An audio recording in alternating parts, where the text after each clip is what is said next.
Good evening, friends. This is your host, Mel, and I have something for you that I think you're going to really enjoy.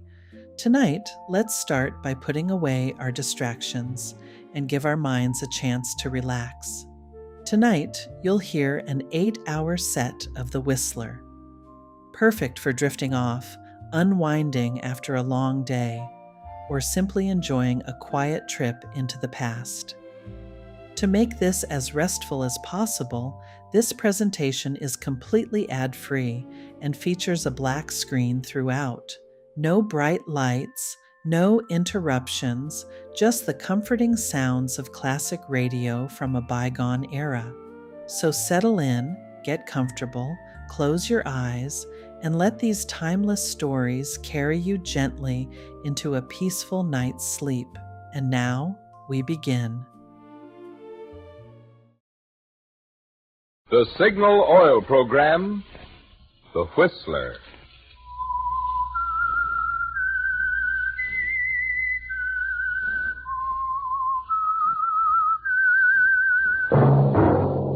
That whistle is your signal for the Signal Oil Program, The Whistler.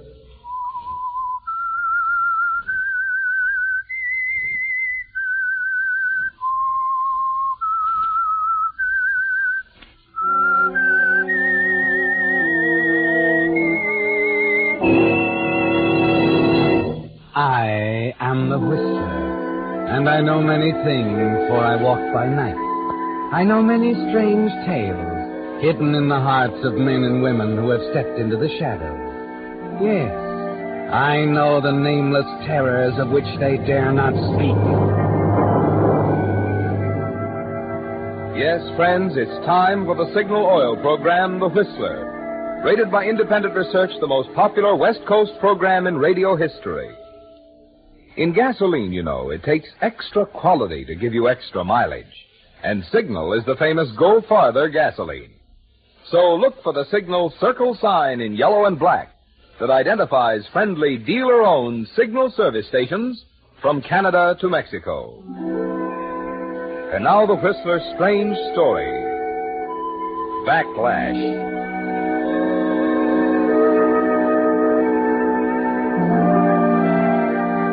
They sat at the table in silence, the dinner almost over.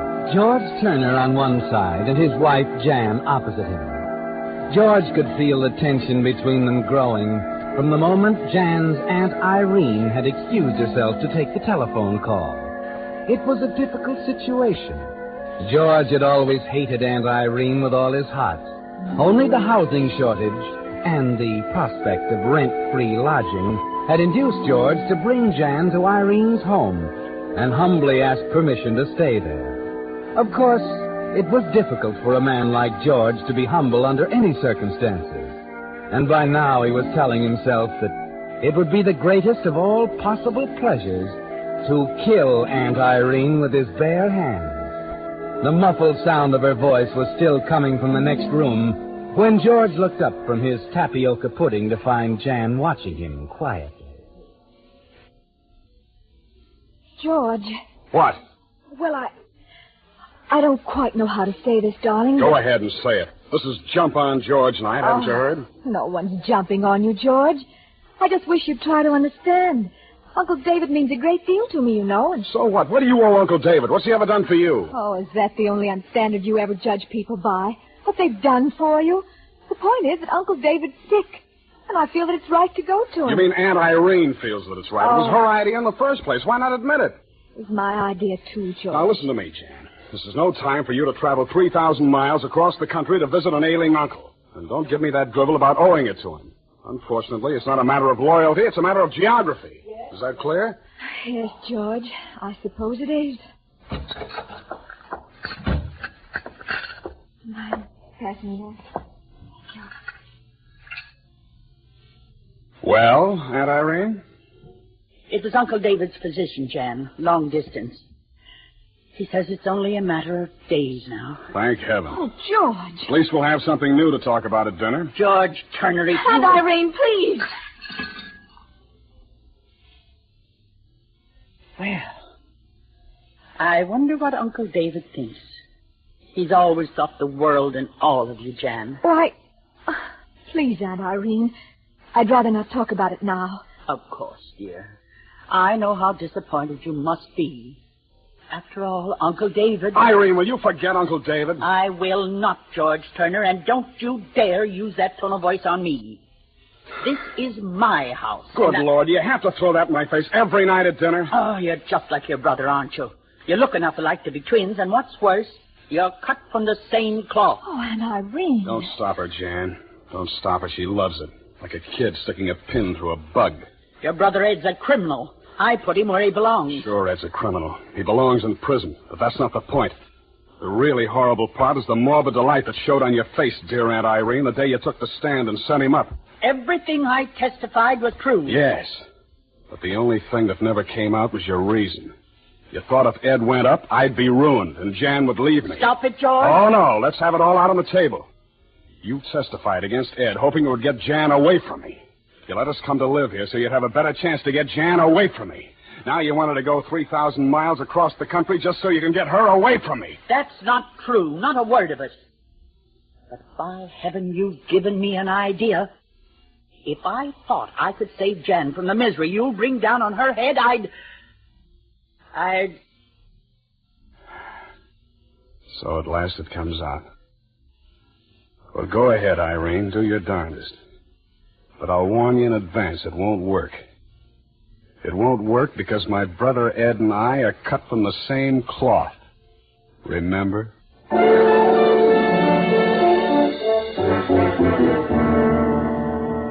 Yes, George, it's all out on the table. And as you stomp out of the house and walk alone down the street of the dark elm-lined street and try and cool off, it all goes round and round in your mind.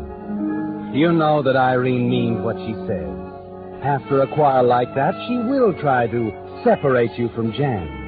And you know, too, that you'll never let that happen. That you won't stand by and lose the only person in the world, yourself excepted, who ever meant anything to you. So the idea begins to grow, George. And the next day at the office, it's still there, like a hangover. And you find it hard to concentrate on your work. Anderson's usually pretty thorough in covering his territory. Pretty hard to see how he could have missed Bradshaw's. George. Yeah, Martin. That was, what account was that? Bradshaw. Oh, yeah, Bradshaw. That's at San Vicente? What are you talking about? Bradshaw drugs at Midfield. Oh. You've been on these books long enough to know that. Of course, sure. I'm sorry, Martin. I just... Mr. Turner, Yes? there's a man to see you. Excuse me, Martin. Thanks. Who is he? Well, he wouldn't give me his name. Why not? Over there at the counter. The little man in the dark suit. Thanks.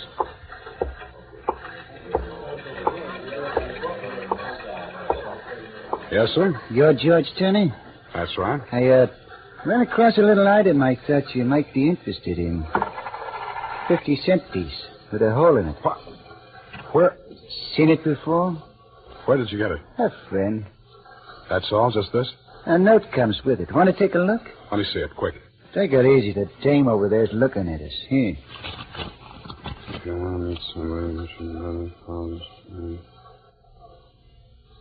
You, interested? Yeah. Yeah, I'm interested. Good. Room 238, Franklin Hotel. 10 tomorrow morning. He picks up the note and leaves, pausing a moment at the office door to toss you a wink. And you look again at the 50-cent piece with a hole in it. It's like a magic charm, isn't it, George? The minute you saw it, the dull ache inside you vanished.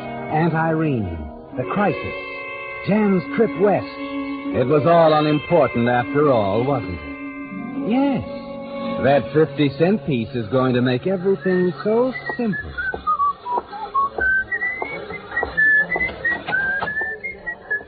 Martin. Yes?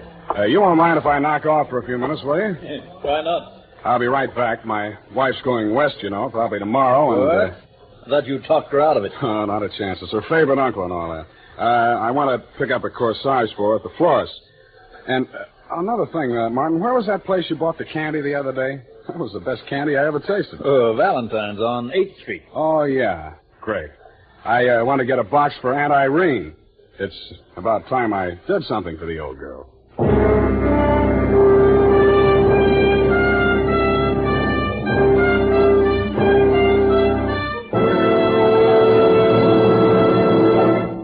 With the prologue of Backlash, the Signal Oil Company brings you another strange story by The Whistler.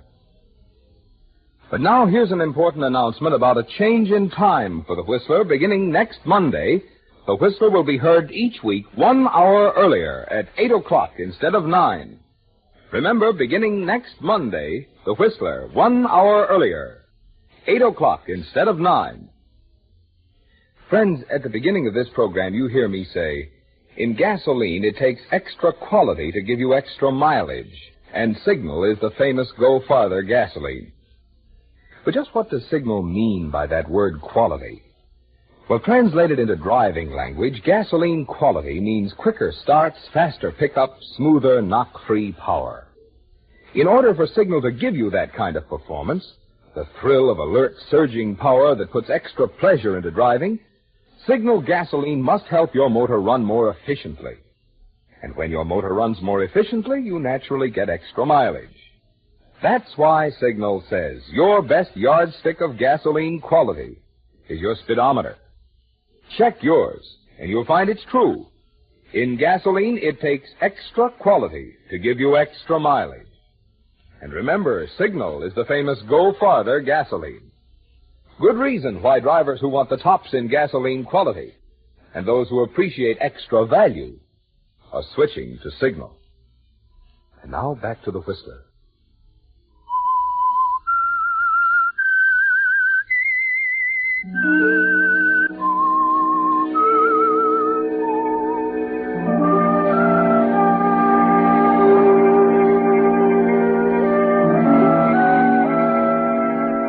It was an amazing thing, wasn't it, George? Just last night it seemed intolerable, with nothing ahead but dreary months of fencing with a vicious, dominating woman, of silent, tense evenings at the dinner table, while she picked away at the heart of your marriage to Jan, of useless rages and long, lonely walks in the night. But it's over now. You can see daylight ahead, and the thing that made the difference jingles in your pocket. The 50-cent piece with the hole in it that the furtive little man left with you this afternoon. You arrive home on schedule, a box of chocolates in Jan's corsage held playfully behind your back. Anybody home? Jan? Aunt Irene? Oh, there you are. Good evening, George. Oh, hello, Aunt Irene. Where's Jan? She'll be down in a minute. Hold the door. It's drafty. I've something to tell you, George. Great. I'm listening. I had a long talk with Jan today. Oh? We decided, we, mind you, not I, that you're entirely unfair about the trip. I see. George, Jan is leaving tomorrow to visit Uncle David, and nothing you will say will change her mind. Is that clear? Of course. Well, is that all you're going to say? I think it's a wonderful idea. The trip will do her good. George, I want you to try and understand, darling. Understand? What's there to understand? Well, you see, Aunt Irene decided... I just told him. Oh? Well, George, you see, He thinks it's a fine idea. What? Of course, dear. I know when I'm wrong. A fella can't be right all the time, can he? George, what in the... Wait a minute. What are you hiding behind your back? Peace offering. For you, darling. Oh, a corsage. Well, after all, my wife's going to travel in style. What is this, George? And for you, Aunt Irene, a box of chocolates. Tell me, what have you got in the back of your head now? It's very simple, Aunt Irene. I know I said some intolerable things last night, and I'm sorry. I've thought it over very carefully and decided you were completely right. It's unfair of me to keep Jan from making the trip. That's all. You expect me to believe that? I've been wrong about a lot of things, Aunt Irene. I want to change now. I hope you'll try and understand when I tell you it's going to be different from now on. Oh, George, it's wonderful. When are you leaving, Jan? Tomorrow morning at 10:30. Oh. You'll forgive me if I don't see you off. Of course, George. And Irene will drive me to the station. Well, thanks, dear. You see, I have a very important appointment at 10 o'clock.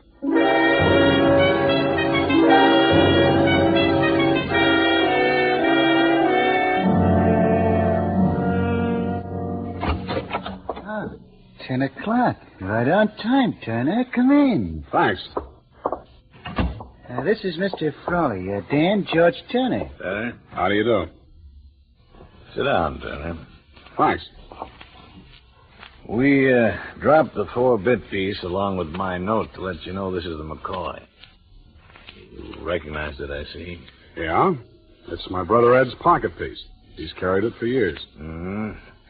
Ed's a nice boy. Shame to see him wasting his life away on a murder rap. Yeah.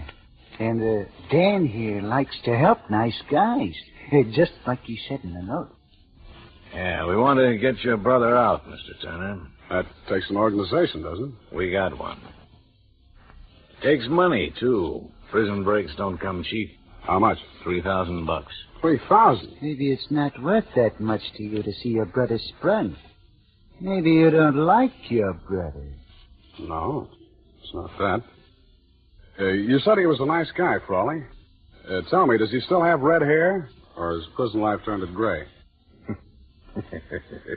Yeah, I get it. You don't trust us, huh? Yeah, your brother doesn't have red hair, Turner, or gray. Sandy, like yours. About the same height and the same build. In fact, you could pass for him. Does that satisfy you? I've seen him? Yeah. Yeah, I guess you've seen him all right. But... You think you'd recognize your brother's handwriting? Why, certainly I would. Okay. Take a look at this letter. George, this Frawley is okay. I know you've never liked me, but please make a deal with him. Someday I'll pay you back. Thanks, Ed. Satisfied? Yeah. But how'll this thing work? That's our end. Don't you worry, we got it cased and it can't miss. When's this thing coming off? Don't know yet. But you can count on this. 12 hours after it comes off, we figure to have your brother in Mexico. I see. You want to think it over for a while? No. No, I've done all the thinking over I have to. But, I'll have to scout around to get that money. I can have it for you in 24 hours. Okay? Okay, Turner. It's a deal.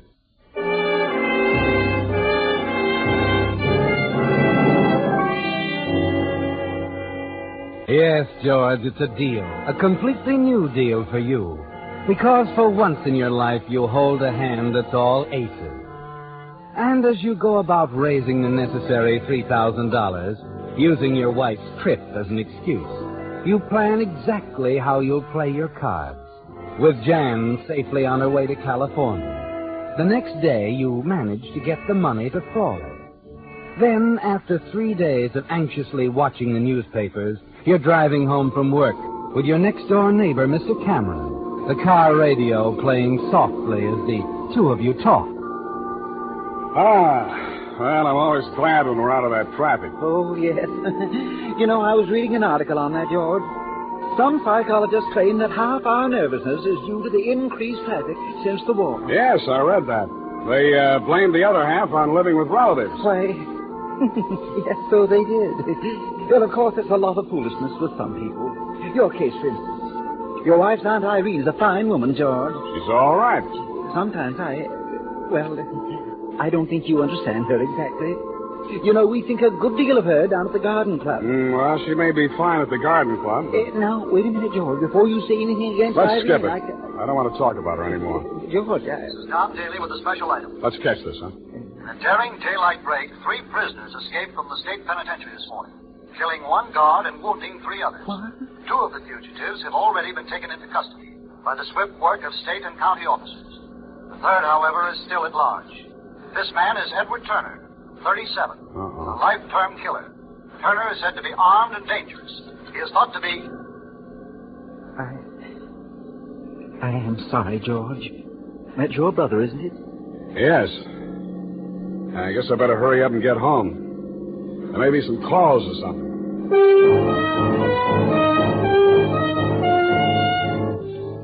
Yes, George, you want to get home in a hurry now, but not for any cause. You want to make sure that Aunt Irene's there, that she'll stay in the house. You also want to get up to the attic and pick up that old bundle of your brother Ed's clothes stored away in a trunk. That's the first thing you take care of. Then you hurry downstairs again to find Aunt Irene pacing the floor. Well, something wrong, Aunt Irene? You know perfectly well what's wrong. Oh, you heard the news on the radio, too. I don't suppose you were going to tell me. Well, I didn't see any point in alarming you. It'll be in the paper soon enough. You'd like Ed to come here, wouldn't you? You're probably counting on it. Oh, now, please, Aunt Irene. Haven't I been trying my best to get along? He'll try to kill me. He swore he would that day in the courtroom. Now, Aunt Irene, he wouldn't try anything that foolish. Well, the police in the state will be watching this area. This amuses you, doesn't it, George? The fact that I wanted Jan to go away, that I'm alone in this house. You're not alone. I'll be here. And if it'll make you feel any better, I'll phone my friend Lieutenant Andrews. I'll tell him you want police protection. You'd really do that for me, George? Why, sure. So, just take it easy, Aunt Irene. Everything's going to be perfectly all right.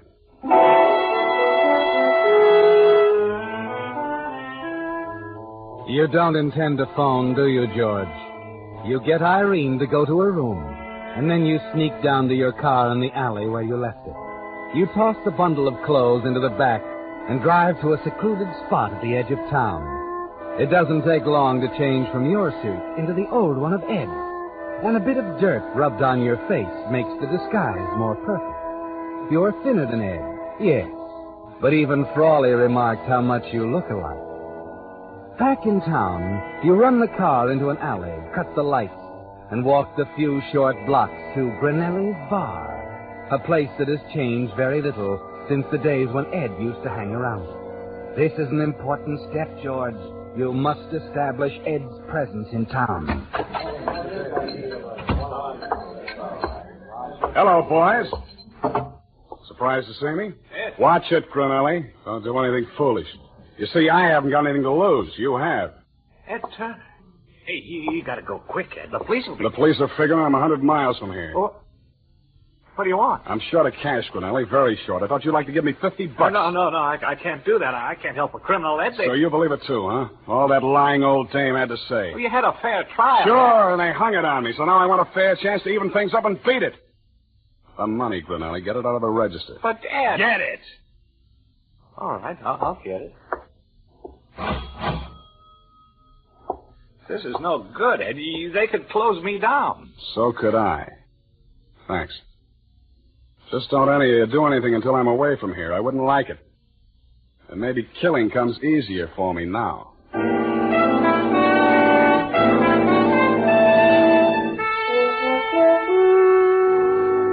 It wasn't easy, George. But you know as you hurry back to your car that there were 4 people in that bar who will swear Ed Turner was in town tonight, at large. 5 minutes later, you pull into a service station, change clothes in the washroom, and scrub the dirt from your face. No one pays any attention as you toss the little bundle of Ed's clothes in the back of a truck which is pulled in for gas. The next thing is your alibi, just in case something should go wrong. You drive over to the theater in your own neighborhood. The picture is one you saw a week ago on a business trip.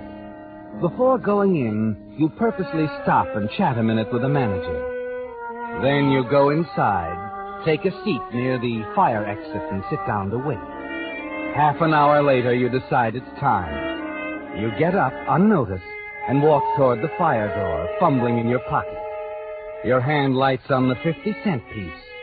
And as you slip out, you insert it carefully into place, holding back the latch. Yes, George. You'll want to be able to get back to the theater when the night's business is over. After you've murdered Aunt Irene. It's only a few minutes to the house from the theater. You walk with quick, determined steps.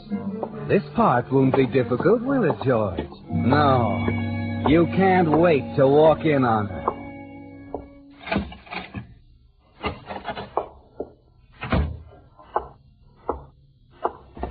Hey, wait a minute.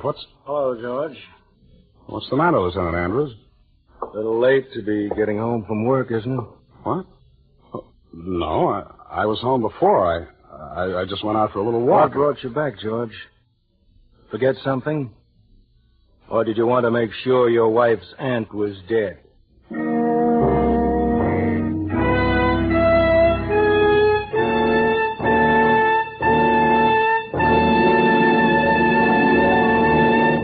The Whistler will return in just a moment with a strange ending to tonight's story.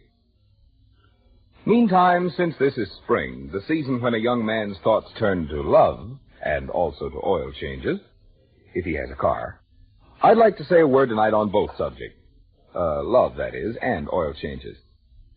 If you really love your car and want to keep it young, happy, and purring with contentment, make this spring's oil change a change for the better. In short, make it a change to that amazing new type Signal lubricant that's your guarantee of a sweeter running motor, Signal Premium Motor Oil.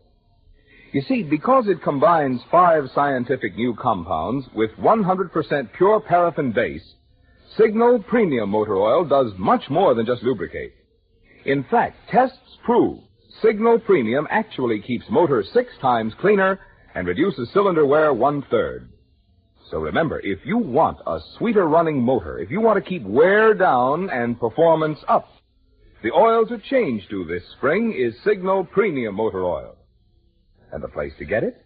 Your friendly neighborhood Signal service station. And now back to the Whistler.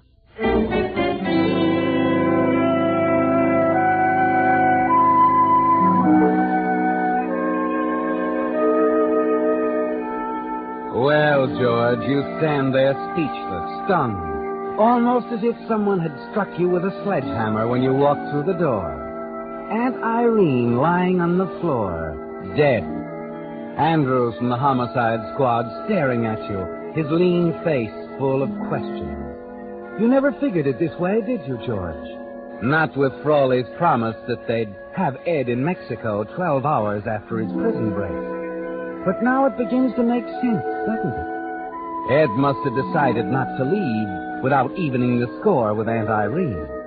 You take your time, thinking it all through before saying anything. And then you realize that it's better this way.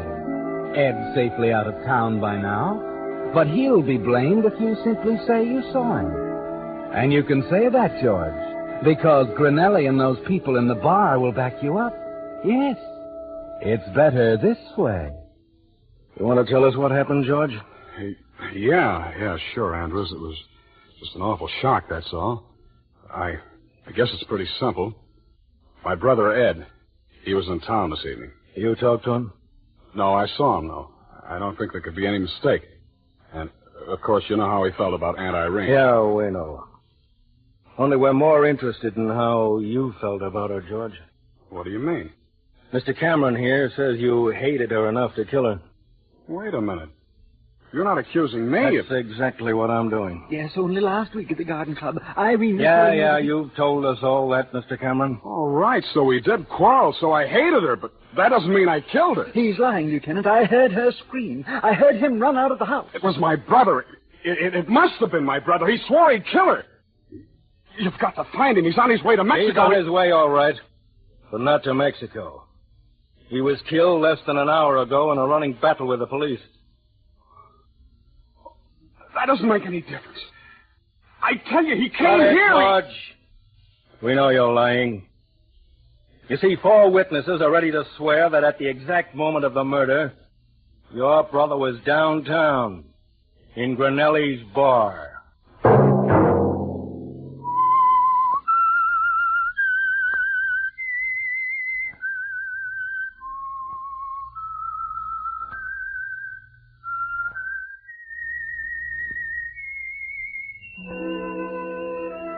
Let that whistle be your signal for the Signal Oil program, The Whistler. Each Monday at 9, brought to you by the Signal Oil Company, marketers of Signal gasoline and motor oil and fine quality automotive accessories. And now let me remind you once more, beginning next Monday, The Whistler will be heard 1 hour earlier, 8 o'clock, instead of 9. Be featured in tonight's story were Howard Duff and Henrietta Tedrow. The Whistler was produced by George W. Allen with music by Wilbur Hatch, story by J. Douglas Ware, and was transmitted to our troops overseas by the Armed Forces Radio Service. This is Marvin Miller speaking for the Signal Oil Company. This is CBS, the Columbia Broadcasting System.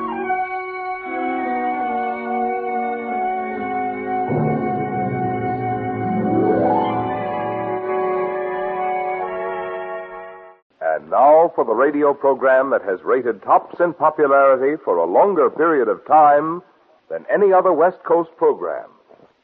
The mystery program that is unique among all mystery programs. And I'll tell you why.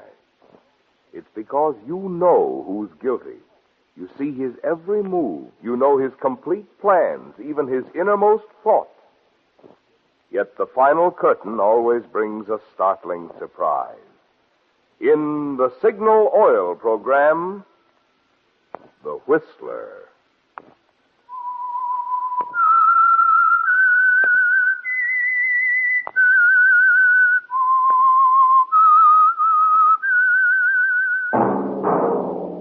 That whistle is your signal for the Signal Oil program, The Whistler.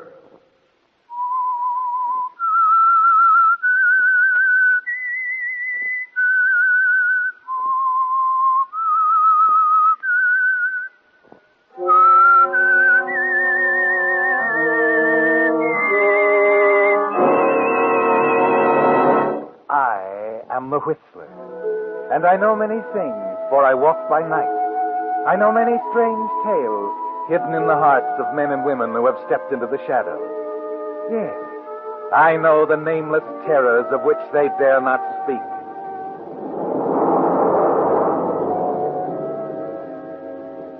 Yes, friends, it's The Whistler. For the tops in entertainment, and for the tops in gasoline quality, it's Signal. It takes extra quality, you know, to give you extra mileage. And Signal is the famous Go Farther gasoline. So look for the Signal circle sign in yellow and black that identifies friendly independent signal stations from Canada to Mexico. And now the Whistler's strange story. Farewell Party.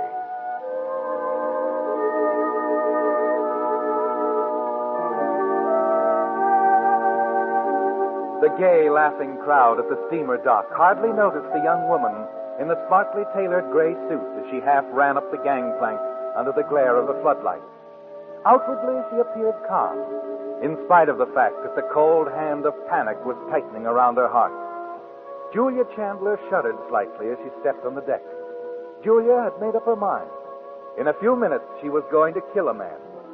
There was nothing else she could do, and it would be very simple. On the final blast of the ship's all-ashore whistle, she would pull the trigger. Then she would melt into the crowd and go ashore. The body wouldn't be discovered until the ship was at sea. As she hurried down the deck, the events that had brought her here raced through her mind. It had all begun that night a week ago at the Club Los Flores, where she was dancing with her husband's business partner, Ralph Ellis. You know, of course, Ralph, that this is our last evening together. Why, Julia, you surprised me. Oh, no, I don't. Why do you think I've avoided seeing you the past few weeks? This sort of thing has to end somewhere. Oh, I suppose. Let's just say that we danced divinely together, make beautiful music and all that, but, my husband is coming home. Oh, he didn't let me know. How inconsiderate. Once in a while, Bruce does put me before business. Yes. And I'm still only a junior partner, huh? Oh, yes. I'll try to do something about that for you. Always good to have an in with a boss. Naturally, you'll bear in mind that the boss wouldn't be at all cooperative if he thought that I'm not a child, Julia. However, I don't think that even you can help me with the firm. I'm not sure I'm cut out for the work. I'm sure you're not cut out for any work. Always the sweet, gentle answer. Handle anything, couldn't you, Julia? Perhaps. I wonder, are you really tired of me? Or is it that restlessness of yours again? I wasn't aware that I was restless? Oh, come on, Julia. I know you better than that. You were bored with having no money, and then Bruce came along, and so you married him. Oh, really, But Ralph? then you found out that married life could be boring, too. And fortunately, I came along. Who's taking my place, Julia? Is it that singing teacher of yours, Gregory Blaine? You're being very difficult tonight, Ralph. Oh, and it is the singing teacher. What does he have to offer? A career, fame, or a more exciting romance? If you don't mind, I want to leave now, Ralph. You didn't answer my question. I didn't have to. I told you. My husband is coming home. That's all there is to it. All right, Julia, have it your way. But wouldn't it be simpler if I just dropped you at Gregory's studio?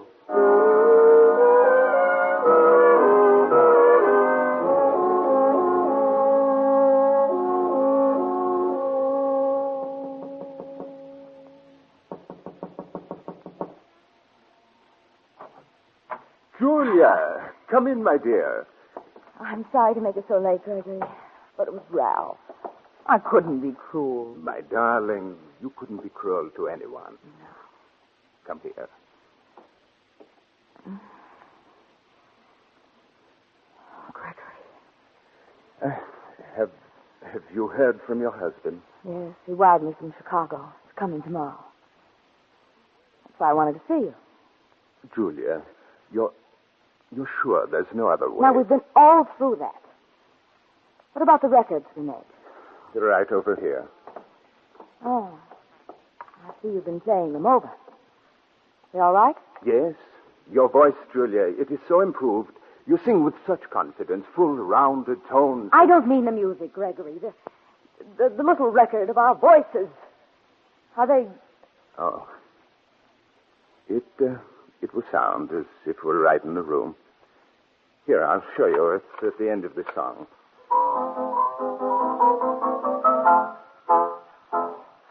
Beautiful. Beautiful, my dear. Oh, thank you, Gregory.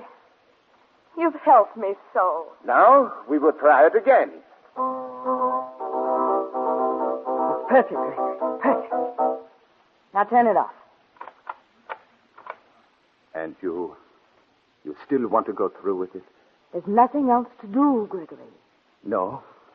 Not unless you felt differently about the money. I know what I'm doing. You'll need that money, you know. Julia, I have enough for our boat fare to London, at least. I have my reservation already, and once there I could give singing lessons. You're going to give all your lessons to me. Help me study in London, Paris, wherever you think necessary. We'll be able to afford it, Gregory. We can even afford the fare. Oh, that couldn't happen. Not with that voice and the proper When training. it's all settled.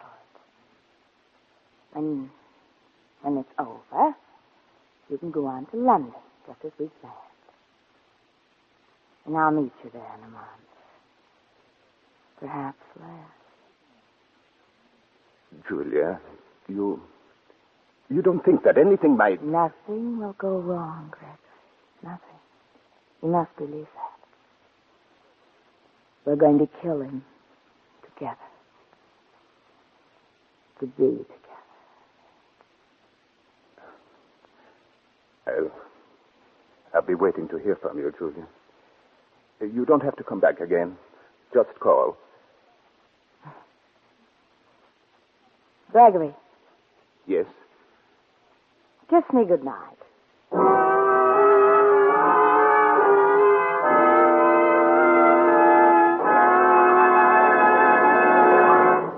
With the prologue of Farewell Party, the Signal Oil Company brings you another strange story by The Whistler. But now a prediction about a sight you're going to see oftener and oftener as the days grow warmer. Overheated cars parked at the side of the road to let their steaming radiators cool off. To make sure this annoying occurrence doesn't mar your summer driving fun, Signal service stations have 3 little items that will make your cooling system young again. The first is radiator cleaner to remove clogging sludge and rust. The second is rust preventive to protect radiators of old cars or new ones from further corrosion. And the third is Radiator Sealer that stops any small leaks in a jiffy. These, incidentally, are just a few of your signal dealer's fine quality upkeep items that include Purolator oil filters, fan belts, radiator hoses, spark plugs, and, of course, Lee of Conshohocken tires, famous for 45 years as the finest of first-line tires. You see, Signal service stations are much more than places to buy Signal's famous Go Farther gasoline and Signal Premium Motor Oil. Wherever you see Signal's circle sign in yellow and black, there you'll also find complete, conscientious Signal service to help your car run better, look better, and last longer. And now back to the Whistler.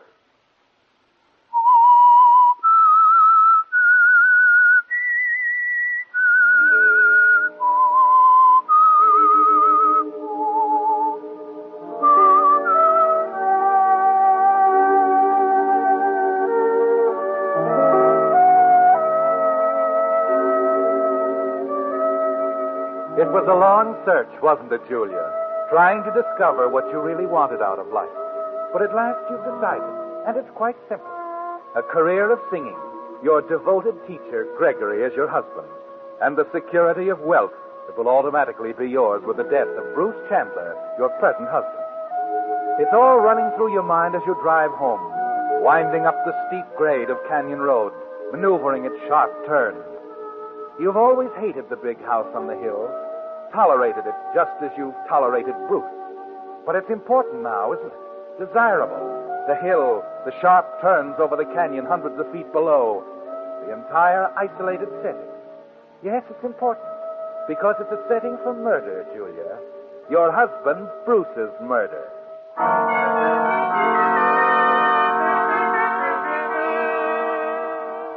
You sleep well that night, relaxing completely, and then spend a long time before your dressing table in the morning. You want to look well for Bruce's return, as beautiful and disarming as possible. But on the way downstairs, you receive a shock.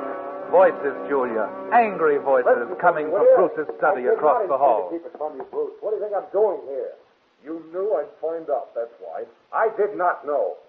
It doesn't make any difference. I'm through with you, Ralph, for good. Have you spoken to Julia about it? Not yet. Well, perhaps if the three of us talked it over. There's no explaining away this sort of thing, Ralph, not to my satisfaction. After all I've done for you. I wish you'd leave. Right now. What do you plan to do? I have very little choice. I see. Well, if you won't listen, Bruce. I've heard quite enough. Now, get out of here. Julia. I'm sorry, Bruce. I couldn't help hearing. Look, Julia, tell him we've got to discuss it. Tell him that... get out, Ralph. No. All right. I'm going. I don't suppose there's anything I can say, Bruce. No. I've been a fool. Won't make it any easier discussing it with you. It's a mess. Well, does it occur to you that you might be at least partly to blame? Away on business more than half the time, leaving the way clear for Ralph? Almost inviting him... I said I'd rather not discuss it now, Julia. All right. Are you terribly hurt, Bruce? Not so hurt that I don't know what to do about it. Well, I wouldn't be too hasty. You might regret it. I'll decide that, Julia. I'm going into town, to the club. Want to think this out alone. I'll have dinner there. Talk to you when I get back tonight. I'll be waiting. About 9 o'clock. 9 o'clock, Bruce. We'll talk it all out then.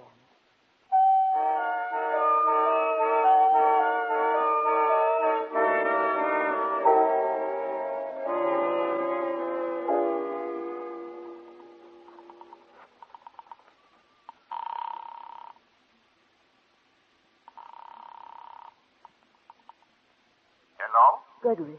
Julia, what is it? I didn't expect to hear from Something's you. happened. I can't tell you now. But, my singing lesson? Your sing? Yes? It has to be tonight. Tonight? Yes, it's the only way, Gregory, to keep him from changing things. Will you be here? What time? He's coming home at 9. You better be here by 8:30. But, I'll be there, Julia. And bring the record. Of course. And, Gregory, Yes, Julia. it's going to be all right. You'll see. Everything is going to be all right.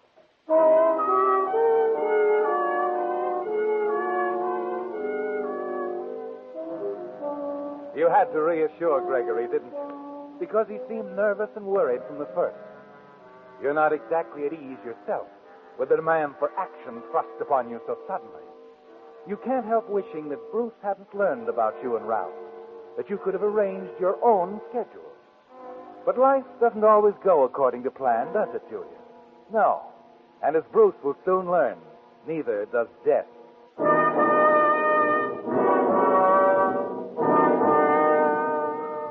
You wait anxiously all afternoon. Promptly at 8:30, Gregory's car swings into the drive. A few moments later, you hear the maid answering the door, admitting him into the front hall. Thank you, sir. If you'll have a chair. Thank you. I'll tell Mrs. Chandler you're here. Who is it, Edith? Mr. Gregory Blaine, ma'am. Who? Oh, yes. Back here, Gregory. The piano's in the study. Oh, yes, of course. Edith, I really want to try and get something accomplished tonight. Will you see that Mr. Blaine and I aren't disturbed? Certainly, ma'am. Thank you. Hello, Gregory. Hello. So nice to see you again. So nice to see you, Mrs. Chandler. Been practicing, I hope, in voice, eh? Well, not as much as I should, but... No, we'll see. I'm going to be strict tonight, make you work hard. Oh. I trust we won't be disturbed. No, I've just been telling Edith here that we Don't worry, ma'am. I'll take care of it. Call me when Mr. Chandler gets in, of course. Yes, ma'am. So far, anyway. Now, don't worry. Oh, where's the record? Oh, right here. It's the little one that has I know. I'll have to hurry. Remember the path I showed you? Yes. It leads directly to the road. You can intercept Bruce there. What did you bring? A gun. Oh. It's just in case, Julia. That's all I would use it. No, this has to look like an accident, like you missed a curve and drove off the road. I understand. You can go out through the window there, lead down to the terrace. And afterwards, get back as fast as you can. The maid, you're sure she won't come, see that I'm not here? She wouldn't dare.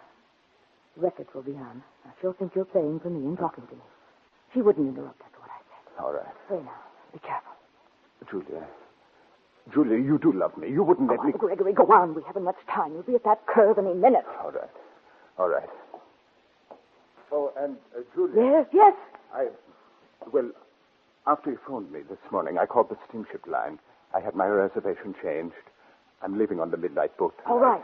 Under these circumstances, I think it's best this way. You understand? All right, Gregory. We can talk about it later. Now, hurry.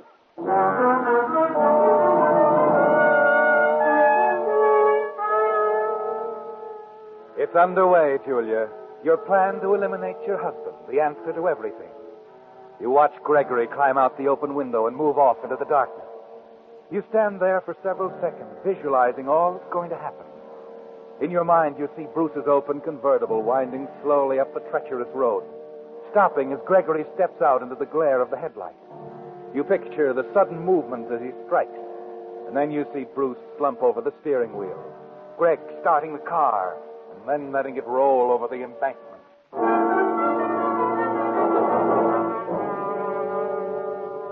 Yes, in your mind, you see it all, Julia. But you have your own part to do. So you move across to the phonograph, set the record in place. Records of a few songs and a few remarks from Gregory as he accompanies you on the piano. It's going to be easy, isn't it, Julia? With no chance of you or Gregory becoming involved. You start over to the window as Gregory begins the introduction of the song and the record. You wonder how things are going for Gregory as you hear his voice on the record prompting you to begin. Now a few bars more, and you will begin.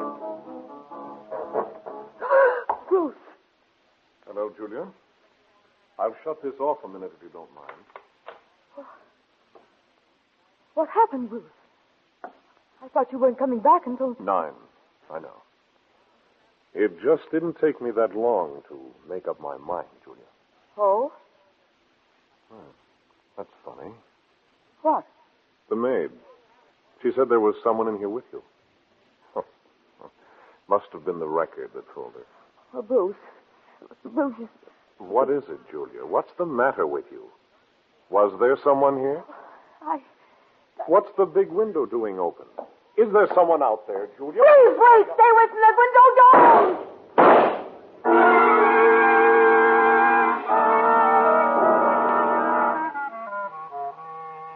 For more than a minute, you stand there, frozen in the middle of the room, as your husband sinks to the floor. Without even going to him, you know that he's dead. That somehow Gregory has ruined everything, completely destroyed your pat little plan of an accidental death on Canyon Road. Worse, Julia, is the realization that you, too, will have to pay for the stupidity. Already you can hear Edith hurrying down the stairs. You turn toward the door and stop at the sound of Gregory coming back in through the window, gun in hand. There's still a chance for you, isn't there, Julia? And you're going to take it. Bruce! Bruce, you shot Bruce! You killed my husband! Julia! Mrs. Chandler, what happened? I heard... Oh, it's Mr. Chandler. He shot him! Gregory shot him from the window! Stop it, Julia. Stop it! You don't know what you're saying. He just called the police. He killed him. He killed Bruce. Why, you little double-crossing. Get out of my way! He's getting away. Stop him, Edith! Stop him! I'll call the police. I'll call the police.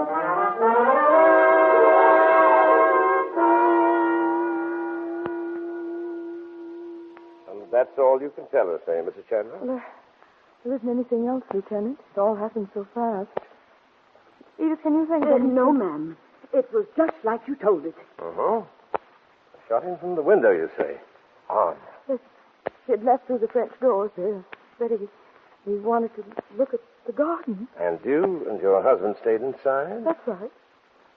And then Bruce went over to the window, just a glass house. And Gregory Blaine shot him? Yes. He fired through without any warning. Oh, have you any idea why he did this, Mrs. Chandler? Well, my husband, Bruce, he never approved of my studying voice. Oh. He didn't say anything at first. But after Mr. Blaine stepped outside, Bruce admitted that he'd seen him in town. Told him never to come out here. Oh, but to kill someone over a thing like that. No, it couldn't. I don't know, Mrs. Chandler. Some of these musical guys are pretty strange. Well, I'll try to run him down. And you'll start looking for him right away. Sure, and start a full-scale manhunt if we have any trouble. Don't worry, Mrs. Chandler. We'll get him sooner or later. Then we'll have all the reasons. Thank you, Lieutenant. Edith, will you show Oh, them... never mind, Mrs. Chandler. I can find my way. My man in the coroner will take care of everything. Now, you'd better get some rest. You don't look so good.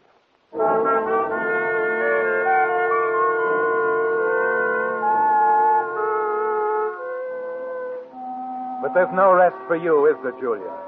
Because, as the lieutenant said, when they find Gregory Blaine, they'll have all the reasons why.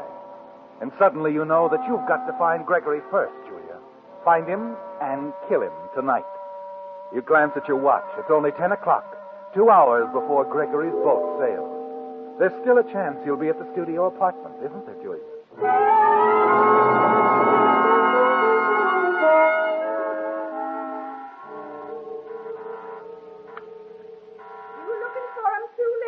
Oh, what? Gregory Blaine. That who you want? Yes. Someone else been looking for him? Mm-hmm. The police. They was looking for him. Oh, fine lot of sleep I'll get tonight. The police might as well move in here. Oh, but they won't get this one, because he won't be back. Did he tell you that? Oh, he didn't have to.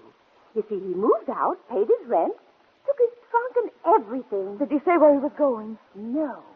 That's what the police wanted to know, too. Oh. They don't. They haven't any idea. Say, do you know where he is? What? Oh, no, of course not. No. Thank you. Thank you very much.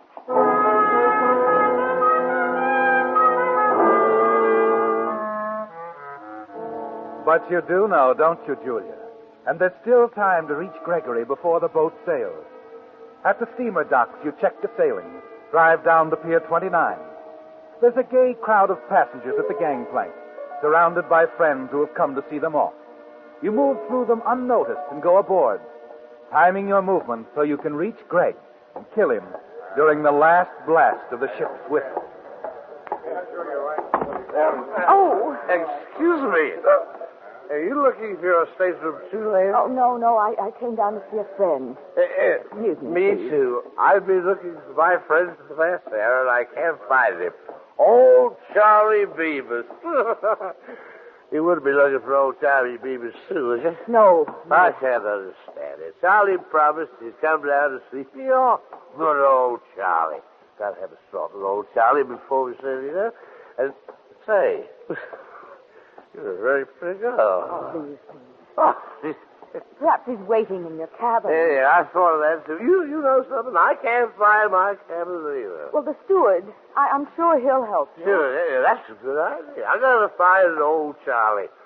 Say, you would like to have a drink with us too, wouldn't you? No, I wouldn't. Please. Always nice to have somebody comes down to say goodbye. Yes, it Yeah. is. Well, I hope you find your friend, lady. I will.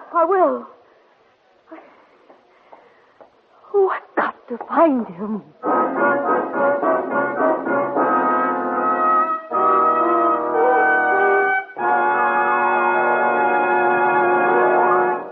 The Whistler will return in just a moment with a strange ending to tonight's story.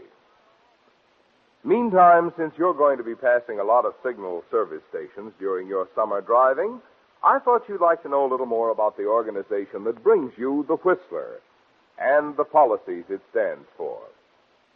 First of all, Signal products have always been sold only through independently operated stations. The reason? Signal believes that a man who has his own money invested in his own business naturally has more incentive to serve you better. Secondly, because you want top-quality products for your car, every Signal service station is backed by an organization that serves almost 2,000 Signal dealers, with facilities to bring you every latest advance in petroleum science. Do drivers like this combination of Signal's personalized service plus fine quality Signal products? Well, just consider the facts.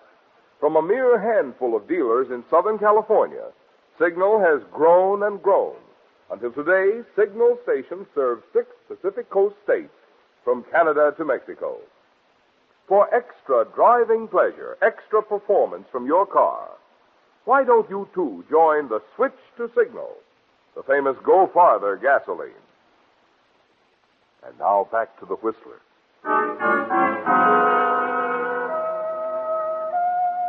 The gay crowd at the steamer dock was shocked at the news of the killing on board. They hung around the gangplank in little groups, whispering, trying to edge over and talk to the 3 passengers who had witnessed it, and then fell back to make way for the police as they led the suspect ashore and into the office of the dockmaster. Oh, Lieutenant Skelly. Oh, yes. What is it, Sergeant? We picked up that singing teacher, Gregory Blaine. He was going to take the boat, too. Had a gun and a blackjack with him. Oh, good. Take him down to headquarters. We'll get to him later.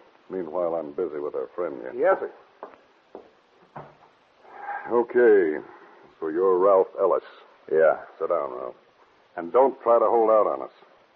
3 people saw you kill Julia Chandler. Now, what was it all about? All right, what's the use? I had an argument with her husband. We're business partners. Not an argument. Over her? No, nothing like that. It was about some funds, company funds I'd mishandled. He was going to turn the matter over to the police. I see. I was trying to get out of the country, and this was the first boat leaving. When I saw her coming along the deck, well, I figured she was after me, that's all. And why should Mrs. Chandler be after you? Because she must have seen me at the window a couple of hours ago when what, Ralph? When I killed her husband.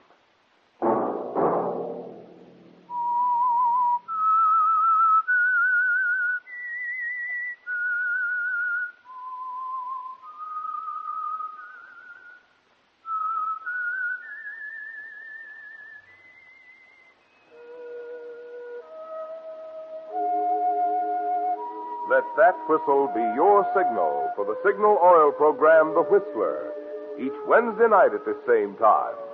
Brought to you by the Signal Oil Company, marketers of Signal gasoline and motor oil and fine quality automotive accessories.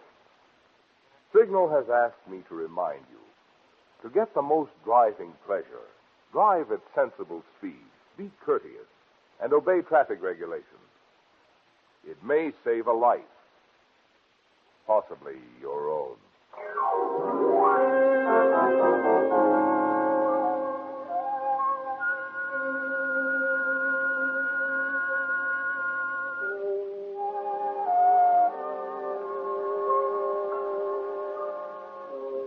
Featured in tonight's story were Lorene Tuttle and Gerald Moore.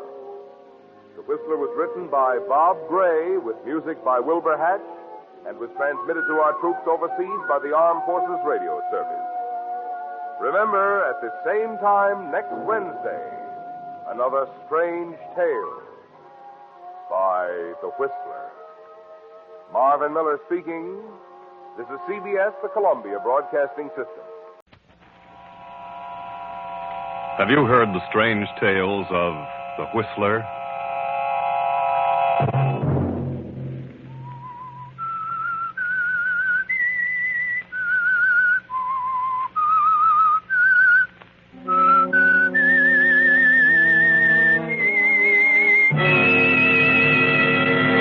I'm the Whistler. She wants me to leave, wants me out of the way. Sure, so she can have everything for herself. Well, I ain't gonna let her. I'll kill her first. Saturday night, and again, CBS presents The Whistler.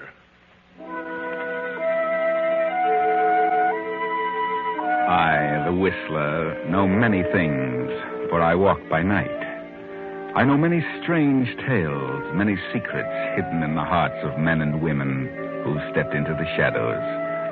And so I tell you tonight the unusual story of justice. Elderly John Henderson, a well-to-do farmer in the Middle West, a widower with a son of 18, has recently married a young woman named Marta, a girl from the city. The coming of the war placed extra burdens upon Mr. Henderson, and in the past few months, the shortage of hands and overwork have been too much for his aging heart. It has been necessary for him to take to his bed and trust the actual running of the farm to his eccentric son, Matthew. Father, I want to talk to you. What's wrong now, Matt? I got to talk to you. Well, come in and talk. I'm not staying here any longer. I'm a-leaving. Now, don't start that again. I ain't going to stay here and be bossed around by that woman. I ain't gonna. Don't I have trouble enough without you squawking all the time? What is it now? I know more about this farm than she does. Who does she think she is? Marta is my wife, Matt. She's a good woman, and she's trying her best to be a mother to you. But you're too pig-headed to give her a chance. Mother? She's nothing but a nasty... Now, Matthew, that'll be enough out of you. She don't like me, and I don't like her. Shut up. Or I'll get out of this bed and whale the daylights out of you. Maybe she's got you, Buffalo, but I know she's here for no good. Did you hear me? Oh, she's making a fool out of you. Do this, do that, do this. I hate her. You better shut up, Matthew. Oh, she's a devil, a scheming devil. You lazy, good-for-nothing brat. Get out of here. I'm not lazy. She's been telling you that. She hasn't said a word that isn't the truth. She wants me to leave. Wants me out of the way. Sure, so she can have everything for herself. Well, I ain't gonna let her. I'll kill her first. You what? Nothing. Get out of this room, you little fool. Get out. Get out of this house. I won't. That's just what she wants. She wants me out, so you can leave everything to her, so you'll change your will. I'll change my will. I'll change it first thing in the morning. To think that I should have such an idiot for a son. What on earth is going on in here? What's all the shouting about? None of your business. Matt, what's wrong with you? You ought to know. How do you feel, John? I was all right, Marta, till this crazy whippersnapper come in here. You better leave the room, Matt. You know better than to excite your father. You know he has high blood pressure. Yeah. I can't seem to remember that, but I notice you do. All right, I'll go. I wish I could understand that boy. He's certainly a problem. Oh, forget about it, John. He's very young. Oh, I can't understand why he dislikes you so much, Marta. He's determined that no one will take his mother's place. I've done everything to win him over. I suppose it's because I'm so much younger than his mother would have been. If I could just gain his confidence. Yes, Marta, that's the problem. He's really a good boy, but he's made up his mind to dislike me. I know. He thinks I'm driving him. There's so many things to be done around here, and with a shortage of hands, it's almost impossible to carry on. Yes, I know. And I appreciate your interest, Martha. I know you're doing your best. I only wish I could get up from here and do something. Don't worry, darling. I got this letter this morning from Henry Jacobs. He was with me for 10 years. He was wounded in action, and he'll be released from the hospital in San Francisco in a week. Says he's coming back here. Back here to work? I don't know. I hope so. We could certainly use him. Oh, John, that would be wonderful. He's been discharged, but I've no idea what condition he's in. But he's welcome any time. Whatever his condition, he can do something. You better try to rest now. Matthew has upset you terribly. Yeah.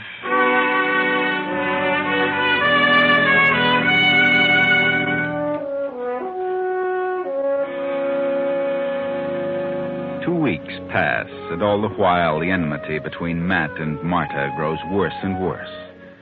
Then one morning, the long-awaited arrival of Henry Jacobs becomes a reality. Well, things don't look the same around here. What's happened, Matt? Things ain't the same around here, Henry. Should say not. It looks kind of run down. Yeah? Well, that can be taken care of in short order. Can't it? I don't know. What's wrong with you, sourpuss? You'll find out. You just wait. Well, let's get out of this jalopy. How many hands you have now, Matt? Just me. Just you? Well, no wonder things are run down. What do you mean by that? Where's your pop? Upstairs in bed. He ain't well. Oh, hello, Matt. Well, you must be Henry Jacobs. Yeah, that's right. I'm certainly glad to see you. I'm glad to see you. Who are you? Well, she lives here. Matt. Lives here? Oh, that's nice. I'm Mrs. John Henderson. What?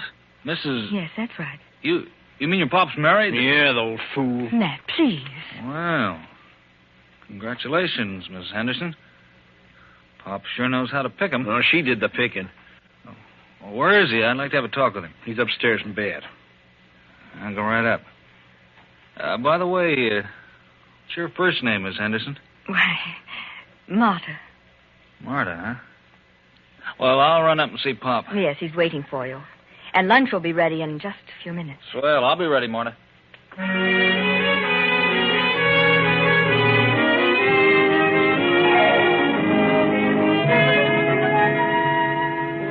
Well, Henry, you're certainly a sight for sore eyes. I'm glad you're back safe, and I want you to know that I'm proud of you. Thanks. How do you feel? Were you hurt bad? No, not too bad. I can still do things. I have to go back in a year or so if it's still going on. In the meantime, I plan to stay here. Good. From the looks of things, you sure need someone. I certainly do. Oh, you met Marta, of course. Yeah, nice woman. What's wrong with Matthew? He don't seem to like her. I don't know, Henry. He's got some idea in his head that she doesn't like him. Well, Matt always was a peculiar kid. He's worse now than he was. Well, maybe he'll get over it. You like Marta? You think she's a good woman? Why, of course, she's wonderful. How'd you finagle it? Oh, I don't know. Well, don't matter. She's a swell gal. Glad you like her, Henry. She's trying hard to run things, and with no one but Matt. Don't worry, Pop. I'll pitch in the morning, and in a few days, no one will recognize the place. I'll see you later.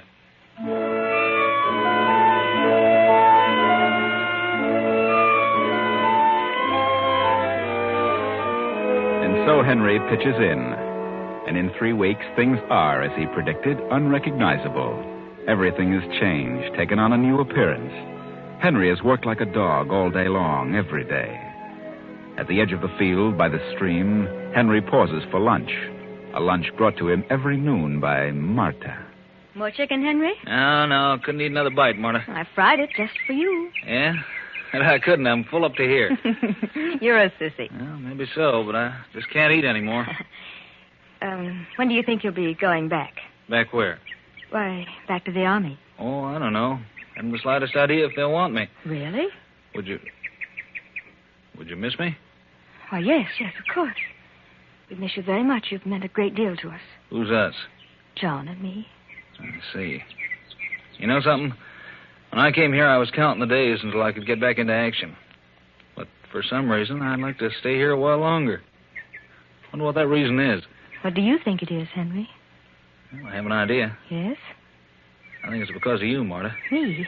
But... Yeah, you. But that's ridiculous. Yeah, I know it is. Well, that's the way it is. Henry, look at me.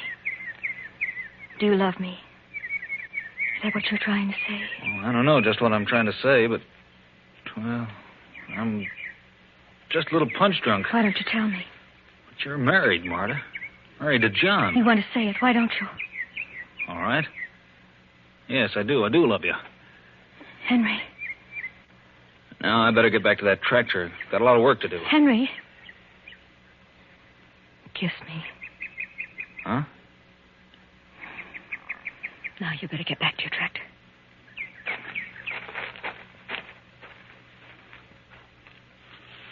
Hello there, Miss Henderson. What? Matthew. How's everything? Why, what do you want? Nothing at all. Just wondering how Father'll take it when I tell him what I just saw. And what did you see? You and Henry kissing. I wonder how Father's going to like that. He wouldn't like it, Matthew. It would upset him terribly. That's just what I figure. You wouldn't dare. Then why'd you do it? Because Henry's a good man. He's worked hard. There's no harm in kissing him. Well, maybe Father'll see it differently. I think I'll tell him right now. Matthew, wait. Huh? Wait for what? I want to talk to you. All right, talk. You mustn't tell your father. Well, he wouldn't be able to... Able to take the shocks, that is? Please don't say anything about it. Then you clear out of here by tomorrow, or I'll tell him. You're a devil. You made a fool out of Father, now you're starting on Henry. You clear out of here and I'll say nothing. Matthew, listen. No, you get out, or I'll spill the whole thing.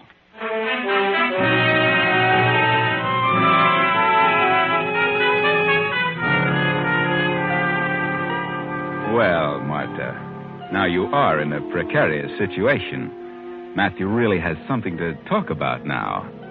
And he means what he says. Better think fast, Marta. What are you going to do? Henry? Yeah, Marta? What are you doing here? I've got to talk to you. Sure, but what? What's upset you? It's Matthew. What's he done? Henry, he saw us. Saw us? So what? He was standing in the bushes behind us. He saw us, and he heard every word we said. How do you know? The second you walked away, he stepped out. He saw you kiss me. Well, what about it? No harm in that, is there? Well, for some reason, he's never liked me, Henry. Now he's threatened me. Threatened you? Yes, he says he's going to tell his father all about it. Naturally, he'll exaggerate everything. Where's the threat come in? Well, he's going to tell John unless I leave here by tomorrow. Leave here? It's ridiculous. Why should you leave here? You belong here. You worked hard around this place. Why should you give it all up and walk out just because of what Matthew thinks? What he thinks doesn't make any difference. The trouble is what will happen when he tells Father. Yeah, the meddlesome little yap. You know what will happen. John will be furious. He'll probably order us both out of the house. Think so? Well, of course he will. He'll believe everything Matthew tells him. He'll cut me off without $1. He'll get a divorce. Do you realize what this means? Yeah. It wouldn't be so good, would it? I have an interest in this place. I've worked hard, and I don't intend to give it up. Certainly not because of Matthew. He'd like nothing better than to have his father turn against me. Confound that good-for-nothing little troublemaker. Well, I don't want anything to happen to you because of me. Maybe I can explain to the old man. Just say Matthew was imagining things, that there was nothing to it. And do you think John would believe you? Do you? Probably not. It's a shame the old man has to have such a half-baked son. Yes, but there's nothing can be done about that. Well, in his condition, the old boy's liable to depart any day. He's pretty bad off. Yes. Yeah. As it stands, half the property will go to you and half to Matthew. That's right. But if Matthew stirs up trouble, you'll get nothing. Matthew will get it all. Yes. That wouldn't be fair, Henry. Wouldn't be right. What can be done about it? Well, I don't know right now, but something can be done. I'll tell you what. You have a talk with Matthew. Tell him he's mistaken. Try to talk him out of telling John. If that don't work, then tell him that... Well, tell him you'll do as he says, that you'll leave as soon as possible. I'll try, Henry. In the meantime, some way will turn up to work out of this. You understand? Yes, Henry. I understand. Here he comes now. I'll get out of the way and leave you alone with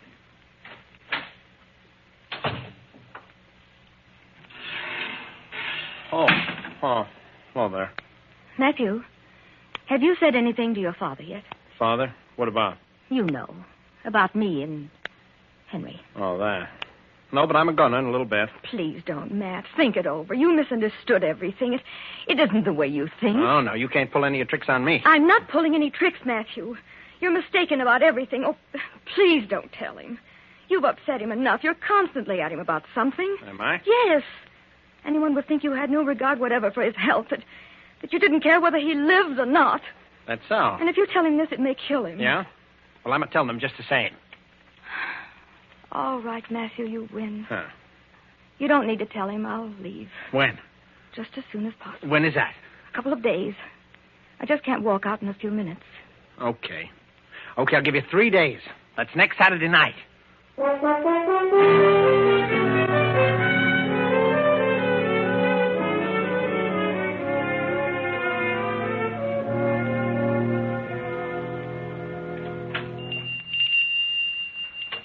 Afternoon, Miss Jenkins.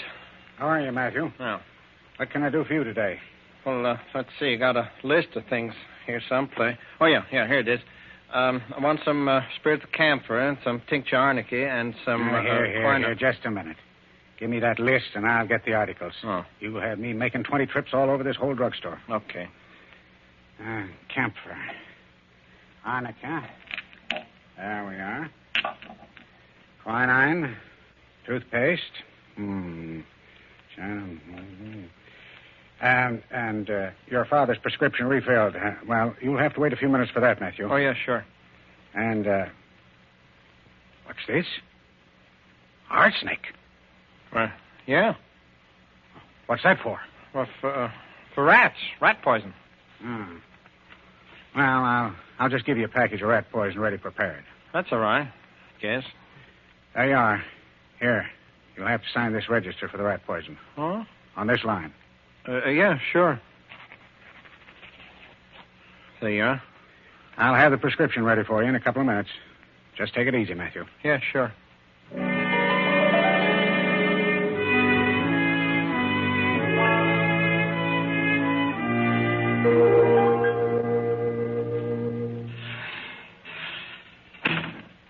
Oh, hello there. Oh, hello, Matthew.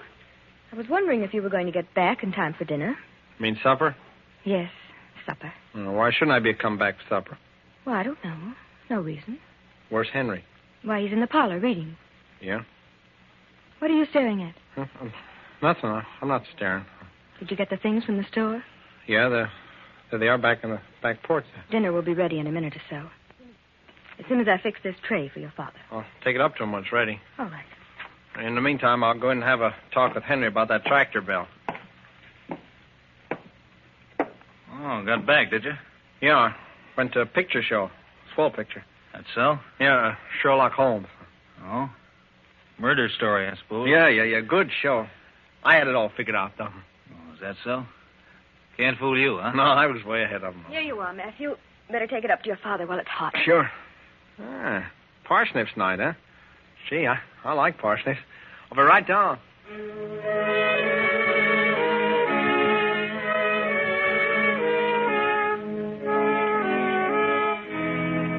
All through the meal, Matthew and Henry and Marta say little, but each out of the corner of his eye constantly watches the others. Matthew is the most silent and refuses to engage in conversation. Now dinner is over, and as they rise from the table... It's John. Something's wrong. It's another attack. Hurry! John, what is it? Marta, my medicine. I'll get it. Hurry, Marta. Here it is. John! Quick, Matthew, call the doctor. Hurry!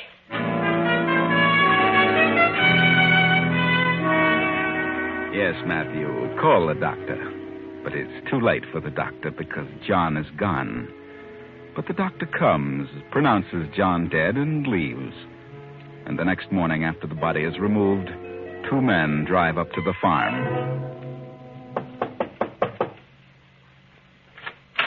Yes? Miss Anderson? Yes? My name is Houston. I'm the sheriff. Yes, Mr. Houston. May we come in? Of course. Oh, this is Deputy Sheriff Baker. How do you do, Mr. Henderson? I'd like to talk to you regarding the circumstances of your husband's death. Circumstances? Well, what do you mean? Your husband's doctor refused to sign a death certificate. Refused? Yes. But why should he refuse? Why, Mr. Henderson has been ill for some time. Nevertheless, the doctor suggested that an autopsy be performed. An autopsy? Why an autopsy? Because your husband didn't die of a stroke. He didn't? No. Well, then what on earth? Well, it seems that... Oh, come in, Henry. You too, Matthew. Why? What's wrong, Marta? You're Henry Jacobs?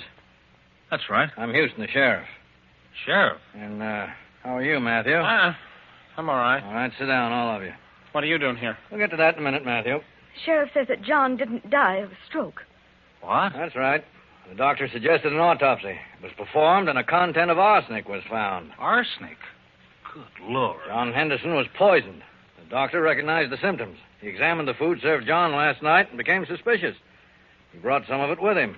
Arsenic was found in the parsnips. Parsnips? Did you prepare the food, Mrs. Henderson? Of course. Did you by any chance put anything in the food? Certainly not. Where would I get arsenic? Do you have any arsenic or rat poison on the place? No, not a bit. I'm out of it. I'm going to get some tomorrow. You better check the premises thoroughly, Baker. Yes, sir. Did you serve the food to your husband? No. Matthew took it to his room. But I didn't put anything in it. Why should I? According to Dr. Stevens, you and your father have been quarreling a lot. Oh, but I didn't put anything in the food. I didn't. And why did you buy a box of rat poison at the drugstore yesterday? A single little box of rat poison for a farm this size. Why? Well, Come on, why? Because she wanted it. She told me to get it. Well, you signed for it. She did it. She told me to get it. She's the one who did it. Matthew. She did it. I never said a word about rat poison. We always buy it by the pound. Oh, she's a lion. She wanted Father to die. She couldn't change his will, so he couldn't divorce her. All right. Where's the box of poison you bought, Matthew? I don't know. I gave it her. Come on. Where is it? I never even saw it, Sheriff. He's lying. Matthew and his father have been quarreling. Yes. I'm sorry, Matthew. You forced me to tell the truth. Oh, she's a devil. I knew she was here for no good. She did it.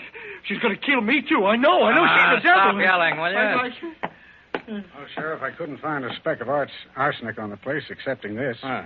Rat poison. Where'd you find this box? In that room there. In the bureau drawer. Whose room is that? It's Matthew's room. I didn't put it there. She did. She put it there. He did no such thing. Oh, you're all against me. You all want to get rid of me. I know. All right. Come on, Matthew. You're a bit too hot under the collar. We'll take you where you can cool off for a while.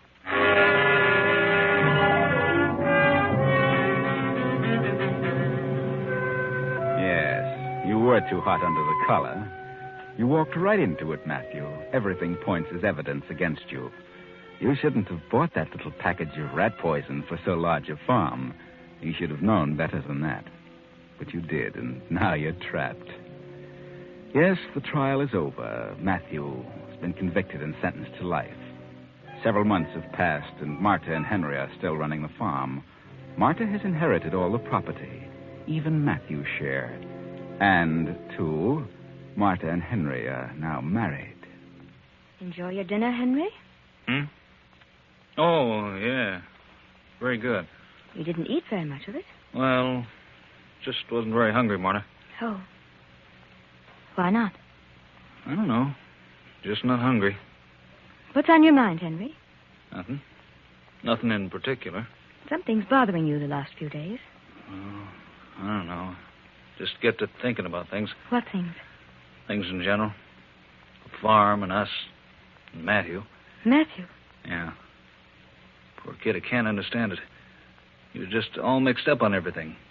In the life of me, I can't figure out why he should want to kill his father. He probably doesn't know himself. What good did he think it'd do? His father died before the will had been changed, before he told him about you and me. What did he hope to gain? Oh, he was, well, psychopathic, I guess. Huh? Crazy? Must have been. How else would you account for it? Well, I hate to say it, but things turned out all right for you, regardless of how it came about. Yes, Henry. For you and me. I guess this is the way it was meant to be. Yes. Fate or providence, something. Kind of like to leave here. Get away from it all. Sell the place? Why not? There are plenty of other places. Besides, farming's a tough thing these days. But somebody's got to run the farms. Yeah, but, well, not under the conditions by which we happen to be running this one. I feel ashamed. Kind of guilty. Guilty? Guilty of what? Oh, nothing exactly. Only I'd rather leave here. How about it? Well, I'd rather stay here for a while. Why? Well, I just would. Do you mind? Yes, I do mind. I don't want to stay around here any longer. Henry, what on earth is happening to you? Well, I just told you I'm leaving. Henry, What's the matter? I don't know. I've got the funniest feeling. I'm getting dizzy. I've felt this for several days now. Have you? Yes, I can't understand it. This time it seems worse. Does it? Yes. Oh, pain. Pain in my heart. Henry. Pain? In your heart? Yes, it's getting worse. In your heart, Marta? Are you sure it's in your heart? Yes, it must be. Oh, there it is again. Henry, I think you better call... Call a doctor? Why? Why? Good heavens, Henry, what do you mean? I don't think it's your heart, Marta. What? No, I think it's your stomach. Henry, what do you mean? And I don't think a doctor can help you. Not now. Henry, what have you done? Henry! What do you think? You fool, you crazy fool. You've been putting something in my food. That's what the sparrows have been. Rat poison, Marta. Ever hear of it? Why, Henry? Why? I've been suspicious of you all along, Marta. I never believed Matthew was guilty. He didn't put that poison in his father's food. You did. And you told him to get it at the drugstore. Like a poor fool, he got it and signed for it. Henry, you don't know what you're saying. I have proof of it right here. Look. I got this note from Jenkins, the druggist. It's the order list you gave to Matthew. It's in your own handwriting. Look. You see that? It says arsenic for rats. Can you deny this? All right. I did write it. I did tell him to get it. And you opened the package. You put it in the food. Then placed the box in Matthew's room. You might as well tell the truth because you're dying, Marta. Yes. But I did it for you. For us, Henry. For us? Yes. I'll confess. Oh, get the doctor. Please. Oh, no, you're not confessing to anybody. Matthew can stay right where he is. I'm your husband now, and everything will go to me. You filthy. I'll fix you. You won't get away with it. I'll call the police. Oh, no, not that. They'll get you. They'll know what you've done. No, they won't. My car's parked in town. I have an alibi. I'll just tip over this lamp and beat it back to town. No one will ever know what happened. You've got a big surprise coming, Henry. A big... Have I, Marta?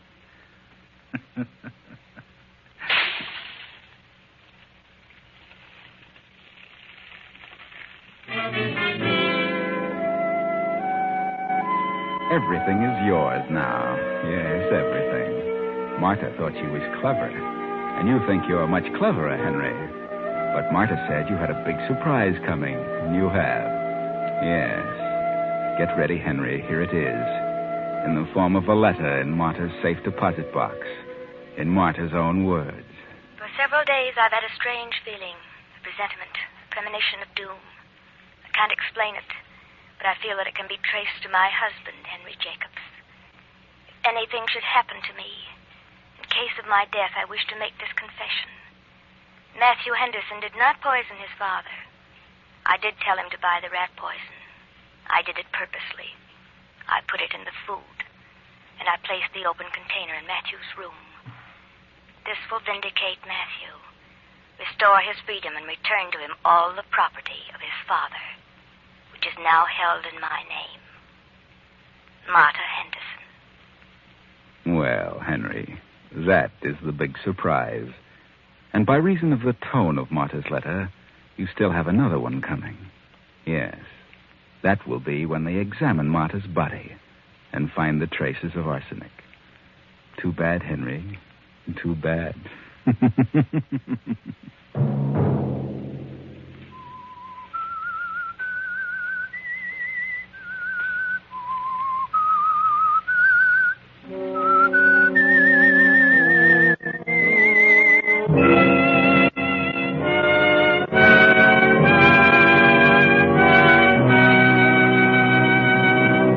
CBS has presented The Whistler.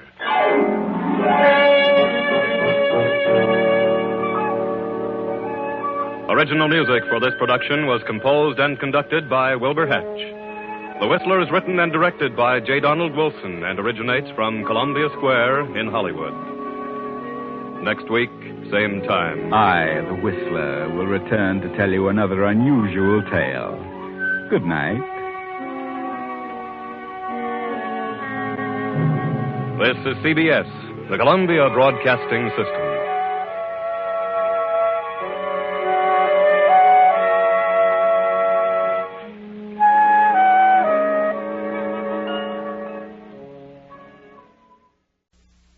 Now, stay tuned for the program that is rated tops in popularity for a longer period of time than any other West Coast program in radio history. The Signal Oil program, The Whistler.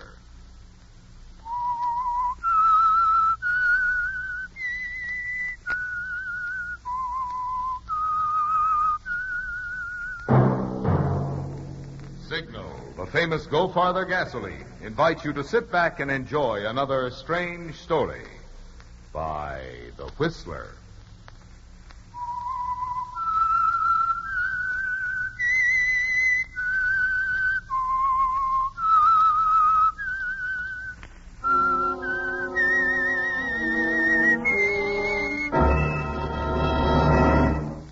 I am the Whistler, and I know many things, for I walk by night. I know many strange tales hidden in the hearts of men and women who have stepped into the shadows. Yes, I know the nameless terrors of which they dare not speak. And now for the Signal Oil Company, The Whistler's strange story. Guilty Conscience.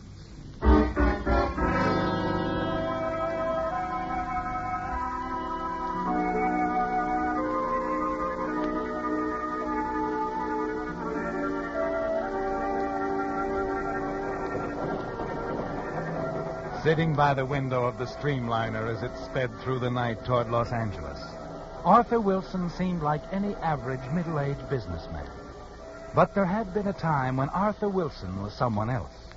Jack Foley, convict. And though it had been 20 years ago, Jack Foley, now Arthur Wilson, would never forget it. The plaintive wail of the train whistle drifting back at him now somehow recalled that other time and place, exactly as if it were this moment. Perhaps it was because another whistle had marked the time when it all began. The night that Jack Foley was given a chance to reach out, to grasp a new life. That night 20 years ago in a prison machine shop. That's all you guys. Bring up the shop. Right.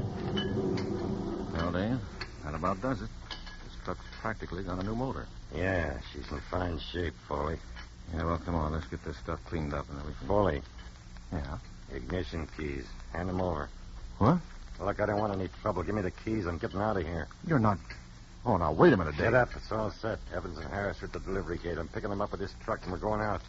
You want to come along? Hey, what's holding it up back there? Make up your mind, Foley, fast. That guard will be coming back here, and I got to take care of him. Now, what do you say?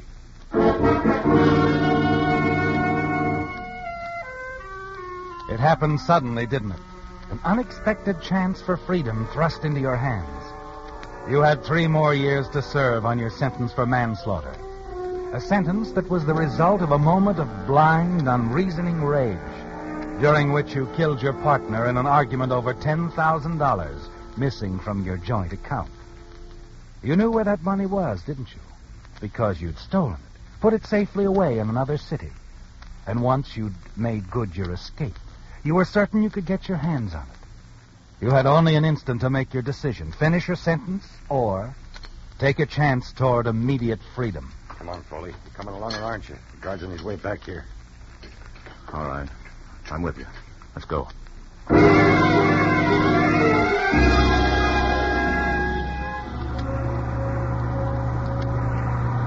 Dave, the guard back there. You could have gone easier with him. Maybe I should have let you do it and killed the guy, huh? You sure this is going to work? Stop worrying, will you? I told you I took care of everything. Look up ahead. Evans and Harris waiting. And there's the gate guard out cold. You better slow down. Dave, the alarm. They'll never get us now. Swing on, you guys. We're not stopping. This is a one-way ride or none at all.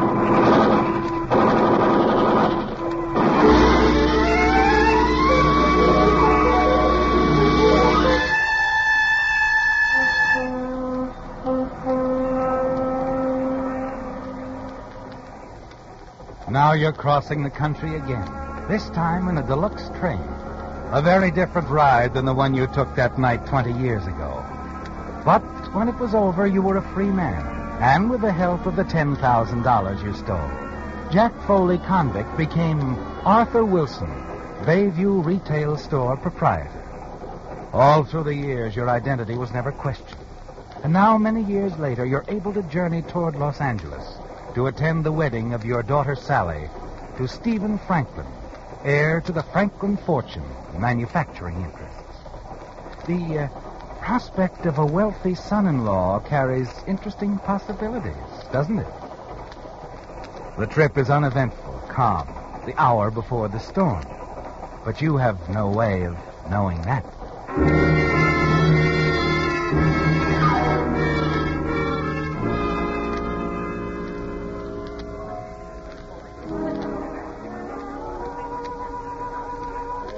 And on an evening a week later, you're dancing with your daughter Sally at the palatial home of Mrs. Alice Franklin, mother of Sally's fiancé, Stephen Franklin. Oh, Dad, isn't it wonderful? I'm so happy. Yes, that's pretty obvious. I guess I do show it. But the best part of the whole thing is you're here. You think I'd miss it? My only child's wedding? Do you like Stephen? Of course. He's a great kid. You know, his mother seems quite nice, too. Mrs. Franklin? Mm-hmm. Oh, she's swell, Dad. Come on, let's go join Stephen. He's in the library. You can't leave that man of yours for 5 minutes, huh? I'll leave him later for another dance with you. All right, dear. Oh, here we are. Well, there you are, Sally. Hi. I thought I'd lost you. Bringing her back to you, Stephen. Oh, thank you, Mr. Wilson. Say, enjoying yourself, sir? Oh, I'm doing fine. I bet you'd do better with a little refreshment. Jameson? Yes, sir? What'll it be, Mr. Wilson? From tomorrow? Stinger? What about you, Mother? A stinger sounds exciting, but just a small one, Jameson. And have Hilda serve more sandwiches. Yes, madam. And, you, sir? A stinger will be fine for me, too. Bring them out on the terrace, Jameson. I want Mr. Wilson to see the way we have the garden lighted. Oh, now be careful of Mother, Mr. Wilson. A dangerous woman? Very. Oh, you go on and dance. Take him away, Sally. I'd love to. Come on, that son of mine. Yes, he's a fine boy. Yes. Here, we can go off this way.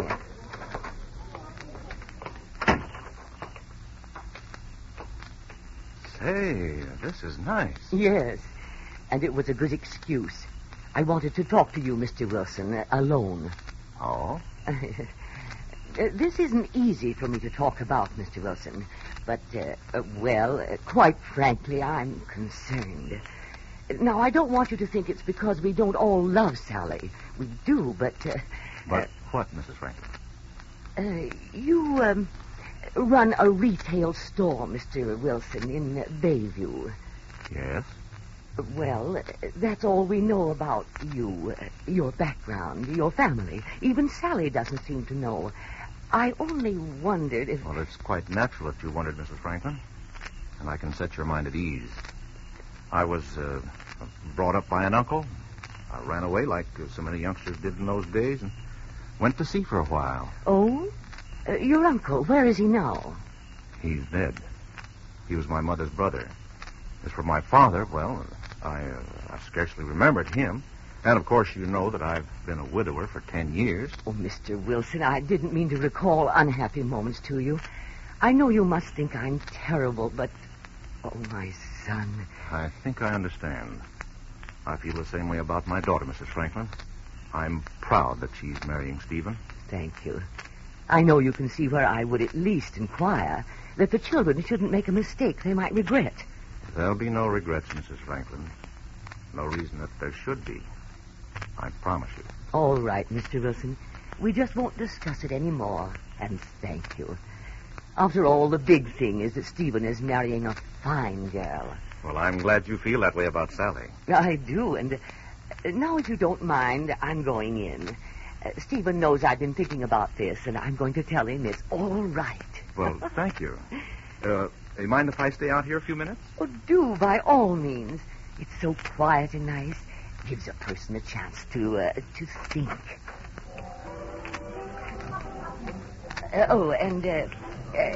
Here's Jameson. You can serve Mr. Wilson here, Jameson. Yes, madam. I'm going back inside. I'll take mine. Thank you. And I'll be along shortly, Mrs. Franklin. All right. Your drink, sir? Oh, yes. Thanks. Thinking of something else? Well, yes, I was, well, it doesn't matter. I think it would, sir. To her. What? What are you talking about? Delightful woman, Mrs. Franklin. Pleasant, friendly, but very, very devoted to that son of hers. All she has in the world, you know, except money. Aren't you being a little presumptuous, Jameson? Presumptuous? Oh, no, sir, not at all. I wouldn't dare be presumptuous to one of Mrs. Franklin's guests. She could cause a lot of trouble, you know, to anybody who wasn't right in line. You're a little confusing, Jameson. I don't suppose you've been sampling these stingers. Oh, no, sir. I never drink when I've got business on my mind. But I don't want to be confusing. I want to be perfectly clear. She was asking questions, wasn't she? Wanted to know all about you. Now, see here, Jameson. I was talking, sir. And you'd better listen quite carefully if you know what's good for you. Because I could break up your daughter's marriage in a minute. Jack Foley. Jack Foley? I think you know him. I think we both know him. Don't we? Now, shall we talk about him? Or do you think you would prefer to go back behind those prison bars, Mr. Foley?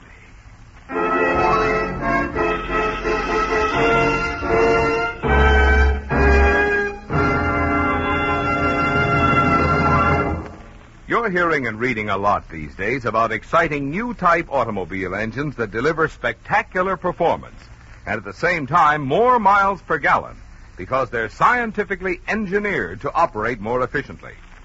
Well, friends, that's exactly what Signal Ethyl, the premium quality of Signal's famous Go Farther gasoline, is scientifically engineered to do, to help the engine in your car operate more efficiently.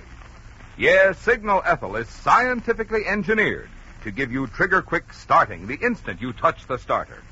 Signal Ethyl is scientifically engineered to give you brilliant pickup and pep that puts more fun into driving. And Signal Ethyl is scientifically engineered to give you smooth, quiet power to take you down highway or uphill with relaxed ease. So whether your car is one of the dynamic new high-compression jobs or a vintage model, if you want to enjoy the best performance it's capable of, fill up with the Signal Super Fuel that's scientifically engineered to help your engine deliver its best. Fill up with Signal Ethyl.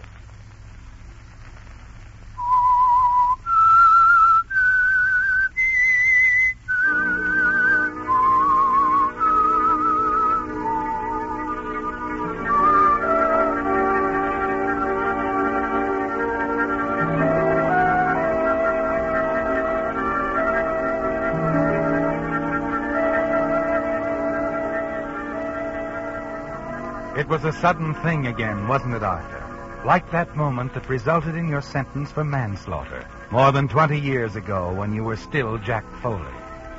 The sudden decision you made a few years later to join in that prison break. And now this startling recognition by a servant who calls himself Jameson in the home of your daughter's fiancé. He can destroy everything, can't he? Your daughter Sally's marriage, the opportunities such a match will afford you, even your business in Bayview. He can even brand your whole life as a masquerade. Tell them all who you really are. And send you back to prison. Jack Foley, my old classmate. And I'm not mistaken. I've been very careful, Jack. My name is Wilson. Arthur Wilson. Sure, and mine's Jameson. Now it is. Used to be Sanders. Remember me? 3 cells down from you, same section, number 34192. Well, I don't know what you're talking about. I've lived in Bayview for 20 years, and I never heard of you. Oh, come now, Foley. Put on your thinking cap.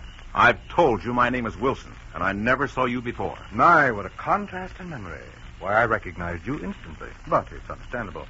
I was a very young man, and you only knew me a short time. You left us rather suddenly, Jack. Stop calling me that. Sorry, sir. That better? I ought to call you Lucky. Lucky Jack Foley, now Arthur Wilson, a successful businessman. His daughter about to marry into one of the wealthiest families in the state. What are you after? Oh, your memory's getting better, isn't it? Well, what is it? What are you after? Is this some sort of a blackmail pitch you're giving me? Now, that's a very interesting thought. It might be if I were the man you think I am. The man I know you are. How long have you worked here, Jameson? Or Sanders, if you prefer. 6 months or so. Well, you must be out of your mind. Supposing I happen to be Jack Foley. Do you think for 1 minute that Mrs. Franklin or anyone else would take your word for it? Oh, no, sir. Certainly not. Well, then what are you driving at? Why all these ridiculous suggestions? Sir, I have what is known in the trade as a black on white. Surely you remember Professor Slips Dolan, Dean of Forgery? He was in another section, but in the apartment just below. I'm getting tired of this, Jameson. Great man, Professor Dolan. For the professor, any official document was a black on white. I have such a document. Regarding Foley? Regarding you, yes. The light's very good out here. I'll show it to you. But just remember, the light's also too good for you to start anything. You seem to think of everything. Take a look at this, and you will really think so, sir. Here. The letterhead will convince you, I think. Look at it. Bureau of Identification, Washington, D.C. Department of Fingerprints. The Bureau of Identification sent my fingerprints to you? Oh, no, sir. It was the other way around. I sent your fingerprints to them. But how could It was quite simple. My training, you know. I'm sure that as a retail merchant you were grateful, shall I say, to our alma mater, for what you learned of merchandising in the prison commissary. I've used my training in photography to advantage many times. Taking fingerprints is a very simple process. Slow down, Jameson. Where did you get my fingerprints? Oh, they're all over the house, sir. Naturally, as a servant, anxious to please, I go all over the house. I picked up your prints first night you were here. Your water glass, wine glass, knife, fork. And then I sent the photographs off to Washington. That's fantastic. But true. The answer arrived this morning. The prints of Jack Foley, escaped convict, and Mr. Arthur Wilson, retail merchant, are exactly the same. Amazing coincidence, don't you think? What are you going to do? It's a question of what you're going to do, Jack. For me. Call me Wilson. Arthur Wilson. Gladly, Mr. Wilson. You'll cooperate, then? My daughter's getting married in 4 days. Now, what is it you want? Oh, I'm very common as a blackmailer. I want money. $20,000. $20,000? Well, you might as well ask for $1 million. I haven't had more than $2,000 or $3,000 in the past 2 years. Oh, come now, a prosperous retail merchant. I don't even own the store, Jameson. Most of the stock is on consignment. You'll have to sell things much faster than you ever did, won't you, old chap? I can't raise that much money. Now, I'm the one who's getting tired. You'll raise it, Foley. Every dime, no more, no less. And I want it by Tuesday at 4 o'clock. 2 days? Well, that's impossible. You know what I'm going to do? I'm going to the police. Go right ahead. I'll go to Mrs. Franklin with this letter. That'll wreck both our futures. But then, I haven't got my daughter's marriage to a millionaire to worry about. Tuesday at 4, sir?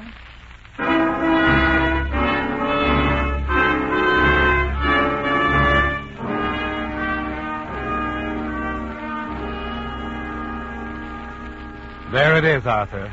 A demand that places your future and your daughter's wealthy marriage in the balance. You feel certain it'll be all over if you don't meet Jameson's request for the money. And you haven't the slightest idea where you're going to get it, even part of it. But you have to try. The next morning, from a booth in a neighborhood drugstore, you put through a call to Walter Reynolds, Bayview Bank executive. I have your party, sir. Go ahead. Hello? Hello, Walter. This is Arthur Wilson. Oh, yes, Arthur. What can I do for you? Well, something's come up. I can't go into details over the phone, but I've got to raise some money. Certainly, Arthur. It's an unusual amount, but... Well, I'm sure we can take care of it, Arthur. We'll be glad to credit your account with a couple of thousand. Well, it's more than that. I need 20,000, Walter. 20,000? Why, you know we couldn't handle that, Arthur. Well, I know it's a great deal, and I figured that banking with you for over 20 years meant something. And... It does, Arthur. Of course it does. That's why I just agreed to a couple of thousand. But 20, I can only go so far. Look, Arthur, if it'll do any good, I'll add my personal endorsement and make it 5,000. 5,000? Is that better? I'll wire it to you down there in care of the Interstate Trust and Savings. 5,000. All right. Thanks, Walter. Thanks a lot.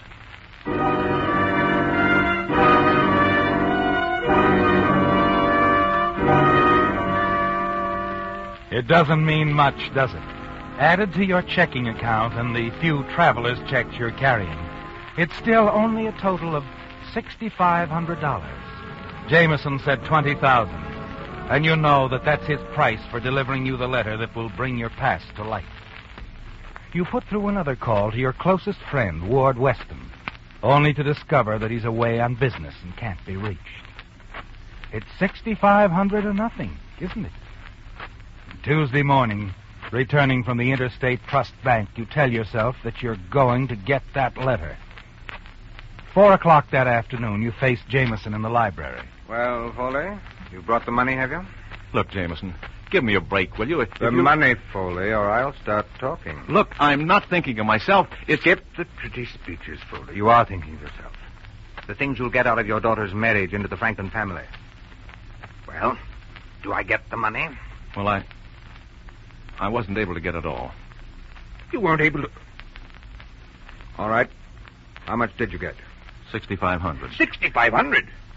Why, that's not even half of it. Shh. Keep your voice down and stop calling me Foley. Oh, I should have told you. We're practically alone. Mrs. Franklin went downtown. Stephen is out with your daughter. You shouldn't have told me that. You're not going to spoil all this, Jameson, for me, anybody. I want that letter. Now, don't get impulsive. I'm not fool enough to get careless, you see? A gun. I haven't forgotten about that temper of yours. Your sudden way of doing things. It put you in jail and got you out. But it won't do you any good now. Won't it? Nice of you, Jameson. Nice of you to bring your own gun. Foley!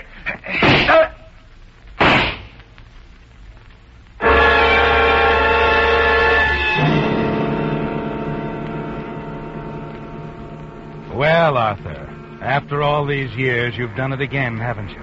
You stand over him, the rage slipping away into fear. You wanted Jameson out of the way. You were willing to go to any lengths to get that letter.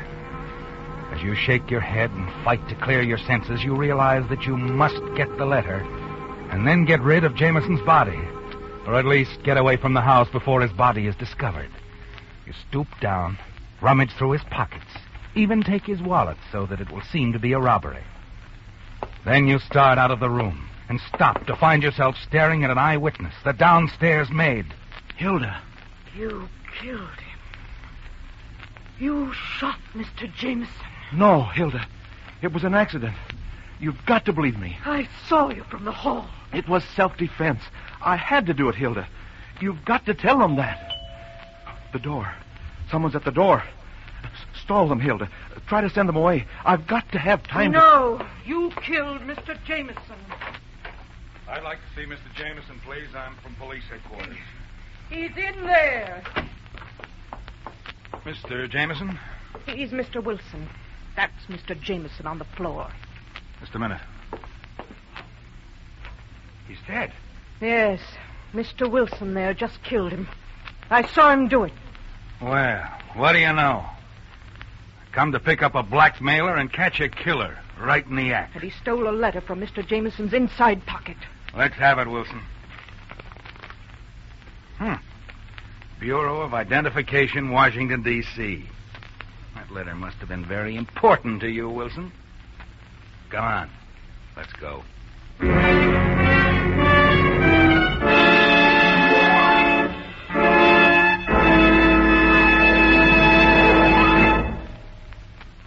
If you really want to protect your car, then the motor oil for you is Signal's amazing new heavy-duty type oil that reduces engine wear due to lubrication 50%.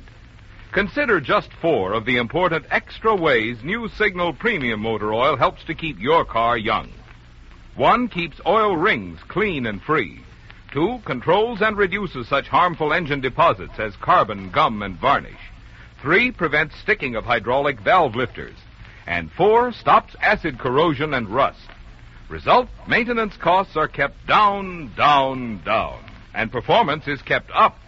So if you're still using lazy, old-fashioned oil that merely lubricates, it's high time to make a change for the better. Change oil next time at a Signal service station.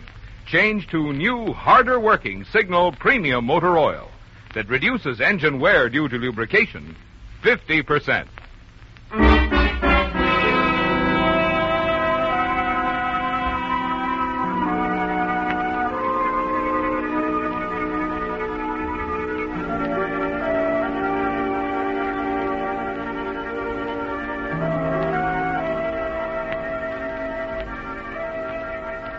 Well, it's all over, isn't it, Arthur? Your long years of living a double life.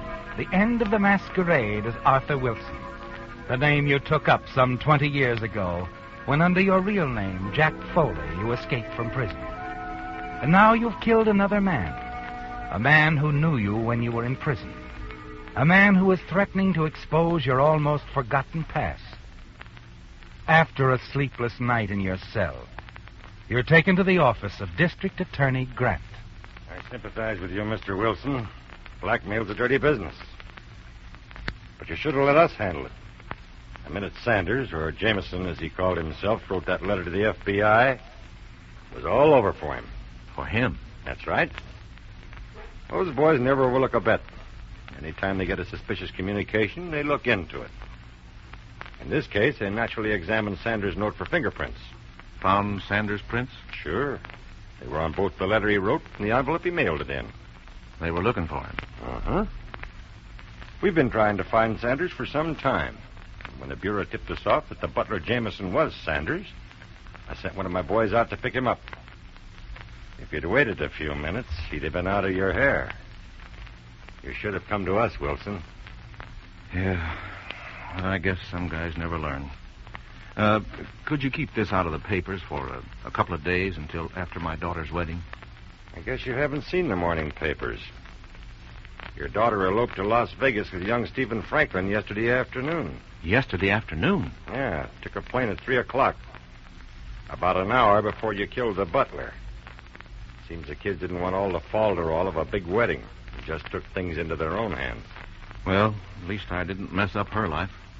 That wasn't your fault. No, I suppose not.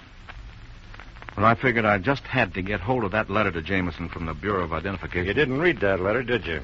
Well, no. Your men took it before I had a chance. Uh-huh. I'll read it for you. Dear Mr. Jameson, regarding the fingerprint photos accompanying your inquiry as to the further or future identity of one Arthur Wilson, please be advised that information of this kind is available only to duly authorized agencies for the enforcement of the law.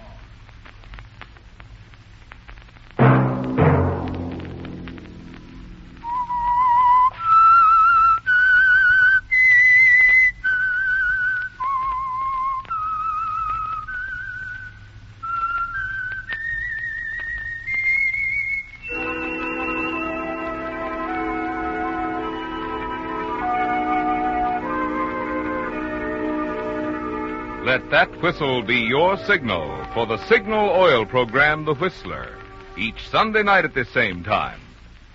Signal Oil Company has asked me to remind you, now that school days are here again, it's even more important to drive at sensible speeds, be courteous, and obey traffic regulations. It may save a life, possibly a child.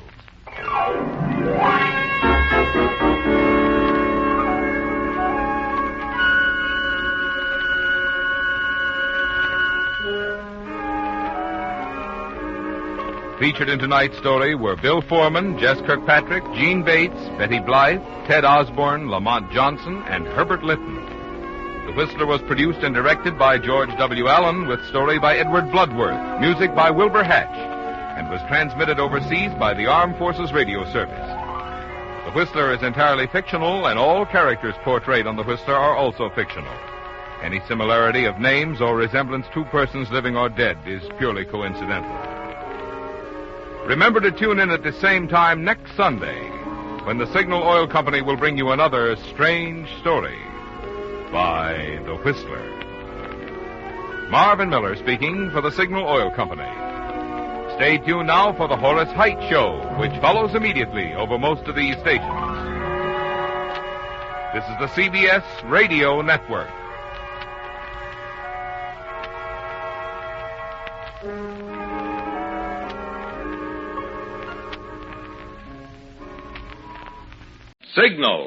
Signal gasoline. Yes, Signal gasoline is the new gasoline you can prove is superior.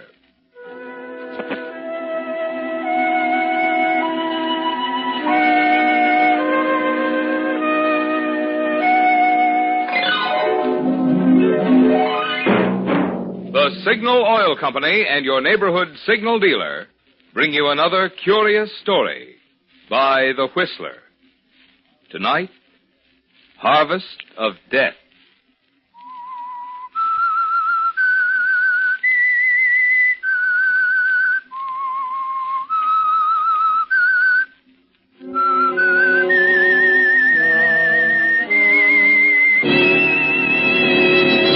I am the Whistler, and I know many things, for I walk by night.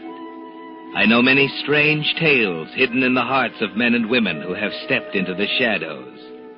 Yes, I know the nameless terrors of which they dare not speak.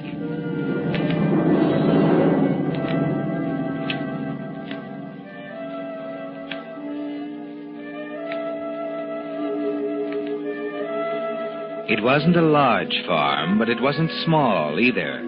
It kept two strong men busy from sunup to sundown taking care of it. And they did a nice job because the farm prospered. Mort Grant owned the farm and lived in an awkward-looking unpainted farmhouse with his wife Nellie. Jim Hayward was the hireman and lived in a spare bedroom. But actually, he'd been there so long that he was more like one of the family than a hired hand. And that's what worried Mort Sanders. Mort. Scared me half to death popping in the kitchen door like that. Did I?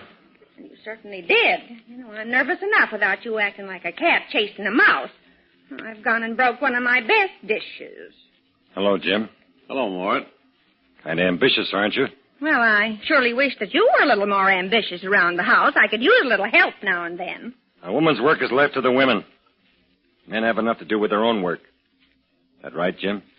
Well, I guess it is, Mort, but Nellie looked a little tired, and I thought it wouldn't hurt anything if I stepped out in the kitchen and helped her a mite with the dishes. You should rest quiet a while after eating supper. I'd like to see the day when I get any rest after supper. I'm not really tired, Mort. I don't mind helping out a little extra bit. Well, if you don't mind, you can be as foolish as you want, I guess. Nobody's being foolish. I think it's downright generous of Jim to want to help. We ought to help each other more around here instead of living like three hermits. I don't see you out plowing. Come on, Jim. Leave the old lady to her work. If you don't mind, Mort, I'd just soon finish what I started. No, I don't mind, Jim. Not at all. Suit yourself. Suit yourself.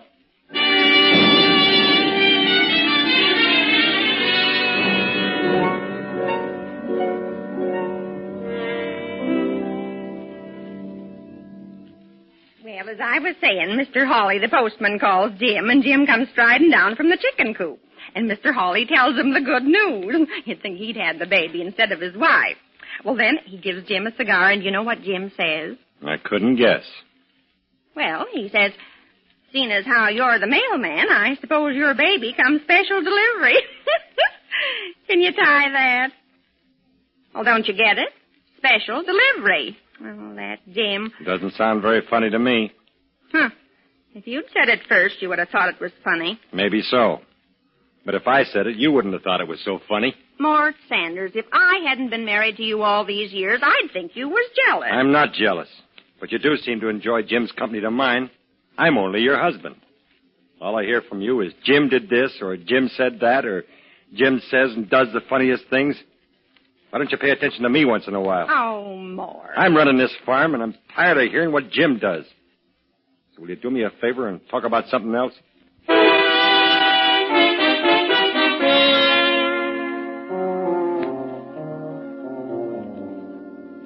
You shouldn't get so angry, Mort, because anger leads to all kinds of human excesses.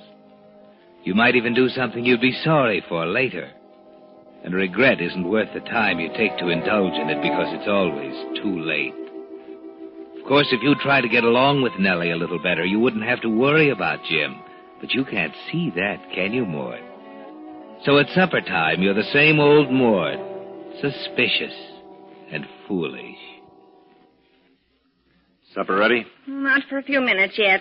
Jim won't be in for a while. He's working on the tractor. Well, if he can't make supper on time, that's his tough luck. Well, just the same, it isn't ready, so you'll have to wait. Well, don't you notice anything different? No. Well, look around. I still don't see anything. What's it all about?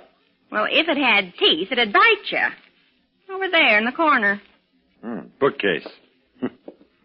Where'd you pick up that thing?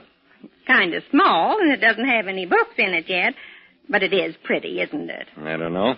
Where'd you get it? Nice red color. I ask you where you got it. Well, for goodness sake, stop shouting. I can hear you. Jim made it. What'd he do that for? Well, how do I know what he did it for? I guess maybe he heard me say once that I wished I had a bookcase and thought it'd be a nice thing for him to make one for me. Oh, he did he? How much further is he going to go with this sort of thing? He acts as if he was your husband instead of me. Well, Lord knows you never buy anything for me. Pinching every penny. What I do with my money is my business. Oh, now, Mort, don't get your blood up. Well, why shouldn't I get my blood up? You seem to be interested in Jim more than anything else around here, even me.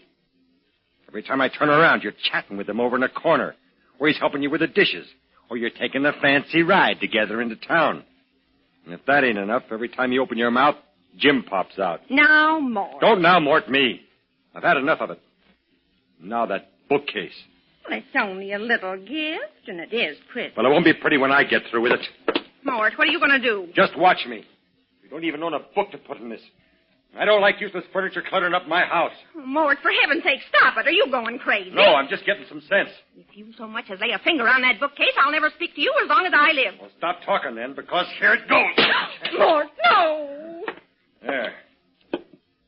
Take a look at your fine gift from Jim now. I hate you. You'll get over it. When Jim finds out if he's half the man I think he is, he'll beat you to a pulp. Where is he? I told you he was working on the tractor. For your information, fine lady, I'm going out and fire him. I don't want any wife stealer working for me.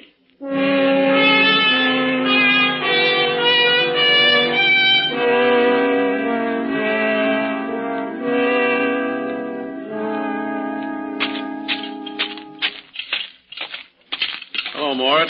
Supper almost ready? Almost. I won't be able to finish this tractor tonight, I'm afraid. Turned out to be more work than I thought. The wrist pins... Never mind. Give me the wrench, Jim. Oh, you want to take a hand at it? No, but you won't be needing this wrench anymore. What do you mean? Hand it over. All right, Mort. Anything you say. Here it is. Thanks. Now, what's it all about? You look like you've got something serious on your mind. I just come out to tell you I won't be needing your services around here anymore.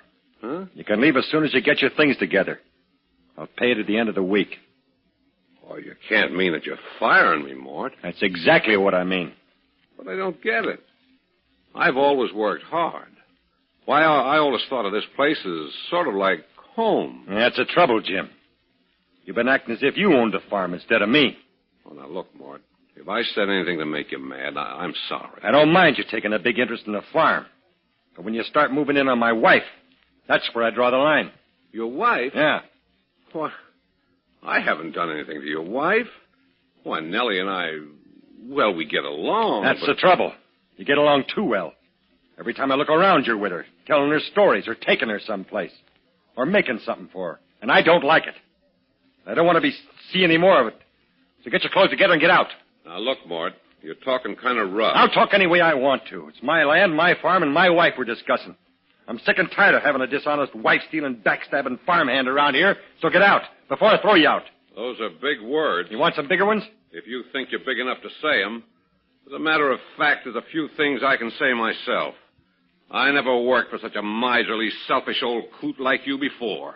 Won't even trust a bank with your money. That's enough out of you, Jim. There's one more thing I always wanted to give you before I left. A punch in the nose. Stay away from me, Jim. Put him up, Mort. I'll give you a chance to back up them big words of yours. All right. You asked for it. Mort, put down that wrench. Try and make me. I'll be taking it away from you. There.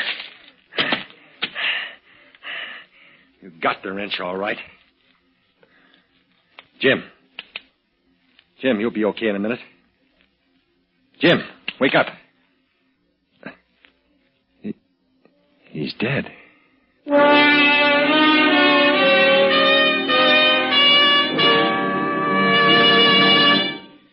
If we of the Whistler cast sound a bit on the excited side tonight, there's a good reason.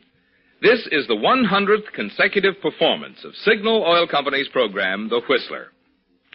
Because of your enthusiastic letters, Signal Oil Company has continued The Whistler without interruption even through the summer when so many programs go off the air.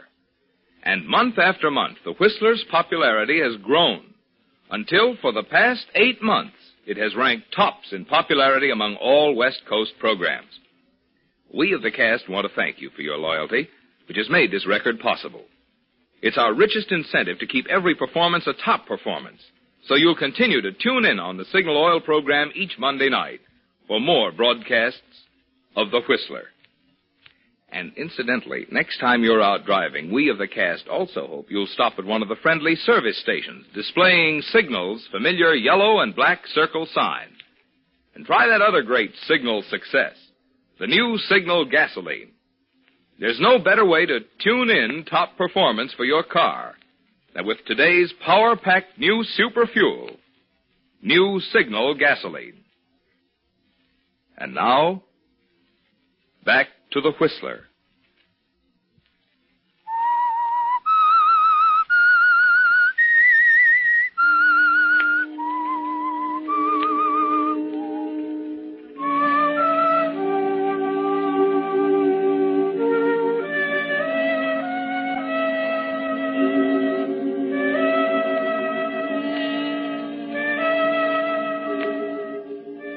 Well, Mort, it seems you've reaped a bigger harvest than you ever imagined from the little hatred you sowed.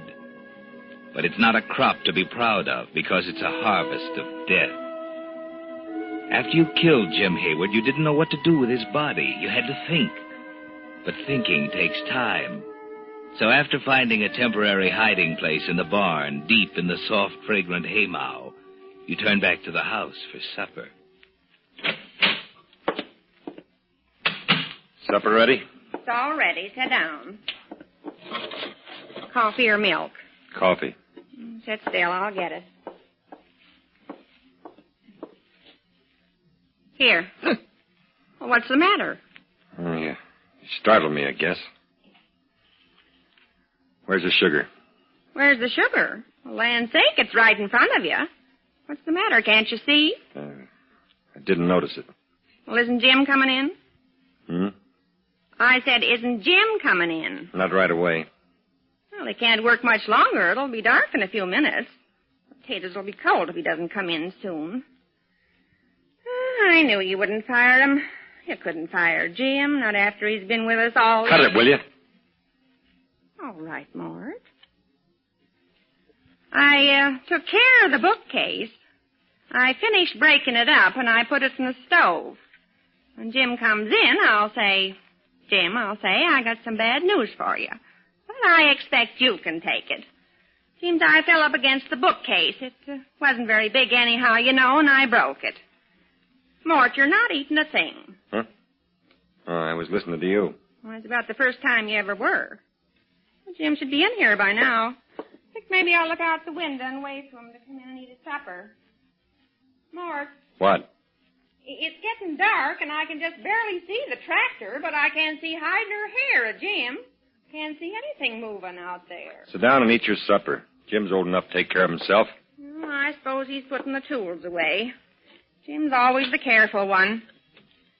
Mort, you're still not eating. I'm not very hungry. I bet Jim's got a big appetite tonight. Will you stop talking about Jim? Well, for heaven's sake, Mort, what's got into you? You don't have to shout like that. You scared the living daylights out of me. I asked you before to stop talking about Jim. I was just trying to be sociable. With you sitting there like a mummy, a body could go crazy for something to do. Well, if you want to know, Jim won't be having supper tonight, so you can stop waiting for him. Why won't he have supper tonight? Because I did what I said I was going to do. You mean that you fired him? Yes, I fired him. Well, of all the Nellie. selfish... I don't want to hear one word out of you about it. It's done, that's all, and there's nothing you can do to change it. All right, Mort. If Jim's fired, he's fired. But I don't Shut up. Well, at least he can have one more meal before he goes. Can't he? Jim's gone. Gone already? Yes, he's gone already. How many times do I have to say it? Well, it seems funny he didn't say goodbye to me. He didn't even come after his clothes and things. Oh, he can't be gone yet. I told you he was gone. Gone for good. He won't be back. Did he ask you to send his clothes to him? No. Well, didn't he tell you where he was going? Look, he just left. He didn't tell me anything. Was he angry? A man who gets fired isn't exactly happy. Well, aren't you going to give him a character reference or something so that he can get a job someplace else? Where he's going, a reference from me isn't worth a thing. Oh, then you do know where he's going. You said before that you didn't. I don't know. All he said was that he thought he might go north, maybe to Canada. That's all he said. Well, it's funny he left late in the day like this. You'd think he'd wait until morning and get a fresh start. Can a man do what he wants with his own life without you analyzing the whole thing? But I thought I knew Jim. I thought I could tell just what he'd do. Well, you couldn't, so forget it. Well, it seems to me the whole thing's all very funny. It's all very funny.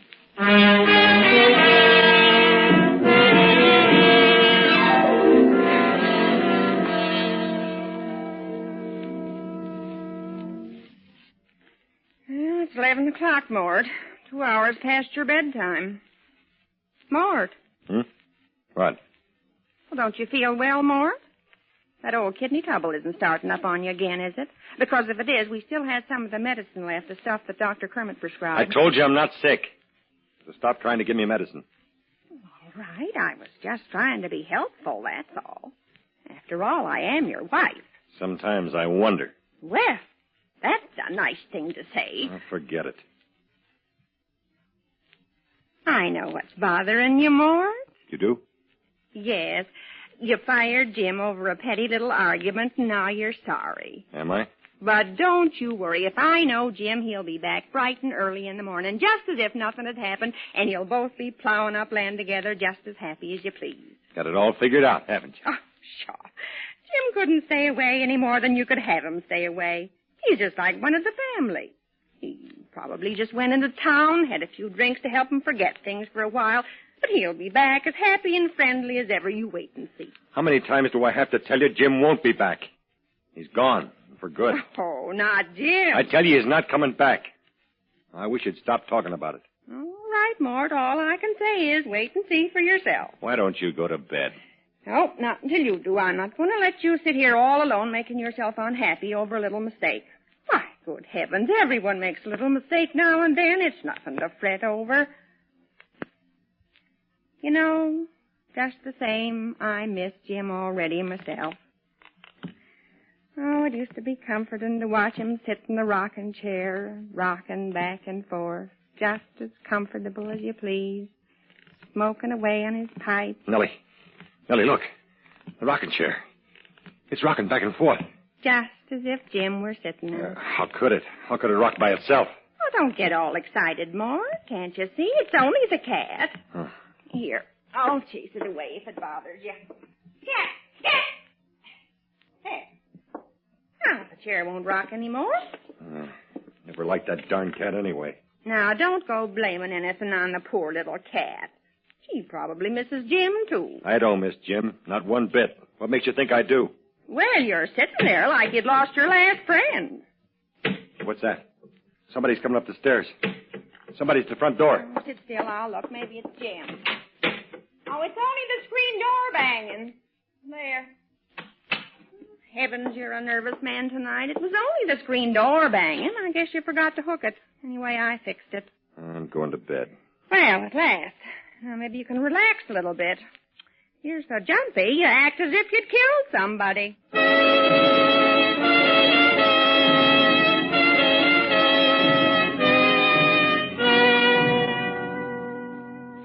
Nellie comes awfully close to the truth sometimes, doesn't she, Mort? Uncomfortably close. But never mind. She doesn't really know what happened to Jim Hayward. So you go upstairs to try to sleep and forget the whole affair. If you can. Perhaps you'll even think of something to cover up your tracks forever.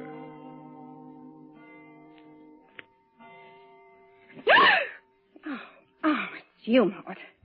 Oh, you give me a start. I just opened my eyes and I thought I saw somebody standing over me. What are you sitting up in bed at this hour of the morning for? I can't sleep. Oh, just lay back on the pillow and relax. You'll go to sleep. I can't. Tried. It's too hot or something. Want me to get up and get you some coffee or something? No, I don't want anything. Let me put the light on. Well, no wonder you're so hot. You're fully dressed. When did you do that? Got up and dressed about an hour ago. I think I was cold. What in the world's got into you, Mort? First you're as jumpy as a thoroughbred. Then you can't sleep. Then you turn cold. And now you're too hot. Are you sure you're not sick? I told you there's nothing wrong with me. Well, you surely must be hot. The sweat's pouring right off you. Now, there's no need to get so worried about Jim that you make a nervous wreck of yourself. He'll be back, I tell you. If you mention Jim once more to me, I'll strangle you to death. All right, Mort. I didn't mean to get you mad, but you're beginning to worry me now. Go back to sleep. Where are you going? Mind your own business. What you lighting that lantern for? If you got to be so nosy, I'm going out to the barn. At this hour? Are you out of your mind? Look, you just go back to sleep and keep your nose out of my business. I won't mind my own business. Mort Sanders, tell me where you're going. All right. I'm going out to the barn. I'm worried about something. One of the horses. What's the matter with it? I don't know, but she's been kind of sick today. I want to take a look at her. You're up to something, Mort, and it isn't a horse. What is it? Wouldn't you like to know?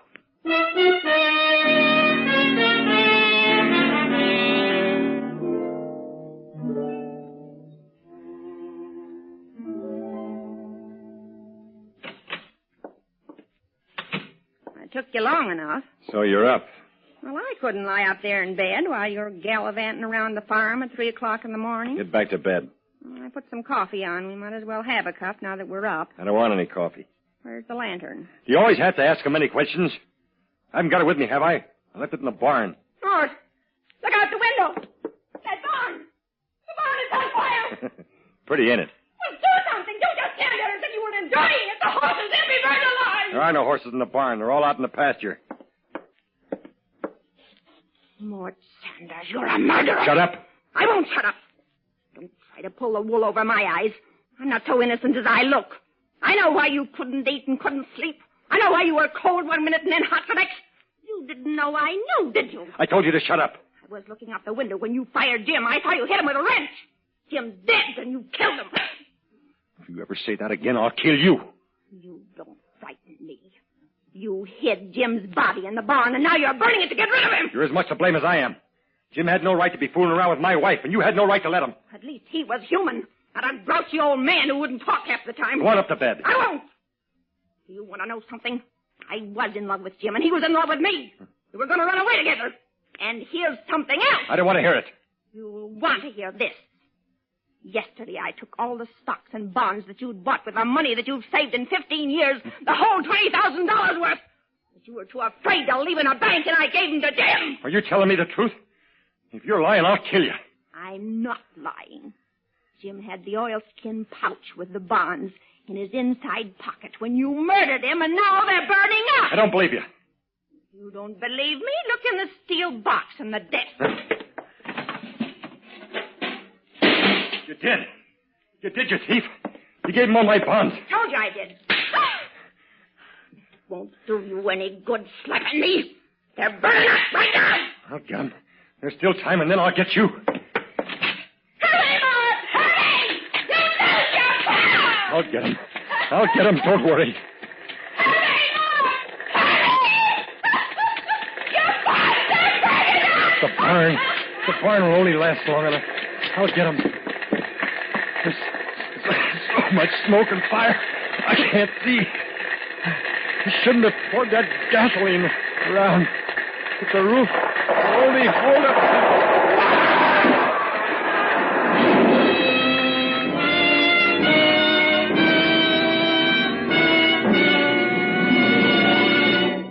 The Whistler will return in just a moment with the strange ending of tonight's story. Meantime, because the gasoline you use has so much to do with the performance you get from your car, I think you'd be interested in knowing how a new scientific development has put amazingly increased power into that great new super fuel, New Signal gasoline. You see, science has long known that the way the atoms in gasoline molecules are arranged determines how much power you get from the gasoline. Well, in old-style gasolines, the atoms were left just as nature arranged them. But recently, certain chemists found how to rearrange the atoms in gasoline molecules in an entirely new way. The result is New Signal gasoline, with amazing new power. Power so immediately apparent you can feel it, see it, hear it. It's because of this superior performance you can actually recognize the moment you step on the accelerator that we urge you to let one tankful of New Signal gasoline talk for itself.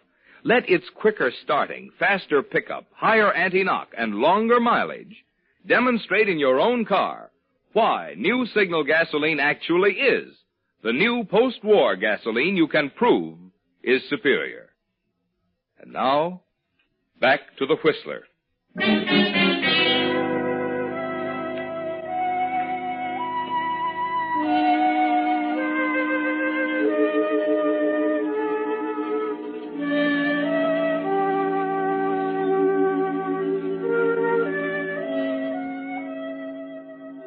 So for once you listened to your wife, Mort. For once you took her advice and hurried into the burning barn. And to death. Of course, the flames lighted the night sky and brought a crowd of neighbors, but there wasn't much they could do. They stand outside the house watching the last glowing embers, talking in hushed tones.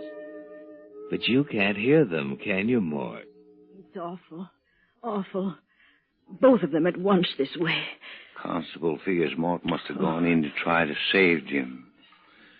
Jim was almost like one in the family, you know. Yes. What about Nellie? Is she all right? She's just sitting in there in the rocking chair by the window. Stunned, I guess. Oh, poor soul. I'd best go in and see if I can comfort her.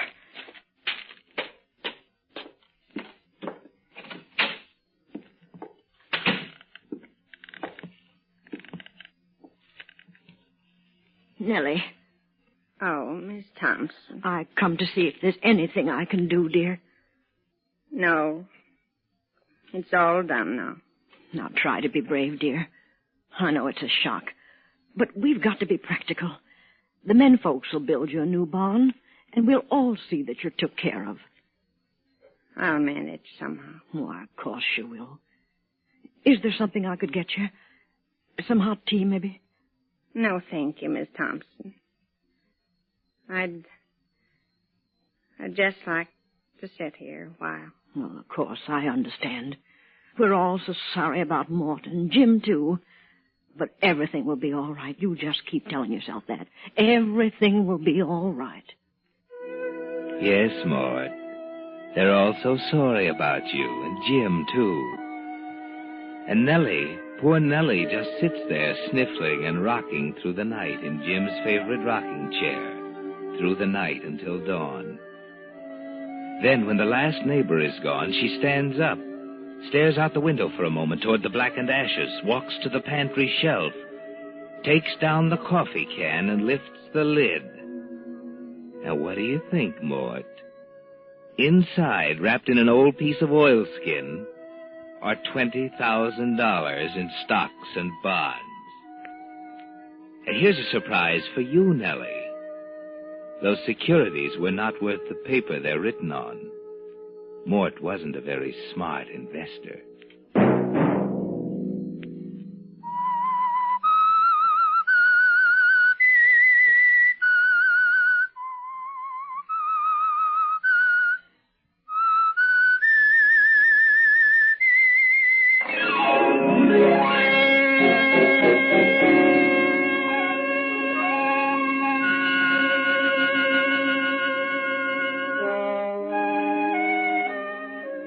Next Monday at 9 o'clock, The Whistler will bring you another strange tale. The Whistler is broadcast for your entertainment by the marketers of Signal gasoline and motor oil and fine quality automotive accessories, and by your neighborhood Signal dealer. This program, directed by George W. Allen, with tonight's story by John Hayes, music by Wilbur Hatch, is transmitted to our troops overseas by the Armed Forces Radio Service. This is Marvin Miller speaking, and suggesting that you try New Signal, the new gasoline you can prove is superior.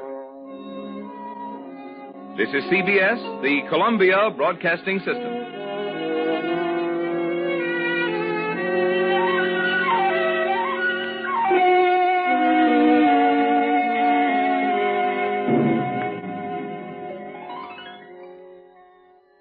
And now, stay tuned for the mystery program that is unique among all mystery programs. Because even when you know who's guilty, you always receive a startling surprise at the final curtain. In the Signal Oil program, The Whistler.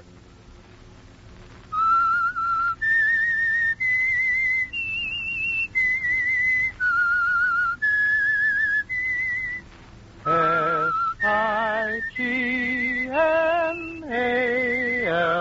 Signal, Signal gasoline. Signal, the famous Go Farther gasoline, invites you to sit back and enjoy another strange story by The Whistler. For extra driving pleasure, the signal to look for is the yellow and black circle sign that identifies Signal service stations from Canada to Mexico.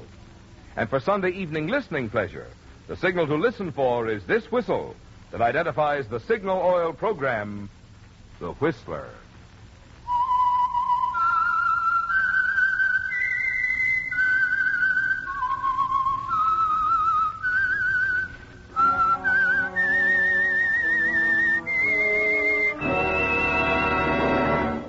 I am the Whistler, and I know many things, for I walk by night.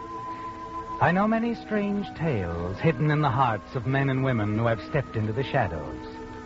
Yes, I know the nameless terrors of which they dare not speak. And now, for the Signal Oil Company, The Whistler's strange story. 5-cent call.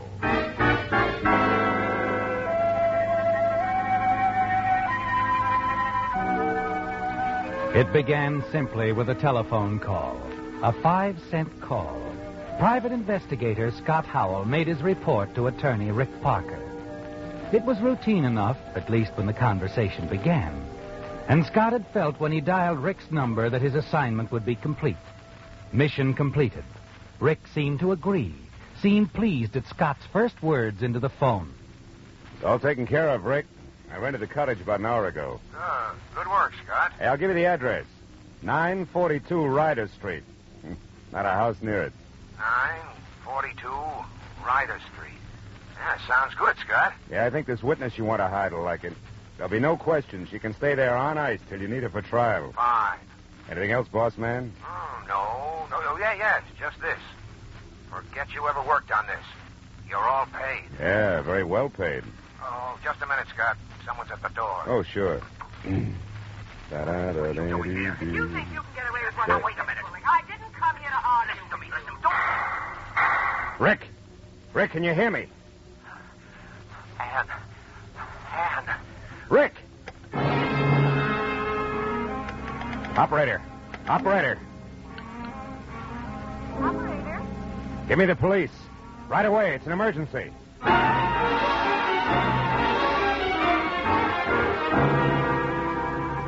You can't understand it, can you, Scott? The strange, violent scene that must have taken place at Rick Parker's apartment. You thought it was a lover's quarrel, just an exchange of words.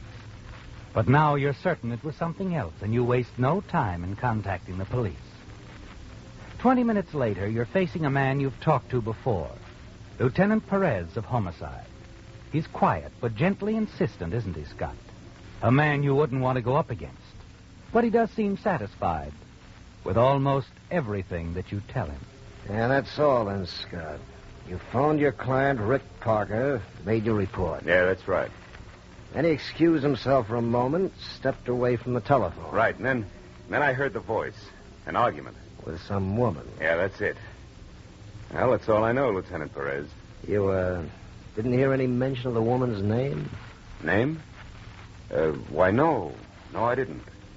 Rick just kind of Well, breathed into the phone, but he didn't answer when I called him. All right, thank you, Scott. For the call and the cooperation. Good night. Good night, Lieutenant.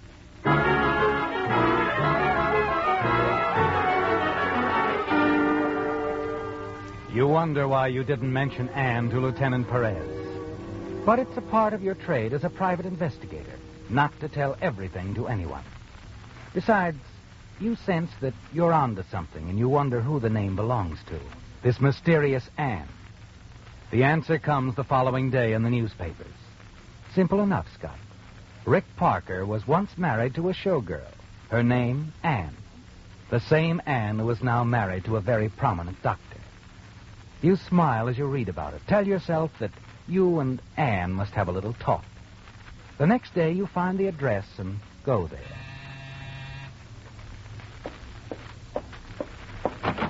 Yes? Oh, hello. I suppose you're Anne. I don't believe that we've ever met. No, we haven't met. Howell's the name, Scott Howell. Private investigator. Errand boy, messenger. Sorry, Mr. Howell, I've no errands to be run today. And you can take your foot out of the door or I'll call my husband. Oh, he's not in. How did you... Anne, please, you think a thoroughly schooled and practicing private eye would make that mistake? What mistake? The one I want to discuss with you. What you were doing in another man's apartment last night. Now, would I discuss such a situation in front of your husband? I happen to know Dr. Farrell's out of town. Who are you? I told you. Never mind. Come in. Oh, that's better. Yeah, that's much better. Easier on the shoes. I'll take water with my scotch, if you don't mind. I'm not getting you a drink, and you're not staying here long. Just long enough to tell you exactly what I mean. Yes. You're in trouble, Anne.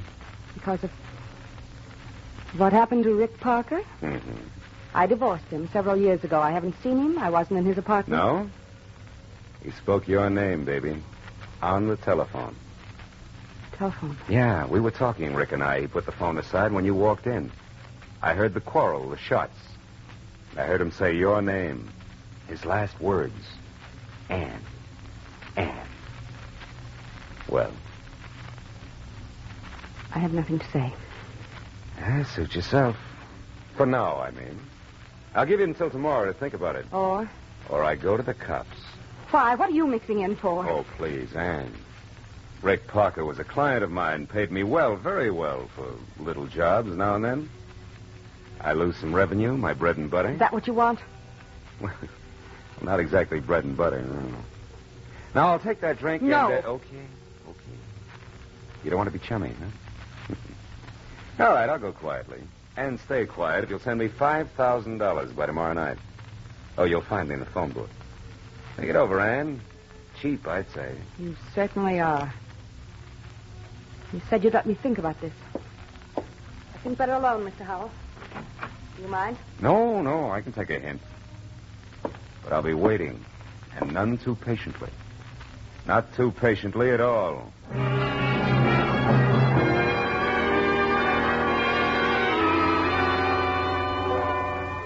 You wonder about Anne all that night, don't you, Scott? Because she doesn't seem to frighten very easily. Yes, Scott. You wonder a great deal about Anne and what she will do. But you have your answer the following evening when you arrive home.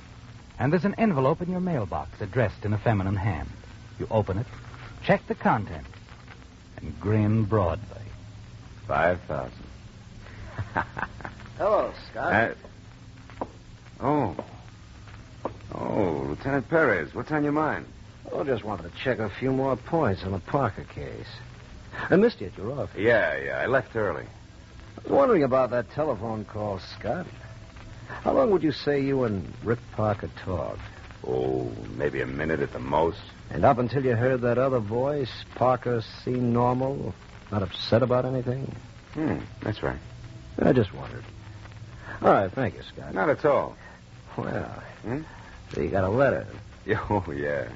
Yeah, I belong to the Lonely Hearts Club, Lieutenant. Mm-hmm. And she loves you? Oh, she's crazy about me.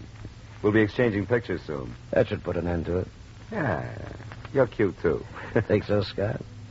Maybe you should send her my picture. Good night. Good night.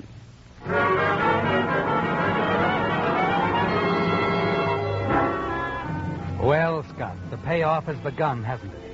$5,000 in cash from Anne. And in the weeks that follow, it all falls into a familiar and lucrative pattern. You call on Anne again and again. And after each visit, the envelopes arrive with additional payments. It's going beautifully, isn't it? Until one evening when the expected payment is not in the mailbox. And an hour later, someone knocks on the door of your apartment. Anne. That's right, Mr. Howell. You shouldn't have come here. We'll talk inside if you don't mind. Mind? It's a pleasure. I'll get right to it, Mr. Howell. Scott, your little game of blackmail is all over. Oh? Have you seen tonight's papers? Just the funnies. I hope you enjoyed them, because this isn't so funny. You see, the police are on the trail of a woman, Nora Ralston. She was seen leaving Rick's apartment. They say she had something to do with a case he was working on. Really? They're certain she killed Rick, and they expect to have her in custody by tomorrow. That changes my position, Scott. I'm no longer a possible suspect. Keep talking. Gladly. There isn't much to say. Just what I'll tell the police if they ask me. And that is? Why I was in Rick's apartment at the time he was shot. You see, he was bothering me. Rick didn't seem to get the idea that an ex-husband is no more than that. Couldn't believe I really love the man I'm married to now. Yeah, well, I hope it's love with him, baby. He might not like the idea of where you were when he was out of town. I think he'll understand when I tell him why I did it. To protect him, his professional reputation. Like Caesar's wife. A doctor's wife must also be above suspicion. Yeah, but you're not. I told you, Rick called your name into the phone. I heard him. Anne. Certainly you did. When this girl came there, I hid in the other room. That's why I didn't see her. Rick was calling to me after she shot him. He was calling for help. Wait a minute. It's the truth, Scott. And the police will believe me, especially when they've arrested her. They'll believe me. Not you. Yeah, well, what about your husband? That bad publicity. If you go to the police, the newspapers will have... The police will keep my name out of it, I'm sure. They'll be just as anxious to protect my husband's name as I was.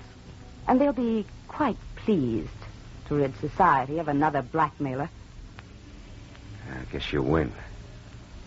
Look, I'll give you $5,000 now, and in a couple of months I'll give you some... That won't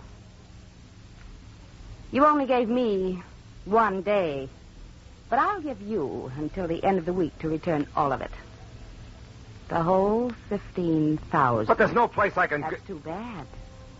Now that the shoe's on the other foot, it pinches. Doesn't it, Scott? Plenty. I'm sure it does.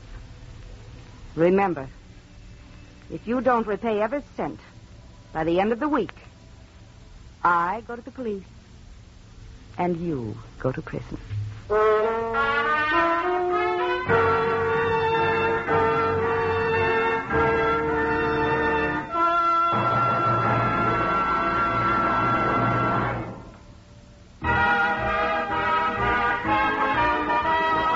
Tonight's $20 Signal gasoline book goes to Mrs. Esther Cook of Azalea, Oregon, for this limerick. A slick chick named Cynthia O'Farrell claimed gas cost kept her in a barrel. Till to Signal she turned, and rapidly learned she could have both a car and apparel. Signal, signal, signal gasoline. Your car will go far with go for the gasoline. Our congratulations to Mrs. Cook for her clever way of describing the good mileage you enjoy with Signal, the famous Go Farther gasoline.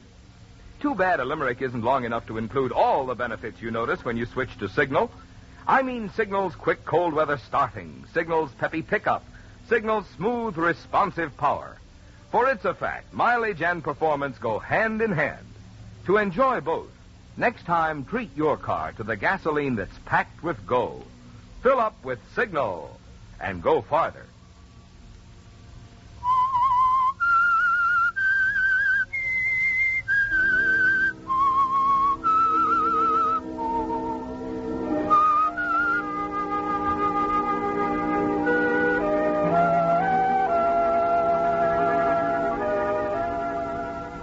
Well, Scott, in a sudden change of events, the tables have turned, haven't they? Your hold over Anne, Rick Parker's former wife, is wiped away. And she's insisting on the return of the money you've managed to take from her. You're going to have trouble returning Anne's money because you've spent a great deal of it. And then suddenly your thoughts turn to Nora Ralston, the woman the police are looking for. And as you think about her, a plan begins to take shape in your mind. Yes. But before you can make a move, you've got to find her. In the days that follow, you use every trick you've ever known, checking every angle carefully. Finally, from Rick's former switchboard operator, you get what seems like a good lead. Late that evening, you return to your office and make a phone call. Hello? Hello, Nora. I'm sorry, you had the wrong... Hold it, sweetheart. This is Scott Howell. Still there? Yes. Guess you read about it in the papers, huh? I was talking to Rick when he was killed. Overheard him quarreling with his killer. I read about it. I didn't tell the police what I overheard. That is, not all of it. Well, we talk it over? Where are you now? At the office. I'll meet you wherever you say. Golden Gate Park in an hour, back of the museum. Okay. I'll be driving a green convertible.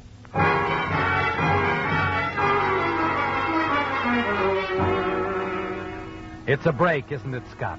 After days of searching for Nora Ralston, you finally found her. And now you've an appointment to meet her. It's the chance that you've been waiting for. As you drive your convertible up Gary Street, you tell yourself you'll have to move with caution in dealing with Nora Ralston. A dangerous woman, isn't she, Scott? She's already killed one man. And now, hounded by the police, there's no telling what she'll do. A few minutes before 8, you drive into the park and find Nora waiting for you back at the museum alone. As she slides into the seat next to you, a gun suddenly appears in her hand. Just keep driving, Scott. What's the idea? The idea is I don't trust you. Oh, now look, baby. You wanted to talk, didn't you? All right. Drive out to the beach. We'll talk.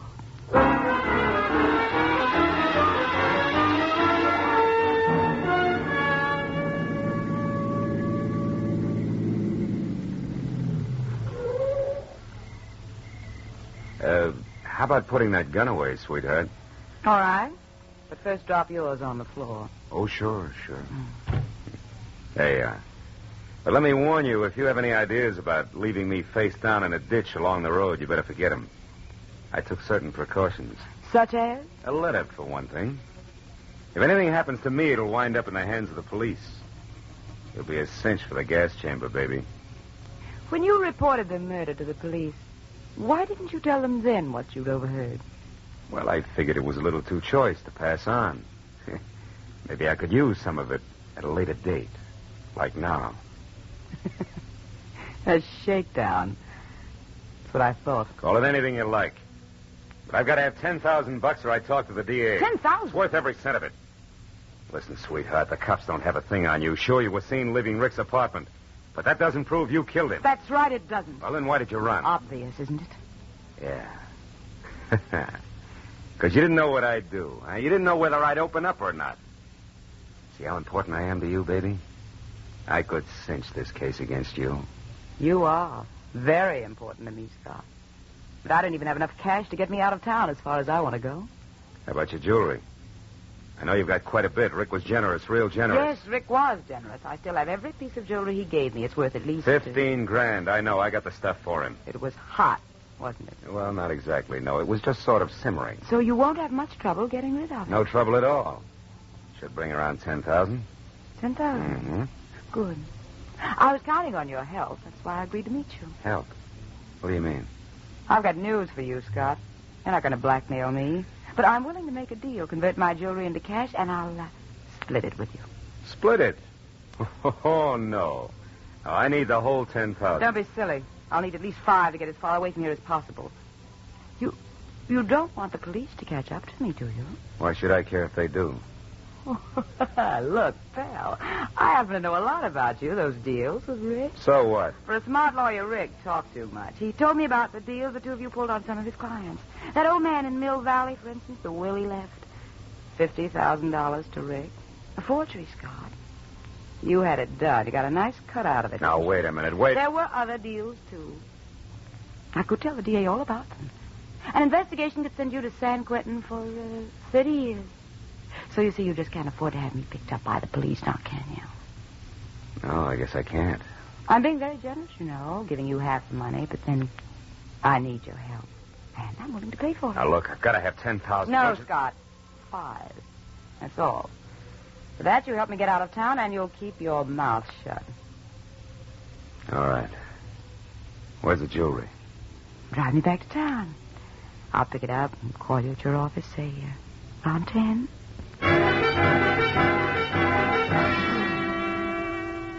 You made up your mind instantly, didn't you, Scott? When Nora refused to give you more than $5,000, you knew exactly what you had to do.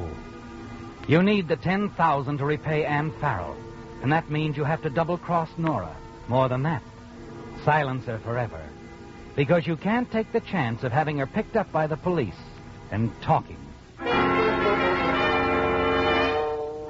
You're sitting at your desk waiting for Nora's call when a few minutes before 10, you have an unexpected visitor. Hello, Scott. Oh, Lieutenant Perez. Mind if I come in?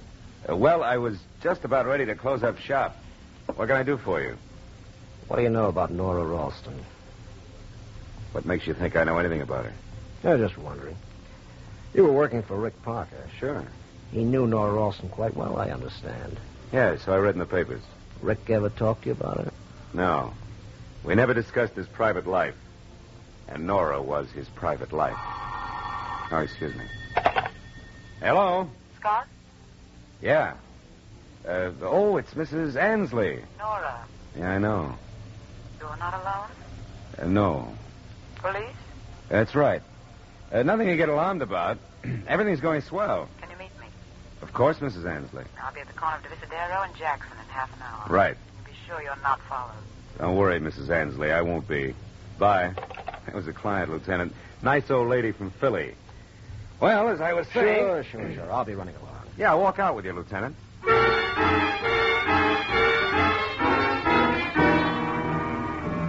In the street, you watch Lieutenant Perez until he's out of sight.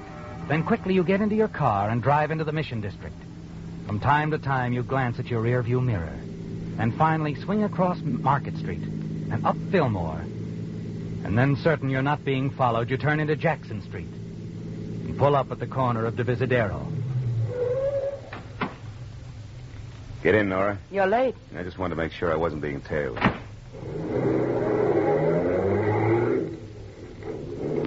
What's the suitcase for? Moving?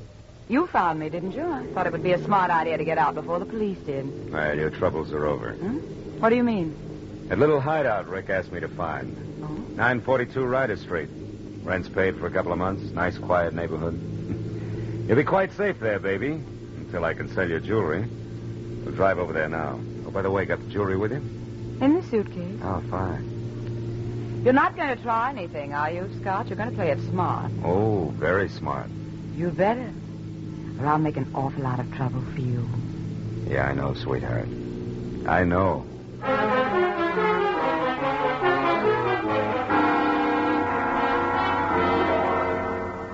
Yes, you're well aware of that fact, aren't you, Scott? And as you drive up the road to 942 Ryder Street, you realize there's one thing you could do to pay back the money you owe Ann Farrell and prevent Nora from falling into the hands of the police and telling them all that she knows about you. Finally, you reach your destination. Bring the key out of your pocket. Open the back door of the cottage you'd rented for Rick Parker. Suddenly, as Nora walks past you, you reach out and grab her purse. Give me that. I want that gun of yours, baby. There we are. There, it's better. What's the idea? Obvious, isn't it? Oh, no, you wouldn't kill me, Scott. Of course not. You're going to commit suicide with your own gun. No, Scott, you wouldn't do that. I know you wouldn't. That just goes to show how wrong a dame can be, sweetheart.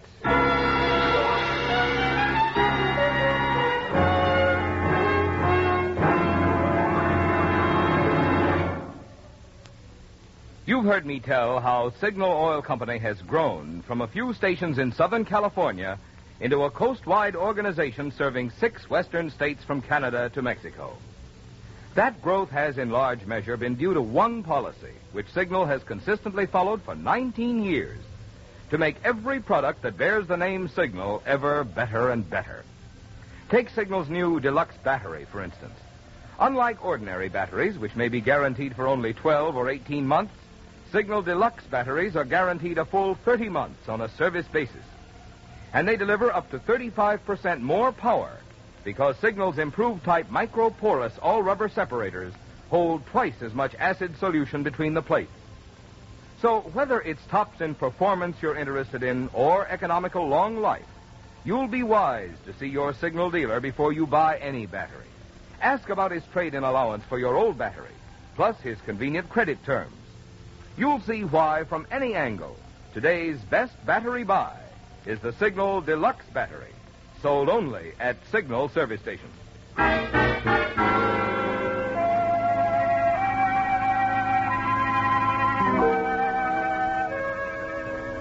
It's over, isn't it, Scott?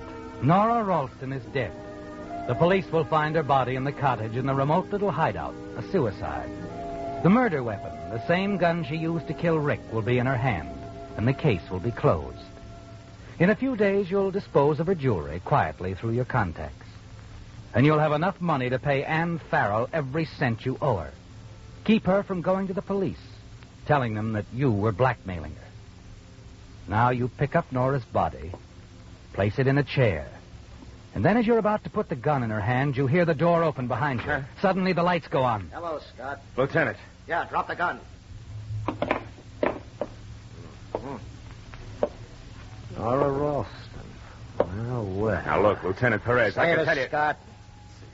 Now, we've been waiting for a long time for someone to show up here. Didn't expect you, though. What do you mean, waiting over? We've had this place watched since the night Rick Parker was killed. You've been watching this? Wait a minute, that can't be. How did you... How did we know about it? Simple. The night Rick was murdered, we found an address on his telephone pad.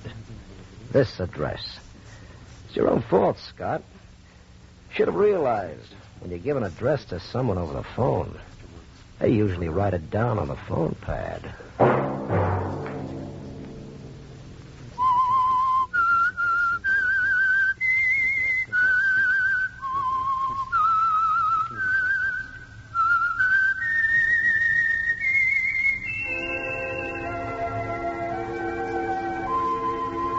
Let that whistle be your signal for the Signal Oil program, The Whistler, each Sunday night at this same time. Brought to you by the Signal Oil Company, marketers of Signal gasoline and motor oil, and fine automotive accessories. Remember, if you would like the fun of having your friends hear a limerick of yours on The Whistler, the address to which to send it is the Signal Oil Company, Los Angeles 55, California. All limericks become the property of the Signal Oil Company. Those selected for use on the Whistler will be chosen by our advertising representatives on the basis of humor, suitability, and originality. So, of course, they must be your own compositions.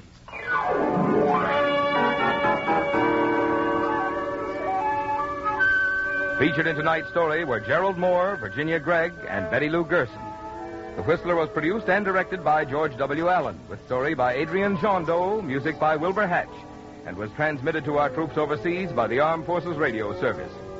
The Whistler is entirely fictional, and all characters portrayed on The Whistler are also fictional. Any similarity of names or resemblance to persons living or dead is purely coincidental. Remember, at this same time next Sunday, another strange tale by The Whistler.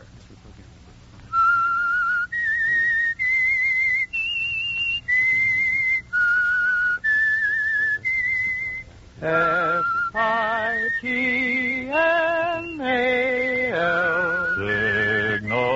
Signal gasoline.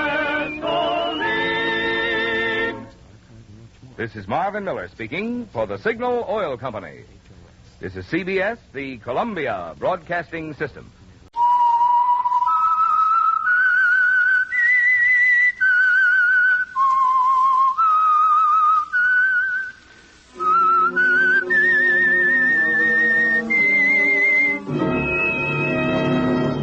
I am the Whistler, and I know many things, for I walk by night.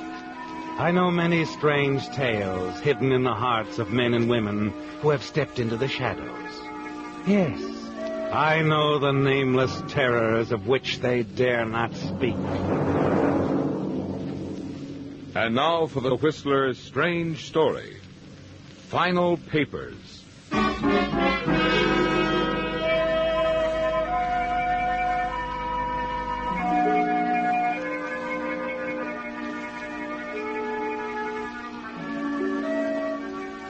On a clear morning, you could see Catalina Island from the Craig's hilltop home. But Anna Craig was not interested in the view. No. As she paced up and down the terrace, her eye was on the long, winding road leading to the house. She was waiting for the mailman. Waiting. That's all you've been doing lately, isn't it, Anna? But you're certain that it can't be much longer. Then you see Mrs. Owens, your housekeeper, coming toward you and smiling. Mrs. Craig, here's a letter for you. I think perhaps it's the one you've been waiting for. Oh, Mrs. Owens. Well, is it? Yes. My notice to come to the Hall of Justice in 2 weeks. I'm to be sworn in as an American citizen. Oh, your final papers. Oh, my. It seems like yesterday that Mr. Craig came back from his business trip to Europe and brought you with him. It's been 3 years, Mrs. Owens. 3 long years. Oh, Mr. Craig will be excited. Are you going to phone him and tell him? No, it's Wednesday. I always go down to the office on Wednesday to have lunch with him. I'll tell him then. You be careful in the traffic. So excited, I mean. And going down the mountain to the highway, it's dangerous. Oh, Mrs. Owens, you're so sweet. But don't worry about me. I've learned to handle a car very well now. Yes, but you've so much on your mind today. And I don't blame you. I know what this means to you.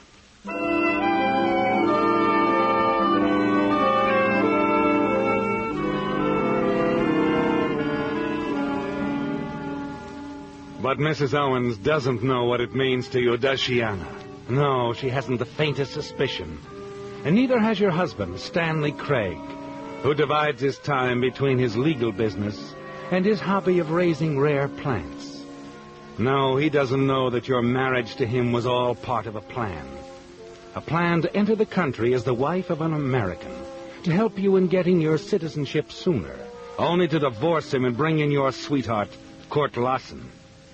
Now it's all so close, and you feel a thrill of excitement which only increases on your trip downtown. And then entering your husband's office, you collide with a woman who is just coming out. I'm terribly sorry. It's quite all right. I was thinking about something. It was stupid of me. Don't mention it. Oh, hello, Mrs. Craig. Hello, Miss Brown. Is my husband busy as usual? Well, he's had a very full morning, but he'll see you. Go right in. Oh, Anna, my dear. Oh, what a morning. More immigration cases? Oh, yes. Woman just left here who gave me a very bad time. She was absolutely insistent that I take her case. And you refused? Oh, I was forced to do so. I don't like her background. By the way, you may have heard of her. She's from your own country, come to think of it. Oh, and her name? Lisa Felder. Lisa Felder. No, In spite of everything that can be done, undesirable people do get into this country. But they're usually detected and sent back. And that is the case of this Lisa Felder? Yes. Her past has come to light. She was mixed up in some pretty bad political business abroad.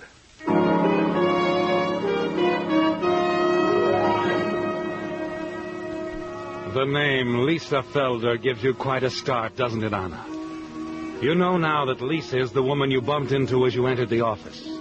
If that chance meeting had taken place under different circumstances, in front of Stanley, for instance, it would have been very awkward, wouldn't it? It might have thrown suspicion on your own European political connections. You become increasingly nervous as you think about Lisa. Wonder if she recognized you.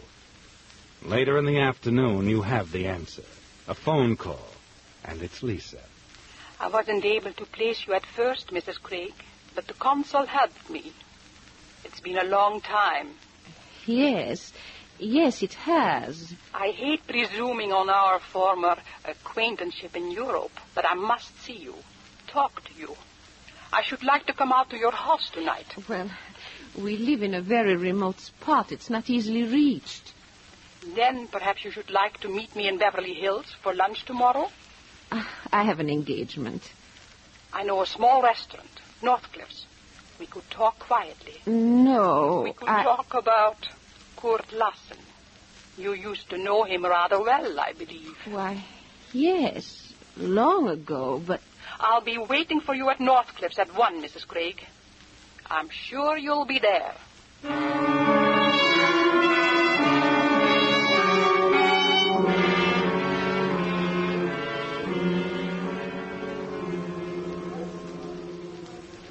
I might as well lay my cards on the table, Mrs. Craig. I'm in trouble, and I need a good lawyer. But there are many good lawyers in town. Not like your husband. Stanley Craig is considered tops where immigration is concerned. But you say you have asked him, and he has refused your case. He refused me, but he will not refuse you. I never interfere in his business. This time you must. Simply tell him you have a friend who is in a little difficulty. She had to make some false statements in order to get into the country. The same false statements that you made. Or you wouldn't be here either. I can't do that. Oh, yes, you can. You'll have to. I'll tell him myself. You wouldn't. I'm desperate, Mrs. Craig. So I'm determined. I'm sorry, but if I am deported, the wife of Stanley Craig will be deported too. Her own papers will be reviewed. But that won't help you, Lisa. No, but you won't let it happen. Now, you'll talk to him tonight?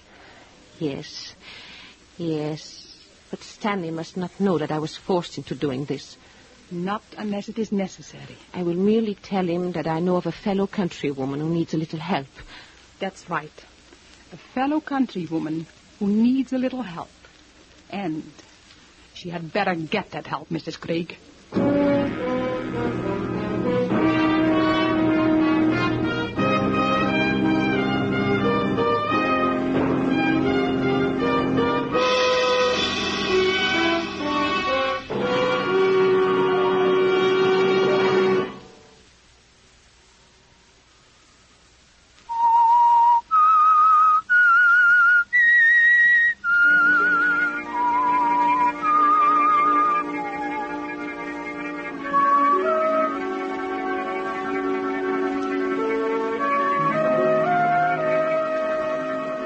Well, Anna, you're in a panic when you leave Lisa Felder, aren't you?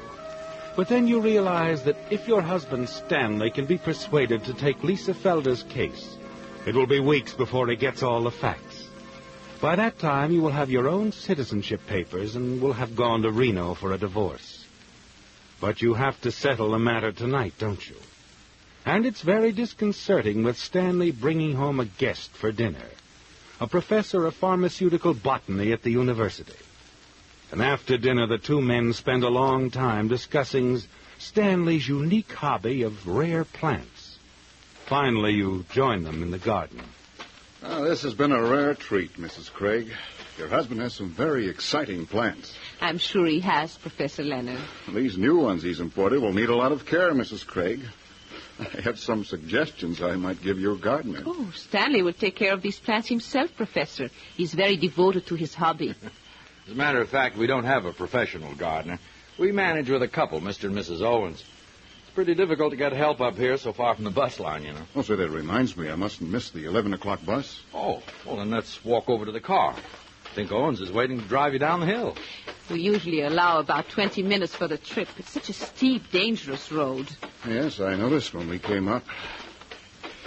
Well, it's certainly been a very pleasant evening. We're glad to have you, Professor Leonard. I'll get in touch with you, Mr. Craig. Well, here we are. Thank you again, Mr. Craig. Not at all. Goodbye, Mrs. Craig. Goodbye. Bye.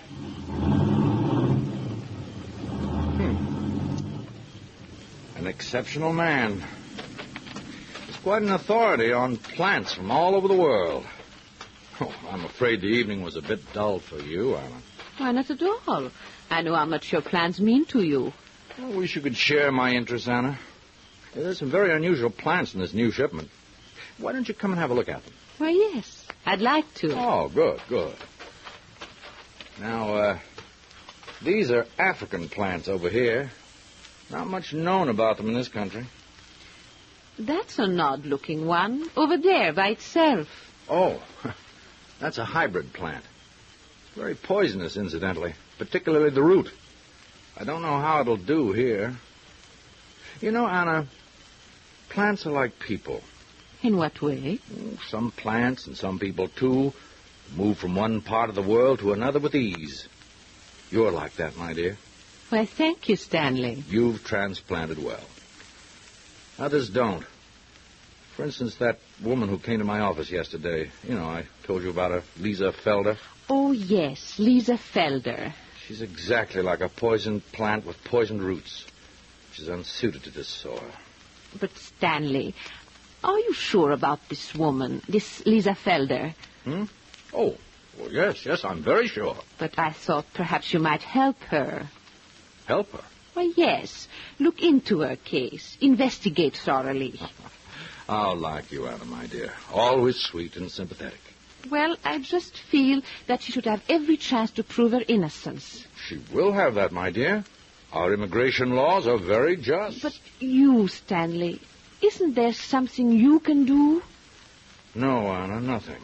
Except follow the dictates of my own conscience.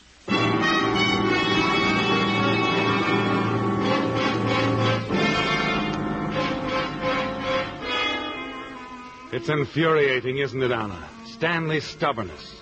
He's even more righteous than you realized, isn't he? And you know what to expect in your own case if he should learn that there was something the matter with your own papers and background. He wouldn't hesitate to turn his own wife over to the authorities, would he, Anna? No. And by morning, you've decided on a course of action. As soon as Stanley leaves for the office, you telephone Lisa. Lisa? This is Anna Craig. You have talked to your husband? Yes, Lisa, last night. What did he say? He'll be glad to help you, Lisa. Good. When shall I go to his office? Tomorrow. Why not today? I want to see you first. I've thought of a few things that will help you. I need all the help I can get. Where shall I meet you? Well, Stanley thinks it isn't wise that we should be seen together. He doesn't want anyone to suspect that he's taking your case because you're a friend of mine. I can understand that. By the way, you haven't mentioned to anyone that you know me, have you? Of course not. Do you think I'm a fool? Oh, no. No, Lisa. I think you've handled everything exactly right.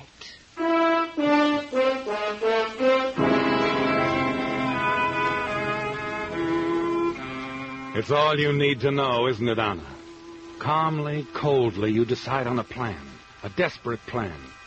But if you carry it through successfully, you're sure your worries over Lisa Felder will be over. You arrange to pick up Lisa in front of a drugstore in Beverly Hills, and then drive up a secluded canyon. 3 hours later, you park your car in your garage. All next day, things go as usual, but the following evening at dinner, Stanley seems strangely preoccupied. The government has asked me to go to Europe. While I'm there, I can go to your old country, make an investigation in my free time. Yes, you can come with me, help me, see your native land once more.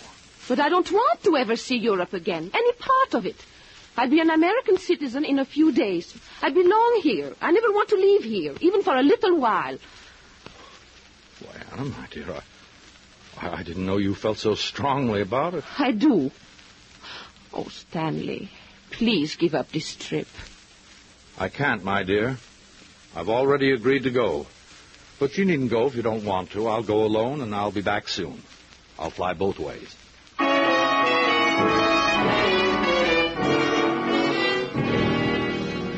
Well, Anna, things have taken a strange turn, haven't they? If Stanley goes to Europe to investigate Lisa Felder, he's certain to find out about you at the same time, isn't he? Your falsified papers, perhaps even your plans to bring Kurt Lassen into the country. Yes. If Stanley insists on this trip, you'll have to stop him by more forceful means, won't you? The next afternoon, you're out on the terrace when an idea comes to you. The poison plant in Stanley's garden.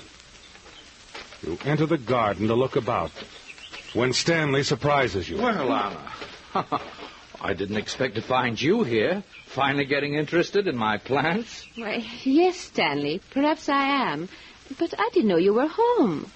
It's Saturday. Oh, of course. Well, before I forget it, Professor Leonard's coming up again tomorrow afternoon. Oh, how nice. He'll be arriving on the 3 o'clock bus.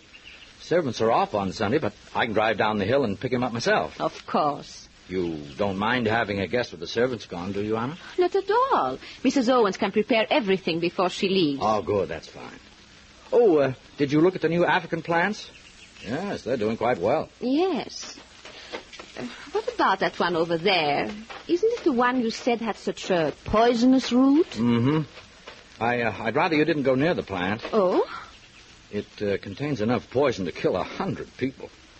What sort of poison? Most treacherous kind. It's practically tasteless, has no immediate after effect, but about an hour later, all muscular control is suddenly lost. Really? How awful. It is. The brain remains perfectly alert, but it's impossible to control the arms or legs. It's true of several plants of the cicuta family. I know so little about such things. These Italian plants are doing nicely. They should be quite large by the time I get back.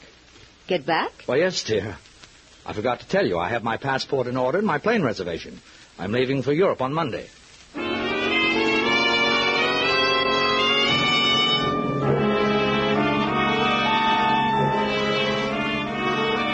Well, Anna, you'll have to act fast, won't you? But one thing is settled.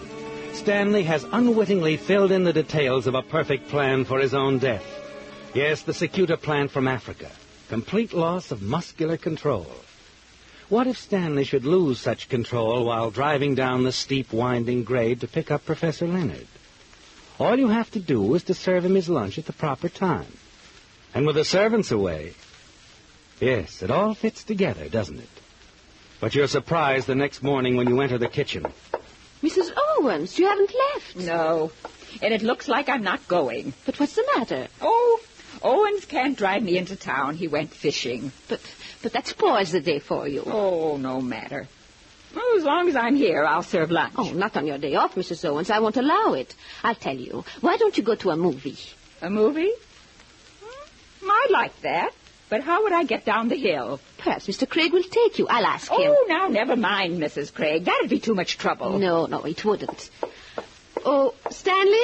Oh, yes, my dear? Mrs. Owens wants to go to a movie. You don't mind driving her down the hill?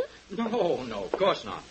But I believe as long as I'm down there, I'll have lunch below and then wait and bring Professor Leonard back up with me. Oh, no.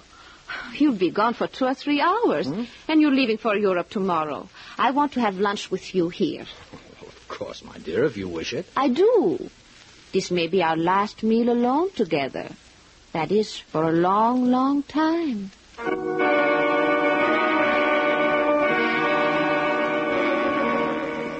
You breathe a sigh of relief when Stanley and Mrs. Owens finally start off, don't you, Anna? But you waste no time. You make a salad, go to the garden, get the poison cicuta plant. Put a bit of the root in Stanley's portion and the rest of the plant down the garbage disposal. By the time Stanley returns, the lunch is ready. The salad is the first course, and you serve it at exactly 1:30. Then engage your husband in conversation and make the meal proceed slowly. Suddenly, you look at the clock. Stanley, it's nearly 2:30. Well, so it is. I must go at once. I wouldn't want to keep Professor Leonard waiting. Of course not. Walk to the car with me, dear. Certainly, Stanley. You know, I hate to leave.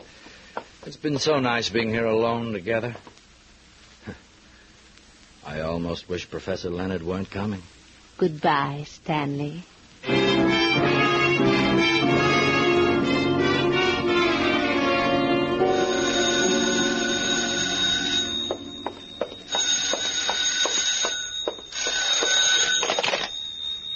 Hello?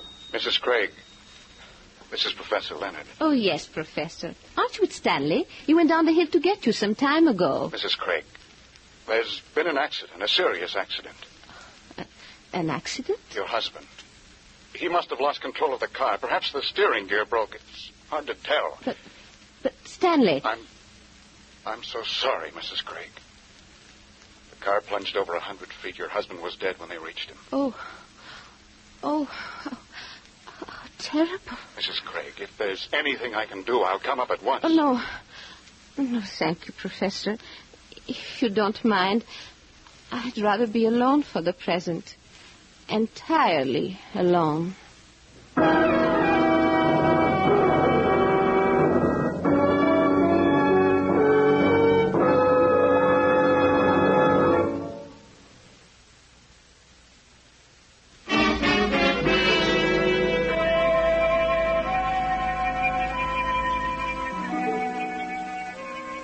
Well, Anna, it's all over, isn't it?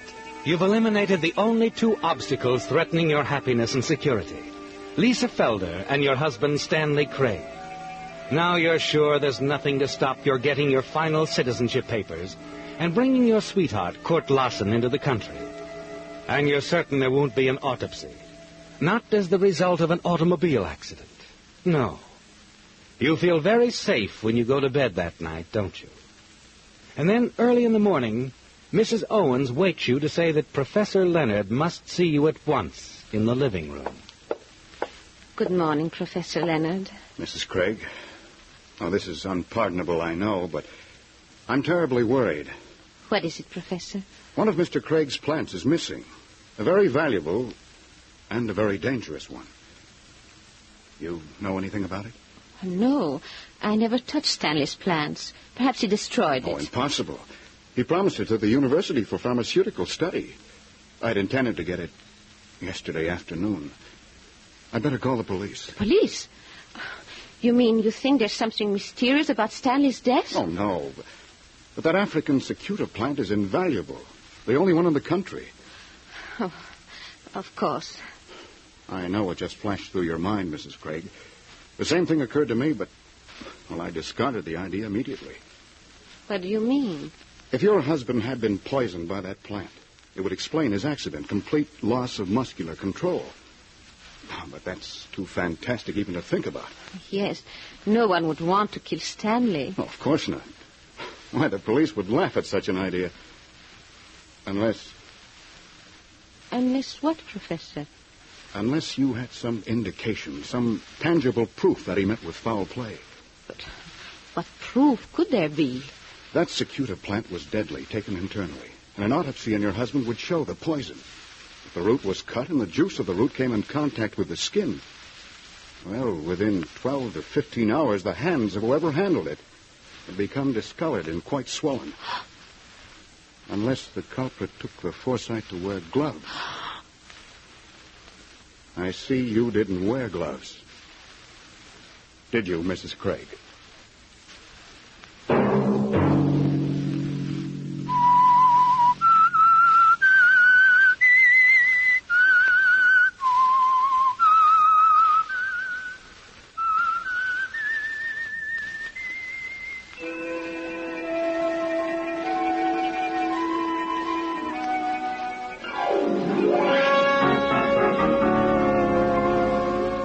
Featured in tonight's story were Bill Foreman as the Whistler, Gladys Holland, Joe Kearns, Yana Delos, John Stevenson, and Gail Bonney.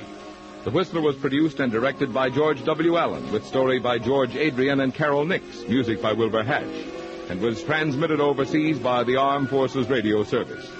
The Whistler was entirely fictional, and all characters portrayed on The Whistler are also fictional. Any similarity of names or resemblance to persons living or dead is purely coincidental. The Signal Oil Program, The Whistler.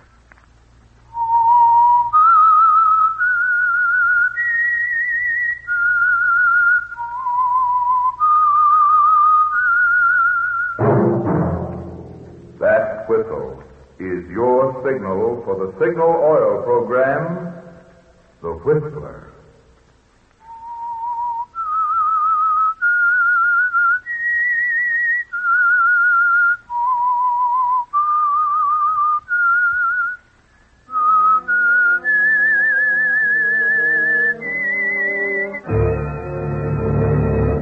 I am the Whistler, and I know many things, for I walk by night. I know many strange tales hidden in the hearts of men and women who have stepped into the shadows. Yes, I know the nameless terrors of which they dare not speak.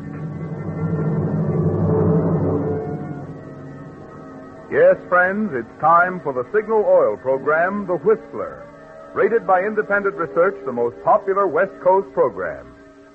In gasoline, you know, it takes extra quality to go farther. And Signal is the famous Go Farther gasoline.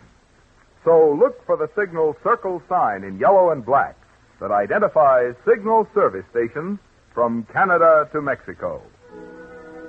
And now the Whistler's strange story. 8 to 12.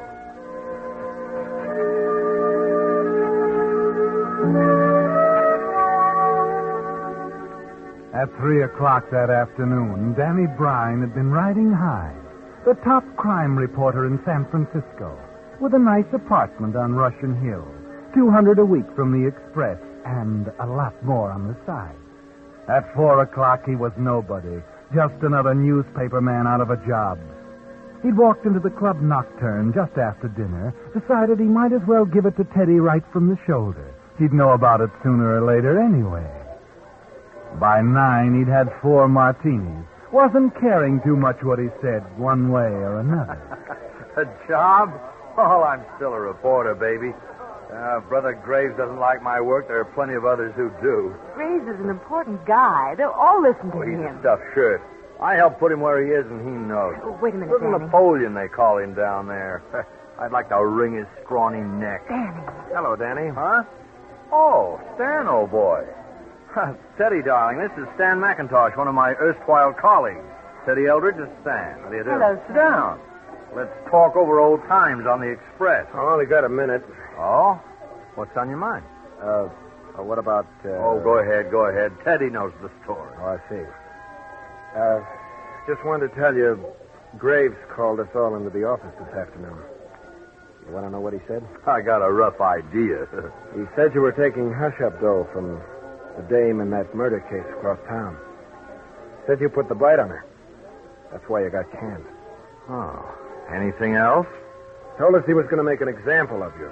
That's all. Oh, that self-righteous little jerk. I could kill him. Danny. Sure, I could throttle him with my bare hands right now. Now, take it easy, Danny. You better go home and sleep it Oh, off. shut up. I don't care who knows. Doesn't matter what you think. You keep it to yourself. I tell you, I could kill him. Well, does that shock you, Stan, huh? I could snuff him out right now like that. Tell that to the boys in the city room, and tell them not to worry about Danny Bryan. There are plenty of other jobs, Stan, plenty of jobs.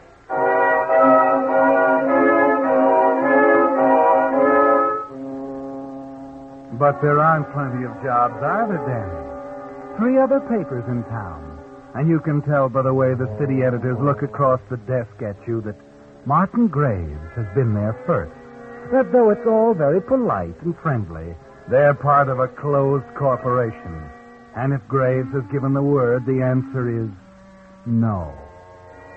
By the following Saturday night, you're afraid that he's licked you, though you won't admit it to anyone, not even to Teddy. Danny. Yeah? Oh, Danny, I've got good news. Mr. Merrill called me in this afternoon, raised me to $125. Say, that's great. Oh, it's more than they've ever paid for a girl singer. And, Danny, I just want you to know if you need any money... Now, wait a minute. What are you talking about? Well, since you're not working, Listen, baby, get this through your head. I'm not out of a job. I'm taking a rest, that's all. When I want a job, I'll get one. Like that. Oh, don't try and kid me, Danny. I know how it is. I want you to remember I'll do anything for you, Danny. Anything. Sure, baby, I know that. But just forget about the job business, will you? I'm not worrying. Why should... Excuse me. Oh, yeah? What is it, Mike? There's a telephone call for you. Mr. Graves. He says it's important. Graves? Thanks, Mike. You see, Teddy? Nothing to it, huh? Just like that.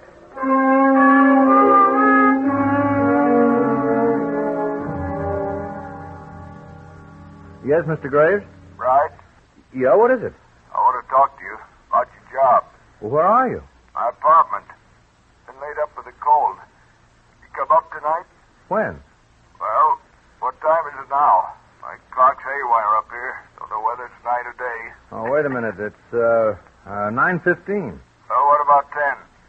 I don't know. I'll think it over. You'd better decide tonight. I may feel different tomorrow.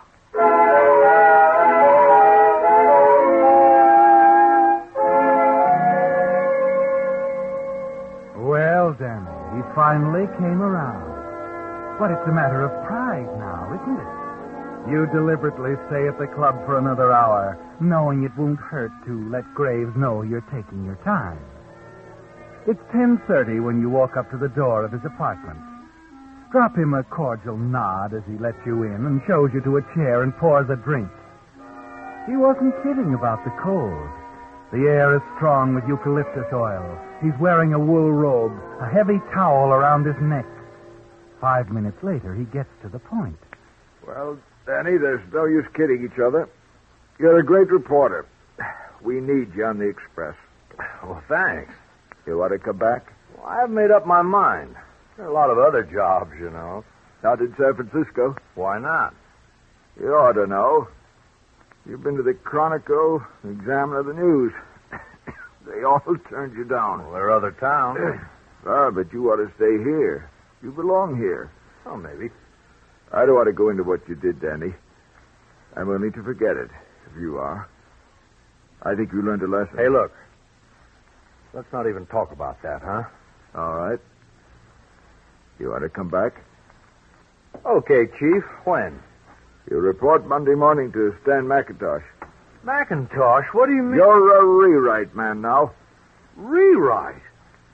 Who do you think you're talking to? You heard what I said. Rewrite? Why, you two-bit Napoleon. You think you can run me like a monkey on a string? Wait a bit of bribe. Well, you picked the wrong guy, Graves. You can pull the strings, only I don't jump. Take your head off. I always wanted to tell you off. Let go of me, bribe. Oh, hit me, will you? Oh, you want to play rough, do you? Okay, Napoleon. Get away from me, bribe. Let go, bribe. You Graves, I'll kill you.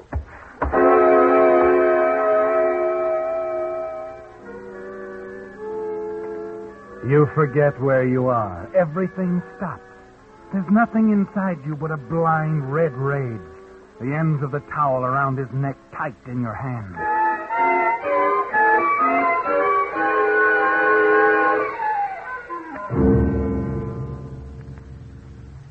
It's quiet now, Danny. No sound but the blood pounding in your head. And then things begin to get clearer. The room comes into focus again. A chair overturned, the desk swept clean, its vase of flowers, the clock, the statuette smashed on the floor. And on the floor, too, is Martin Graves lying very still. You don't have to look any closer, Danny. As a crime reporter, you've seen murdered men before. Lots of them.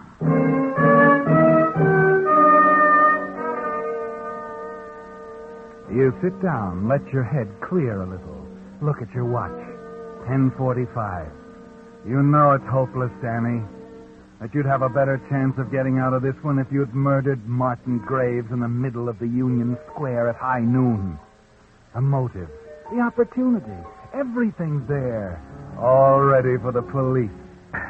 You find yourself thinking of Teddy, of what you're going to tell her, and then you think of something else. I want you to remember I'll do anything for you, Danny. Anything. That's it. Teddy.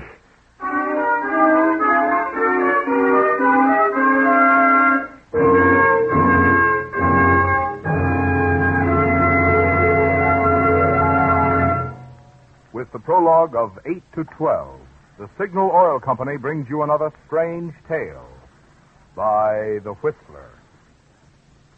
Remember those trick radio voice effects I demonstrated on The Whistler a few weeks ago?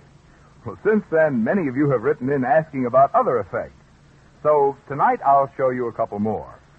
I'll speak into the flutter box and say, in gasoline, it takes extra quality to go farther, and Signal is the famous Go Farther gasoline.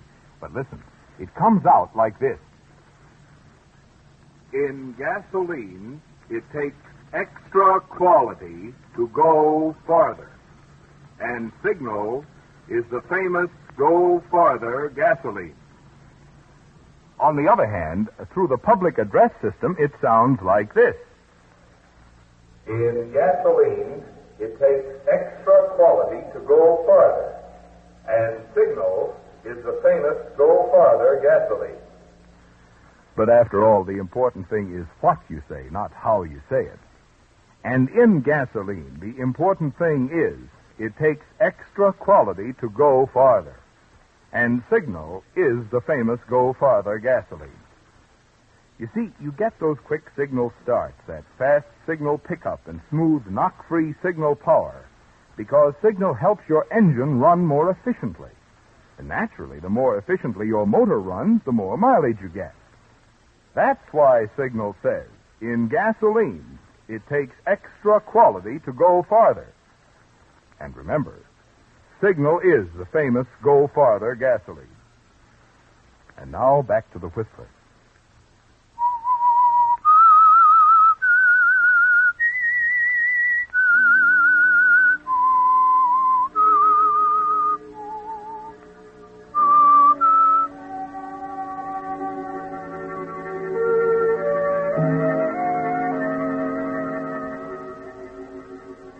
Yes, Danny.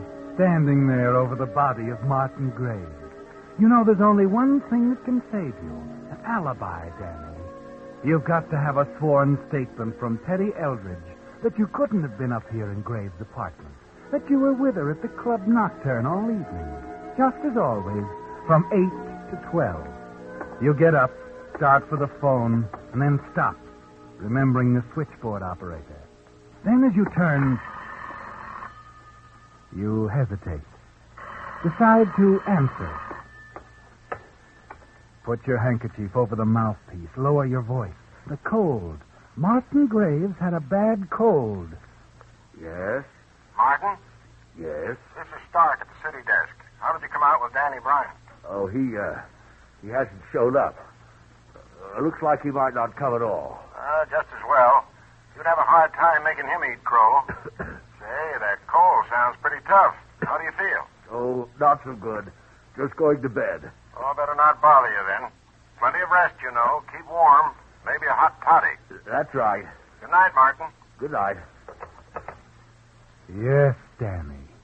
There's only one way out. To somehow leave the apartment without being seen. Find Teddy and get the questions answered before they're asked.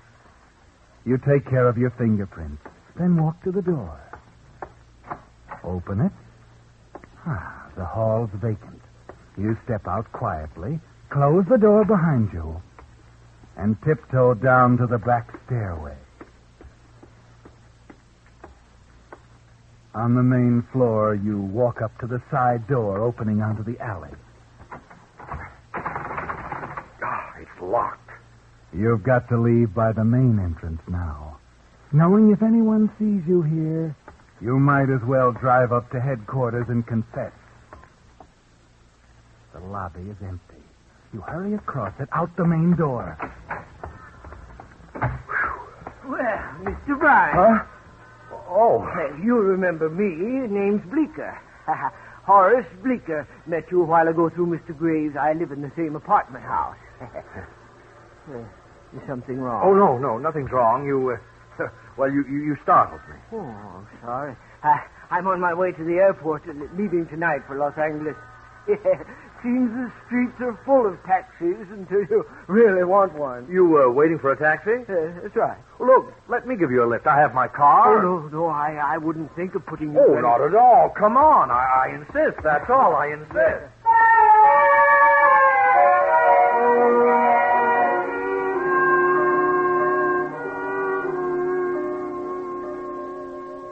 You help Bleecker into your car. Start south across Market Street. Gripping the wheel hard to keep from shaking. Tense, nervous, a sick, tight feeling in your stomach.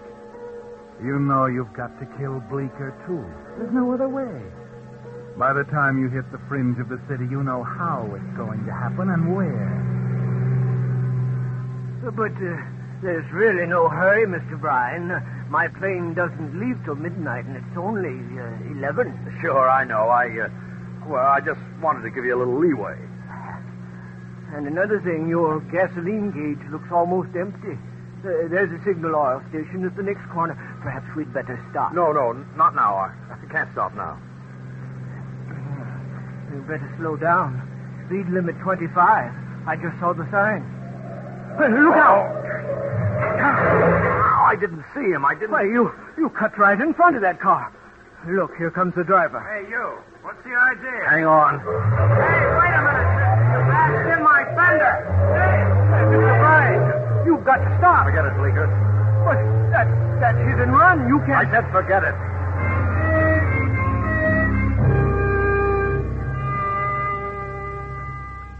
It's like a nightmare, isn't it, Danny? You don't think anymore. You only feel. And above everything else, you know you and Bleecker must not be seen together now. He knows something's wrong. Out of the corner of your eye, you see him hunched in the seat like a frightened rabbit, ready to jump out if you slow down. Dale City? But that's not the way to I said I'd get you to the airport, didn't I? But, we'll why? take Skyline Boulevard, drop down to the airport at Millbrae. It's a little longer that way, but faster. See, there's no traffic.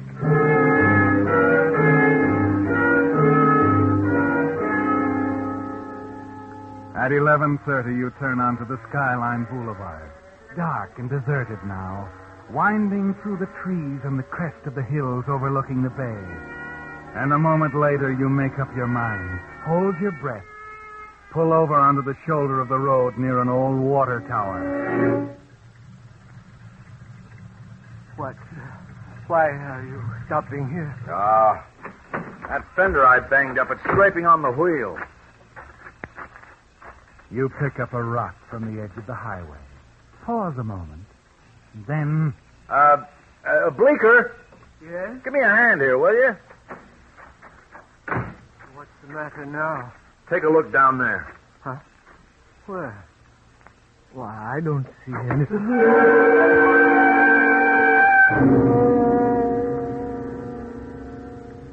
You carry his body to the foot of the embankment. Drop it in a depression behind some bushes. As you climb back up to the road, the shale slides down in a rush, covering it completely. That ought to do it.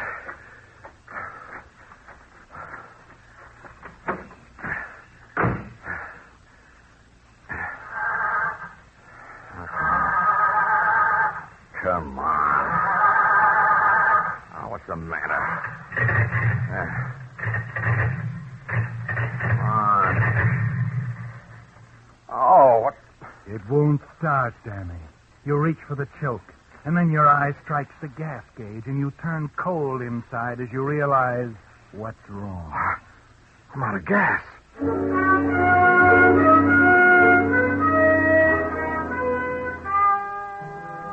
10 minutes to 12, Danny, and you're stuck next to the water tower, with Bleeker's body lying in the ditch 10 feet away. Teddy will leave the club nocturne at 12:30, and unless you get that call through to her, the whole plan, the solid, life-saving 8 to 12 alibi is gone. You've got to flag a car, get some gasoline. But the Skyline Boulevard is almost deserted at this time of night. Then at last, at 12:15, a pair of lights round the bend in the distance, and a small coupe pulls up to a stop. What's the matter, buddy? You in trouble? I'm out of gas. Oh, sure, you picked a great place, mister. Hey, you got a hose or something? Could you let me have a little out of your tank? Oh, brother, you don't know how lucky you are. Well, let's take a look. Well, I'm in a hurry. I've been waiting here for almost a half hour. Oh, say, you know, that's dangerous. Never know who might be riding around here this time of night. Well, here, let me get this turtle back open.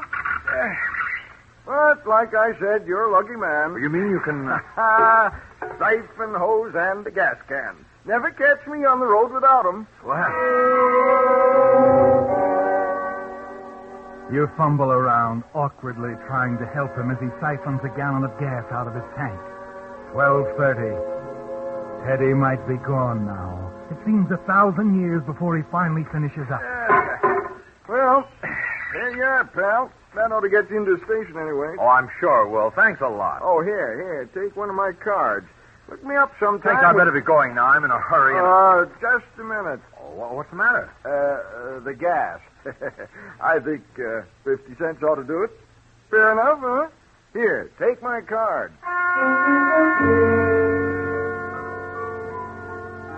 Before he's had time to get back in his car, you're pulling away from the spot, the accelerator down to the floor, hoping you'll never have the bad luck to run into him again.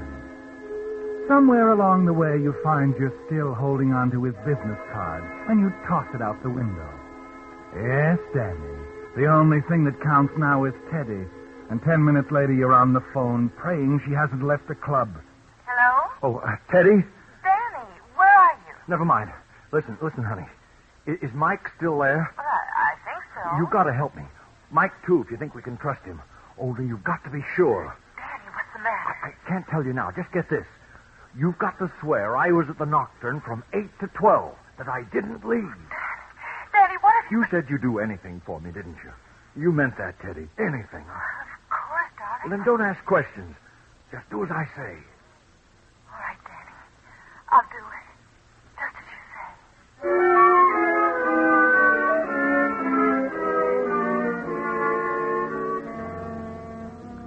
Well, Danny, somehow the worst is over. The 8 to 12 is going to be the answer. And you know Teddy will make it solid. You weren't at Graves' apartment. You never saw Bleecker. And that man on the highway couldn't have possibly seen enough of you in the darkness to identify you. You stay home all day Sunday, knowing it will be smart to keep away from Teddy now. You spend the morning and the afternoon listening to news reports, waiting.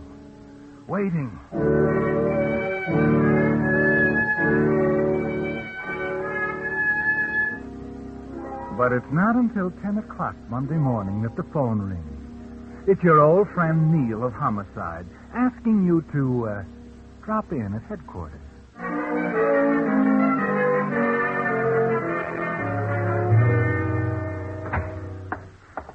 Hello, Neil. Morning, Danny. What's this all about? Why are you...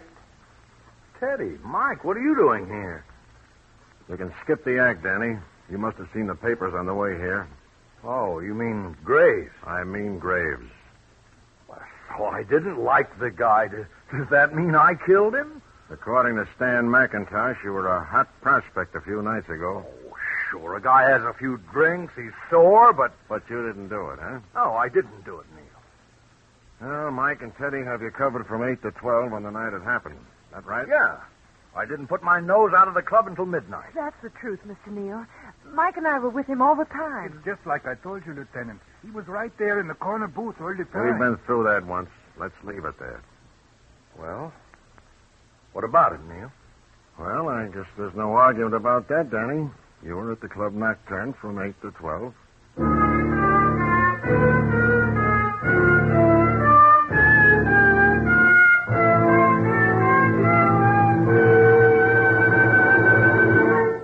The Whistler will return in just a moment with the strange ending to tonight's story. But now, in place of the message about Signal gasoline usually heard at this time on the Whistler, Signal Oil Company has asked me to talk with you about something much closer to your heart. About the less fortunate individuals you'll want to lend a helping hand to this year through the American Red Cross. Who are they? Why, they're the victims of disasters such as fire, wreck, tornado, hurricane, or epidemic. Disasters that can strike any one of us, anywhere, anytime, without warning. Who else? Over 1 million discharged veterans got a helping hand from the Red Cross last year.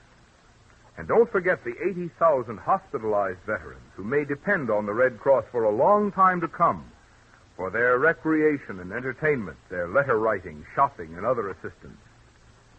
These are just a few of the hundreds of ways the Red Cross is called upon to help every day. It's going to take $60 million to answer all the calls for help the Red Cross will receive this year. So give as generously as you can, remembering you're the lucky one to be in a position to give help rather than to need help. And now back to the Whistler.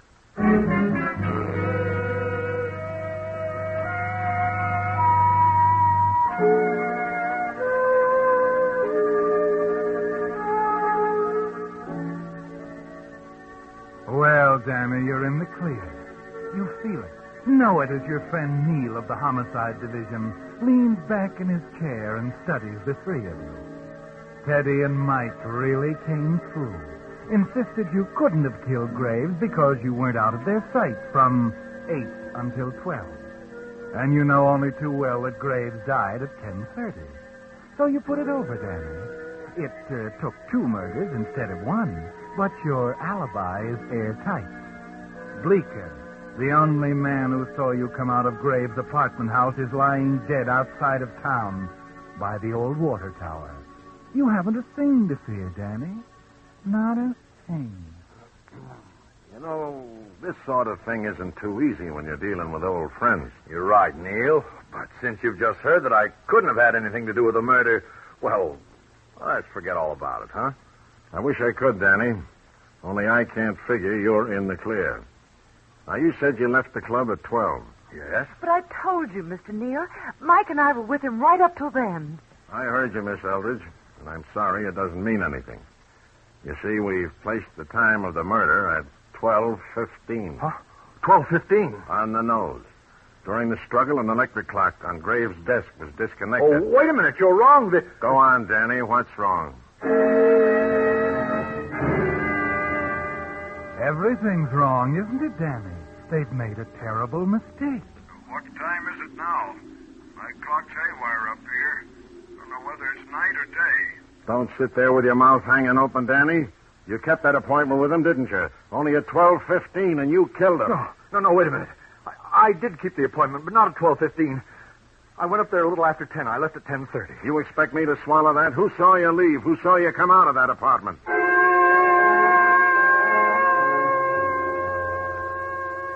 You're in a corner now, gulping as Neil pounds at you. Who can you turn to now, Danny? Who can prove you weren't in that apartment at 12:15? You remember me, James Bleeker. Horace Bleeker. He's dead, Danny. Where you left him under 2 feet of shale on the Skyline Boulevard. Hey, wait a minute, mister. You bashed in my fender. Lost in the heart of the city, in the maze of streets south of Market. I'm waiting, Danny. Let me think. There was one more, another guy. What are you talking about? Yeah, another guy. I didn't get his name, but... The gas? I think 50 cents ought to do it. Fair enough, huh? Here, take my card. His card. I took his card. I threw it away. Will you get to the point? Where were you at 12:15? Did you hear what I said? Yeah, I heard you. I guess I haven't got the answer.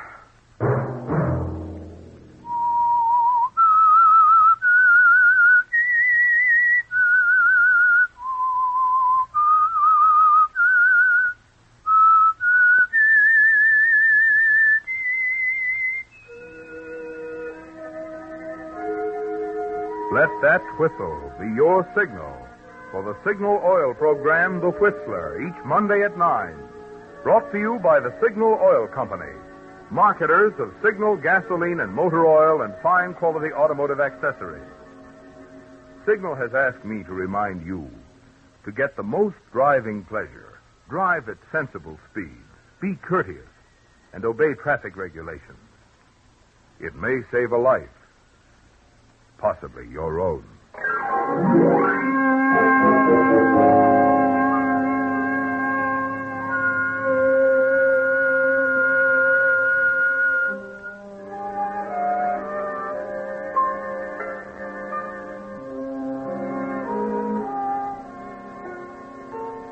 Featured in tonight's story were Joseph Kearns and Doris Singleton. The Whistler was produced by George W. Allen, with story by Joel Malone and Harold Swanton, music by Wilbur Hatch, and was transmitted to our troops overseas by the Armed Forces Radio Service. This is Marvin Miller speaking for the Signal Oil Company.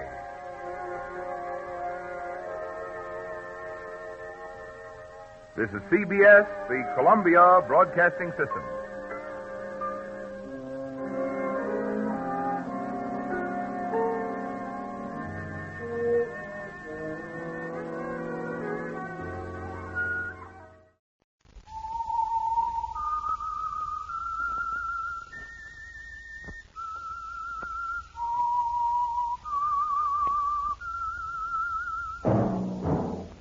Whistler.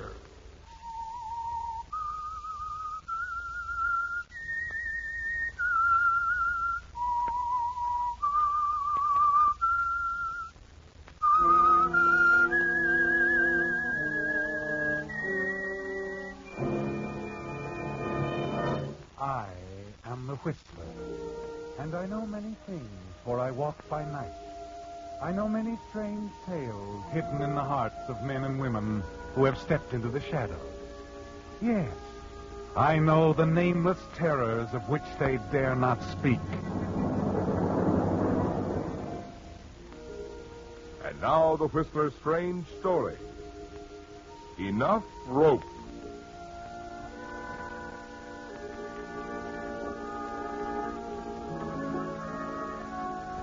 It came to Martin Forbes as a terrible shock. During the years since the death of his wife, Margaret, he had buried himself in his painting, managing somehow to drive the horror of it all out of his mind. But now it was back again, back in the person of a police lieutenant who had called without warning and quietly dropped his bombshell. And so, Mr. Forbes, we thought you'd want to know. The man who killed your wife was arrested late this afternoon. The man? Well, now, I can understand why it's such a shock to you, but you see, the investigation has never stopped. When a man has killed 6 people, the police department doesn't give up easily. The man confessed? Well, no. The arresting officers had to use their guns. He's in the prison ward at the hospital. Naturally, we hope he'll come around long enough for questioning. But you're certain he's... The strangler? There's no doubt about it. Yes, it's my duty to inform the relatives of the victims. I'm only sorry it couldn't have been sooner, Mr. Well, I'm sure you people have done everything possible. It must have been very difficult. Yes, it has been. Yeah, we really hoped we had something in the case of your wife. It's being a little different from the rest. Different? The weapon, I mean. In all the other cases, it appeared the strangler used a silk scarf. But with your wife... Yes, they told me. Length of rope, wasn't it? Mm-hmm. Clothesline, judging from the marking. Too bad he didn't leave it around. Would it have made any difference? Oh, yes, sure. Even a scrap might have prevented his next murder. Our analyst could have traced it down. And with luck, we'd have had a description of the man who bought it. Well, the fact that you've captured him now... Yeah. Yeah, we'll find out the whole story now. Well, Mr. Forbes, I should be getting back. I suppose if you learn anything further... Mm-hmm. We'll pass it along. Of course, there's a chance he may not pull through, but... Well, we want to be as thorough as he was, not leave any loose ends around. Any loose ends? Oh, yes, of course. Yes, well, I'll see you to the door. Oh, no, don't bother. Good night, Mr. Forbes. We'll keep in touch. Good night, Lieutenant. Good night. Loose ends. The rope. Even a scrap, he said. Can't leave a scrap.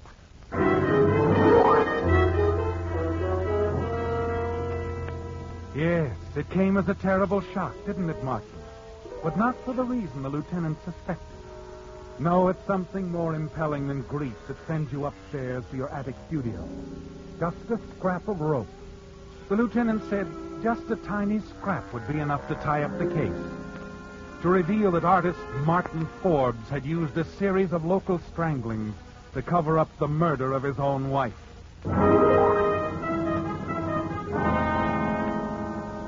Naturally, the actual length of rope you used was destroyed immediately afterward, wasn't it, Martin?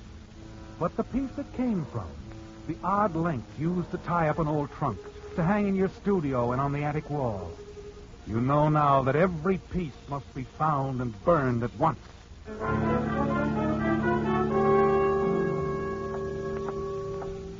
On the way out to the incinerator, you realize that the front door bell is ringing. Hastily, you stuff the rope under a chair cushion and hurry to answer. Yes? Well, you are home. Almost gave up. I've been standing here ringing the Well, I bell. was busy upstairs. You are Mr. Forbes, Martin Forbes? That's right. I'm Harvey Brandt, Clara Brandt's husband. Clara Brandt. Well, I'm sorry, Mr. Brandt, but I can't ever recall meeting your wife. Oh, you never did. Clara was, she was one of the strangler's victims, too. Just like your wife, Mr. Forbes. Oh. Mind if I step in a minute? Oh, no, please do. Just wanted to talk to somebody, you know. I mean, after that detective fella came by with the news, he said he was coming here next. Oh, yes, he left just a short time ago. Awful shock having it all brought up again, isn't it? Don't sit there. Huh? This other chair is more comfortable. Oh, don't worry about me. There's your phone, anyway. Oh, yes. Well, excuse me. Hello. Hello, darling. Adele. My boat docked a few hours ago. Oh, Martin, I've just seen the papers about your wife. I didn't know. Yes, look, I am rather busy at the moment. We'll call you a little later, huh? Martin, what? Fine. I'll... Darling, you don't even know where I'm staying. Yes, well, call me back later then. Goodbye. You tremble as you hang up the phone, don't you, Martin? Because the sound of her voice brings it all back to you. And with a stranger sitting here in your living room, you can't even afford to think about it. You killed your wife, Margaret, because of Adele, didn't you? You wanted to be free to paint and to be with her. It was the poetry of those two things that resulted in your murder plan. And Adele, away in Europe, had no idea what you meant when you told her the night she sailed that things might be different after her 2 years' study in Europe. The sound of Harvey Brandt's voice cuts into your thoughts. Bad news, Mr. Ford? Oh, no, it's nothing. You were saying, Mr. Brand? Make it Harvey, huh? You see, to get to the point, I thought it was time you and I ought to get together. We'll get together? Sure. Talk things over. Since Clara passed on, well, how do you do it? Do what? Keep busy. Keep your mind occupied. Oh, well, I have my work, you see. I've done endless painting. Oh, sure. Gives a man the time he wants. Oh, why? You're lucky having it work out that way. I just have the memories. Some of them not too good. Clara and I didn't get along very well. Oh. My fault, of course. I suppose you and your wife are very happy together. Very. I guess the ladies, any of them, would be attracted to you. Then I guess I was too demanding of Clara. You know, didn't give her enough rope. Yes, and could I get you a glass of wine or something, Mr. Brandt? Well, Harvey, I haven't been very hospitable. Oh, it's all right. You had your friend there to think about. Oh, that was nothing. Still, I might slip over to this other chair. Well, what's this under the cushion? Well, I'll take that. Speaking of rope, Mr. Ford. Yes, but the housekeeper must have left it there. She's often very careless. I wonder if you'd mind. You caught me at a rather busy time. Sure. You've got to get back to your painting, huh? Sorry, I didn't mean to stay anyhow. Would like to talk to you again sometime. Oh, anytime, Mr. Brandt. The rope? Oh, yes. Almost walked out with it in my hand. Here you are. The old saying, huh? Give a man enough rope and... well, good night, Mr. Forbes. Martin. By the way, I've often thought it odd about your wife. The way she was killed. What do you mean? Well, it was different. From the others, I mean. He used a rope. Yes. He did, didn't he? Well, good night, Mr. Brandt. Good night, Martin.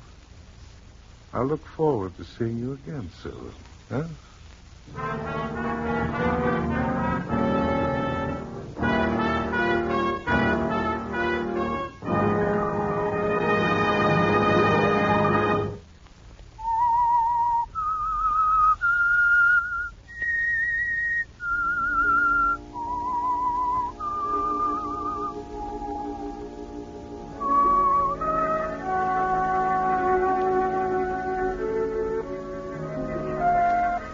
Well, there it is, Martin. After a year without interruption or threats. A year to paint and to dream of a lovely, dark-eyed girl who would someday come sailing back from Europe to find you a free man. It isn't that simple at the moment, is it? Not with the killer you blamed lying unconscious in the hospital. The police lieutenant who looked at you with quiet gray eyes. And Harvey Brandt, who somehow seemed to have more on his mind than grief. Harvey worries you, and so does the rope. The rope that can hang you if you don't watch out. After Harvey leaves, you waste no time in getting the rope outside to the incinerator. You watch the smoldering flames, and then with a line of poetry running through your mind, you start down the narrow path to the place where your wife's body was discovered more than a year ago. To reach the goal awful far, to pause and catch a falling star. Quite a gent. The man who wrote those lines. Free thinker, eh? Not restrained by laws. You're not either, are you, Mr. Forbes? Well, I don't know what you mean, Lieutenant. I noticed you were burning something in your incinerator. Oh, well, it's only... Bad. Very bad. You're only supposed to do that between 6 and 10 in the morning. Huh? Is that what brought you back here, Lieutenant? Oh, no.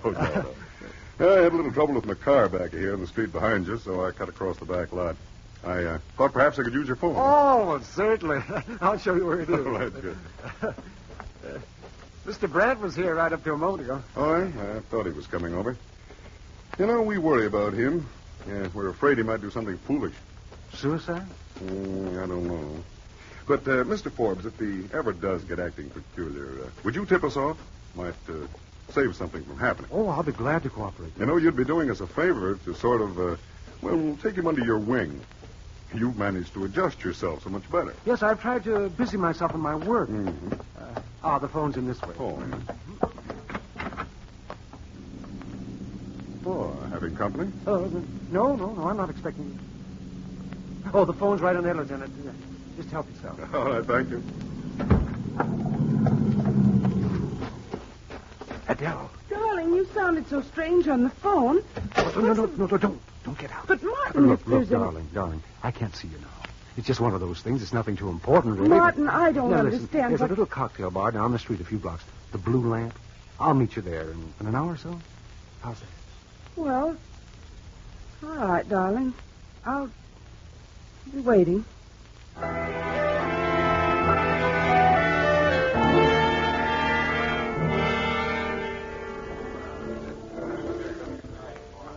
And that, Mr. Martin Forbes, is a brief account of my 2 years in Europe.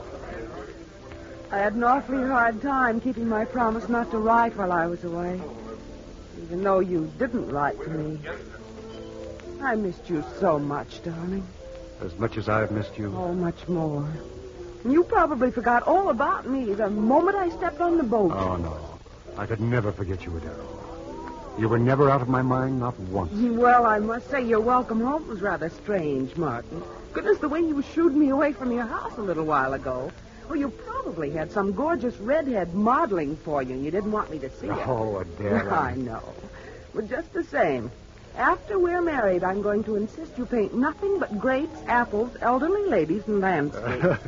Anything you say, Adele. Martin. Yes? It has upset you, hasn't it? What? I mean about the man the police caught. Oh, that. Oh, poor darling. Having to go through all this again. The papers are making a holiday of it. I know. I'm sorry you had to find out this way. I suppose I should have written to you about it, but I couldn't bring myself around. I understand. Naturally, I intended to tell you when you came home. But... Well, it's all over now, Martin. The best thing to do is to forget it. Yeah. Completely. That's right. We'll just forget it. Another martini? I think not, darling. Darling, you're so jumpy. It's only the pinball machine over there. The man must have hit the jackpot or something. You turn, glance toward the end of the bar. The man standing at the pinball machine is Harvey Brandt. He nods in your direction, and a thin smile crosses his lips. As he turns to speak to the bartender, you slip off the bar stool, start for the door with Adele at your elbow. Before you're halfway across the room, Harvey calls to you. Martin! Martin! What? Oh, hello. Well, how are you, my boy? I'm fine, Harvey. Just fine. Leaving so soon, are you? Yes, we were going out to dinner. I just stopped in for a drink. Oh, I was hoping I could buy you a drink, Martin, and the young lady, of course. sort of celebrate my good fortune. I just hit the jackpot. Oh, well, thank you very much, but we... Surely you won't turn old Harvey down, miss? Woodling.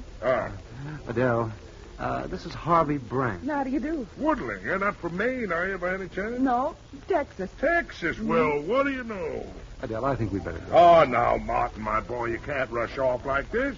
Drag this charming little lady away before we've had a chance to do some Texas talk? No. How about a drink, folks? Now, we should be getting along. Really, darling, I don't mind. It's still early. That's the ticket. Come along, folks. There's an empty table over here. Oh, waiter.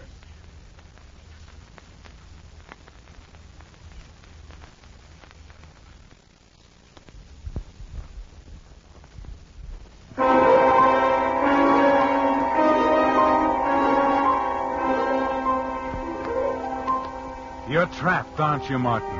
And you sit there for the next half hour, listening to Harvey Brant passing himself off as a lifelong friend.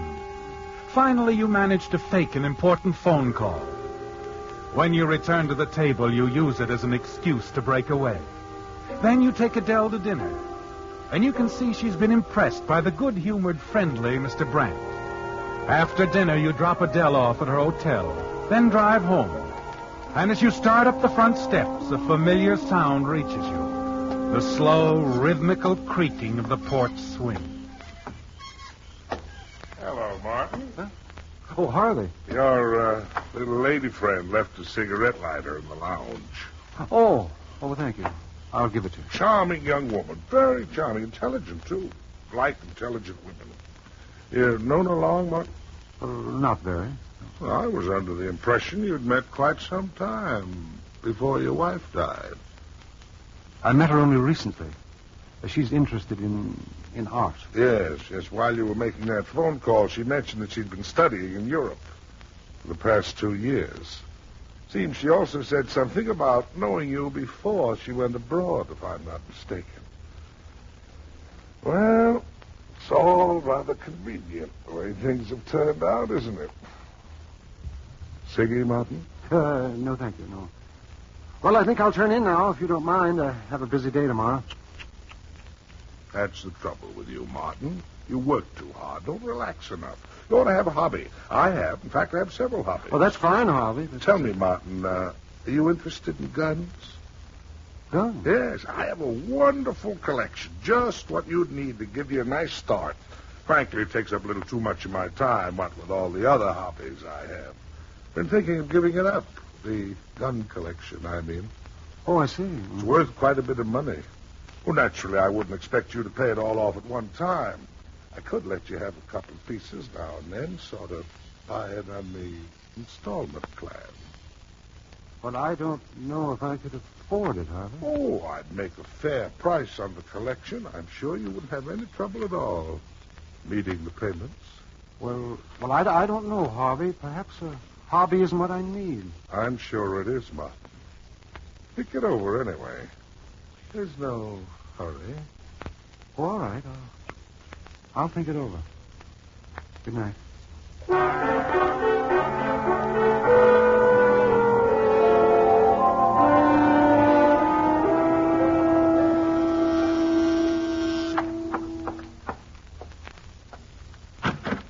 Oh, Lieutenant. Good morning, Mr. Forbes. I hope I didn't disturb you. Oh, of course. Now, won't you come in? Oh, no, thanks. I just happened to be passing by. I thought I'd see how you were getting along. Uh-huh. The, killer? Any new development? Oh, still lingering.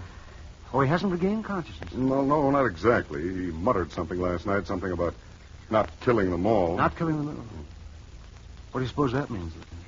Oh, we don't attach much importance to it. The man's in a coma. They often say odd things. But tell me, Mr. Forbes, about Harvey Brant. He feeling any better? Well, yes, I think so. Hmm? There is one question I'd like to ask you, Lieutenant. What's that? Mr. Brant, is he well off? Income, I mean? Why do you ask that? Well, I was just curious. He doesn't seem to have a profession. You know, I've wondered about that myself. The man doesn't seem to have a dime. Sometimes I don't know how he gets along at all. Oh, I see. Oh, that answer your question, Mr. Ford? Yes. Yes, that answers my question.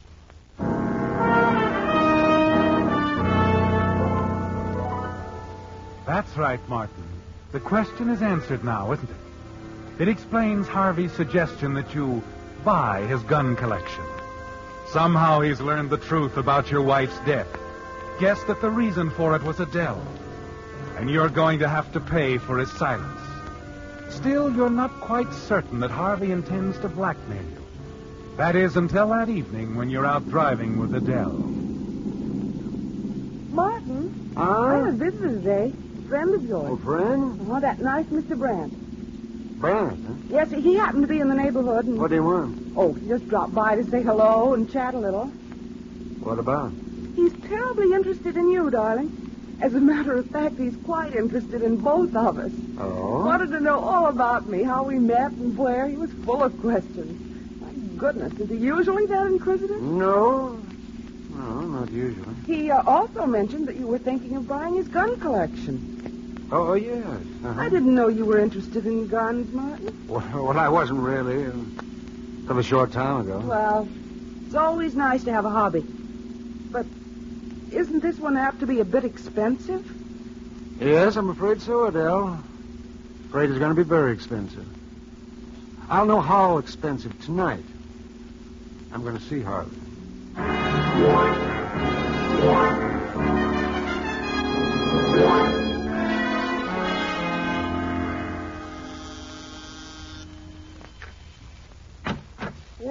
Well, Martin, come in. Sorry to make it so late, Harvey. Oh, it's quite all right. Sit down, make yourself comfortable. So you've decided to take that gun collection off my hands, eh? I knew you would. Didn't doubt it for a minute. The price, Harvey? We haven't discussed that yet. $10,000 will take care of everything. 10,000? Cheap, Martin, considering everything I know about guns. Here, I'll show you some of the pieces. Just finished cleaning them before you arrived. There's one, Martin. Finest old pistol I ever saw. Isn't it a beauty? Yes, that's a fine gun. Is it loaded? Sure is. Take it easy now. Yes, sir, you're going to get a lot of pleasure out of this collection, my boy. Am I, Harvey? Mm-hmm. $10,000 for a collection of crummy guns? The whole lot's not worth more than $100. I don't understand what I'm not buying, Harvey. Now, just you a minute. You thought you could bleed me for every cent I had, didn't you?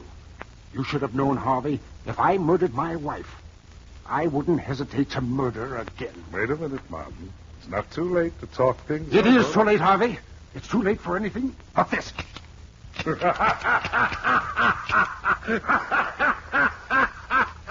Oh, I wasn't sure before now that you'd killed your wife, Martin, but now I know. Oh, you didn't think I'd be silly enough to hand you a loaded gun, did you? And you didn't think I'd be silly enough to come here without a gun of my own, did you, Harvey?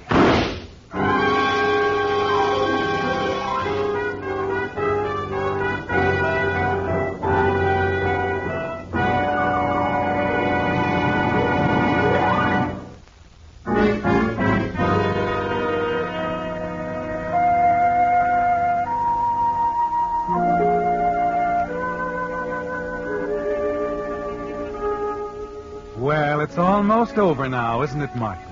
The anxiety, the suspicion, the sheer terror of it all. The killer dying in the hospital will never talk again. You're sure of that. And Harvey Brandt, the only other person in the world who knows you murdered your wife, is gone now, dead at your feet. You wipe the fingerprints from the gun, press it into Harvey's hand, confident it will appeal as a simple case of suicide. And you're not worried the gun will be traced to you. No, you took care of that little matter over a year ago, when you first planned to kill your wife. But the opportunity never presented itself. Then the strangler came along, and he provided you with a perfect plan. Less than 15 minutes later, you're slipping into your house quietly through the study door. And then suddenly you stop. There's someone in the next room. Yeah. You can hear his voice. Okay. Slowly you open the door. Yeah, that's right. No, he hasn't come in yet. All right. Yeah, I'll wait here. Oh, there you are. Hello, Mr. Forbes. Oh, Oh, Lieutenant. Side door was open. I thought you'd be around. Yes, I was out for a breath of fresh air there. That's so. You didn't go over to Brandt's by any chance? Oh, no. Well, what makes you ask? I think you ought to know, Mr. Forbes. We've been watching Harvey Brandt for a long time. Had his phone tapped for weeks, checking everyone who went in and out of his house. We don't overlook any bets at all when we're watching a guy like Brandt. Nobody's been in and out of that house that we haven't seen. You mean that... Yes, I mean you were seen coming out of Brandt's place. The man you heard me talking to on the phone was the man watching Brandt's house. But then you... Yes. We know exactly what happened when you were there. You know, Mr. Forbes, we've been certain right from the start that Harvey Brandt killed his wife. But what I don't get is why you killed Harvey Brandt. The Whistler has been a presentation of the United States Armed Forces Radio Service, the voice of information and education. The Whistler.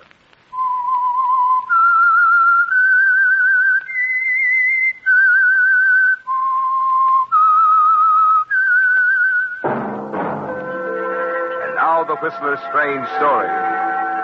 Death of Mr. Penny. On the icy slope, high above Clear Valley Ski Lodge, the two people, racing down together side by side, appeared like two moving specks of black against a sea of white. To the little man who had his field glasses carefully trained upon them, the picture was far more complete. He saw a very handsome couple, the woman fresh, radiant, and wholesome, the man tall, athletic. And as they swung to a stop at the end of the ski slope, their happiness with each other seemed very apparent.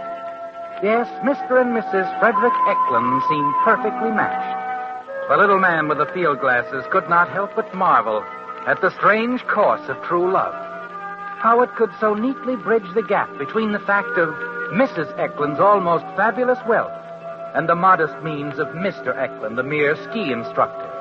And the little man had to admit that the two were getting along famously. Oh, darling, you're wonderful. Your favorite ski instructor? My favorite ski instructor. Yeah. Well, then you'll accept my criticisms a little more graciously, Mrs. E. At last, Christie was bad. Fine way to turn an ankle. And be carried home by the tall, bronzed instructor. I think I'll do it. I think you won't. We're heading back to the lodge right now. All right, darling, whatever you say. But, I've still got that headache. Barbara, Yes? something on your mind?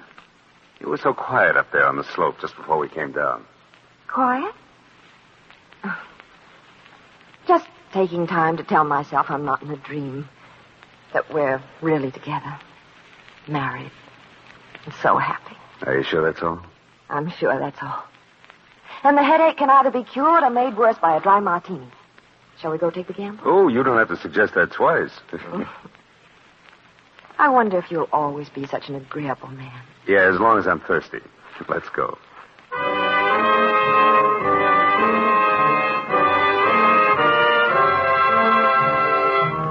An agreeable man. Yes, Fred, you've been that with Barbara, haven't you? That and more. And you know that she appreciates it, that you've made her very happy. But you also know that there is something disturbing her this afternoon. Something more than a simple headache. You worry about it yourself and bring it up again as the two of you sit by the roaring fire of the lodge and look out at the landscape through a giant picture window. You, still don't feel any better, dear? No. I'm afraid I'm going to have to go upstairs, nap for a couple of hours before dinner. Mind? You know I don't. What will you do to amuse yourself? Oh, look at the scenery. Well, that's not novel enough. You know it too well. Oh, no. I see something different every time I look out the window. Here, I'll prove it. Did you ever see anything like that? I don't see what... You mean that little man on the terrace? Uh-huh. The one with the field glasses. Looks like an African explorer. Now, you can't say I see anything like that every day. No, but I didn't mean people. Frederick, if you don't mind, I'm going upstairs right now. Oh, but you haven't finished I'm sorry, darling, I don't want my drink. Oh. Well, I'll go up with you, dear. No, please, Frederick, Hmm? you could do something for me. That new book I want. The manager said they have it in the village now. Oh, I'll drive right down. I'll get it for you, dear. Glad to. But, are you sure you're all right? Oh, I will be. Just give me an hour. I'll be bright as a new penny. Bright as a dollar. By dinner time. Sounds worth waiting for.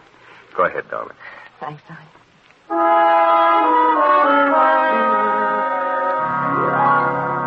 You watch Barbara turn away, go to the stairs. A moment later, you get up, start outside as if to get the car. But at the end of the terrace, you stop and wait a moment.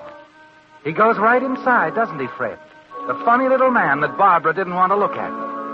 You walk back and see him hurry up the stairs after her. 10 minutes later, he's back down, heading toward the cocktail lounge. You walk in casually and slide into the booth beside him. Well, Mr. Penny? It's going very well. You got it? I did. 5,000 as usual. I was a little worried this afternoon. Thought Barbara might have guessed something. About you? But I was wrong. Of course.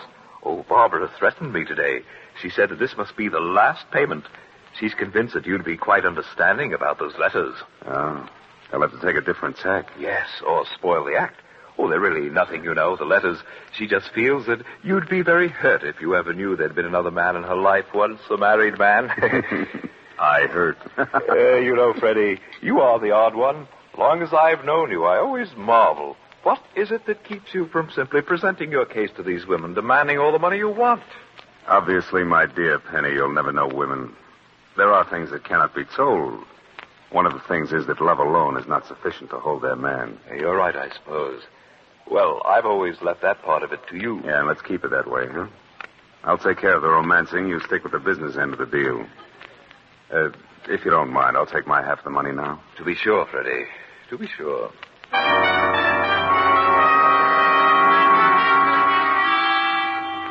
As you conclude your present business with Mr. Penny, he excuses himself and hurries away.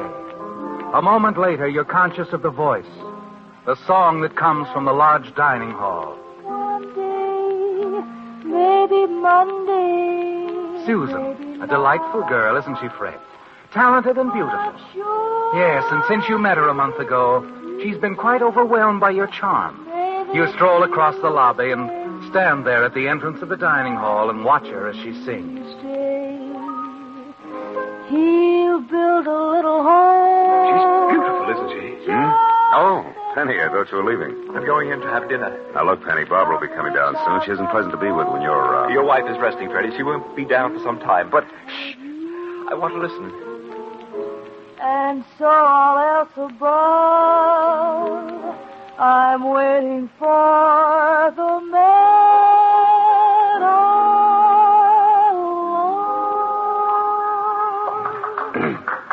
That was wonderful, wonderful. Oh, Susan sings beautifully, does she not, Freddie, my boy? She's, quite a girl. Quite a girl. Yes.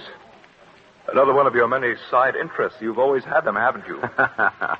Frankie, my boy, let us go out on the terrace for a moment. I want to talk to you. Come along. It's the idea we've already talked everything out. No, not quite, my boy. After you. All right, what's on your mind, Penny? Susan. I want to speak to you about Susan. Oh? You're quite interested in her, aren't you? Oh, I don't know. Just for laughs, maybe. Oh, I see. Then you won't mind if I ask you to stay away from her. To stay away? You're asking me...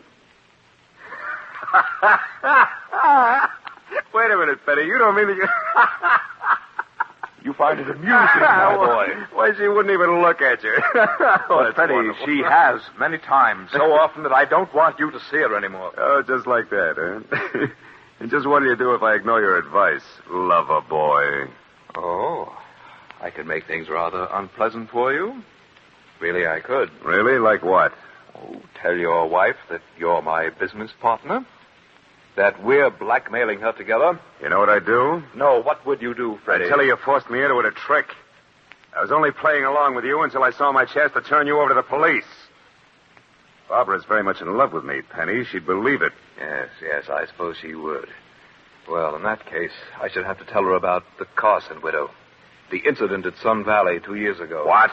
That the police are interested in finding the man who went skiing with a Carson woman the morning she was killed.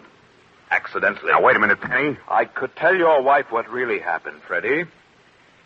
So be a good boy and stay away from Susan, eh?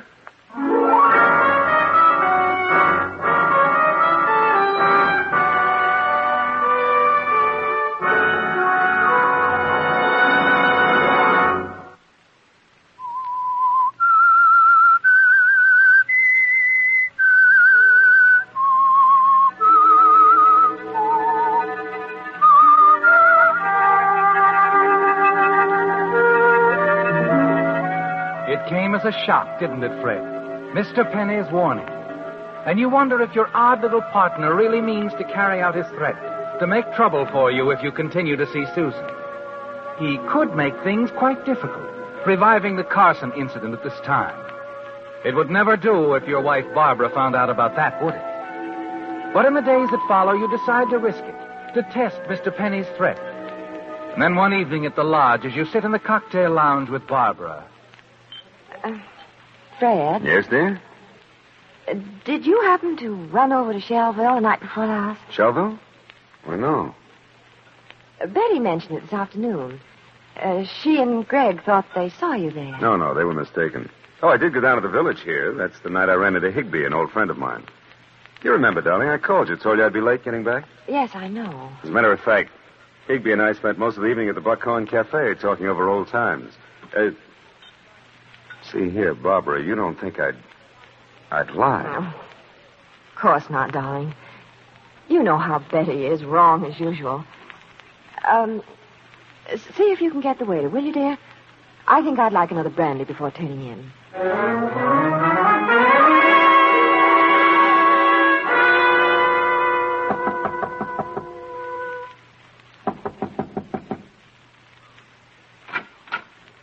Oh, Freddie, my boy. I could say that this is a pleasant surprise, but it isn't really. I've been expecting you. Can I come in? Well, I was about to retire, but... Thanks. I won't take up too much of your time. Oh, no hurry. Fix yourself a drink, my boy. Thanks again. Oh, none for me. I have my glass of milk, you see. Well, here's to you, Penny. The winner. Oh? It's all yours. Susan, I mean. I'll stay away. Oh, good. You told Barbara you saw me in Shelville the other night, didn't you? Did I? Yeah, it was just a warning, just in case I had any ideas about not playing ball, huh? Well, I could have told her you were with Susan, but I didn't. Thanks. It was big of you. I thought so. However, Freddie, my boy, if you insist... I know. I'll stay away from Susan. It's all settled. Settled? No, not quite. I've been thinking, Freddie, my boy. What about? The money we collect from your wife. $5,000 every 3 months. Well, it doesn't seem worthwhile. Now, wait a minute. I wouldn't push Barbara too hard. Well, 2,000 more isn't such a push. Yeah, but there might be trouble. I wouldn't try. Let's leave it the way it is, huh? 5,000's good enough. Well, perhaps. But when one has to split it 2 ways... I said it's enough. For you, perhaps, but not for me. Yes, I've been thinking, Freddie. I've been thinking I should dissolve our little partnership. What? Yes. I think that from now on, I shall keep all the money. Wait a minute. I'm the one who gave you Barbara's letters in the first place. So what? You think I'll hold still for you cutting me out? But, my boy, there's nothing you can do about it. Because of Sun Valley, Mrs. Carson. Why, you... Oh, please, don't get excited. I ought to wring your scrawny little neck. But you will not. You will do nothing. Now, please, go. I'm quite tired. Good night, Freddie.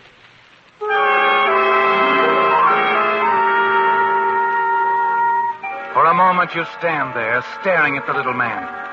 You watch him as he calmly drops a sleeping capsule into the glass of milk. As he raises it to his lips, he smiles at you. And you know he has you at his mercy, don't you, Fred? You whirl and rush out into the corridor. And as you hurry back to your room, the rage within you mounts with each step. Yes, Mr. Penny has complete control of the situation for the present. But you're not going to let him get away with it, are you? No, the money he gets from your wife means too much to you. And you know that somehow you're going to get rid of Mr. Penny and the threat he holds over you. It isn't until the following afternoon that you know just how you're going to do it. On an errand for Barbara, you stop at the village drugstore, Pop Grandin's place. That be all, Freddie? Yeah, I guess so, Pup. Okay.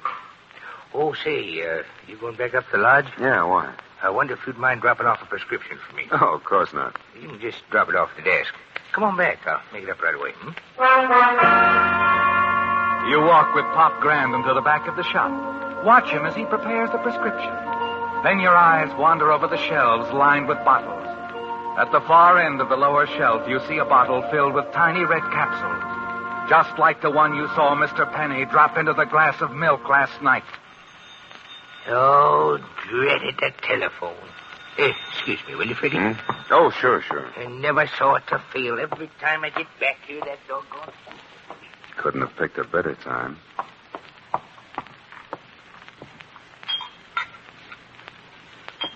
As you take the bottle down off the shelf, the idea hits you, doesn't it? Yes, this could be the way, couldn't it, Fred? Quickly, you unscrew the cap, drop a capsule into your pocket, and replace the bottle. Then your eyes skip along the shelf and finally stop on a small bottle filled with white powder marked poison. Deadly poison, Fred.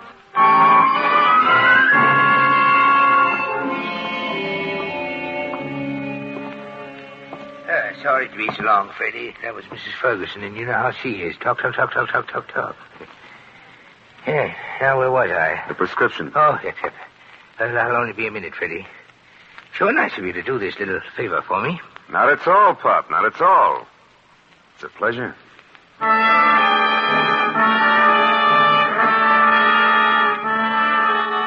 You're thankful that Barbara is out when you return to your room at the lodge. Quickly, you empty the contents of the red capsule into the wash basin. Then you fill the capsule with a white powder you took from the shelf at Grandin's drugstore. Moments later, you leave the room, the capsule containing the deadly poison safely tucked away in your pocket.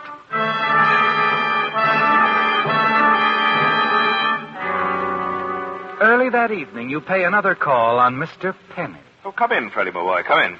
Thanks. I'm going out shortly. You don't mind if I finish shaving, do you?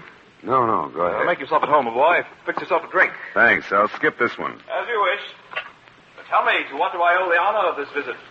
Well, I thought maybe you'd reconsider. What? After the way you double-crossed me with Susan? Not a chance, my boy. Not a chance. I'd take a smaller cut. And as a matter of fact, I've been seriously thinking of asking your wife for more money. I told you before that would be a mistake. She won't pay it. We shall see. We shall see.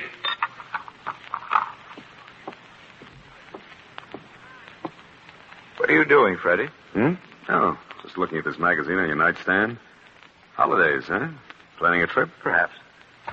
Oh, look, Penny, I need the money. Why can't we make some sort of arrangement? You're wasting your time, my boy. This is too good a thing for me to share with anyone. I am rather surprised, and annoyed, too, that I didn't think of handling the matter this way long ago. You won't change your mind? No. After all, you still have Barbara. She's a wealthy woman. You begrudge me a few $1,000s now and then? All right. That's the way you want it. Yes, that's the way I want it, my boy. Good night. Good night. No hard feelings, Freddie. No. See you in the morning, then. Yeah. Maybe you will, Penny. And maybe not.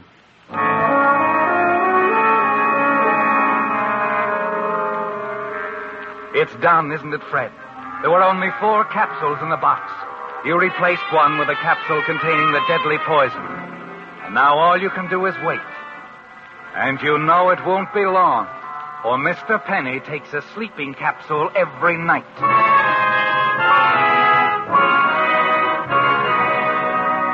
You're a little disappointed the following morning at breakfast when you see Mr. Penny sitting at his usual table.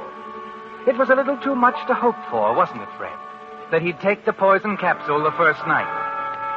But then there are only 3 capsules in the box now. The next morning, you're in for another disappointment. For as you enter the dining hall, you see Mr. Penny again, sitting at the table near the window. He looks up as you and Barbara seat yourself only a few tables away. He smiles, nods, then returns to his morning paper. And then something that Barbara says startles you. Only 2 left, Frederick. What? Only 2 empty tables left. I'm glad we came down to breakfast when we did. I hate to wait. Oh, yes. Oh, goodness, darling. You jumped so. Something wrong? No, Oh, no, of course not. I had my mind on something else. Yes. You were thinking of the capsules in the box, weren't you, Fred?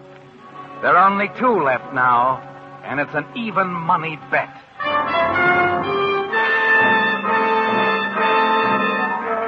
However, the following morning when you arrive at the dining hall, Mr. Penny is absent. It's almost 11 o'clock when you and Barbara leave your table, and there's been no sign of him. You're sure he's dead, and you're free at last, aren't you, Fred? Yes. With Mr. Penny out of the way, the Sun Valley incident is closed. It'll be a simple matter with your connections to find someone more trustworthy than Penny to do your blackmailing.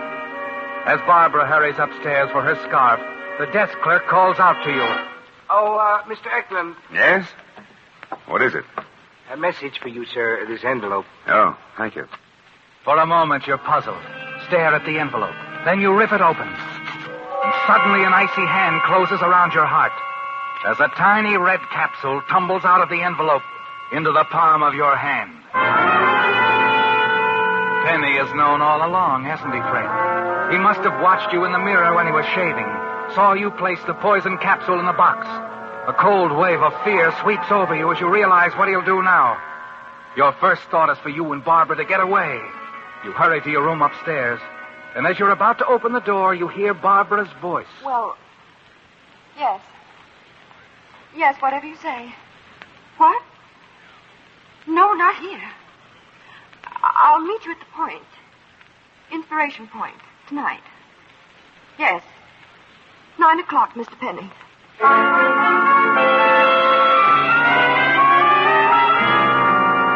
Mr. Penny isn't wasting any time getting his revenge, is he, Fred? Your first thought is to get away, and then suddenly you realize it's useless to run. He'd find you and Barbara sooner or later. No, you've got to take care of him now, once and for all. And this time you can't afford to miss.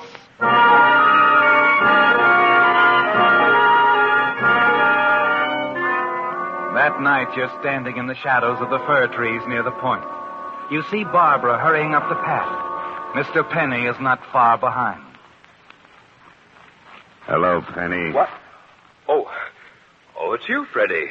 What are you doing here? I could ask you the same thing, but I know what you're doing here. Too bad you'll never keep that appointment with my wife, Penny. What? Take a look down there. It's an awful drop, isn't it? What are you going to do? You're a smart little operator, Penny. You ought to be able to figure that out.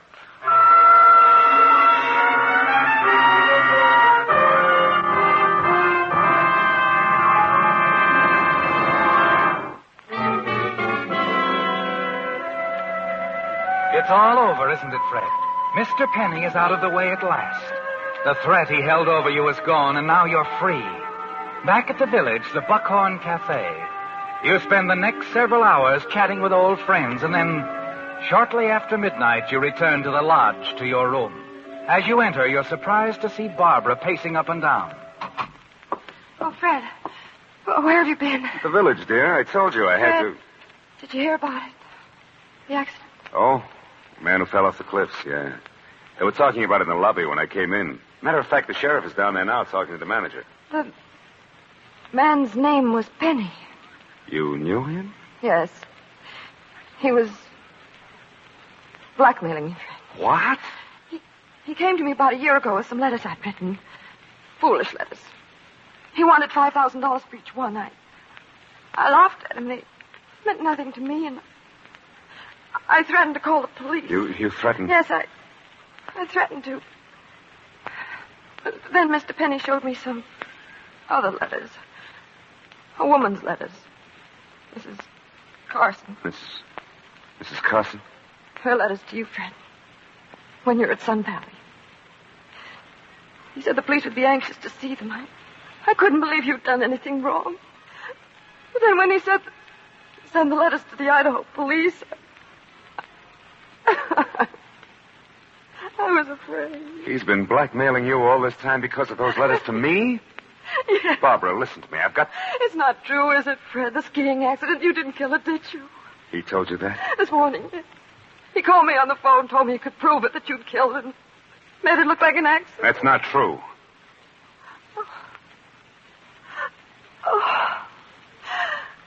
Then he was lying. Oh, I knew it, darling. I knew it all along.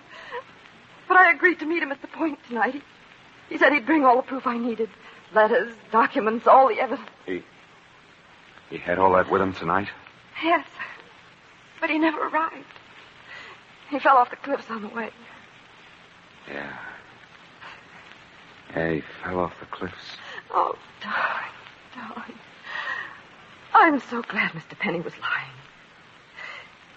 If he'd had any evidence on him, the police certainly would have discovered it when they found his body. Wouldn't they? Yeah. Yeah, I guess they would.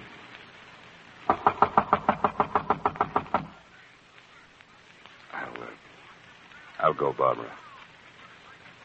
I'm sure it's for me. This is the United States Armed Forces Radio Service, the voice of information and education.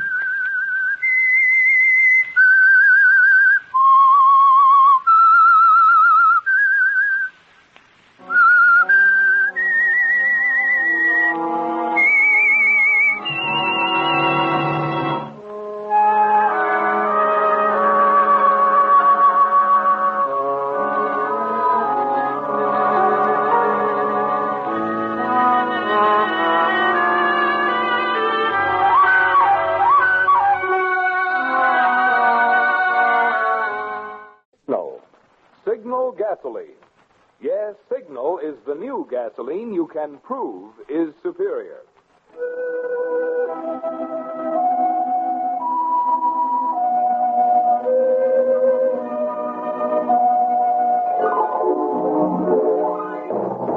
The Signal Oil Company and your neighborhood Signal dealer bring you another curious story by The Whistler. Tonight, Death Wears a White Robe.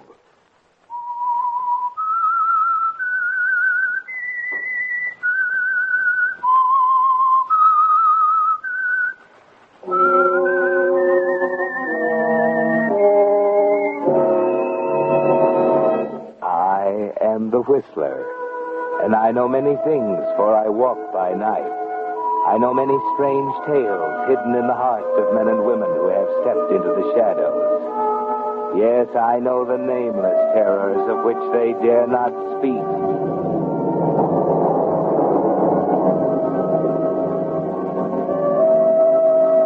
The cabin high on the slope of Bald Mountain had always been an important part of the marriage of Sam and Leah Wixon.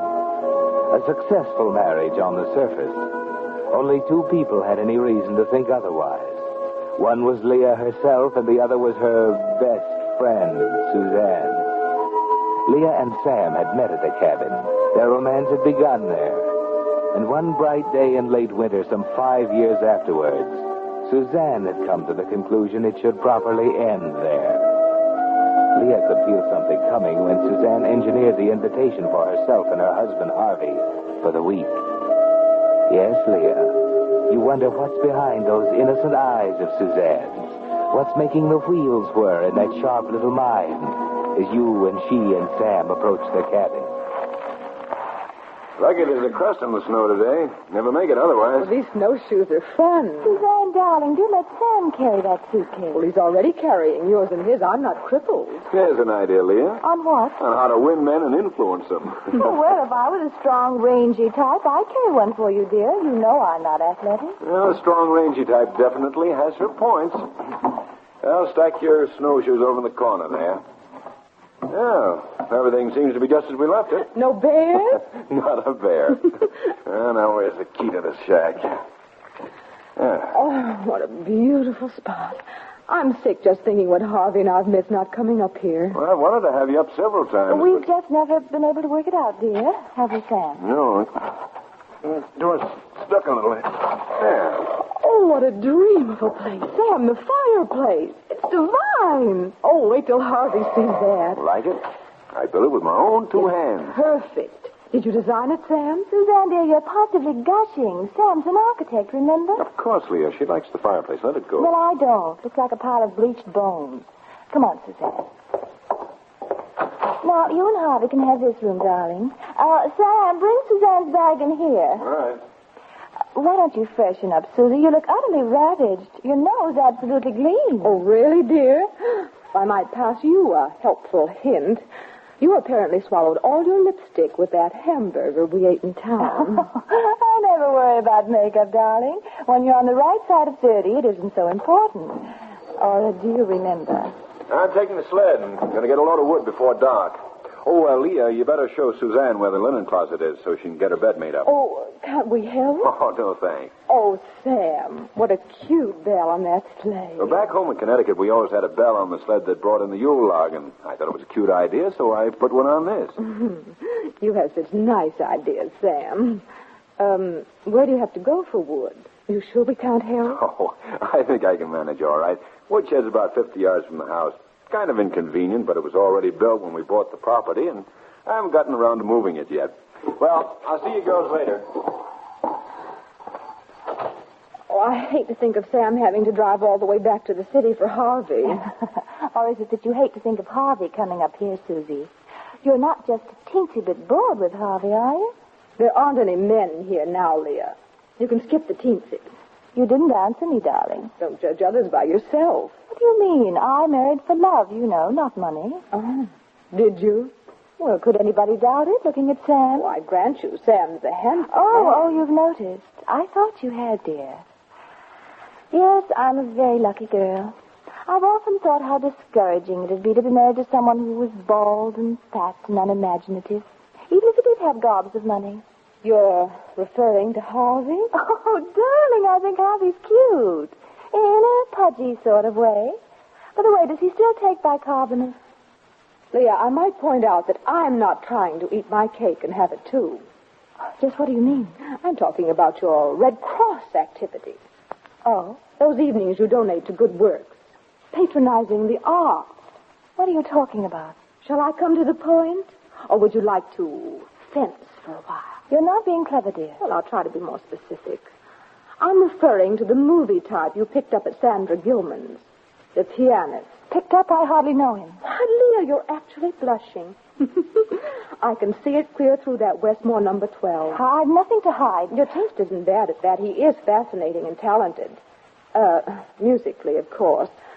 But I should think you'd worry a little of Chopin after 6 months.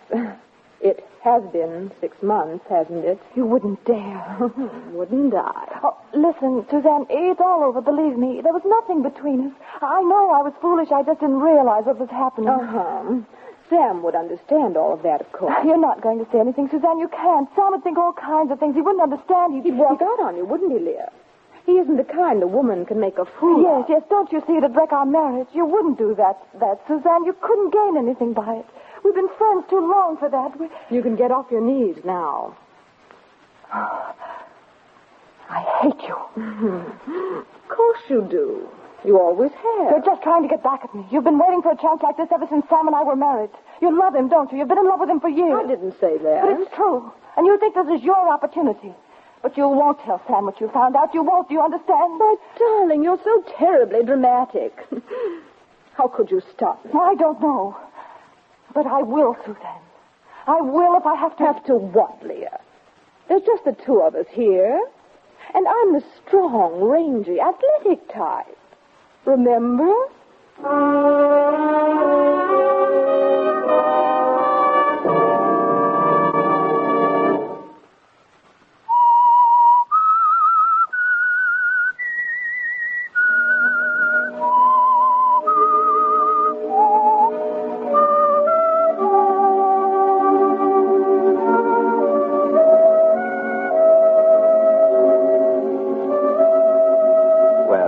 You thought you'd managed the musician pretty cleverly, didn't you?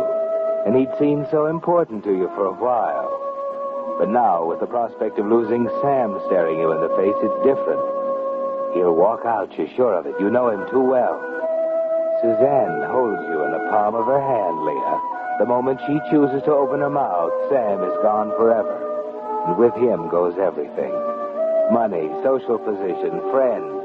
Everything your calculating mind bargained for when you married him. All through dinner, you wait for the axe to fall, but nothing happens. You can hardly bring yourself to look at her. That self-satisfied half-smile on her face makes you want to scream. And that night, when you and Sam are finally alone. Suzanne finally go to bed? Yes, her lights just went out. Good. Now, perhaps you can let me in on it. On what? On what's been going on around here. You two have been at each other's throats all day. Oh, that's just our way, dear. We've always been frank with each other. Too frank, I'd say. The air was so full of daggers for a while this afternoon, I could hardly see what I was doing. Come on, what is it? Well, Suzanne's all wrapped up in music, you know, and particularly Chopin. Well, there's a pianist we all admire that she met personally the other day, and, well, we thought she wasn't being quite fair to Harvey. You mean... Oh, it was nothing serious, of course. Oh, Sam, you mustn't breathe a word of this to anyone. If either she or Harvey ever found out, I don't know what I'd do. It's all very silly. It isn't silly. It's darn serious. But you don't understand, Sam. It was really nothing. I don't care how insignificant it is. If people are talking about it, it's serious. I can hardly believe she'd do a thing like that. It just isn't like Suzanne. Harvey's a little jealous. Well, what's wrong with being jealous of your wife? Harvey's got a right to be jealous. I've got a right to be jealous. Thank heaven you're not like that. You mean you wouldn't understand if... Leah, just don't ever give me any cause. Don't ever let me down that way. I'd... You'd what, Sam? It scares me. I'd probably do something terrible. Sam. Just remember that, Leah. Don't ever give me a reason. Promise me. All right, Sam. I promise.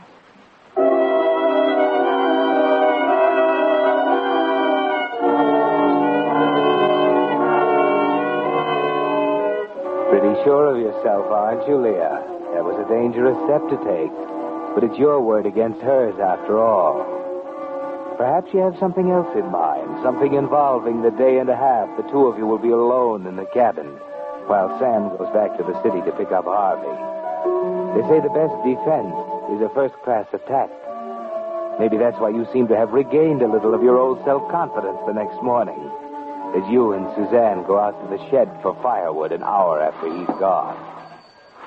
Well, don't stand there, Leah. Help me with the door. Take your time. We've got a day and a half. Oh, wonderful. What? Oh, you've got the strength of a horse.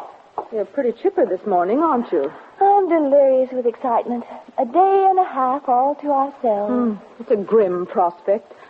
Well, are you going to stand in a corner and rhapsodize, or are we going to get some wood? Oh, all right. I don't see why you're fussing so about wood. There's enough in the box in the house to last a couple of hours. Can't understand why Sam had this wood stack clear up to the rafters. Can't even reach the top. Oh, here's one that's loose. What are you doing? Look out! What's the matter? Don't be a fool. You'll kill yourself. Do you want that mountain of logs to crash down on you? Don't be ridiculous. You move those centerpieces and the whole pile will fall. Nonsense. What? Look out! There, you see? Nothing happened. The Lord looks out for drunks and fools, darling. Hussies, too. Wait a minute. That just about does it. I've taken about all I'm going to take from you. All right. You want it straight from the shoulder, and I'll give it to you that way. I said you're a no-good little hussy, and I'll say it again. You've been taking Sam for a ride, and I'm going to make sure he knows all about it. Is that good enough for you? You're bluffing. You'll see whether or not I'm bluffing. You're so jealous of Sam and me you can't see straight. I can't say I blame you staring at that moon-faced husband of yours across the breakfast table every morning. You're so miserable yourself you can't stand happiness in anyone else. Well, you're not going to get anywhere. Sam would never believe you in a million years. I'm not asking him to believe me, dear. What do you mean? Sam ought to recognize your handwriting and your personal stationery readily enough. Oh, you should have known better, Leah. But you weren't quite yourself at the time, were you? What are you talking about? A letter, dated September 18th. Something about you and Arturo meeting in the lobby of the Metropole at 8 o'clock. Where is it? Oh, never mind where it is. I have it. Where did you get it? Oh, I bought it. Arturo was quite attached to it. But he had his prize. Oh, you cheap, unscrupulous. Oh, you didn't really think I wouldn't come prepared, did you? Oh, Leah, dear, how can you be... Put down that axe. Do you hear me? Put down that axe. I'll kill you. Oh, no, you don't. Listen, you... Oh, give me that axe. Do you hear me? Oh, there. That's better. Do it. You wouldn't do it. You wouldn't do it. I'm the strong, rangy type. Remember? Strong as a horse. Oh, get up from there. You're not hurt. You knocked me down. You hurt my arm. I hate you. Darling, you nauseate me. You really do. I'm going out for a walk where the air is clean. I'll kill you for this, Susan Reiner. I'll kill you.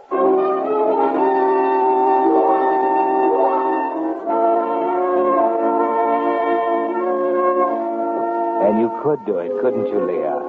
There's a blind, frustrated hatred inside you that would make you capable of anything, even murder. All that day while Suzanne is out walking, you sit alone in the living room in front of the big fireplace, staring into the embers and thinking. The two of you alone in the cabin. It would have to be perfect. The slightest indication that it wasn't an accident and you'd be done for. There simply wouldn't be any other suspects. Yes, Leah, it would have to be perfect or it couldn't be at all. Perfect. Thinking, dear? Oh, when did you get back? Just now. I made a great to-do about slamming the door and throwing off my snowshoes, but you didn't budge an inch. What's on your mind? Nothing. That's as it should be. Where have you been? Over to the West Slope and back. You should have stayed longer. Oh? You might have been caught in the storm. Storm? Don't be silly, dear. The sun was so bright on that snow you could hardly look at it. The radio said we're in for a bad storm sometime tonight. I just turned it off. That raises a delightful possibility. What's that? Sam and Harvey may be delayed, dear. You and I may have several more charming days together here on the mountain. How's the food situation? There's plenty. Oh, that's good. Speaking of food, what about dinner? I haven't thought about it. There's coffee on the stove. Will you join me in a cup? Thanks, no. Oh, it's a shame to waste that gorgeous fire, isn't it, dear? If Arturo were only here... Suzanne, will you stop it? You've made yourself perfectly clear. I know what you're going to do, and I know how you're going to do it, and there's nothing more to be said. I can't stand this jabbing and picking any longer. I can't stand it. On second thought, I'll make my own coffee. It's safer that way.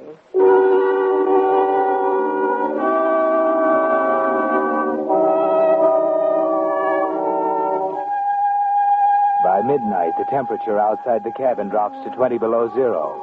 And at 1:30 in the morning, the blizzard sweeps in from the north. The mercury falls another 10 degrees. You're forced to cooperate with her now, aren't you, Leah? The two of you take turns all night getting out of bed to put wood on the fire. The night seems endless, but morning finally comes. A raw, gray morning with that stabbing north wind still piling the drifts higher and higher outside. Well, you finally made it. I thought you were never going to get up. Did you happen to look out your window this morning? Leah. We're snowed in, my perfidious friend, all snug and cozy. Leah, is something the matter? You're looking particularly stupid this morning, Suzanne. If I didn't know you better, I'd think you had a hangover. What's the matter with you? Why are you fumbling around there in the doorway? Leah, I can't see. Oh, Leah, I'm blind. I've gone blind. What? Come out here in the light. Look out for the table. I can't see. Your eyes are all inflamed. I'm blind. I've gone blind. Suzanne, were you crazy enough to go out without your sunglasses yesterday? Sunglasses? You stayed out all day, the sun glaring on the snow. Suzanne, you're snowblind. Snowblind? Well, that's only temporary, isn't it? 2 days, perhaps. Not more than 2 days. Harvey will be here today. Harvey won't be here today. Probably not tomorrow either. If you could see, you'd know why. The road is blocked. The storm's getting worse. No, I think you'll have to rely on me, darling, to be your seeing eye.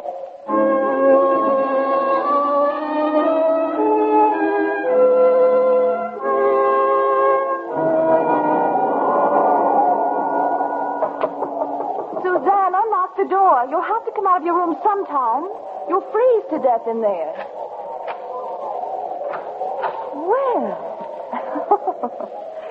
do have a large mouth, Suzanne, but it doesn't extend as far as you've daubed that lip. You're cruel, Leah. You'd like to see me like this. You think it's funny. It will go away, though. You said so yourself. I'll be all right tomorrow. I'll be able to see tomorrow. I'm not afraid of you, Leah. Afraid of me? Well, why should you be? Let me guide you to a chair by the fire, darling. Don't touch me. I can get there. I can feel my way. Oh. Better let me help you, darling. No. I'll just sit right here.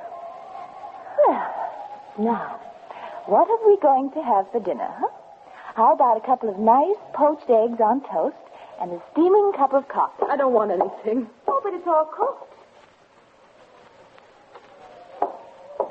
Here. Smell good? I don't want any. Well, you haven't eaten since last night, dear. You've got to have food. Look, you're shivering. Take it away, Leah. You're cold, darling. Couldn't you possibly force just to swallow this hot coffee down? Do you a world of good. Here, smell. Good? All right. I'll take the coffee. That's better. Here, I'd better warm it up from the kitchen. You know, I never really explored this cabin until today. There are all kinds of interesting things in the cellar. Sam's really quite a trapper, you know. All his equipment's there, the scrapers for the skins, the frames, the traps. There you are, dear. I put sugar in it. And a big box of some kind of arsenic he uses to cure the hives. Arsenic? Uh-huh. Gets rid of the vermin. Come on, dear. Drink up. Do you good. No, I don't want it. Take it away. Oh, Suzanne, you're priceless.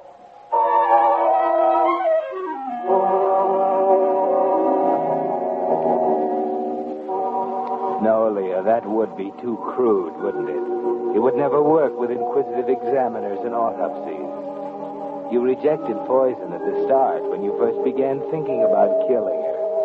You're just playing with her like a cat with a mouse. You've thought of a better way, haven't you? A perfect, foolproof way. Leah, you've gone. You've left me. I'm right here, darling. Oh. Why didn't you answer, Leah? I've been thinking. Of what? Of you, of me, of our beautiful friendship. Leah, I want to tell you something. Leah, you know I'm your friend. Of course, you're my dear, dear friend. And Sam's, too. Especially Sam. It's not what you think. Leah, Oh, spare me, darling. I'm not interested in listening to you unburden your soul, even when there's no other entertainment available. But, Leah, I want you to know this. There's nothing I want to hear from you. Where are you going, Leah? I'm getting our coats and snowshoes. Oh, what? Our coats and snowshoes. We have to get another load of wood. Unless you want to sit in here and freeze to death. I can't go outside. I can't see. And I can't pull that loaded sleigh alone. We'll get along. I'll guide you. If you fall down out there, you won't hurt yourself. The snow is soft. Very soft, Suzanne. It even gets warm after a while. Here's your coat and mittens and a scarf for your head. I won't go out there. I won't. Listen to that wind. We couldn't find our way through that blizzard. I can get to that woodshed blindfold. Come on, put on these things. I can't. But you will. You will. No. There. Now, put on these mittens. No. Oh, Leah, you hold my arm. You won't let go of me. I'll hold your arm. And when we get outside, you can hold on to the rope. Ready? Come on, then.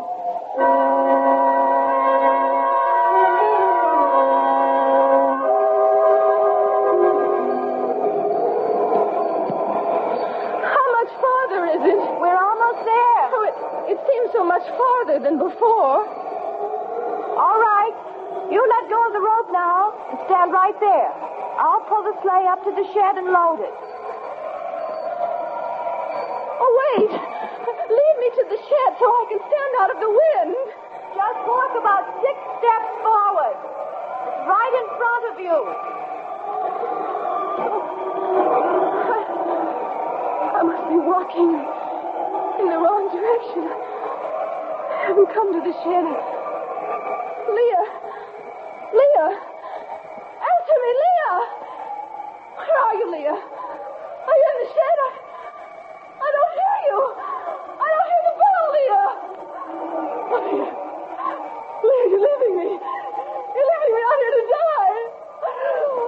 come back, please. Oh, please, Leah, please come back. Come back. Oh, which way? Where did you go? Where did you go? Answer me, answer me. Oh, Leah, listen.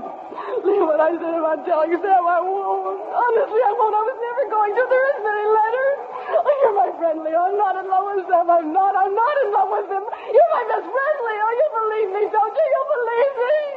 Answer me, Leo. Answer me!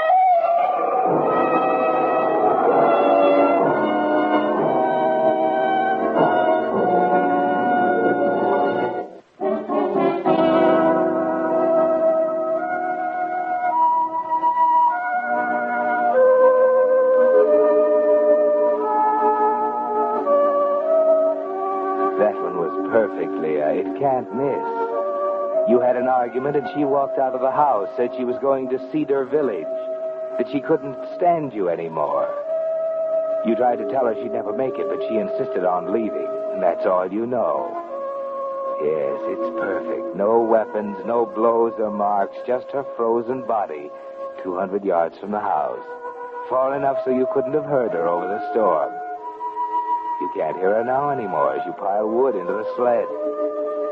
She's probably staggered further in the wrong direction. Well, you'll need plenty of wood, Leah. Make it a full load, enough to carry you through tomorrow.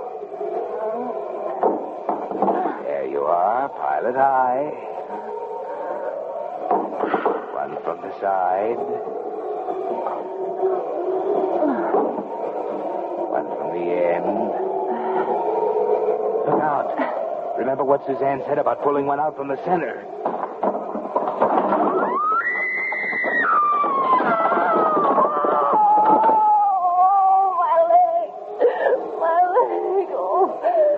Broken. I can't move.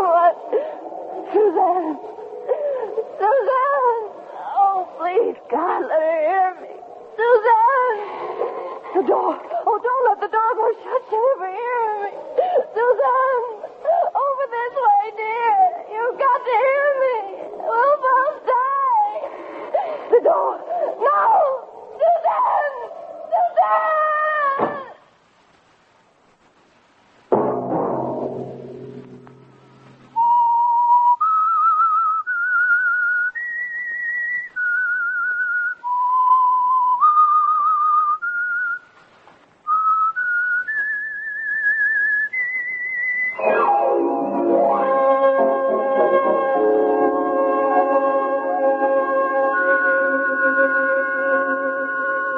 Monday at 9 o'clock, the Whistler will bring you another strange tale, the curious story, Death Laughs Last.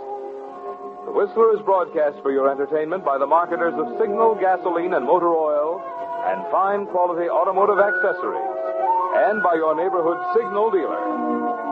This program, directed by George W. Allen, with tonight's story by Virginia Teal, music by Wilbur Hatch, is transmitted to our troops overseas by the Armed Forces Radio Service. This is Marvin Miller speaking and suggesting that you try New Signal, the new gasoline you can prove is superior. This is CBS, the Columbia Broadcasting System.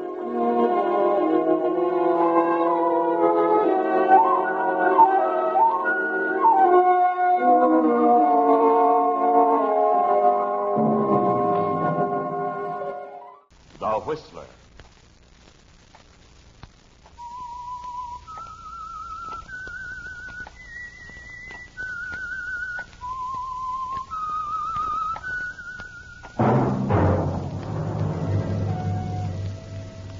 And now, the Whistler's strange story.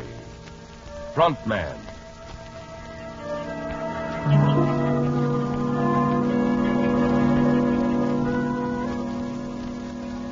The dangers involved in his weekly visits to the small cottage at West Beach were great. Oh, yes, Steve Conant was well aware of that. He was well aware of the fact, too, that his reputation was at stake. The spotless reputation of Steve Conant, prominent attorney at law. And he wondered if the girl who stood with him now on the darkened porch of the cottage, the girl he held in his arms, was worth the risk. You really have to go back to town, darling. You know I do. All right. Take care of yourself, Counselor. for me? Sure I will. So long.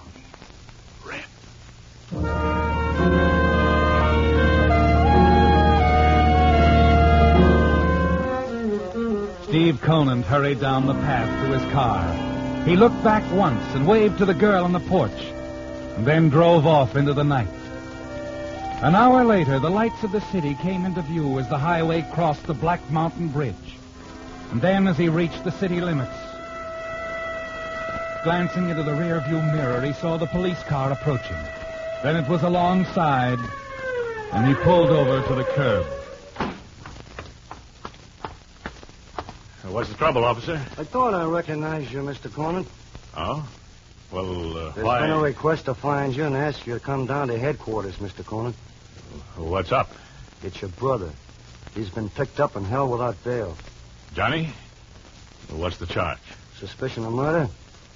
He wants to see you. What for? He knows I won't do anything. He says you're his alibi.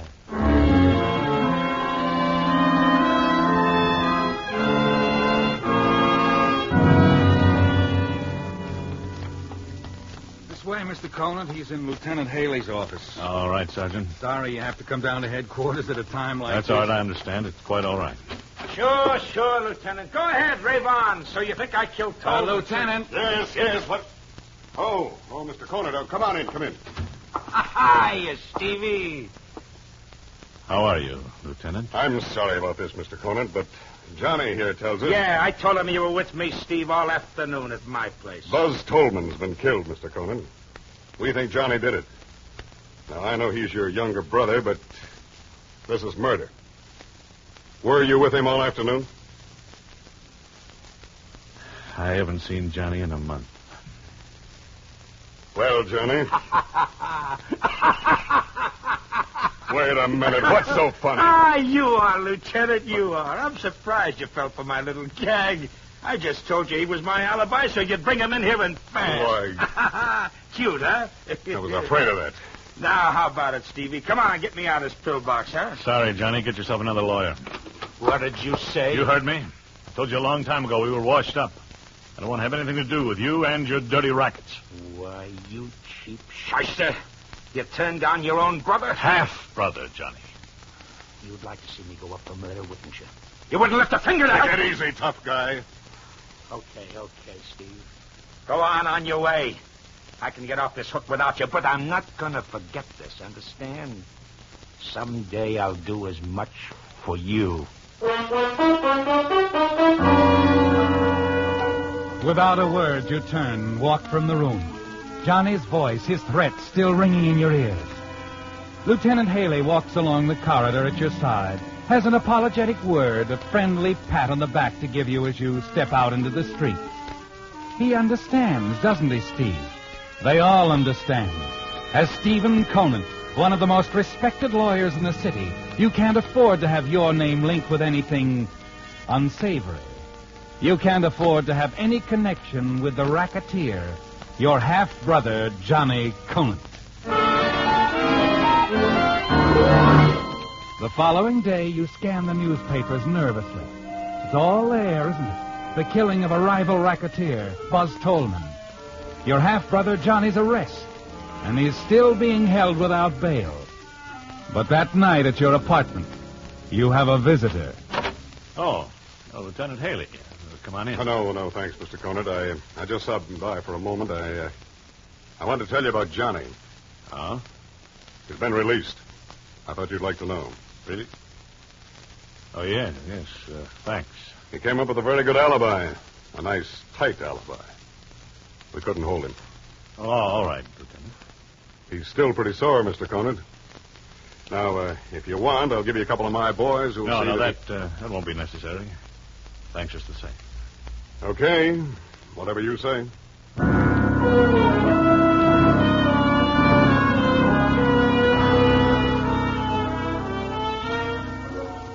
A quarter of an hour after the lieutenant is gone, you hurry downstairs to your car, drive across town to a small apartment building.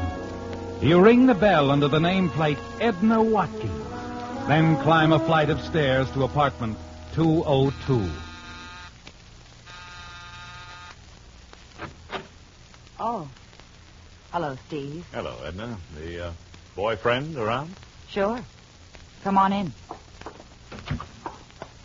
Here's the rest of the family, honey. Hiya, Counselor. Johnny boy? Anyone follow you? No. Lieutenant offered to give me a couple of his boys. Protection. I turned it down. That was a great act we put on at headquarters, wasn't it, Steve? You should have seen it, baby. A cheap shyster, I called him. They'll never connect us now, Stevie. How could they? A big shot lawyer like Steve here, mixed up with a dirty racketeer. Hey, now watch that, baby. What a front for little Johnny's bigger and better business. And watch us grow, baby. Bookmaking, numbers, slot machines, punchboard, protection. With Tolman out of the way, little Johnny takes over. The whole lucrative business will be coming over our desks, Steve. Yeah, sure, Johnny. Only we gotta be careful. And speaking of being careful, you sort of got your signals crossed up yesterday afternoon, didn't you, Steve? Now, what do you mean? You were supposed to be here in town. What were you doing up at West Beach? How'd you know I was at West Beach? Checking up on me? No. One of the boys saw you heading that way. I had business there. Well, okay. Only the next time let me know, huh? Well, I gotta run out for a while. Edna, how about a beer for Steve? Sure. Now, where are you going, Johnny? I gotta see Lou about the payoff for that Tolman alibi. I won't be long. Keep our boy entertained, will you, Edna? Okay, Johnny. Johnny. Yeah? I've been wanting to talk to you about Lou. Can you trust him? Sure. Up to a point. But look, I don't really trust anybody in this outfit. That is, outside of you and Edna. The three of us are the only ones any of us can count on. Well, I'll see you later. You hear that, Edna? He trusts us. Here's your beer, Counselor. Thanks, Red.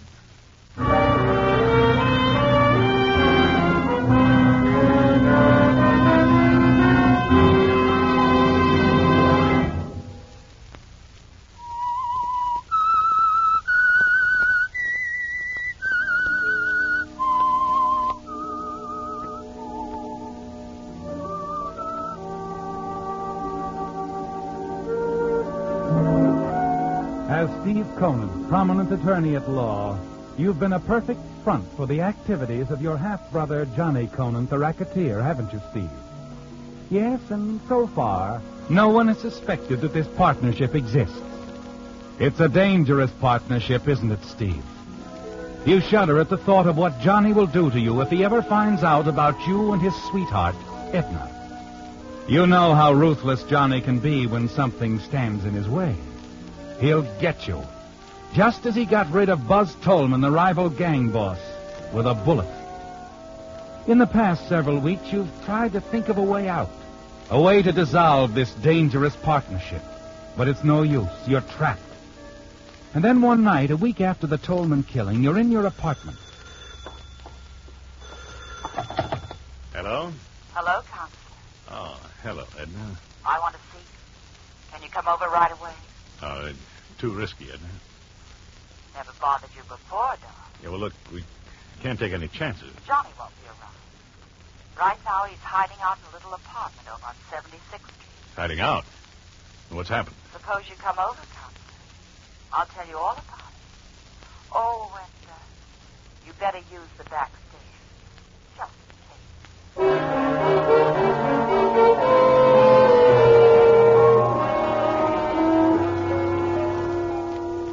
case. Here, Steve. I'll show you why Johnny's hiding out. Take a look out that window. Huh? Who's he? That little gent in the doorway across the street is one of Tolman's boys, waiting for me to lead him to Johnny's hideout. He'll have a tough time getting to Johnny with Sid and the rest of the boys around. Johnny's out there alone, Steve. Alone? Getting into the big time has made him a little jittery. He won't even trust his own boys anymore. We're the only ones who know where he is. Oh, well, look, Johnny can't go on hiding forever. No, he won't. He figures to let the Tolman boys simmer a while, cool off. Then he'll make them an offer. He's pretty sure they'll take it. Well, I'm sure they will, too. Some of those boys have short memories when the dough looks good. Steve. Yeah? I've been thinking. Suppose I made it easy for that trigger man out there to find Johnny. What are you driving at? I let him follow me out to Johnny's hideout. No, Edna, no. You want Johnny out of the way, don't you? Not like that. Why should you split halves with anybody when you can run the whole setup yourself? But we'll never have to be afraid of Johnny finding out about it. Use your head, Edna, so Johnny gets it. The next thing you know, cops are swarming all over that apartment on 76th. They'll find the book. The book? Yeah, the deals, the payoffs in Johnny's little black book. Names, addresses, everything's there. And I'm dead. I'll get it for you. Edna, that book is the only thing that links me with Johnny. The only proof. I said I'd get it for you. Well. I'll have to think about it. Okay. In the meantime, how about fixing a drink?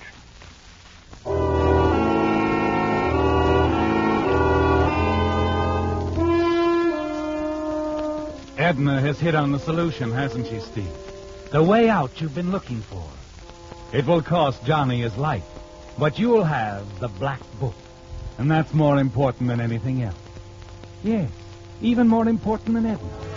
Without knowing it, she's solved another one of your problems, hasn't she, Steve? Something else that's been on your mind for a long time. That evening, before you leave her apartment, you made up your mind. Edna. Yes, darling. When can you get the book? Tomorrow. Do I put the finger on Johnny? Yeah. You put the finger on Johnny.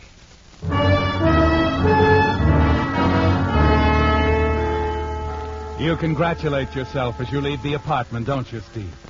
It's going to be so simple. A killer's bullet will dissolve your partnership with Johnny. And with his book in your hands, the only link connecting you with the rackets, you think you'll find a way to be free of Edna, too. You know she'll go to the police and tell them of your connection with Johnny. But without the book, she'll have no proof. They'll laugh at her.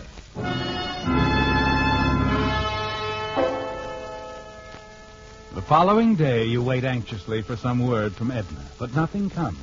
And then early that evening... Hello? Steve, I want to see you right away. Something wrong, Johnny? Suppose you get over here and we'll talk about it, huh? Well, sure, but Johnny!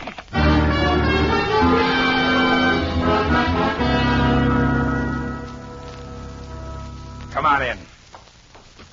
In here. Hello, Edna. Hello? Well, what's the trouble, Johnny? Sit down. Sit down. Yeah, sure. Well? It's the guy Sid got for the Tolman alibi. He's falling apart at the seams. Oh, I see. Something went wrong. The cops have him downtown now, and they're putting the screws on him. I don't know how long he's going to hold out. Yeah, that's bad. Yeah. So we got to think of something. You are the brains. You think of something. Come on. Well, give me time. We ain't got time. If that guy squawks, the cops will be all over town looking for me. I gotta know now. Do we stay here or do I run? Well? Johnny, the phone you want me to... No, baby, I'll get it. It's probably Sid. Keep thinking, Steve. I'll be right back. Yeah, that was close. I thought he was onto us. He isn't. Stop worrying. What are you going to tell him to do? Well, it depends. What about the little man with the itchy finger? Didn't you see him when you came in? He followed me here. He's right across the street, waiting. Okay, we won't take any chances. I'll tell Johnny to run for it. The minute he steps out, Okay.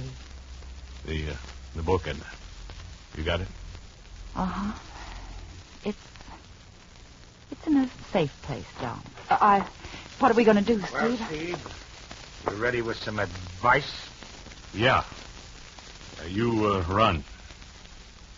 I run. What's so funny? Relax, Steve, relax. That was Sid. He just got word the cops let my alibi go. The guy who alibied me didn't spill a word. That's good, Johnny. Good. Yeah, so we can all relax, huh? Little Johnny stays right here. Edna, get a bottle of beer for the counselor. No, skip it, Edna. I'll be running along. Well, you just got here. I got a big day tomorrow. I think I'll run along, too, Johnny. It's late. I'm sort of tired. Huh? Okay, everybody's scrambling, huh?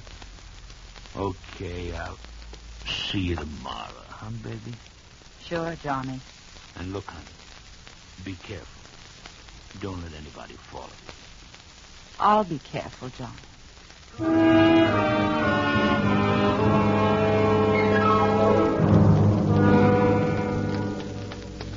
Steve, see him across the street? Yeah, that our boy with the itchy finger? Uh-huh.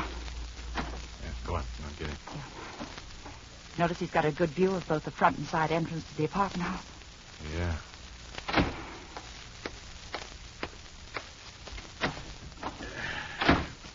He's not going to do us any good, as long as Johnny stays inside. Edna? Yes, darling. About the book. It's in a safe place, Steve. Don't worry. I want it. You'll get it. Tonight? No. Well, what's the idea? The idea is, little Edna's been thinking it over. Maybe I'll hold on to it for a while. What for? A girl can't be too careful these days, darling. Suppose, once you got your hands on that book, you walked out on me. Oh, that's crazy. Is it? Kiss me, Steve. What? I said, kiss me. Nice. Very nice, but, well... But what? Well, it just doesn't seem the same. Not like it used to be, darling. A woman has a way of noticing those things. And lately, Steve, I've been noticing. Now, look, Edna, you're all wrong. Maybe I am. Maybe you can convince me. Let's wait and see, huh?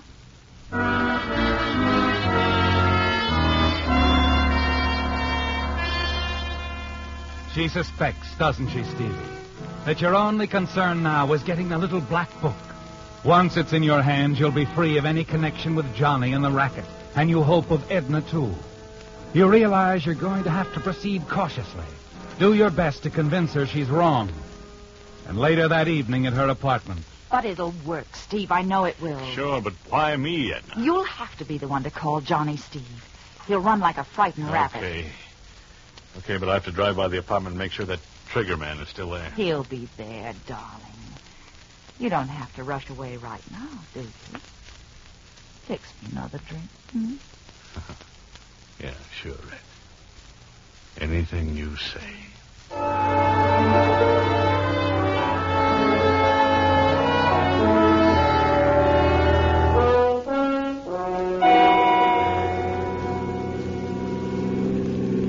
Edna, slow down.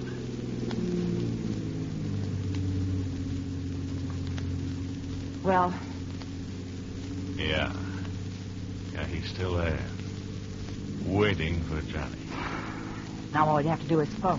Where am I going to find one at this time of the morning? There's an all-night drugstore around the corner. Yeah, okay.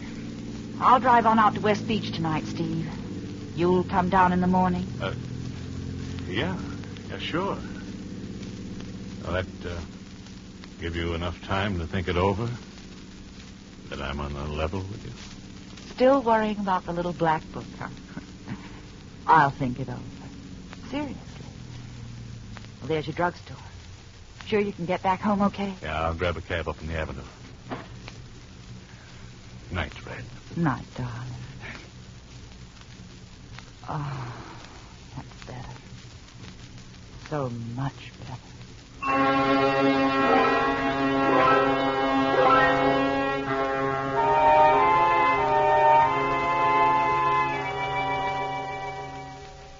Sure, I know it's 3 o'clock in the morning, but I had to phone you. I couldn't wait. Oh, okay.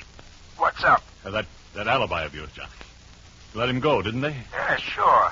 And he didn't spill a word. It's a smokescreen, I tell you. I just found out he did talk loud and long. What? Yeah. And right now the cops are ripping this town wide open looking for you. You better get out and fast. Okay. Now, look, get over to my place. My car is parked in front. The keys will be in it. When you get out of town, you better leave it and switch to something else. Thanks. Thanks, Steve. I won't forget this. Oh, that's all right. Glad to do it, Johnny.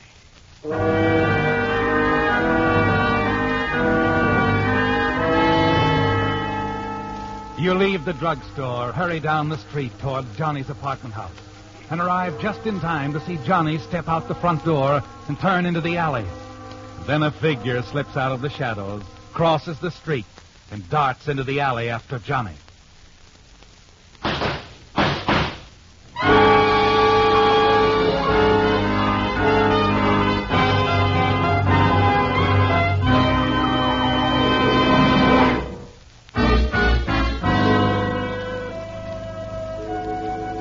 It's done, isn't it, Steve? You're certain Johnny is dead, shot down in a dark alley by a rival gunman. Now there's only Edna to worry about, and the little black book containing the complete record of your activities as the front for Johnny's racket. It's the only link between you and Johnny and the rackets, isn't it? And once it's destroyed, you'll be free. And getting the black book from Edna isn't going to be a difficult task. You're thinking about that as you return to your apartment. Fix yourself a drink, and then... Hello, Stevie. Johnny. Let me in. Let me in. Johnny, what happened? He messed me up pretty hard. One of Tolman's torpedoes waiting for me in the alley. But I got him, too. Yeah, let me sit down. Yeah, sure. Sure, but I... Thanks. Thanks for the offer. The car. But I ain't gonna make it. I had to tip you we'd been double-crossed. Double-crossed? She did it, Steve. Edna. She tipped that trigger man. And the black book, it's gone. She must have taken it. She's gonna take over with some other guy. Use you. Yeah, no, you're wrong, Johnny. Edna wouldn't... Look, I know. She's been meeting some guy out at West Beach. Sid found out. She's probably on her way to him now. Hey, wait a minute. Johnny, put that gun down. I never thought of it before. You've been going to West Beach a lot. Are you crazy? I've always been on the level with you. Sure. Oh, sure, I must be nuts to think you'd cross me. You're a good guy. Find out who that is. Yeah. Who's there? It's me, darling. Edna. I've changed my mind about keeping the black book. Edna, no! Edna. The book's yours. You win, Steve. I have it with me now. The book. That sort of clears up everything, doesn't it, pal? No.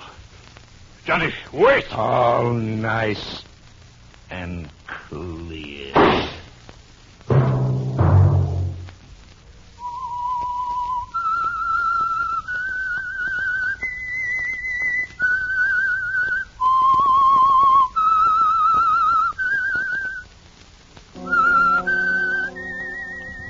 The Whistler, previously released by CBS, the Columbia Broadcasting System, for listeners in the United States, has been rebroadcast for servicemen and women throughout the world.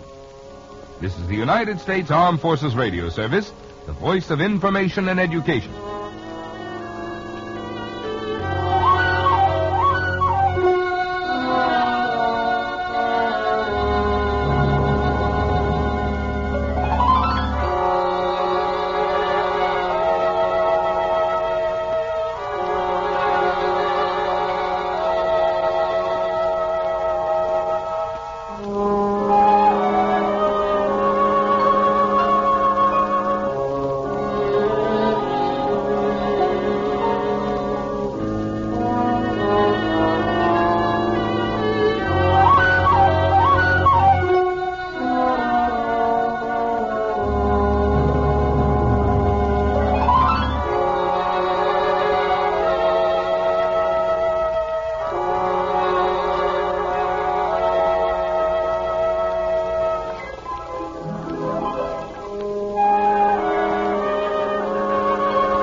The Signal Oil Program, The Whistler.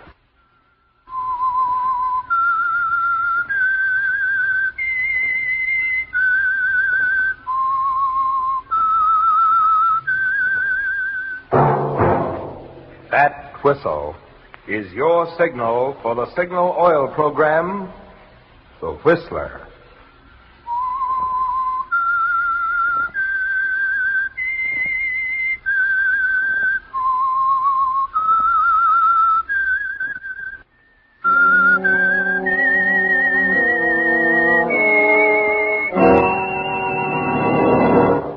I am the Whistler, and I know many things, for I walk by night. I know many strange tales hidden in the hearts of men and women who have stepped into the shadows. Yes, I know the nameless terrors of which they dare not speak. Yes, friends, it's time for the signal oil program, The Whistler. Rated by independent research, the most popular West Coast program in radio history. And Signal gasoline is tops, too. Tops in quality. It takes extra quality, you know, to give you extra mileage. And Signal is the famous Go Farther gasoline. So look for the Signal circle sign in yellow and black that identifies friendly dealer-owned Signal service stations from Canada to Mexico. And now the Whistler's strange story. The Girl Next Door.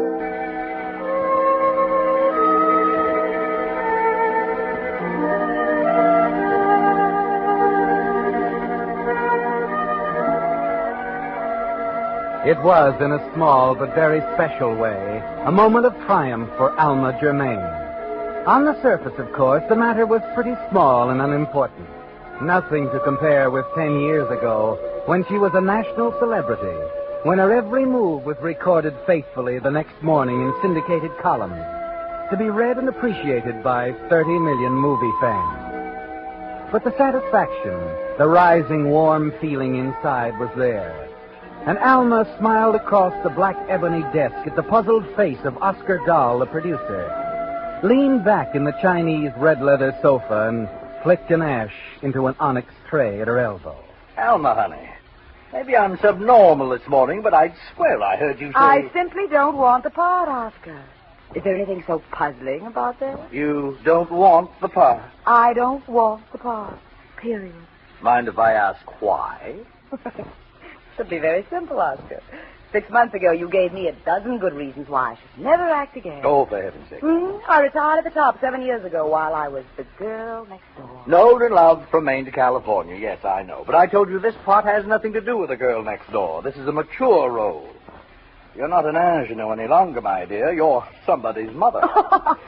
And don't tell me you sat in a dark corner for 6 months and came to a reasonable conclusion, because I know better. Nobody, get it, nobody in this crazy town had more genuine reverence for a fast dollar than Alma Germain. There's only one reason you turned down $2,500 a week. Oh? Somebody's made a better offer, and I think I know who. Who? Neil Roberts. You're guessing, dear. You deny it? Well, not exactly. What makes you think it's Neil? Observation, my dear Watson. I've seen you out with the guy. He's as dull as they come, but he's got money and runs a newspaper. When I add that to the fact that you're stone broke, I smell orange blossoms and hear the wedding march from the distance. What makes you think I'm broke? Detective. Surprise, honey? What do you mean, detective? A private eye Neil's sister hired a month ago. She was around asking questions about your background. She's got a nerve. Oh, she's got more than that, Angel. Whether you know it or not, she owns that newspaper her brother operates, watches him like a hawk, gives him the go-ahead before he ever makes a move. She has nothing to say about whom he married. Oh, you just don't know Louise Roberts. If you ask me, honey, I don't think she'd like you for a sister-in-law. Now, if you act sensibly and take this job I'm offering you for a solid $2,500 a week for the run of the picture, well, after all, there are other actresses in town. Then by all means, find yourself one, Oscar. I told you I'm through with pictures. Are you through those cars, that 15-room house, and the swimming pool? Of course not. Okay, Alma. Too bad, though. This part was made for you. And I hate to say it, honey, but I think you'll find the role of Mrs. Neil Roberts a little bit tougher to play.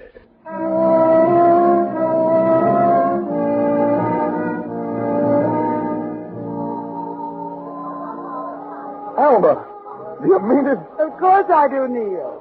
Now let's dance, shall we? Wait a minute. Why, I can't believe it. Then I'll say it again. I love you very much, darling. And I intend to marry you. Oh, but the last time I proposed, you said I didn't have a prayer. I changed my mind, darling. You wore me down. Is that it? You know, I feel like standing on top of this table and shouting. Please, don't. Tell them the girl next door is going to be Mrs. Neil Roberts. Strange, isn't it? To me, at least, you are the girl next door. You know, I think I fell in love with you the first time I stood at my window and saw you over in your garden. You took your time telling me. Well, I don't know. I had no idea you'd take me seriously. You were so famous and pretty and... Well, I made a career of it, darling. Oh, but you were more than that, Alma. I'm aware of it, you know. The real Alma Brune. The charities, the things you've done for other people. You're sweet, Neil. Now, let's dance, shall we? Dance? Oh, but I've got to tell people. I want Louise to know. Does she have to know, Neil, tonight? Well, why not? She'll want to talk to you tomorrow, of course. Yes, of course. Neil, why don't you call Louise? Tell her I'd be delighted to have her over tomorrow afternoon around 3. Fine. I know we'll have a lot to talk about.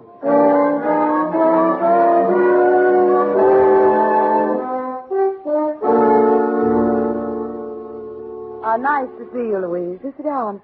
I'll ring for tea. Or would you prefer something else? Nothing, thank you. And I'd rather stand, Alma. Neil tells me you're engaged. Yes, last night. Rather sudden, isn't it? Oh, you think so? He's been proposing for over a year. And you turned him down until you found yourself up against it, financially. Right? I suppose your detective told you that. In a few years, I'm turning full control of the paper over to Neil. That's quite a responsibility. And he'll need a wife who can help him shoulder it. Frankly, Alma, you're not exactly what I had in mind. Oh? What did you have in mind? Certainly not a woman 6 years older than he is, who's marrying him for his money. You've never liked me, have you, Louise? My personal dislikes don't enter into it. I love my brother, Alma. Well, he loves me. He's in love with a shadow. With that wholesome, charitable little character you used to play on the screen. The girl next door. And you resent that? I resent hypocrisy. Charities, indeed. Money donated in your name by your gentleman friends. Listen to me, Louise. You might just as well understand this right now. I will not give Neil up under any circumstances. I may have something to say about that. I'll find a way to prevent this incredible marriage if it's the last thing I do.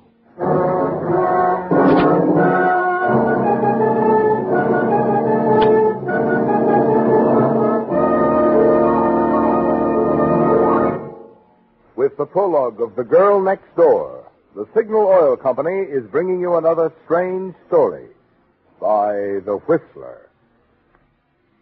But now a message especially for you drivers who have new cars or expect to be getting one. Just any motor oil won't do, you know, for today's high-efficiency motors. No, sir. They need special protection against corrosion, wear, and carbon if they're to give you the long, trouble-free service you have a right to expect. That's why Signal has brought out a new and finer motor oil, especially created to give modern motors this extra protection. Of course, Signal Premium has 100% pure paraffin base. But in addition, a total of 5 scientific new compounds have been added to Signal Premium motor oil, which by actual tests keeps motors 6 times cleaner and reduces cylinder wear 1/3. Get that. Motors actually stay 6 times cleaner, and cylinder wear is reduced 1/3 with Signal Premium motor oil. So if you want to keep the performance of your car young, make your next oil change a change for the better. Switch to the new type Signal oil. That's your guarantee of a sweeter running motor. Signal Premium motor oil. And now back to the Whistler.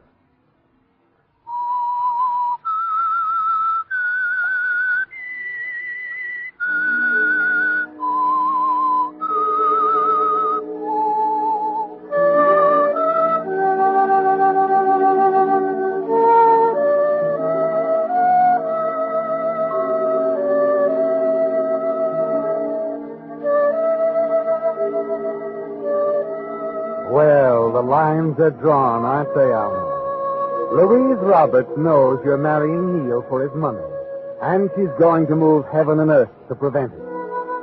You feel sure that all the detectives her wealth can hire won't be able to discredit you, won't discover a thing about your carefully concealed past, your life before you became a movie star. You decide to let things lie quietly for a few days, and then a week later, you drop over to the Roberts home next door, smile pleasantly at Mrs. Ridley, the housekeeper, as she admits you. Good afternoon, Mrs. Ridley. Oh, Mr. Maine, come in, won't you? Mr. Neal's working up in his study. Oh, I hear Miss Roberts has gone away. Yes, sir, Monday. Maybe that'll give me a little time with Neil. I've hardly seen him the last few days. Oh, I know, and I think it's just awful. She's gone out of her way to keep him busy. If you ask me, she's jealous. Oh, why? Oh, she's too fond of him to say anything, but the way she looks when he mentions you, like she wanted to... Well, if it was me, I'd marry him right now while she's gone. Oh, I think I can cope with it. Well, just the same, I wish for your sake she'd stay in Indiana. Indiana? Yes. Is that where she went? Well, I thought you knew. Mrs. Ridley, you're sure? Well, I saw the plane ticket. But why? Why would she go there? What business? All right, Mr. Maine? Oh, yes. Yes, I'm all right. Elmer, is that you? Yes, darling. Well, you know how it is, dear. That tyrant sister of mine keeps my nose to the ground. Doesn't she, though? But she's an angel. I'm lost without her. Yeah, how about some tea or something, Mrs. Ridley? Yes, sir. Mr. Maine should use a cup. Mm-hmm. Now then, darling. Neil, I want to be married right away. What? But we plan next month. Please, let's get married now. Now? Tomorrow. Well, but Louise won't be back till the day after. It only takes 2 of us, dear. Oh, Alma, I couldn't do that to my sister. Why, dear? She's taking our marriage so hard. Why prolong it? It could be all over by the time she gets back. You think it's better? It's kind of. Kind of. Well, that's so like you, Alma. We can have dinner with Ruth and Jerry, perhaps. Then it won't seem pretty. Tomorrow night we can fly to Yuma. Well, all right, if you say so. Neil, darling. Alma. You're such an angel, Neil. You'll never know what you've done for me.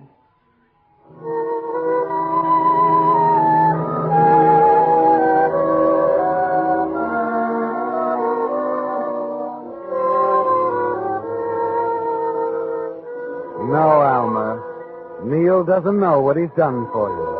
Doesn't realize that there might be some hidden meaning in Louise's sudden trip to Indiana. But you know the meaning of that trip, don't you, Alma? You know exactly what Louise might discover, and exactly how your own position will be threatened if the scandal concerning you and the late James Choate comes to light.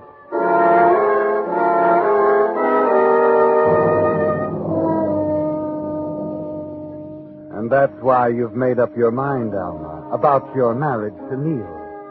Louise loves her brother. She'd never spoil his happiness by exposing you. You're counting on that as you rush the plans for the wedding and phone your friend, Ruth Forbes, and begin plans for an informal barbecue out by your swimming pool. And then the following afternoon... Mr. Maine? Yes? Would you like to check on the table now? I've finished my swim. Oh, is it 5 o'clock? Just about, miss. Oh, I have no idea. Toss me that towel, will you, Dora? Here you are, miss. Oh, thanks. Probably shouldn't have gone for a swim. Oh, sorry. You know, I'm going to the movies tonight with Mrs. Ridley. Oh, that's right. No, Dora, I think that's everything. If the Forbes come before you leave, send them down here. All right, miss, I'll tell. Dora, where's that lighter you brought? Oh, never mind, Dora, I see her.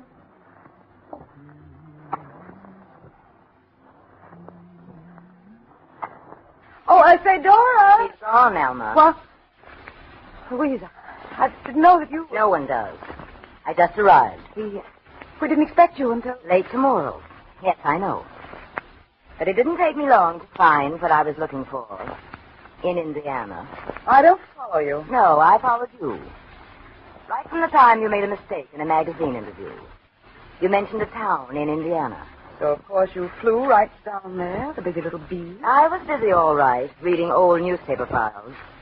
That's how I learned about James Choate. Well, what if you did? So he was found dead in a burning shack. That doesn't prove anything. Oh, did I miss something? That isn't what I read at all. But what? No, I read about Choate being found in a hospital in a very critical condition. They were trying to contact his wife, a pretty 17-year-old named Alma. You're lying. He died in that fire. I saw him. I assume from your agitation that you set the fire. What are you saying? Jim's dead. Can't prove anything, Louise. You're trying to keep me from Neil, but you can't do it. He'll believe me. You say Jim's dead. Yes, I suppose he is, in a way. What do you mean? He's in a state institution. He didn't die. No, Alma. Your husband didn't die. Louise, you haven't told him about this. You haven't. I've told no one. I'll make some excuse to Neil, I mean. I'll give him up to you if you'll just keep it to yourself. You'll never quite be all mine again. I can't forgive you for that, Alma. You don't want a scandal. You know you don't. What difference does it make now after you've done to me? I'm going to show you up, Alma, tomorrow on page 1. No, you can't do that. I won't let you. No one lets me, Alma. I do as I please. No. Do you hear? This is one time you won't. Alma, stop it. What are you... Alma!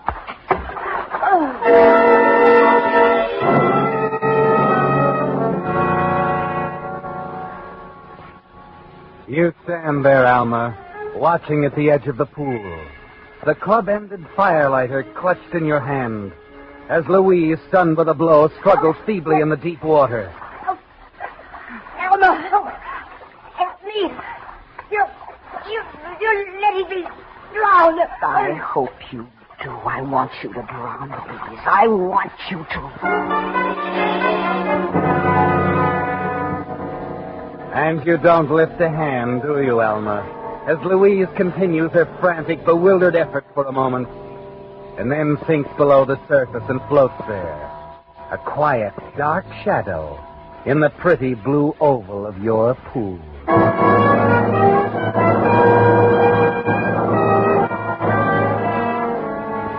And then slowly your blind, unreasoning hatred passes, and something far off wakens you to the danger of your position. The others, Alma, your guests, they've arrived. They'll be coming down here. You're panicky now, and your only thought is to conceal what you've done, to get Louise's body out of sight. You look around wildly. Behind you is the open door of the bathing cabana. With a last shattering effort, you drag the wet, sprawling shape from the pool over to the cabana and thrust it inside.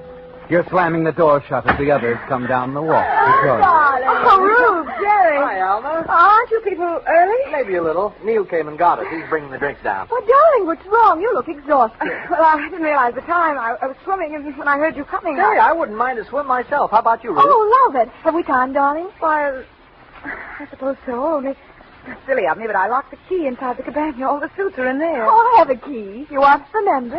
You gave me one so we could use the pool when you're away. I think it's here in my purse. Look, really, there isn't time. The charcoal's ready.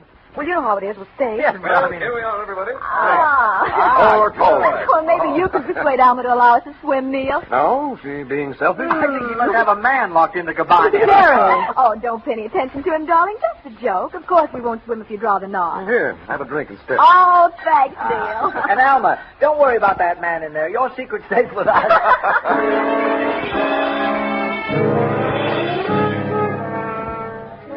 Well, Alma, for the first time in your life, you have to do some real acting. To be the easy, gracious hostess, and to avoid that questioning look in Neil's eyes. You can't announce the wedding plans now, can you? Secretly, you curse that first wave of panic that blinded you to the easy way out. To the simple fact that it could have looked like an unfortunate accident. But now you can't use that explanation, can you? They'll know the time of death, Alma. The police can determine that. So your removal of the body will point to one thing only, the guilty knowledge of murder. Your desperate purpose now is to get your guests away from here. Make some excuse to send them home so you can think. Finally, you'll manage it. And as they're leaving, it's Ruth who unknowingly suggests a way out for Take them. her out of this world. Well, so long, Alma. Good night, Jerry. Oh, it's been delightful, darling. Even if we are kicked out at 8:30. But I thought you were going to tell them our big news. I'm sorry, Neil. I've an awful headache. Oh, you've certainly been edgy. And what about the big news? News? Yes, what's Neil talking about? What is some other time? Oh, you've been completely frustrating this evening, darling. Next time I want to swim, I'll use Neil's pool. Neil's pool. Yes. Neil's pool. That's a good idea. Oh, she's just being cool, honey. Hey, Neil, you driving us? I'll be right with you. Au revoir, darling. Bye. See you. Dearest, what is it? Why didn't you tell them about us? Neil, I was wrong. We can't get married without telling Louise. But you said... Yes, I know, but we really should wait. I've thought about it, dear. Now run along. I'll see you tomorrow. Well, you think it's best? I know it is. I want to do the right thing. Of course you do, Elma. That's why I love you.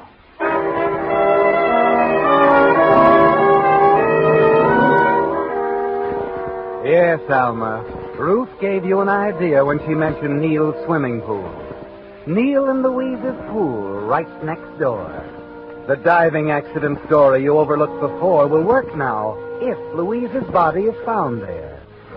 Just another swimmer dead in the water with a bruise on her head. It's a terrible ordeal, isn't it, Alma? But somehow in the darkness you manage it. Get Louise over to her yard, change her into one of her own swimming suits, and ease her into the water.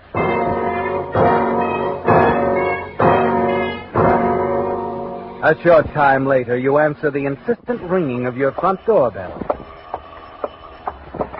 Why, Mrs. Ridley. Oh, Mr. Mayor, please come quickly. Something terrible's happened. The police are at our place. The police? Yes, it's Miss Roberts. She's dead.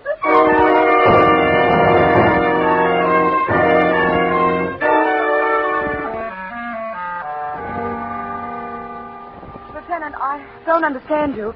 If you say it wasn't an accident... I didn't say for certain that it wasn't an accident, Miss Germaine. Still, I'm hardly satisfied. Miss Roberts was, she a careless sort of woman in dress and so forth? Certainly not. She was well-groomed and quite correct in everything. Yes, is very correct, lady, when swimming in a sunsuit. Sunsuit? That's right. Seems like a little thing, maybe, only it's a masculine kind of mistake.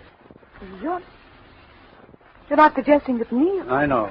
They were a devoted brother and sister. No apparent motive at all. Still, Roberts wasn't very definite about where he was around 5 yesterday. He was calling for Mr. and Mrs. Ford. He brought them over to a party at my home. Yeah, but he could have killed his sister before he went after them. We couldn't have. I know he couldn't. You love him very much, don't you, Miss Germaine? But it isn't just that. I know because I saw Louise alive. Saw her? Yes. She was in her pool swimming. Just before Neil and the others came. Well, she waved over to me. Oh, and you didn't tell her brother she was home? Why, it didn't occur to me. I thought he knew. Well, in that case, Miss Germaine, I won't detain you any longer. It must have been an accident, Lieutenant. It does look like it. Anyway, I'll check with the gardener. The gardener? Yes, Robert says he was working around the grounds all afternoon. If the gardener's story checks with yours, well, that'll be it. Good night, Miss Germaine.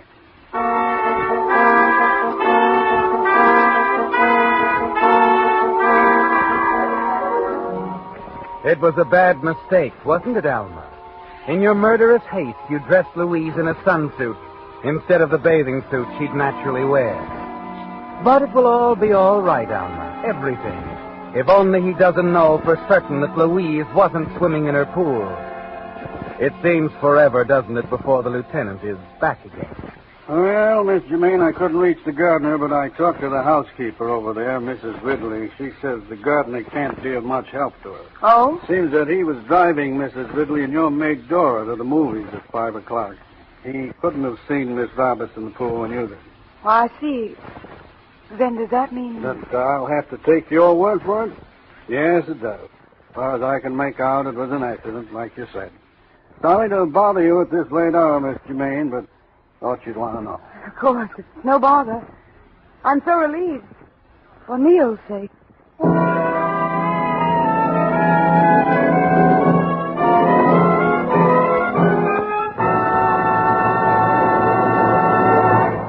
The Whistler will return in just a moment with the strange ending to tonight's story.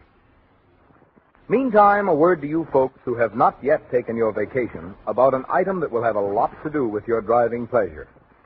Gasoline. No matter where you travel throughout the Pacific Coast states, from Canada to Mexico, you'll find Signal, the famous Go Farther gasoline.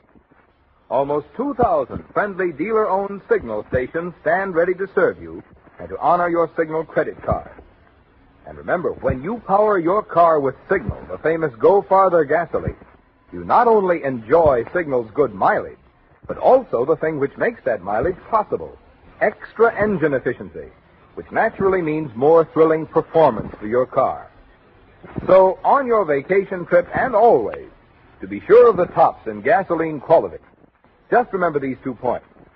1, in gasoline, it takes extra quality to go farther. And 2, Signal is the famous Go Farther gasoline. And now, back to the Whistler.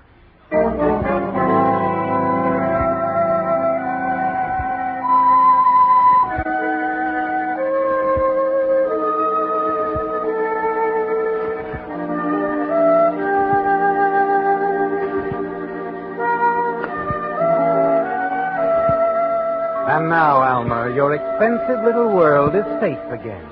Neil's in the clear now, free to marry you without any interference from his sister. Yes, Louise Roberts is safely dead, and your whole murderous past with her. It was a desperate few hours, but the absence of motive and your one efficient lie convinced the lieutenant that it was a tragic accident, nothing more. That's why you're surprised the next afternoon to find the lieutenant back at the door again, walking in, sitting down in the luxurious house you thought was yours, past all jeopardy. Well, frankly, Lieutenant, I thought we were rid of you. I know. I'm funny. The boys at the department rib me about it. Even when I'm sure, I always have to check. And what are you checking now? The gardener. I finally caught up with him today. I thought Mrs. Ridley said... That part's okay. He wasn't near the pool around 5 yesterday, and he didn't notice the body at 10 when he came back. Well, then what's so important? Very important, because after talking to him, I changed my mind about Miss Roberts' death. It wasn't an accident at all. It was murder. What are you saying? Why'd you lie to me yesterday, Miss Germain? What? Why'd you tell me you saw Louise Roberts in swimming? I did see her. Stop it. You're all finished, Miss Germain. You killed her and put her in that pool yourself. Thought it'd pass as an accident. Then you saw her brother and his money slipping away when we put the finger on him, so you tried to cover by saying you'd seen her in swimming. This is outrageous. I don't know what you're talking Why'd you about. lie to me? No one but an idiot would have dived into that pool yesterday afternoon. But why? Because the gardener changed the water in the Roberts pool yesterday, Miss Germain. And at the time you claim you saw Louise Roberts in swimming, there wasn't a drop of water in the pool.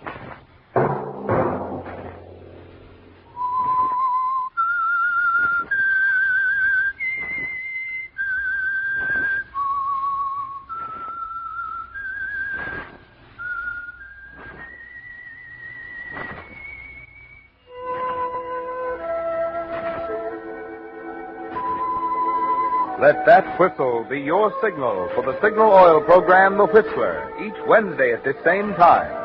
Brought to you by the Signal Oil Company, marketers of Signal gasoline and motor oil and fine quality automotive accessories. Signal has asked me to remind you, to get the most driving pleasure, drive at sensible speed, be courteous, and obey traffic regulations. It may save a life, possibly your own.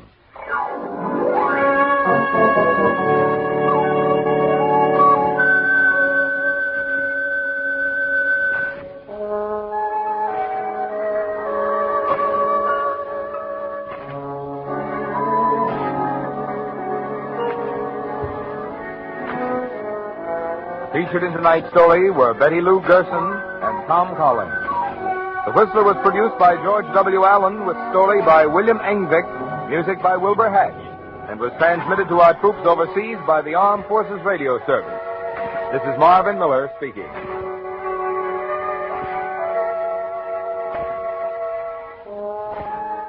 This is CBS, the Columbia Broadcasting System. And now, stay tuned for the mystery program that is unique among all mystery programs. Because even when you know who is guilty, you always receive a startling surprise at the final curtain. In the Signal Oil program, The Whistler.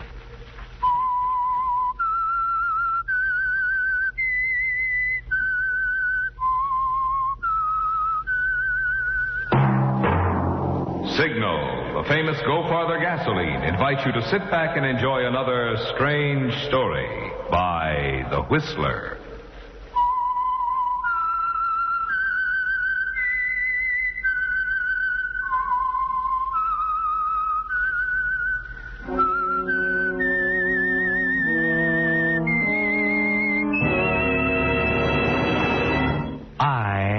Whistler, and I know many things, for I walk by night. I know many strange tales hidden in the hearts of men and women who have stepped into the shadows. Yes, I know the nameless terrors of which they dare not speak. And now for the Signal Oil Company, the Whistler's strange story. A law of physics.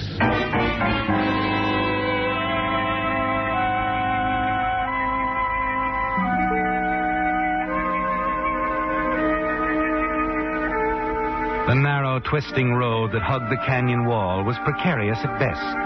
But at the height of a driving rainstorm, it became a treacherous, uncharted course. And Ross Warren's car was literally out of control as he tried to steer it safely down the canyon. The headlights were of little help as the rain washed across the windshield in great sheets that obscured his vision. The older man seated next to Ross, his hands braced against the panel, peering tensely through its windshield, was Dexter Brand, important client of the Ross Warren Advertising Agency. Suddenly, in between the waves of rain, Ross could see the road ahead of him quite clearly for just an instant, a split second. The car was headed for the far side of the road, and a sheer drop of several hundred feet. With one tremendous effort, Ross turned sharply, applied the wet brakes, and careened headlong toward the mountain.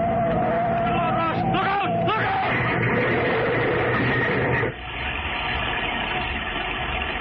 out! Are you all right, Mr. Brand? Yes. Yes, I'm all right. Thank goodness. I'm sorry. I'm really sorry. I don't know what happened to this car. I couldn't see. Never seen such a storm. Now, what do we do? I don't think we have much choice, Mr. Brand. You know, there aren't many cars on this road, even in good weather. Come on. I guess we'll have to walk. At least as far as the Edgeley place. Of course, that's a good mile down the canyon from here, but they've got a phone. All right. But, well, I'll be... What is it, Mr. Brand? Another car coming around the curve ahead of us. Hey, you there! Give us a hand, will you? Well, looks like you need it. Anybody hurt? No, not hurt. Can you take us back to town? Sure, pile in. I'll get the bags. Need any help with them? No. I've got them okay. I'll just put them in the back seat here. I don't know who you are, young man, but you're a friend of mine. My name's Brand, Dexter Brand. Glad to know you, Mr. Brand. I'm Bob Turner. Oh, and this is Ross Warren, Mr. Turner. How do you do? I think if you'll drive ahead for about a quarter of a mile, you'll find a place wide enough to turn around in, Mr. Turner. Okay, thanks. Yeah, but what about your car? We'd better call the garage, hadn't we? It's a good idea, but hadn't we better wait till we get to a phone? We don't have to, Mr. Warren. I've got a phone here in the car. You have? Well, I've heard of them. Oh, it's a wonderful gadget, believe me. I wouldn't be without one. They just installed service in this area. What's the name of your garage in town? Hoffman's. Phone number's Lawton 3264. Well, this storm might give us some trouble on the call, but it's worth a try. Only trick is this button. You push it down to talk, release it to listen. Mm-hmm. This is your mobile operator. This is WJ65383. I want Lawton 3264. One moment, please.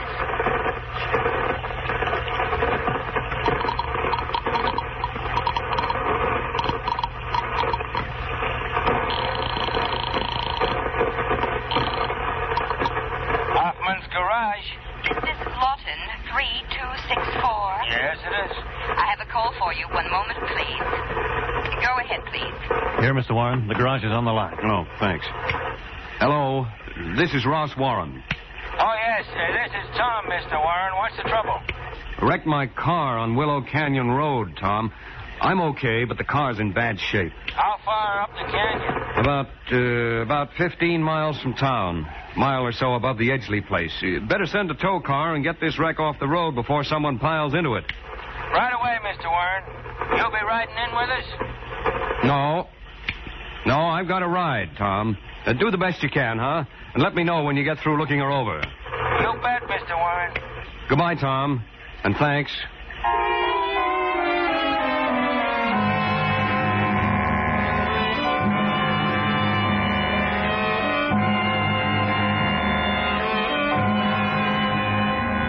The car phone made a deep impression on Dexter Brand, your biggest client, didn't it, Ross? And you're certain that Bob Turner, owner of the car, made an even deeper one. And his dramatic appearance on the seldom traveled road from Dexter Brand's cabin into town seems more than a mere coincidence, doesn't it? The next morning, as you reach your office, you find that it is. Oh, Mr. Warren, where have you been? I'm frantic. No, Edna. It couldn't be as bad as all that. Well, couldn't it?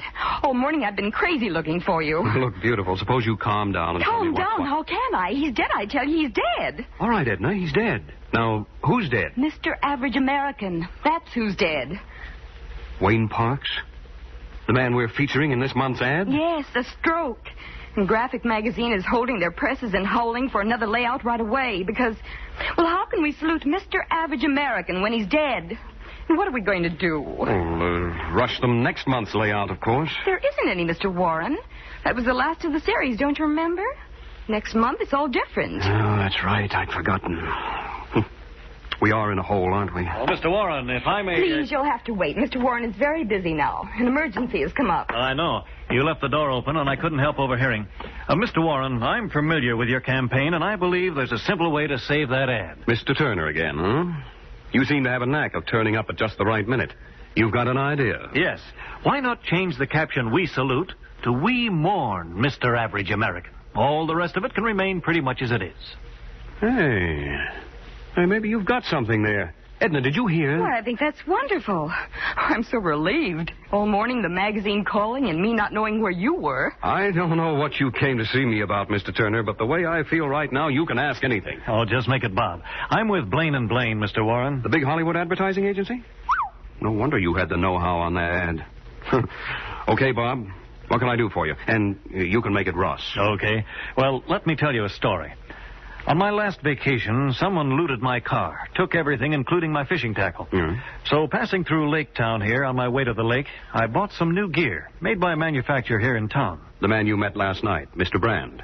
I handle his advertising. I know. Well, his gear's wonderful. But later, when I tried to get more of it in some of the eastern cities, why, nobody had ever heard of Brand fishing equipment. He only sells in the western states. That's what I don't get. How come? Why, if he advertised more... Is that what you're here for? Don't get me wrong. I'm not trying to chisel your account. Just the opposite. You see, I'm fed up with my job, and I've got a little money put by, and I thought of starting my own agency, maybe in some place like Lake Town here. Oh? Competition, huh? Not if you don't want it. This is a manufacturing town. I figure there must be lots of local men who could triple their business if they went in for wider advertising. Now, you've got a nice setup here. If I can sell some of them on the idea, could you and I maybe talk partnership? Partnership? Say on any new accounts I bring in, and any hikes on old ones. You know, Turner, I think maybe I'll give it a try. Swell. On one condition. You either sell Mr. Brand on national advertising, or you find yourself another town. Fair enough. By the way, Mr. Brand and his daughter are having dinner with me tonight. Why don't you join us? Hey, that's great. That'll give you a chance to sound out Mr. Brand. But no passes at Kitty Brand. She's beautiful, and she's mine. Engaged, huh? Well, we haven't announced it, so mum's the word, huh? Okay, I'll be good.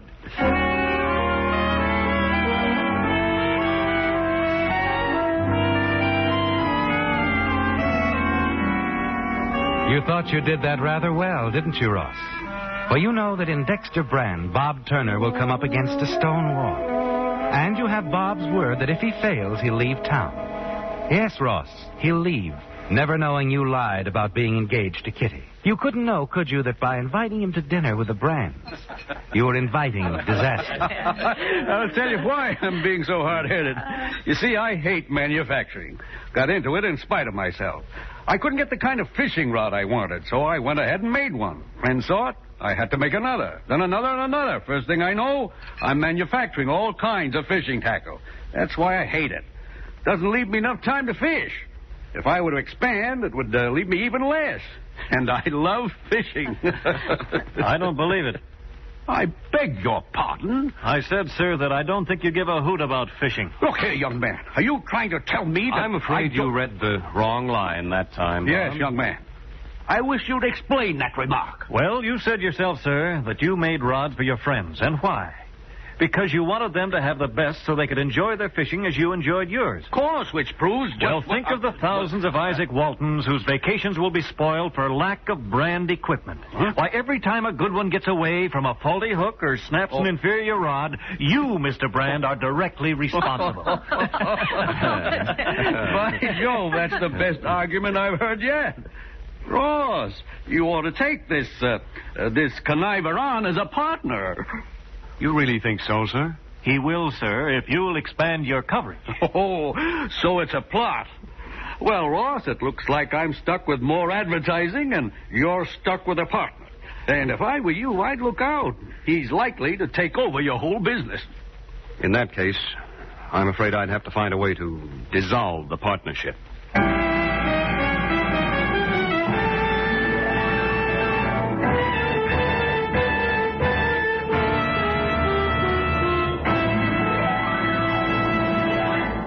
If a shiny new car doesn't happen to fit within your budget this year, no need to envy the other guy. After all, it's easy to enjoy the next best thing. And what's that? Why, any car, your car, powered with Signal Ethyl, the premium grade of Signal's famous Go Farther gasoline. Yes, this super powerful super fuel is scientifically engineered to bring out the best in cars of any age. And when I say best, I mean the kind of performance many drivers never thought their cars capable of.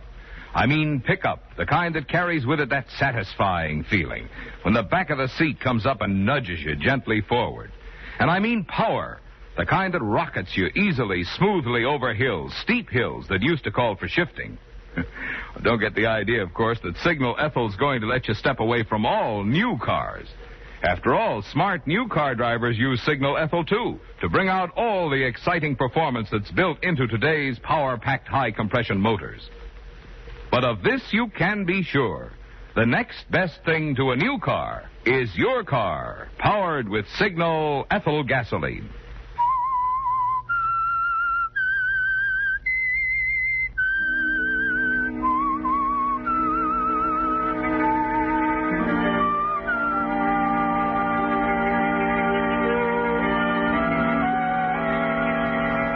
Well, Ross, a lot of things have changed since Bob Turner came into your life 6 months ago in that storm on the Willow Canyon Road. He's become a full-fledged partner in your advertising agency after selling Dexter Brand on the idea of a national campaign. And other accounts have followed Brand's lead until your business has nearly tripled. Bob sold you, too, hasn't he, Ross? True, you work harder and longer than you ever have. But you've acquired a great many things you've wanted. A healthy bank account. A big new car with all the extras. Yes, even including a car telephone. Through it all, you've had just one regret, haven't you, Ross? You haven't been able to see Kitty Brand nearly as often as you'd wanted to.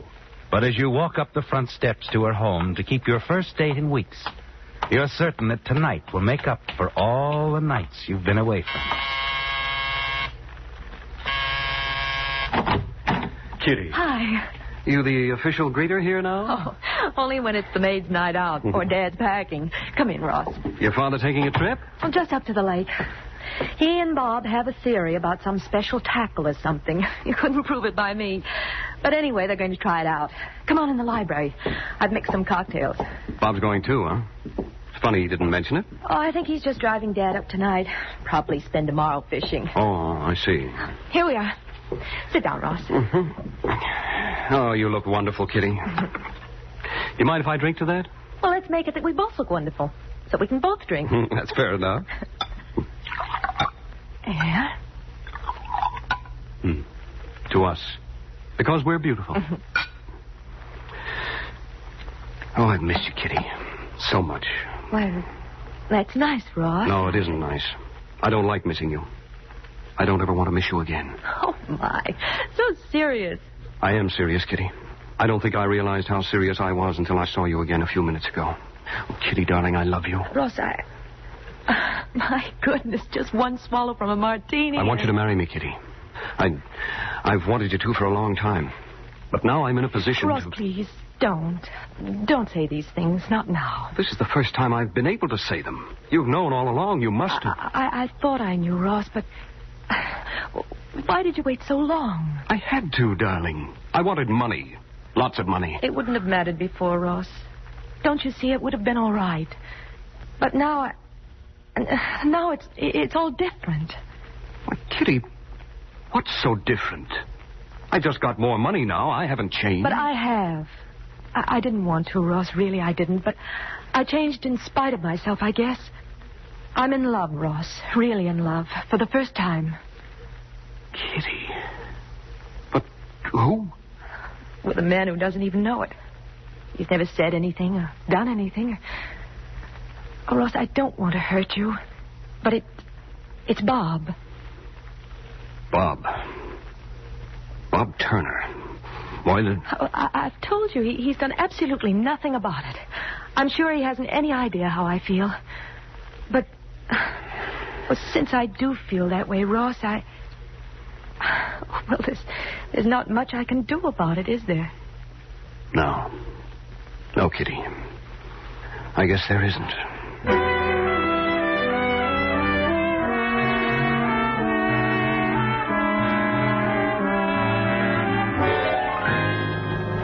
Kitty and Bob. It's quite a shock, isn't it, Ross? Not at all the way you planned. You realize you'll have to do something about Bob, because you're determined that no one can have Kitty but you. You're still searching for a solution shortly before midnight as you enter your apartment to find the phone ringing. Hello. Ross, this is Bob. Didn't wake you, did I? No. Just got in. Where are you calling from? I'm up at Mr. Brand's cabin. Going to spend the night here. Do some fishing tomorrow, but I'm driving back to town tomorrow night. Oh, I see. I'd like to see you tomorrow night if you can make it, Ross. I've got some things to talk over with you. Okay, Bob. But if you're off on a little fishing junket, forget about business. Oh, I don't want to see you about business, Ross. Well, I just want to talk with you a while. I'd prefer to do it in person. Fine. Suppose we meet at your apartment, whenever you say. Oh, good. I'll leave here at 7:30. That should get me back to town about 9. How does that sound? 9 it is. Tomorrow night. I'll see you then. Good night. Goodbye, Bob. Your solution came suddenly, didn't it, Ross? And Bob gave it to you himself. A little after 8 the next evening, you parked your car in the heavy woods at the foot of a well-known slide area on Willow Canyon Road. In a matter of minutes, you rolled several boulders into the middle of the road. And then as you hear a car approaching, you rush back to your own car, completely hidden from sight. You peer through the thick trees, see Bob's car approaching. He suddenly swings to miss the boulders, balances precariously on the drop side of the road. And then the car miraculously rights itself, hugs the road again, and moves past the boulders to a safe stop.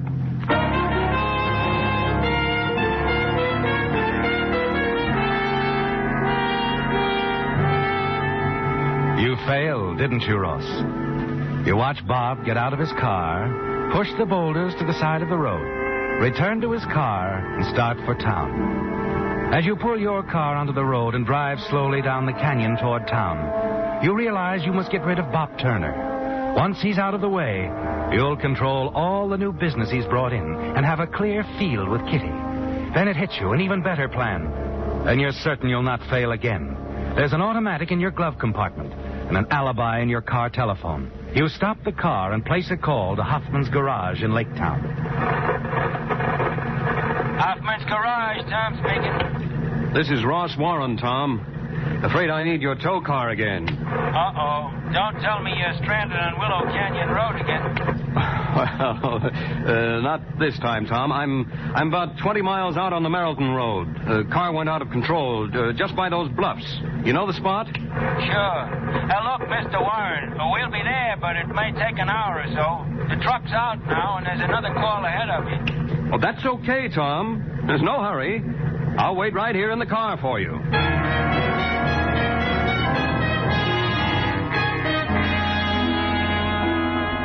It's a break, isn't it, Ross?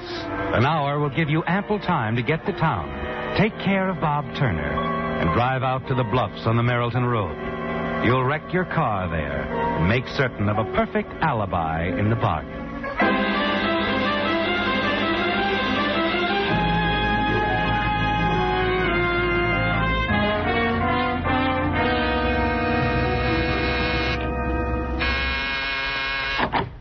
Well, Ross, you're punctual. Even a little ahead of time. I just got here. I know. Sit down. Man, I need a drink. Darn near turned the car over coming down here. Boulders in the road along that slide area. I know that, too. You do? But how? Bob, this personal matter you want to discuss with me, it's Kitty, isn't it? Well, yes, Ross, it is. I thought we could talk it out, you and I. You're in love with her. Want to marry her? Well, yes, but... Is she in love with you? I don't know. Look, Ross, this isn't the way I'd planned it. Sit down, won't you, and we'll... But this is the way I planned it. No, I won't sit down. My aim's straighter if I stand. Why, Ross, are you crazy? Put that gun away. Down!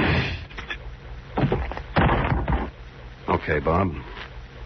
I don't mind putting the gun away. Now.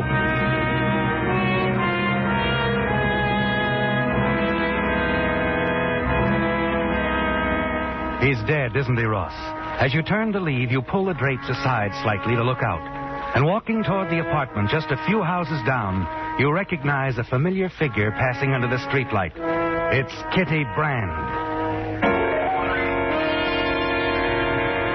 You sigh with relief that you saw her before she could see you. Then you turn quickly, race for the back of the apartment, let yourself out the back entrance, and rush out into the night towards your car parked on the side of the street.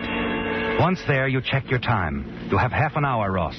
Ample time to drive to the bluffs on the Merrilton Road before the tow car from the Hoffman garage is due to arrive. And you make it with 5 minutes to spare. Now, to make this alibi, hold on. There. That ought to do it.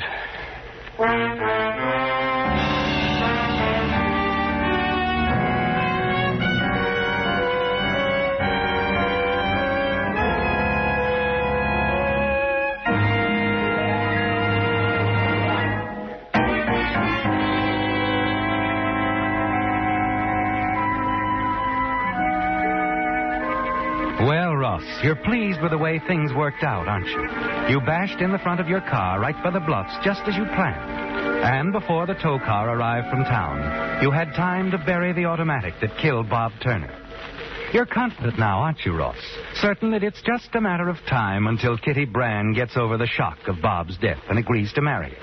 The next day, you're properly shocked and bereaved as Lieutenant Norris calls for you in his police car. And the two of you discuss the crime as you ride along. You become so engrossed in the discussion, you're unaware that he's driven you far out from town, on the Merrilton Road. Well, naturally, I'm anxious to help all I can, Lieutenant. Bob Turner was, well, like a brother to me. I'm going to take you up on that help angle, Mr. Warren.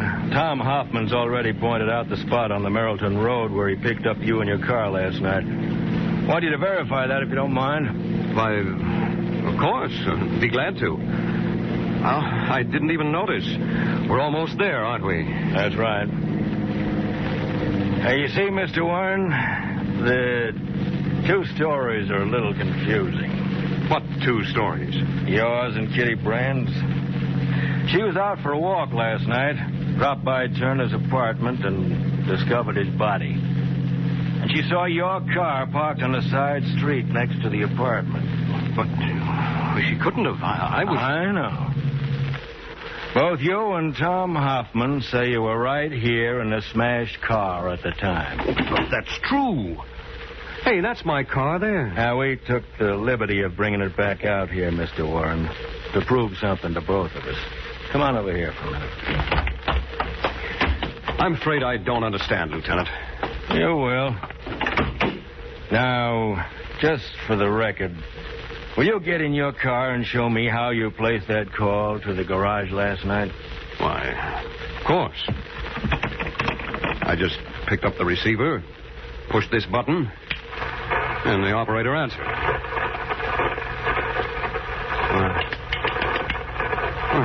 That's funny. Something's wrong with his phone. No, Warren, there's something wrong with your story. Now, see here. Tom Hoffman picked me up right here at the same time Kitty Brand found Turner dead 20 miles away. In case you don't know it, Lieutenant, there's a law of physics that says no body can occupy two places at the same time. Now, that's right. And there's a law of electronics that says you couldn't possibly have made the phone call to Hoffman's garage from this spot, Warren. What do you mean I couldn't? Just that nobody can make or receive calls from here. Because this whole stretch of road is an absolute dead spot for radio.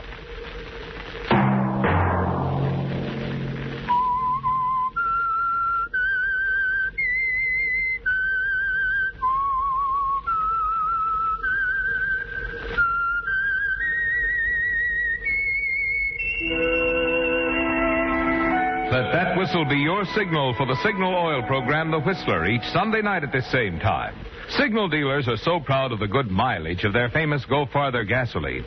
They have available free a mileage record book in which you can keep track of your own mileage, as well as other car purchases and information. This handy mileage record book is just one of the many thoughtful extras offered free by friendly, independently operated Signal service stations to add more smiles to your miles.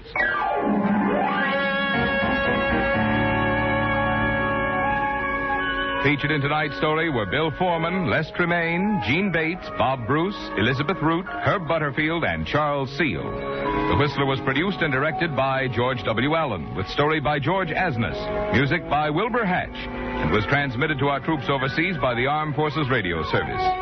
The Whistler is entirely fictional, and all characters portrayed on The Whistler are also fictional. Any similarity of names or resemblance to persons living or dead is purely coincidental. Remember to tune in at the same time next Sunday when the Signal Oil Company will bring you another strange story by The Whistler, entitled The Man in the Trench Coat, in which a top coat belonging to another man leads the wearer to the unmasking of a blackmailer and murder. Marvin Miller speaking for the Signal Oil Company. Stay tuned now for Our Miss Brooks, starring Eve Arden, which follows immediately over most of these stations. This is CBS, the Columbia Broadcasting System.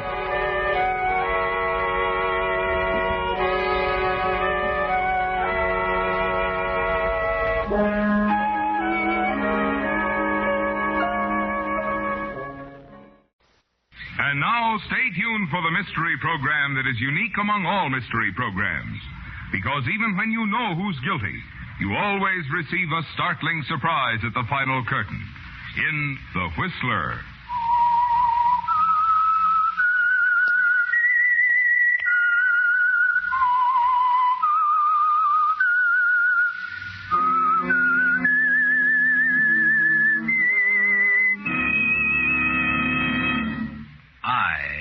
Whistler, and I know many things, for I walk by night. I know many strange tales hidden in the hearts of men and women who have stepped into the shadows. Yes, I know the nameless terrors of which they dare not speak.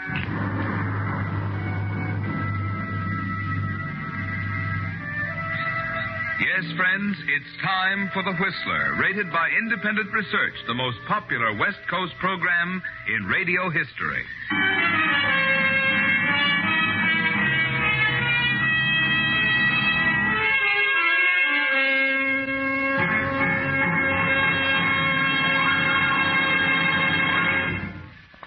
And now, The Whistler's strange story, Lady from the Sea.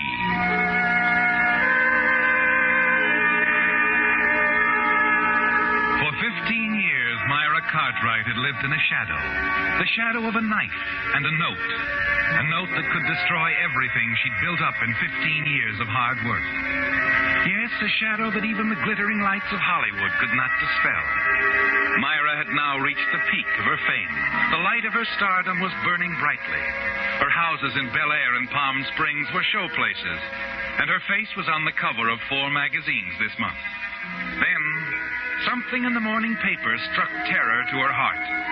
And at the same instant, a cloud crossed before the sun. Myra shivered. The newspaper slipped from her fingers to the bedroom floor. Ella! Ella! Miss Myra, What's the matter? Why, you look like you've seen a ghost. I have. What's that, Miss Myra? The newspaper, look.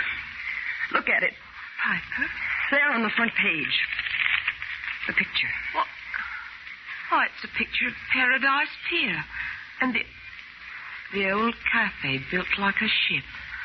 The Lady from the Sea. They're tearing down the pier, Ella. They're going to destroy the Lady from the Sea. Memory-haunted landmarks of early film colony days fast disappearing. The furnishings of the famous old Lady from the Sea Cafe, a favourite meeting place of the silent film era, will go on the auction block today.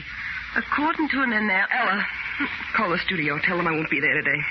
But what'll I tell? Tell them anything. I'm sick, anything. I don't care. I've got to go to that auction.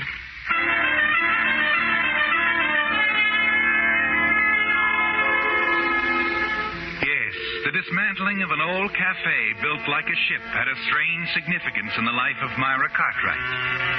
To her, the Lady from the Sea Cafe meant more than memories of plushy Hollywood parties and Prohibition gin.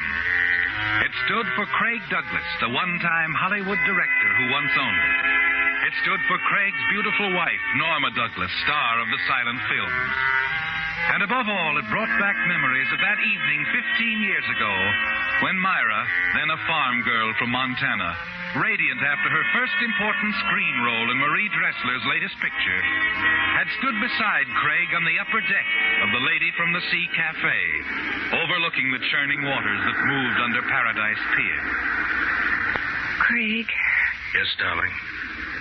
Craig, did you talk to Norma? Yes. The answer's still the same. She won't consent to a divorce. Craig, I've been thinking. You could force her into a divorce. What? I mean, well, if it were known about us, she'd have to. No. I won't have that, Myra. She'd drag your name through the mud and take pleasure doing it. But, darling, No, Myra.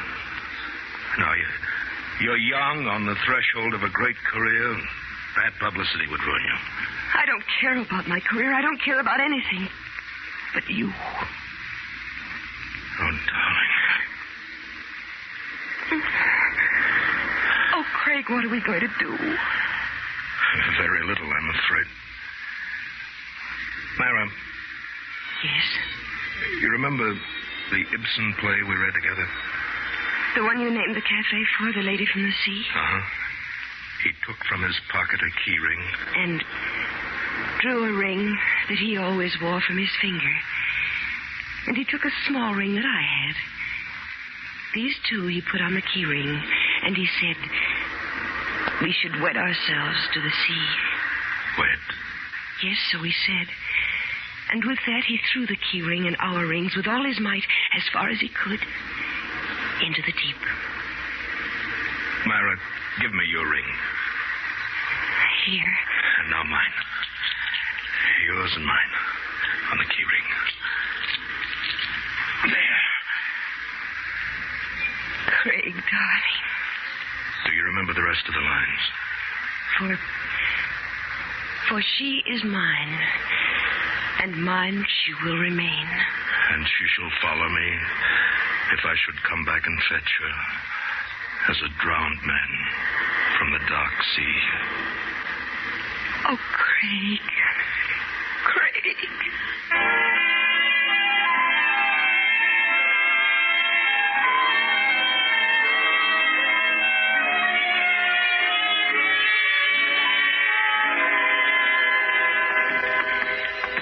Well, here we are, my darling. You got your key? Uh-huh. Won't you come in for a few minutes, Craig? No, I'd better not. It's past midnight, and you got to be on the set early in the morning. All right. What's the matter? That's strange. The lights are... I'm sure I turned them out when I left the apartment tonight. Hello, darling. Norma. Your landlady told me it would be quite all right if I waited for you here, Myra. I told her I was a friend. You don't mind, do you? Norma, what are you doing here? Oh, I just wanted to drop around and have a little talk with your protege. What do you want? I don't want anything, Craig. I understood you wanted a divorce. This is hardly the place to discuss that again. There won't be any discussion, Craig. I've made up my mind to give you a divorce. What?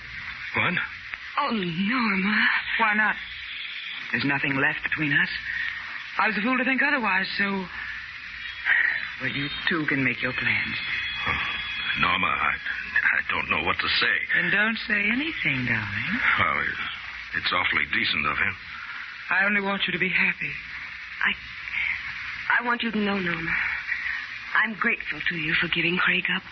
I'm sure you'll be quite happy together, even with what you'll have left. What do you mean? Oh, that's right. We haven't discussed the terms of the divorce yet, have we, darling? Terms? The financial settlement. Norma, we can talk about that later. No, I want to discuss it right now. I want Myra to know what she's costing you, Craig. Norma, I don't understand. Craig can have his divorce, Myra, provided he gives me the Malibu house, the ranch, the cafe, cars, and everything else he owns. Well, you can't be serious. Oh, but I am. And another thing, I'm afraid you'll have to leave the studio. The place is cluttered with second-rate directors as it is. Second rate? It's all you ever were, Craig, and you're not even that anymore. You're a has-been. You'd have been out of a job long ago if it hadn't been for me, and if you go through with this, I'll see to it that you're finished in Hollywood. I think I'm big enough to do it. Yes, I expect you, Norma, you can't ask Craig to do this. I won't let him. I won't have it this way. You mean you won't have Craig this way? Money really is important, isn't it, Myra? Without it, Craig has lost his appeal, hasn't he, darling? It was just a trick, wasn't it, Norma?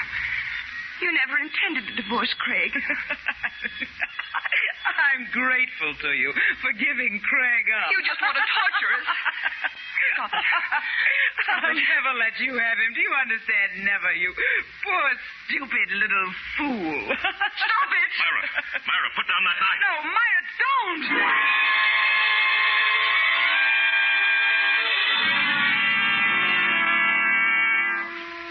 It's all over in an instant, isn't it, Myra? The paper knife in your hand. The sudden, blind, raging lunge at Norma. And now she lies on the floor at your feet. Then you feel Craig's arm around you. Myra, give me the knife. She laughed at me. Give me the knife. She's dead. I've killed her because she laughed. Oh, Craig. Darling, get hold of yourself. Do you hear? I didn't mean to. I know. Now listen to me. I've got to get her out of here. I want you to go downstairs, drive my car around to the back of the building, and leave it there. Oh, no, Craig. I can't. You've got to. I'll take Norma down the back stairs. No one will see me. Give me about 5 minutes. Then I want you to come back here and stay here. And I'll phone you later. And don't worry. Leave everything to me.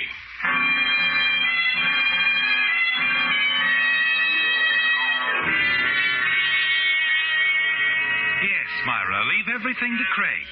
He'll know what to do. Quickly, you go downstairs, drive the car around to the rear of the building, and a few minutes later, you're back in your apartment. Craig is gone with Myra, and he's taken the murder weapon with him. A paper knife with your name engraved on the blade, part of a desk set, a gift of the studio workers. Yes, Craig will have to get rid of the knife too, won't he, Myra? The hours drag by slowly, and you pace the floor of your apartment, waiting. But Craig doesn't call. You're almost at the breaking point when finally, just before dawn... Craig? Miss Cartwright? Yes, who is this? Frank Collins. I'm Craig's lawyer. He asked me to call you. Where's Craig? At the police station. They're holding him for the murder of his... Murder? For the murder of his wife, Norma. No, he didn't do it. I tell you, they can't hold him. Afraid they can, Miss Cartwright. You see, half an hour ago, Craig signed a full confession.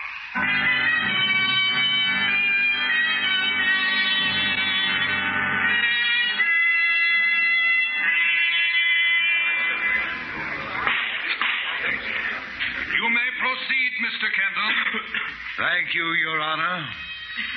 Now, Mr. Douglas, you have told the court that during a quarrel with your wife at the Lady from the Sea Cafe, that in a blind rage you struck her several times with a knife. Yes. What became of the murder weapon? What did you do with the knife? I told you I didn't know what I was doing. I don't remember. You don't remember. Oh, now, really, Mr. Douglas. Your Honor, I object. The defendant has already testified that in a moment of uncontrolled rage or sudden emotion... But, Your Honor, the murder weapon is of vital importance. Objection sustained. Mr. Douglas, just what do you remember? You struck your wife several times with the knife. And then? Then she fell to the floor. Somehow I must have wandered outside. And after that, I remember standing by the rail. And how long were you out there? I don't know. Then I came back in and called the police. And that's all I remember.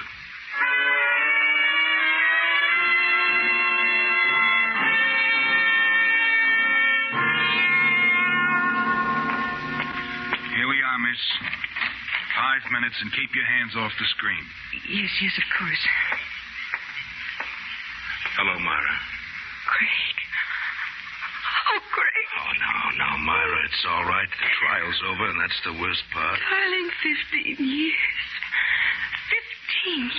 If my lawyer hadn't managed to have the charge reduced to manslaughter, it might have been much worse. Craig, why?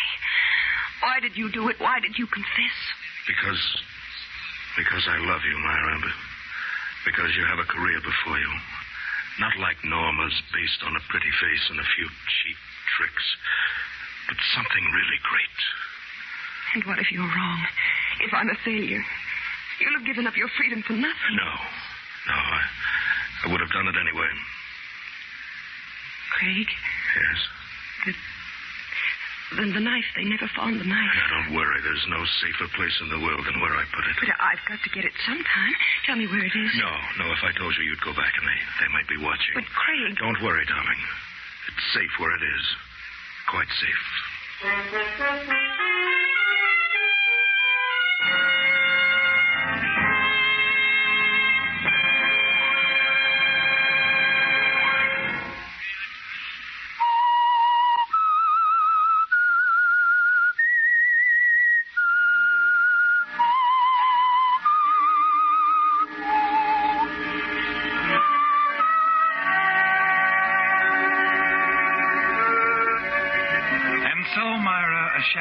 Your life. The shadow of a knife. The shadow that has been with you now for 10 years. 10 years since Craig Douglas went to prison. 10 years since his Lady of the Sea Cafe passed into other hands. The murder of Norma Douglas, his wife, is almost forgotten. But you've never forgotten it, have you? Even when success followed success, as your fame and power grew in the motion picture world, you have remembered. For you love Craig Douglas. Yes. And he knows where the knife is hidden. Even now, as you stand on the set between takes, the whole horrible nightmare comes back to you, and you struggle to keep it out of your mind. As you turn to light a cigarette, you see your maid walking towards you. What is it, Ella? It's Mara. What's the matter? Easier. In your bungalow. Who is? Mr. Douglas.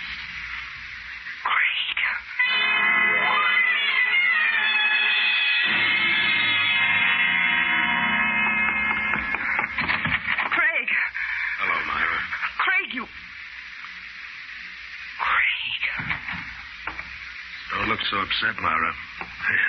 It'll take a little time to get used to me. But how did you... I mean... Time off for good behavior. I'm on parole. Oh, I see. I'm so glad, Craig. You don't seem to be, Myra. But, of course I am. Why shouldn't I be glad after all? Well? You've changed so, Craig. You look so different. Yes. 10 years in prison can do a lot to a man. But inside I haven't changed. I still love you, Myra. Oh, darling, I thought so often how it would be to see you again, to put my arms around you. Please.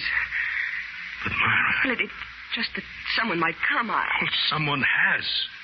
Me, the man who went to prison for a murder you committed. Craig, what are you going to do? Do? Myra, don't you understand? I'm back. I'm free. Darling, we're free. Craig, don't touch me. Oh. So that's it.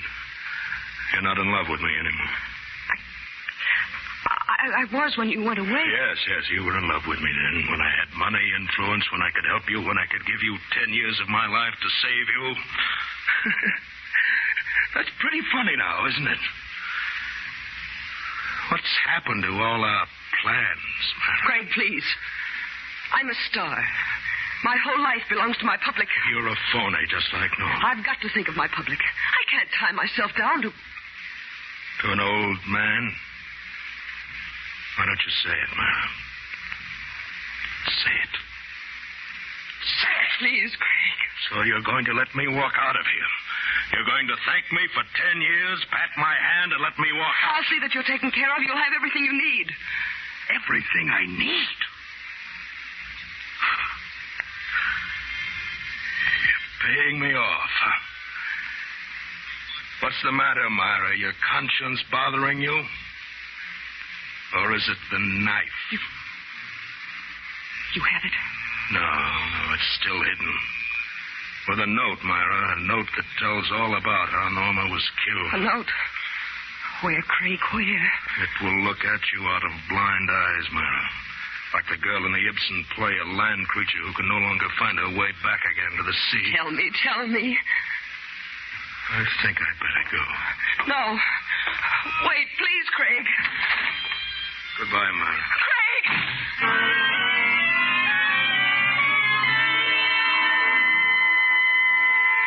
There's no point in going after him, is there, Myra? Craig will never tell you where he's hidden the knife. And now there's the little matter of a note, too. A note that will brand you as a murderess. A quarter of an hour later, you walk back out on the set, seemingly calm. But inside you, the cold hand of fear clutches at your heart. The cameras roll again. There are takes and retakes, scene after scene. You keep fumbling your lines. You can't concentrate. You can't get Craig off your mind. Finally, late that evening, you drive home. Spend a sleepless night thinking about Craig, wondering what he'll do. Then the following morning, while you're having breakfast, a visitor arrives. Miss Mara? What is it, Ella? There's a gentleman to see you. A Lieutenant Perez. Police Department. Police? Have him come in, Ella. This way, sir. Morning, Miss Cartwright. Sorry to disturb you, but this is rather important. It's quite all right, Lieutenant. I'd like to ask you a few questions about Craig Douglas. What about him? We found a coat identified as his at the end of Paradise Pier this morning. Up at that old cafe he used to own, built like a ship. What? We believe, Miss Cartwright, he may have committed suicide.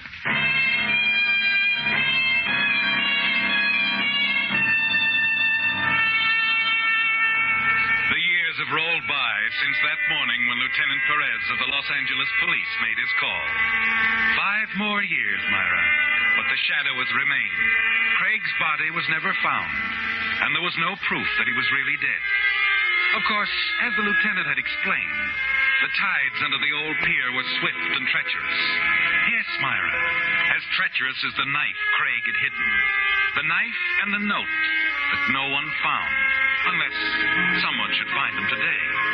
For now it's 1948. 5 years have passed since Craig's coat was found on the pier. You've had a long time to think about it, haven't you, Myra? But your thoughts have brought you nothing. Until this morning, when the newspaper told you of the auction at the Lady of the Sea Cafe. Then it hit you. That's where Craig hid the knife and the note. Somewhere in his beloved Lady of the Sea Cafe. As you hurry up the gangplank to the auction, you're quite certain that Craig has hidden them somewhere on board ship. Careful there, ma'am. What? These old bores ain't as smooth as they used to be. No, sir. I remember in the old days... What do you know about the old days? Plenty, man. Used to run a sightseeing boat right off this pier in the late 20s. Yep. The lady's taken quite a buffeting since those days. Face cracked wide open now. What are you talking about? The lady. That's what I call the figurehead. The carved woman up there on the prow of the ship. Used to set my sights on her in the old days. Oh, the figurehead, yes. You going to the auction? Yes, where... Over there, the dining salon. That way. Ain't much interested in what's going on myself. I'm just waiting till they get round to her. The lady up there. Gonna get her, too. What you figure on bidding for, ma'am? I don't know.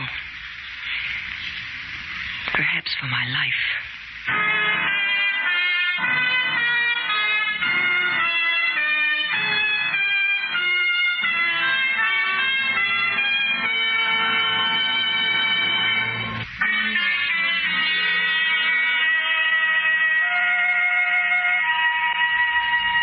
Myra, as you sit in the dining salon of the old ship-like cafe, listening to the drone of the auctioneer's voice, you realize that you're about to bid for your life, aren't you?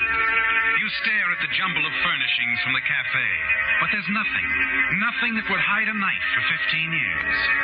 As each item goes under the block, you watch carefully, strain your memory for some clue. 85 once, 85 twice, sold for 85. Now, ladies and gentlemen, we come to lot number 8. You will find a full description of each item in your... The auction is almost over, isn't it, Myra? Frantically, you glance around the room at the remaining articles. And as you do, you catch sight of the old man you met on deck. The old sailor who was going to bid on the carved figurehead. And then suddenly Craig's words come back to you. It will look at you out of blind eyes. Yes, blind eyes. That's it, isn't it, Myra? The lady carved out of wood on the prow of the ship. Quickly, you hurry out to the deserted deck. Up to the figurehead. You slip around the narrow passageway. Stand for a moment, looking up at the carved figure, the cracked face. Quickly, you climb on the rickety wooden railing. Pull yourself up until you reach the carved face. Lady! What are you doing up there? It's got to be here. It must be in here. Lady, you better be careful. That railing... If I could just get my hand inside. The railing is slipping. Look out!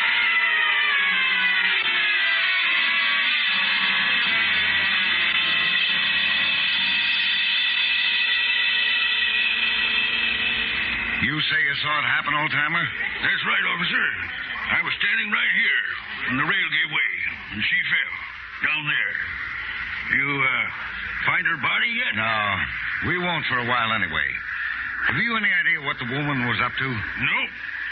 Seemed to be trying to get her arm through a crack in the figurehead. Then the rail gave way. About this note. You say it was inside the figurehead? Must have been. When the lady fell, part of the figurehead went down there in the water with her. I was standing here when this piece of paper fell to the deck. Dear Myra, I think you should know that I threw the knife into the sea on the night Norma died. I think you should know, too, that she was still alive when I carried her out of your apartment. I had to finish the job. Queer, ain't it, officer? Now, that other writing there, the bottom of the page, can't figure that out either. Sounds like it's from a play or something. You mean this? Yeah, right there. For you are mine, and mine you shall remain, and you shall follow me. If I should come back and fetch you as a drowned man from the dark sea.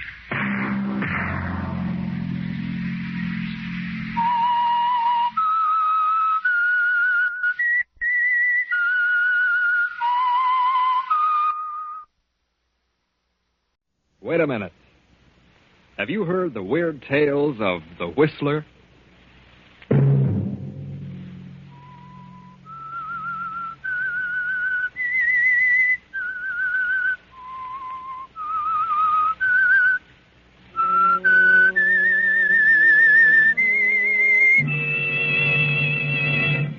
I'm the Whistler.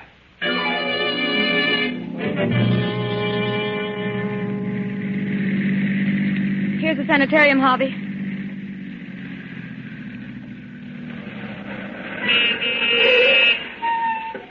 Is he still unconscious? Yes.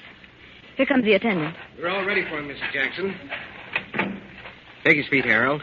Oh, had to tie him, eh? Yes, I had to give him a good one on the chin. You'll have to watch him. He may try to get away when he comes to. Don't worry, we've got a lot of tough cases here. Don't let him know who brought him here. And don't let him know I had anything to do with it. Leave everything to us. It's a 2-hour drive back to the city, Donna. Yes, sir. Well, I'll phone you tomorrow. Good. If anything happens, we'll call you. Thank you. Good night.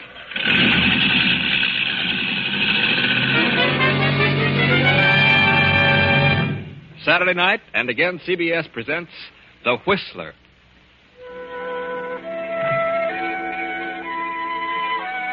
I, the Whistler, know many things, for I walk by night. I know many strange tales. I know many secrets hidden in the hearts of men and women who have stepped into the shadows. And so I tell you tonight the mysterious tale of Death Has a Thirst.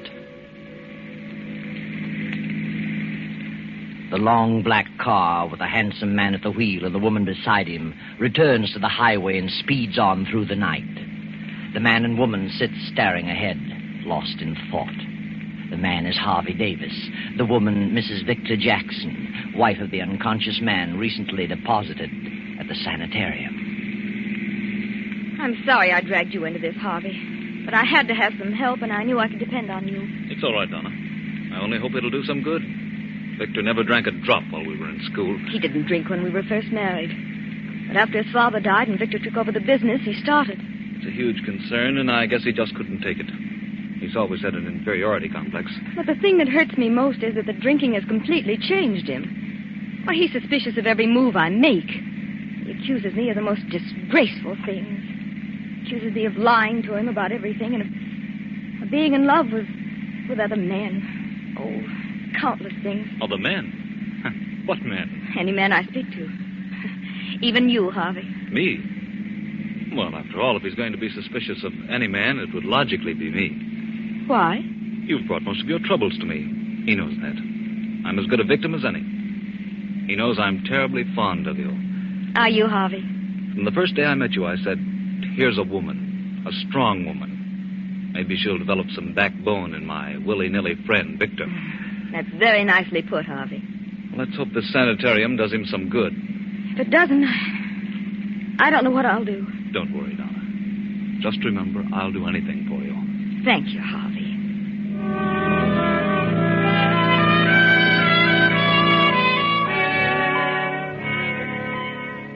About midnight, the black sedan arrives at the Jackson mansion. The butler greets Harvey and Donna at the door. Evening, Mrs. Jackson. Evening, Mr. Davis. Evening. Dr. Saunders is in the library, ma'am. He's waiting for you. Dr. Saunders at this hour?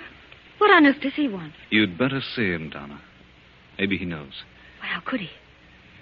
Come with me, Harvey. Of course. Oh, good evening, Dr. Saunders. Good evening, Donna. Evening, Harvey. Hello, Doctor. This is quite a surprise. I can imagine. Harvey and I, we've just been for a little drive. I felt I needed some air. Oh, that's so. Did you come to see Victor? Victor isn't here. Really? But I know where he is. You do? He's in a cheap dive of a rooming house downtown. What? But that's impossible. That's where he always goes. Well, you're wrong this time, Doctor. I took him by force to a sanitarium tonight. Harvey helped me. Maybe they can do something for him. You told the sanitarium that I was his physician, didn't you? Yes. Well, they called me an hour ago. He's escaped. What? Oh. They said he came to and broke away from them. I know where he usually goes, and I can find him. If you want me to find him. Well, what are you inferring, Doctor? Donna, I know what you've been through with Victor. I know what a trial it's been. I've tried and you've tried. We've all tried everything we could do to make him stop. Not many women would have put up with what you have. We've dragged him through before. We probably can do it again. I just thought, well, maybe you'd had enough. You do know where he is? Yes, I'm pretty sure I know. Well, then find him. I'm determined to cure him if I have to take him to a desert island. That's an idea. A long ocean trip might be the answer. Should have to hog time. I could do that, too. Very well, I'll have a talk with him. I'll phone you in the morning. Good night. Good night, Doctor. Oh, Harvey. No. You've done your best, Donna. Oh, but I feel so hopeless. I don't know what to do. Try the desert island. Why not? Harvey, it might work, mightn't it? You can help. Your yacht. Dr. Saunders may be right. Oh, at least it's worth a try. I wonder. Please, Harvey, it may be the answer. I can't get away just now, but if you're determined, you're welcome to the yacht. Oh, please, I'd feel better if you came along. All right, Donna. I'll go. I'll arrange it. But he won't want to come. We'll take him aboard by force. Shanghai? Well, all right. Just let me know when you find him, and I'll arrange everything.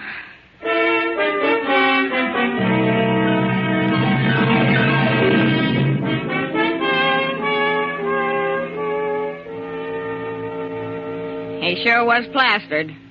Well, I'll leave you alone with him, Doctor. Thanks. That high pole will bring him out of this. Victor. Victor. What? Oh, what's going on here? Who are you? Get away. Quiet. Take it easy, Victor. Huh? Oh, who are you? Doc Saunders. Doc? Oh, what you want? I want to talk to you, Victor. It's very important. Important? Come on, Victor. Snap out of it. Hey, what's the idea? What'd you slap me for? To wake you up. I've got to talk to you. Oh, hello, Doc. What are you after? Is your head clear? I guess so. Well, then listen to me. You know where you are? Yeah, my old haunt. You know how you got here? Well, let me see. No, I can't seem to remember. Well, I'll tell you where you're going if you don't pull yourself together. Where? To the insane asylum. Did you say asylum? I did.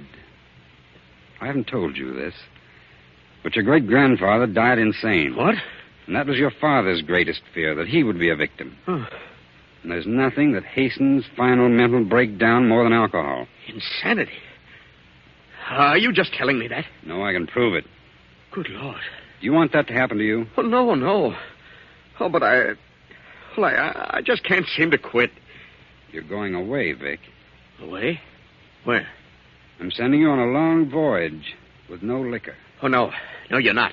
No, I'll get hold of myself. You said that before. I can take it or leave it alone if I want to. But you haven't so far. You've gone from bad to worse. Now you're going where you can't get it. But, Doc, I can't. I'd die. I couldn't stand it. You'll stand it and like it. If I have to kill you. No, I won't be pushed around by anyone. I know who's back of this, Donna. She wants to get rid of me. Asylum, yeah. Yeah, that'd suit her fine. She'd like that. So she can cavort around with Harvey and all the others. Shut up, Vic. You're all planning to get rid of me. You don't like me. You're taking a trip. Get rid of me and you all share in the estate. Well, you'll see how much good it'll do. But you are taking a trip, Victor.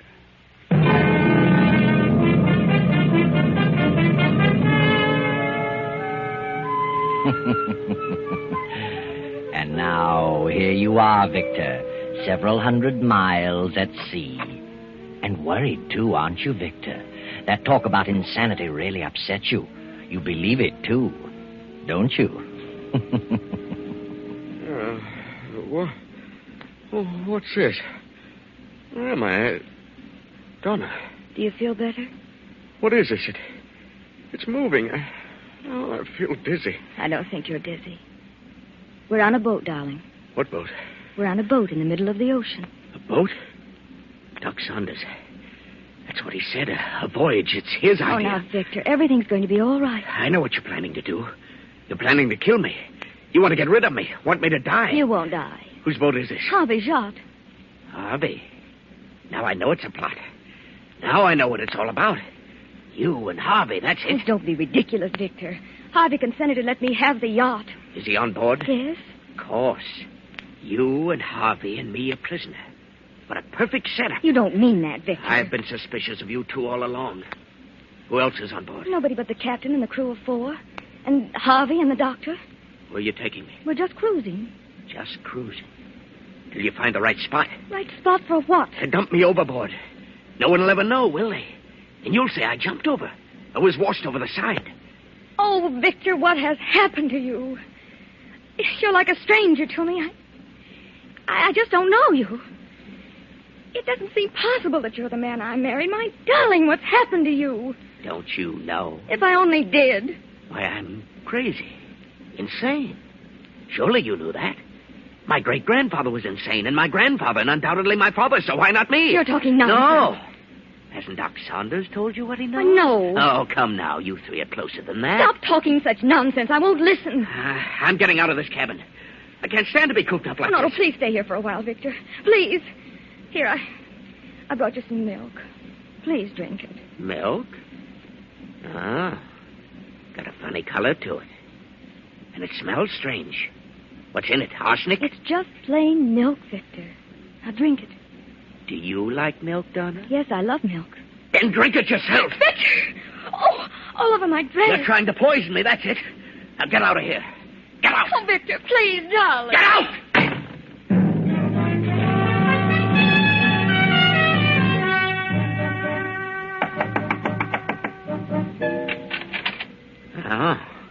What do you want, Doc? How do you feel, Victor? They're trying to kill me. They plan to kill me. Who? Donna and Harvey. She just brought me some milk, and it had poison in it. I could tell by the color. I think you're imagining things, Victor. No, I'm not. They want me out of the way. I can tell. What made you think the milk was poisoned? It was a purplish color. Here's the glass. Smell it. Maybe I'm not so crazy after all. I didn't say you were crazy. I only want you to stop drinking. Drink may bring it on. Doc, where would they get poison? Oh, come now. Forget it. Do you know where they get poison, Doc? I'll see you later, Victor. Maybe.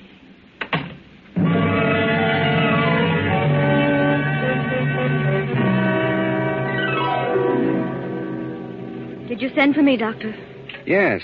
Did you take some milk to Victor? Yes, I did. What'd you put in it? Why should I put anything in it? Victor thinks you did. You should know me better than that, Doctor. You did put something in it. Oh, yes, I did. Some of that red liquid to make him quiet. Oh, yes, of course. That's what it was. And he threw it all over me. Oh, I'm thoroughly disgusted, Doctor. I can't go on with him this way. He isn't drinking, but there's something wrong. I decided to give it up as a bad job. I'm going to get a divorce. Divorce? I'm afraid it's too late for that, Donna. Too late? Why, what do you mean? Well, there's something I haven't told you. I've been hoping it wouldn't be necessary. But after today, I've given up all hope. Why can't I get a divorce? You can't get a divorce from an insane person. Insane? Good heavens. There's been a secret in Victor's family for several generations. Not even Victor knew it. It touched his father ever so lightly, but Victor has all the symptoms. And the liquor has hastened the crack out. I couldn't be certain as long as he was drinking. But today, I realized the truth. Well, I'm bewildered. I've never been so shocked in my life. I wish you hadn't told me. I'm sorry, Donna. I wanted you to be on your guard. He has some strange hallucination about you and Harvey. He thinks you're planning to do away with him. Do away with him? Oh, but that's ridiculous. I've never had such a thought. Never. Oh, but now I am frightened. Doctor, what about Alice? Your daughter's only 8 years old. There are no symptoms, and it may miss her entirely. But think what this will mean. If this gets out about Victor, why, it may ruin her whole life. I understand that. That must never happen. It must remain a secret. That'll be difficult. It's going to be hard to handle when that craving returns. Yes, he will. I'll think of something. I'll find a way. Doctor, come quickly. It's Harvey Davis. What's wrong, Captain? Found him in his bunk with a cord around his neck. Good heavens. Quiet, Donna. Come along.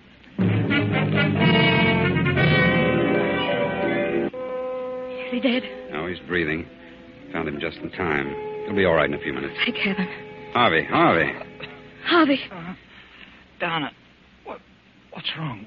What's happened? Nothing much, Harvey. Just a little accident. You'll be all right. Oh, my throat. What's going on? You don't remember? No, I was just taking a little nap. I feel as though I'd been choked. Better tell him, Donna. Come along, Captain. Any liquor aboard, Captain? Yes, Doctor. Several bottles in the locker in my cabin. Let's have a look. I keep it locked because, hey, it's been jimmied. Well, what do you know? It's all gone. I expected that. I'll skin those men alive. Don't blame the men, Captain. What do you mean? What the devil is that? We've hit something. Come on. Captain! What is it, man? What's wrong with you? The boilers blew up. We must have hit a reef. All three of the men of the crew were down there. We've got to abandon. I'm hurt bad, Captain. He's dead. See to the lifeboat. Round up the others. I'll go below. Yes, Captain. Murphy! John! Murphy! Are you there?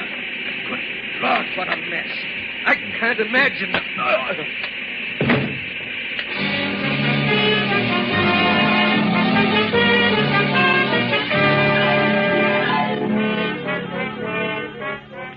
Two days pass. The sun beats down relentlessly on the 5 survivors in the open boat. The doctor watches anxiously over the still unconscious captain. And Donna and Harvey keep a constant eye on Victor, who sits alone in the end of the boat staring at the horizon. How's the captain, Doctor? Still holding his own. Must have had a bad fall down that companionway. I don't think he fell. Good thing you went down after him. We're running low on water. I hope we sight some land today. How much water have you left in your canteen, Donna? Half full. Hey, look over there. What's that? Why, it's a ship. No, it's land. An island. Grab an oar, Victor. Come on, Doc.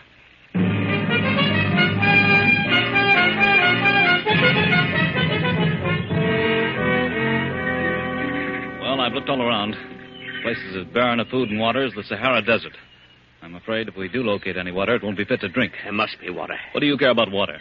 You've got a canteen full of whiskey. How much water is left? I have some, and Dr. Saunders has some. So I'd better get busy. Although my experiences on these islands haven't been so good. Here's a chance to put your chemistry to use, Harvey. You know the test for lead and zinc? Yes. I'll give you 2 vials, some sodium sulfide tablets, and some potassium chromate. You know the test, 1 tablet of each and 10 cc's with water. Mm-hmm. A dark precipitate means poison. Yes, I know. Thanks, Doc. Well, I'll start off and keep a direct line to the other side. Wherever that is. Wait a minute, Harvey. I think I'll go with you. Oh, why? Oh, maybe I can help. I'd go with you, Harvey, but I'd better keep my eye on the captain. He's the only one who knows where we are. I've got to pull him through. That's all right, Doc. I don't need any help. I think I'll go anyway. All right. If you insist, come on. Harvey, wait. I'm going too. Why? Because I want to. We don't need you. But I'm coming just the same. Please, Harvey, I'd like to come. All right. Let's go.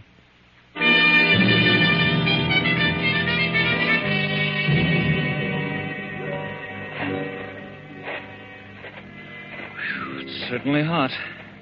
How do you feel, Donna? All right. How far have we come? Oh, 10 miles, I should say. This is a pretty big island at that.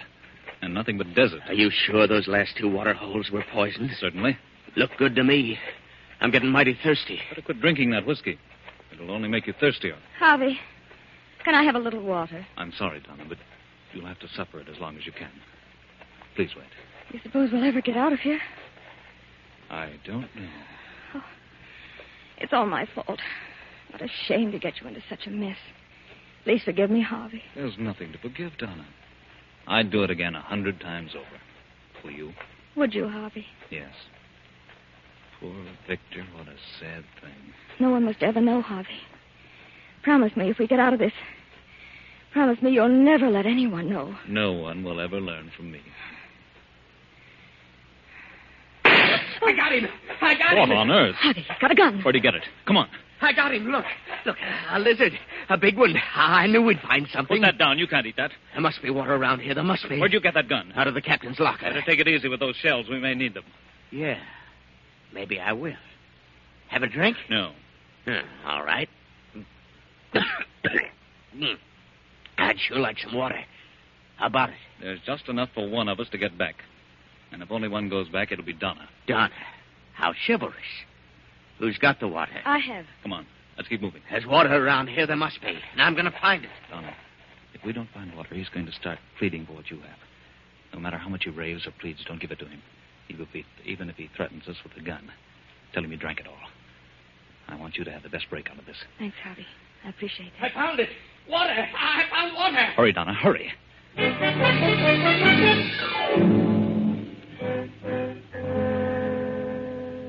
Well, what about it? What's the test show? Just like all the rest. It's full of lead and zinc and heaven knows what else. Poison, huh? Worse yet. How about some of that water? What water? In Donna's canteen. There isn't any more. Who drank it? I did. You both did. You left none for me. You've got your whiskey. I can't drink whiskey all the time. You've done pretty well on it for several years. I've got to have some water. Harvey won't you? Harvey. Is that all you think about, Harvey? You should have married Harvey. Perhaps you're right about that. You sure that water's poison? I'm not drinking it, and I'm thirsty, too. Maybe you're just waiting. For what? I don't know. But I can imagine a few things. We'd better stop here for the night. Are you very tired, Donna? Awfully. Better try and get some sleep. Where are you going, Victor? Just going to look around. May find something. I'm hungry. I'm going to build a fire with this brush. Don't get too far away. I'll be around. Don't worry. Keep a close watch on your canteen, Donna. I have an idea what he's up to. I'll try not to sleep, but I'm dead tired. I'll do my best, Harvey. If he goes to sleep, I'll try to get that gun away from him. Good night, Donna. Good night, Harvey.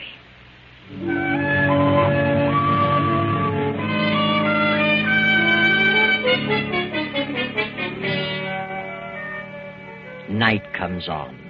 The fire burns low, and only a red glow remains. Donna, in spite of herself, drops off into a sound sleep. Victor stirs from his place 20 feet away, looks about him, and crawls silently toward the sleeping Donna. Put it down, Victor. I want some water. There isn't any more. I think there is. You heard what I said. You're lying. You have got some. Victor, what is it? You've got some water and you won't give me any. Harvey. I'm wise to you. You don't want me to have any. You want me to die. You're in love with each other. You're drunk. What if I am in love with Harvey? What of it? Donna. You want me out of the way. Neither of you is very thirsty, no. Because you had some water. And you got it out of that pool. You're lying to me. It's good water. You're crazy. You sneaked it out of there while I was asleep. You tried to make me think it was poison. I ought to shoot you both. All right, Victor, if you're so positive. Go on down and drink out of the pool. Oh, that gives me an idea. I'll just find out if that water's poisoned. Go drink some of it, Harvey. Certainly not. I'll give you 30 seconds. It's poison, Victor. Go ahead, drink, or I'll shoot. No, don't do it, Harvey. Then supposing you drink some, Donna. Very well, I will. Victor, it'll kill her. Donna, wait. I'll drink it. You're a fool, Victor. But come along. This is going to be very interesting. Not as much as you think. Get off of me! I'll kill you! Oh. Maybe that'll hold you, Harvey. Oh, Harvey. I'm all right, Donna. It just hit my shoulder. I hope you're satisfied now that it is poison, Victor. Maybe. But you two are getting water for someplace. All right. Hand over that canteen, Donna. Please, Victor. That's for Donna. I'll take care of it. For all of us. And if either of you make a move toward me, I'll shoot both of you. Good night. And sleep tight, both of you.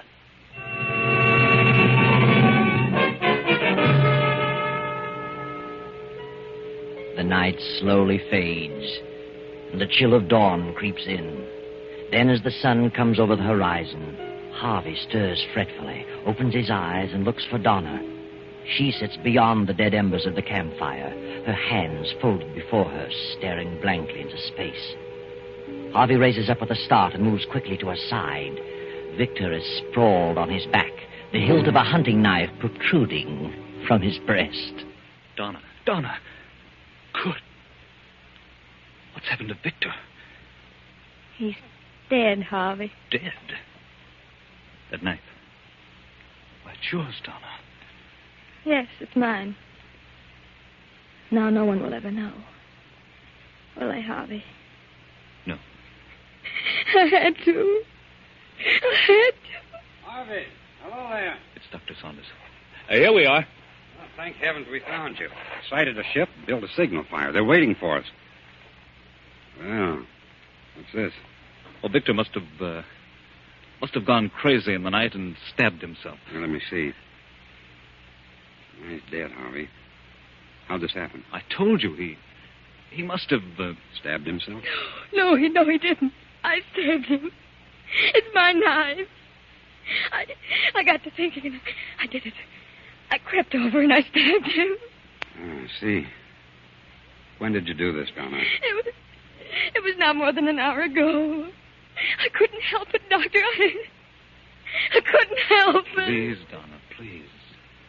There's nothing to fear. I didn't want anybody to know. Because of Alice. They won't know, Donna. You didn't kill him. What? He's been dead for at least 3 hours. Well, what do you mean? Look at his eyes. Look at his lips and his tongue. The swelling of his stomach. Did you test the pool, Harvey? Yes. Every pool we've come to has been heavy in mineral content. I warned him, but he thought we were lying to him. Last night he pulled a gun and took Donna's canteen. There wasn't much in it, but it was all we had. He's been drinking whiskey, so a little water wouldn't satisfy him. So he drank from the pool. Poor Victor. I guess it's just as well. Don't worry, Donna. No one will ever know. Will they, Doctor? There's nothing to tell. Except Victor Jackson poisoned himself in a fit of extreme thirst. No, Donna. No one will ever know. You did your best. You tried hard to make things work out. But somehow fate seemed to take things right out of your hands. But you know better, don't you, Harvey? You know what happened. Tell us, Harvey. Tell us. After Victor took the canteen from Donna and drank the few swallows in it, he fell off to sleep. Then I took the canteen and filled it from the poison pool. I knew he'd wake up with a greater thirst, and he did. But I'm not sorry. He's better off. And I found I do love Donna. And I'll take care of her for the rest of her days. There you are. From drama to tragedy. And from tragedy to a beautiful love story wherein they will live happily ever after. I know.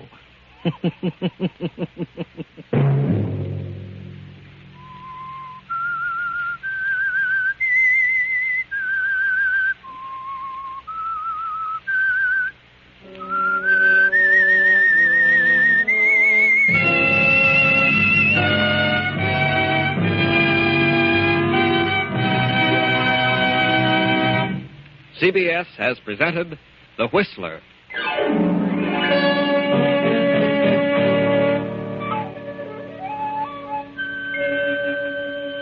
Original music for this production was composed and conducted by Wilbur Hatch. The Whistler stories are written and directed by J. Donald Wilson and originate from Columbia Square in Hollywood. Next week, same time, I, the Whistler, will return to tell you the incredible tale of the Secret Seven. Good night. This is the Columbia Broadcasting System.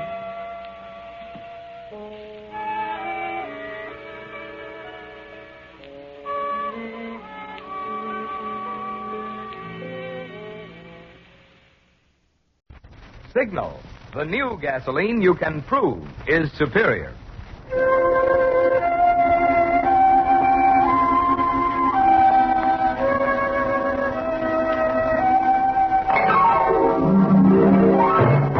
The Signal Oil Company and your neighborhood bring you another curious story by The Whistler.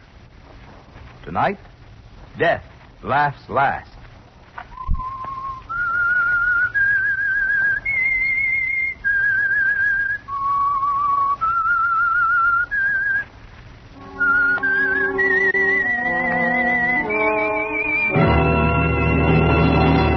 I am the Whistler, and I know many things, for I walk by night.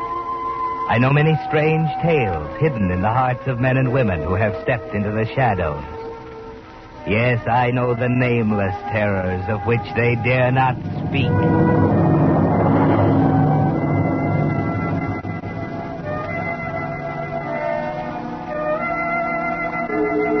Clint Garvey had never been the same after the death of Eddie Lamar.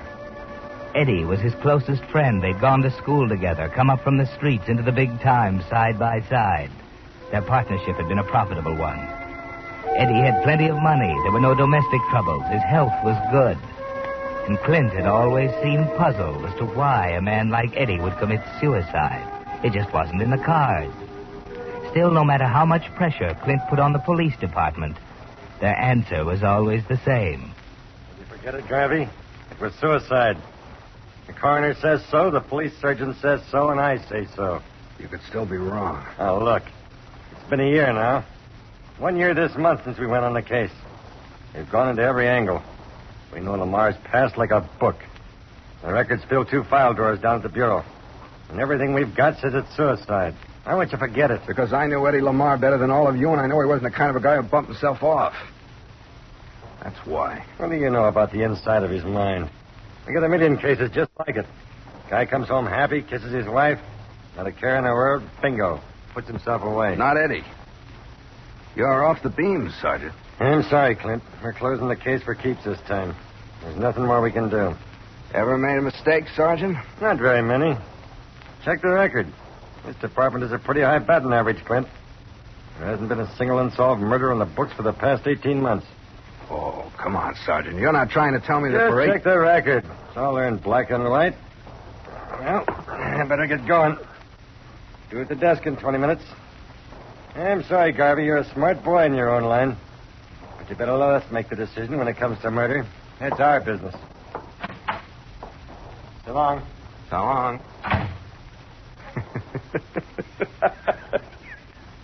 The boobs. The poor, dumb boobs. Oh, what I'd give to tell them off.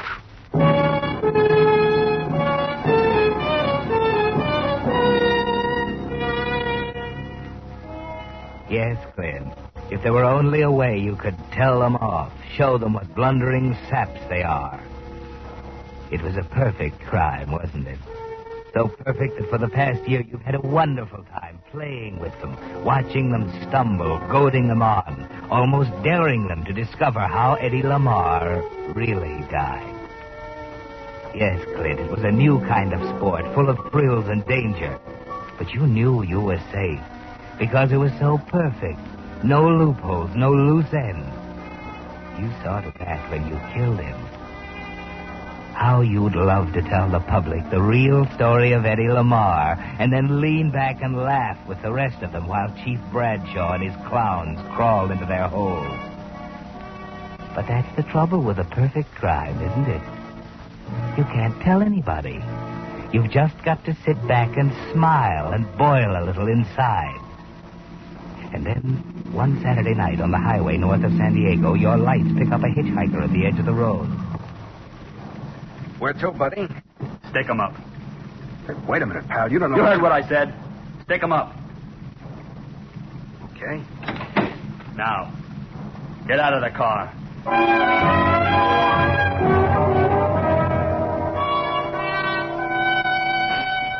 He took everything, your watch, your ring, all your money, except that $100 bill you always carry in your right shoe.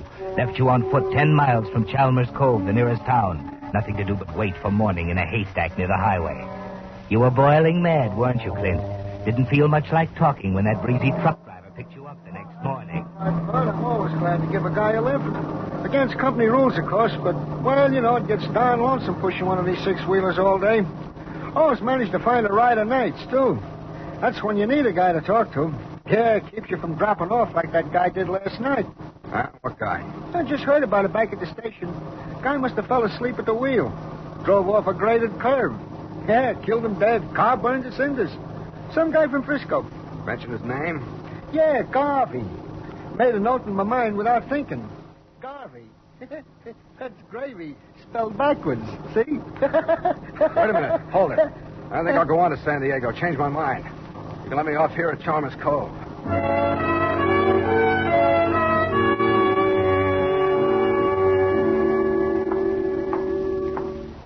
Yes, sir? Got a room for me?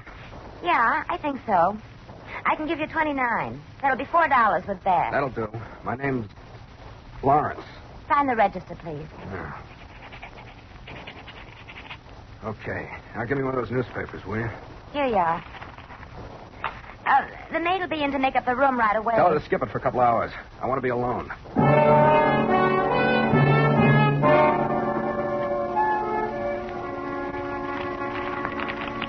The body was burned beyond recognition, but police confirmed identification of Garvey through articles of jewelry discovered in the wreckage. The car, a 39 Buick Coupe, was purchased by the victim in San Francisco. I'm dead. What do you know? I'm dead.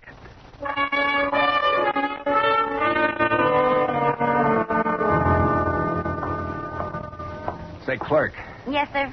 how does the mail run around here? I mean, tomorrow being a holiday.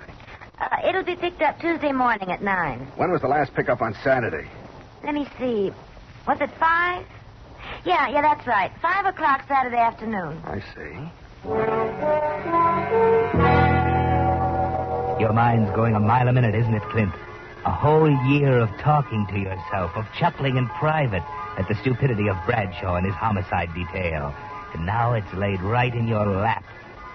You think it through carefully alone in your room. They can't execute a dead man. And as far as their records go, you were killed Saturday night. A confession letter would knock the props out from under Bradshaw, wouldn't it? A letter from a dead man telling the citizens what a bunch of clowns they've got in the police department. A letter mailed to Jerry Slade of the San Francisco Times-Star, Bradshaw's #1 enemy. Beg your pardon, clerk. Oh, yes, sir. Where'd you say the mailbox is? There's one down the road at the next corner. Right by the Signal Oil Station. Thanks. You can leave it here at the desk if No, you like. I want to put this one in the box myself. It's kind of important.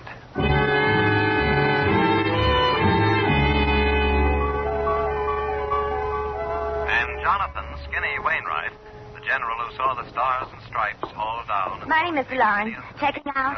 Checking out? It's Tuesday. You said... yeah, and I changed my mind. Think I'll hang around a while longer. Changed your mind, huh? Yes. Any idea how long? Can't tell. It all depends. I see. Years he spent as a prisoner of Isn't the it Japs. It's the greatest day news, of all huh? in the life of Skinny Wainwright. Well, Now, here's a late that's item it. from San Diego. Better turn it off. Police revealed No. a new development in the Wait a case minute. of the automobile which crashed on the highway north of San Diego late Saturday night. When they announced examination of the death of the charred victim, proved him to be not Clinton Garvey, but one Joseph Castro, an itinerant wanted in Salinas for robbery. It is believed that the car, registered to Garvey, had been stolen. Police are puzzled by the fact that Garvey has not yet appeared to report the theft and are checking on his whereabouts. And that's the news to this What's the matter, Mr. Lawrence? Your reporter What is time is it? Lyle Craig. 9 o'clock. 9 o'clock. To the station for The latest mailbox mail's picked up at 9. Mailbox? Hey, what's the matter, Mr. Lawrence? Where are you going? There's something wrong with that guy. I bet he's changed his mind again.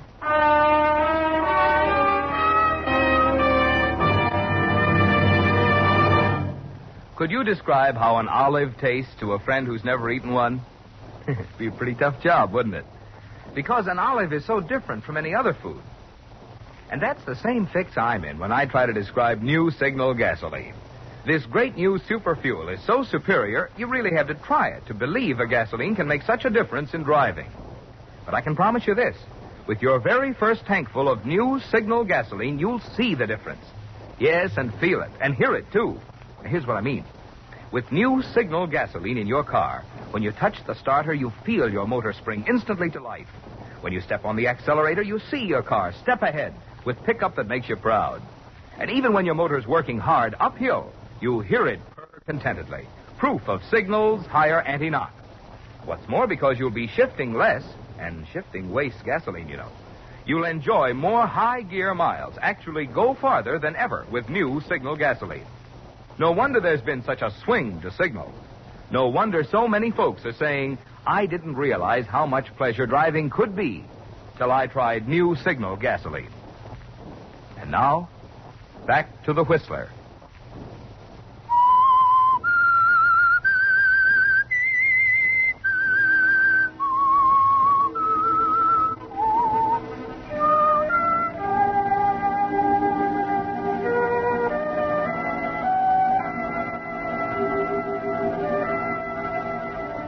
Well, Clint, the shoe's on the other foot now, isn't it? The laugh won't be as loud or as long as you'd hoped if that letter ever reaches San Francisco.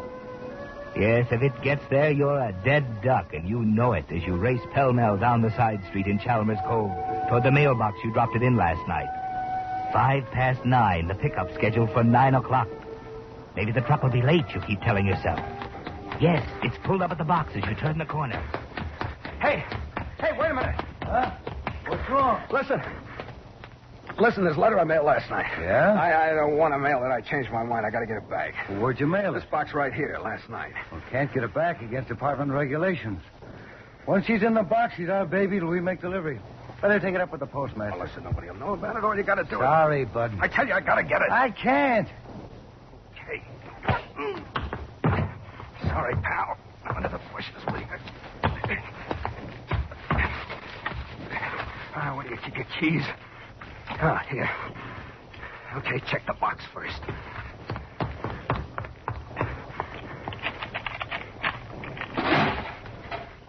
Empty. Oh, he's already got it in the truck.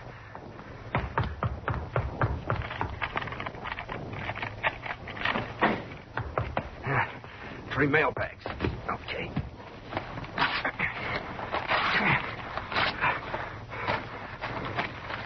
Canceled. It's all incoming. Oh, maybe the others.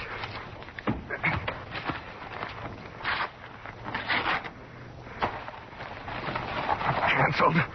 Incoming. Better be in this one.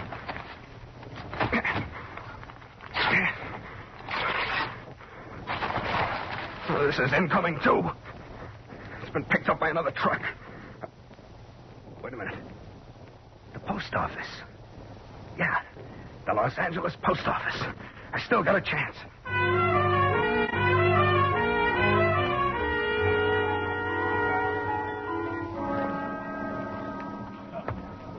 Just a minute now. What was that again, ma'am? You say you left a request at home? He's writing me each week for 6 weeks, wanting always 1 can mixed nuts. Yeah, but you gotta have the letter with you on all overseas packages. Pardon me, Chief. There's something I want to ask. Yeah, wait your turn, will you, pal? What was that, lady? Well, it'll only take a second. I just want to... I said wait your turn.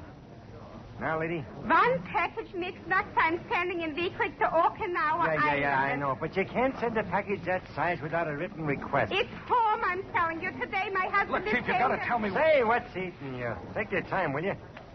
Now, look, lady. Who'd you give the nuts to here at the counter last time? Over there. Him. Oh. Hey, Kelly. Hey. He's on the phone. Wait a minute. He'll be through.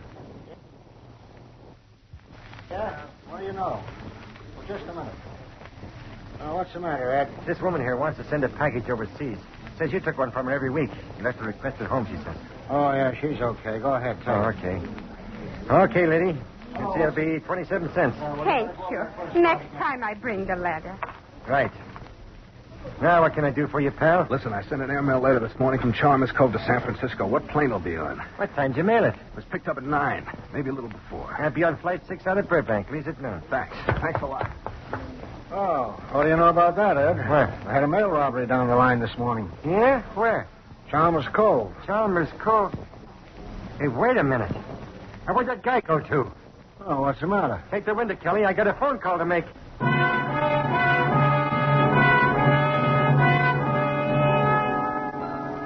11 o'clock, Clint. 1 hour to make that plane, and you haven't a chance without a reservation. Unless, yes, you walk into a phone booth in a drugstore.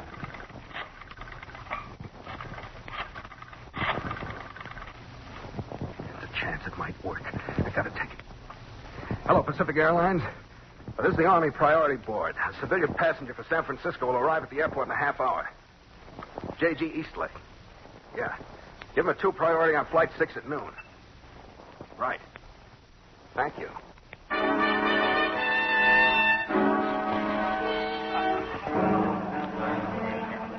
Passengers Noble, Gray, and Hackett on Flight 10 to Las Vegas. Please report to reservation desk. Flight 8 to Phoenix, All right, El Mr. Paso, Stark. and Eastern Baggage Point. checked at 42 pounds. Priority 3. Pardon me, clerk. Just a moment, sir. Be right with you. That's Flight 10 to San Francisco. Change for the Reno plane at midnight tonight. There you are. What can I do for you? I want to leave on flight 6 to San Francisco. I see. Your name? My name is... Excuse me just a minute. You're Miss Gregg. Yes. I'm Reynolds. Oh, yes. How do you do, Mr. Reynolds? Has he checked in yet? No, he called here about half hour ago. Naturally, we confirm all calls from the priority board by calling back. They've never heard of him. I see. Well, I'll be in the lobby here. All you have to do is give me the eye. Right. Thanks, Mr. Reynolds. What was that name again? Name is Vickers. Howard Vickers. You say you're on flight 6? I'm trying to make it. I don't have a priority. Oh, I see.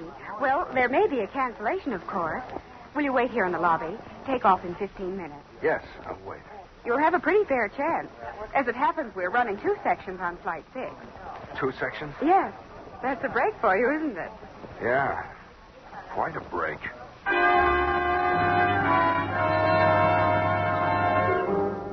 2 sections, Clint, both of them carrying mail. You can see the trucks out there on the strip now, loading it on both planes. Even if you make it now, you've only got a 50-50 chance. The first plane takes off at noon. Finally, at 9 minutes past 12.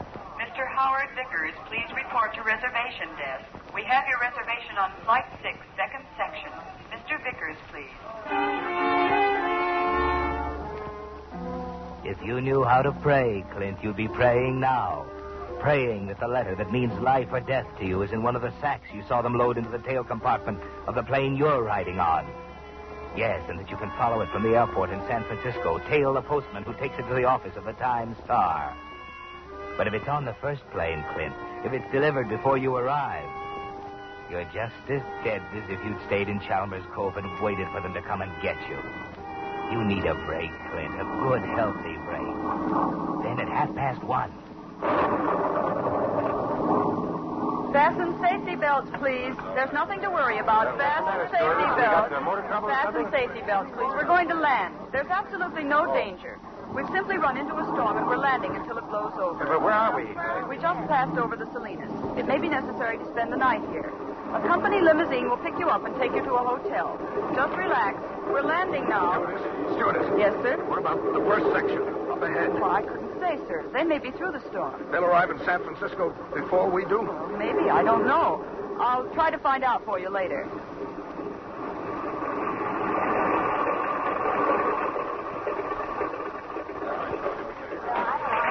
Enter an emergency field. There's a shelter down to your right. This way, please. What's the matter, sir? Why, I don't know. Well, you'd better come along, sir. I don't feel well, Stewardess. It was a pretty bumpy landing. You'll feel better when you get your feet on the ground. Everybody gone? Yes. Good. Well, what are you... Never mind. Just do what I tell you and you'll be okay. Get out the keys. But I Don't tell don't... me you haven't got them. They're in your shoulder bag. All right. That's it. All right, now open up that tail compartment. But I have no right Listen, sister, I'd hate to drill you. I don't want to play games. See, now get back there and open it up. All right, all right. There you are. Packages. Well, what did you expect? Well, where's the mail? Letters. There isn't any. It's all express. Don't hand me that. There's got to be letters. There are. On the other plane. Give me those keys. Now get in that compartment. Hurry up.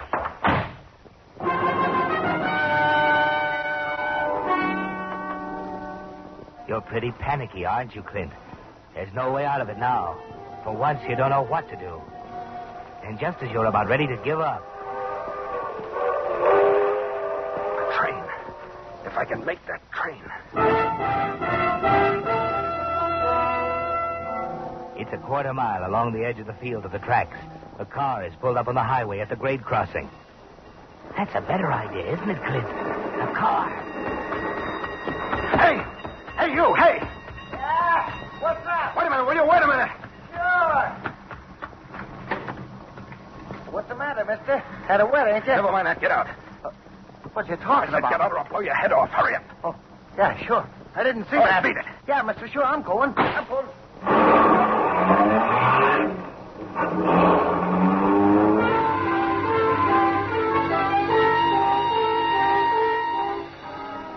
You've still got a chance, Clint. The other plane's delayed. Must have been. It's a big storm. Covers all the central California coast. You hit Watsonville at dusk. Take a chance on the shortcut to Los Gatos. You're almost there when... Bridge washed out. I gotta turn back. Back to the junction. Aptos, Soquel, Santa Cruz, Ben Lomond. Sorry, Bud. There's a slide on the pass up ahead. There'll be a 2-hour wait at least. 2 hours. 10 o'clock now. It'll be midnight before you get across the mountains. You can't think of anything but that other plane. If it were delayed long enough, the delivery would be held over until morning. That's the one you're counting on, isn't it, Clint? Then finally, at 4 a.m, you're there.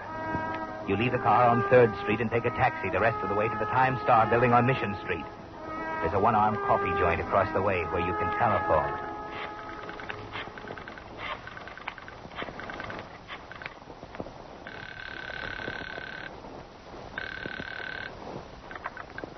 Pacific Airlines. Listen, I want some information. Yes, sir. About Flight 6. What's your destination, please? Incoming Flight 6 yesterday from Los Angeles. What did you want to know, sir? Did it arrive here? Well, Flight 6 from Los Angeles yesterday was in 2 sections. Yes, I know it was in 2 sections. One was grounded north of Salinas. I want to know about the other one, the first one. Just a moment, please. What is the reason for your call, sir? Does there have to be a reason? I'm sorry, sir. Is there someone aboard the I'm plane? calling from the San Francisco Times Star. There's a very important airmail later aboard the first section of Flight 6 addressed to my office, and I want to know whether it'll arrive this morning. Does that satisfy you? Just a moment, sir. The first section of Flight 6 arrived an hour ago. Your letter should be in the 8 o'clock delivery. Thanks.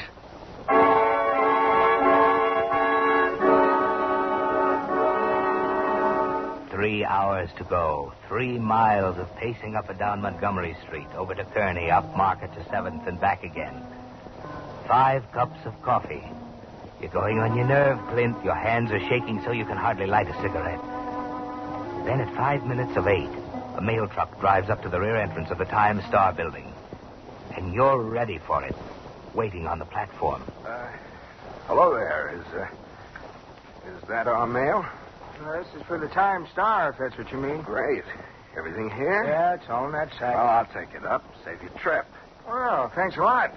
Hey, better take her by the cord here. Okay. It's heavier than it looks. Yeah. I'll see you later. So long.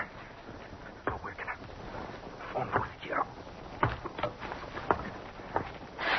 Well. What? What would you be taking that mailbag into a phone booth for, Mr. Garvey? Wait for me. Give me it. Okay. Thanks. 38 caliber, professional model. You know how to use it, too. I'm Reynolds, FBI. Saw you yesterday at the Los Angeles airport, right? What's the gimmick? Charges? Well, let me see. There are 2 assault charges, 2 mail robbery counts, a car theft, and defrauding an innkeeper. You didn't pay your bill at the Chalmers Cove Hotel, you know. Of course, I'm mainly interested in this mail business, just like you are. You gonna tell me why?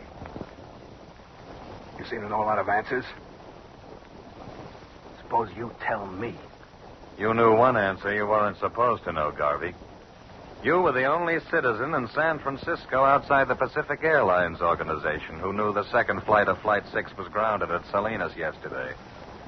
You know, it doesn't take much fooling with mailbags to get a lot of publicity. We checked you from that affair you pulled yesterday at Chalmers Cove right through to the call you made to the airline a little while ago. I was down there when it came in. Now, suppose you just walk along far enough in front of me to keep things friendly, We'll take care of the mail.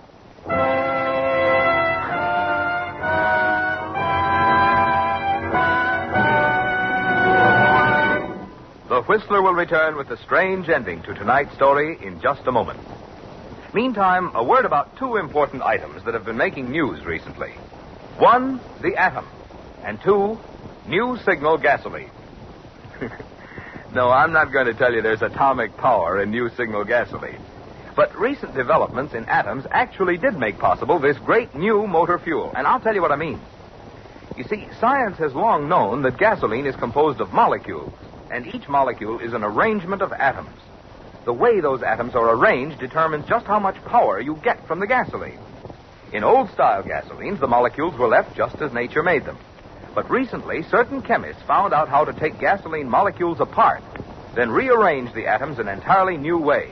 The result is new signal, the new gasoline you can prove is superior. Not just a pre-war quality motor fuel, not just old-style gasoline improved, but an entirely new type, super fuel, with performance so immediately apparent you feel it, see it, hear it. Yes, with new signal in your tank, you actually feel your car get young again. And the easy way to prove it?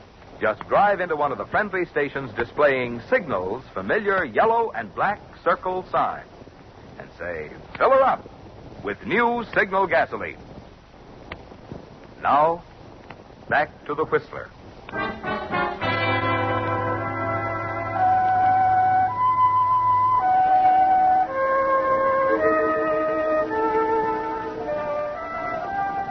Well, Clint, you have a lot of time to think it over in your cell at the city jail during the next week. It was bad enough to be picked up just as you got to the payoff with a letter practically in your hand. But worse than that is the fact that you were outsmarted. That you're going to be on the receiving end of that horse laugh, as you call it. That's why you're puzzled as the days go by and there's no mention of the letter. Nothing of Eddie Lamar and the murder that used to be perfect. Then, 10 days afterwards, Reynolds walks into your cell block.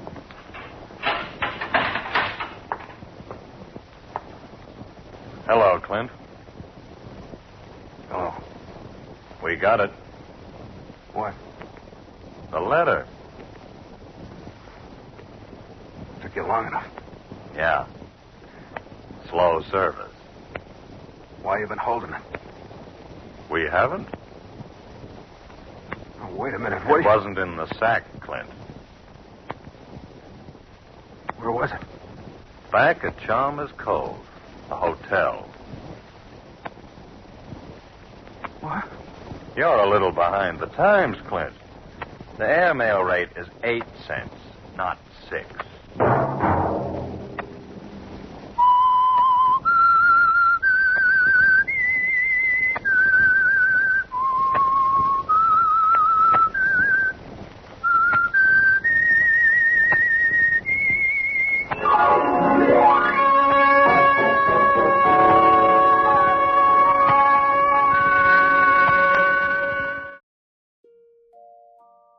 Well, friends, if you're hearing my voice, you've reached the end of our 8-hour Whistler journey. Perhaps you've been asleep for most of it. Perhaps you've listened through every twist, every secret, and every dark turn of fate. Either way, I'm glad you joined me. For the past 8 hours, we've traveled through the shadowy world of the Whistler, a world where greed, jealousy, revenge, and bad decisions so often led ordinary people down extraordinary paths. I hope these classic broadcasts brought you a little relaxation, a little nostalgia, and maybe even a few strange dreams along the way. This is your host, Mel, thanking you for spending these hours with me. If you enjoyed this collection, be sure to visit again for more episodes, marathons, podcasts, and classic old-time radio favorites. And if you really enjoy this channel, please like and subscribe. It really means a lot. And remember, somewhere, perhaps closer than you think, there's always another story waiting to be told. Until next time, thanks for listening.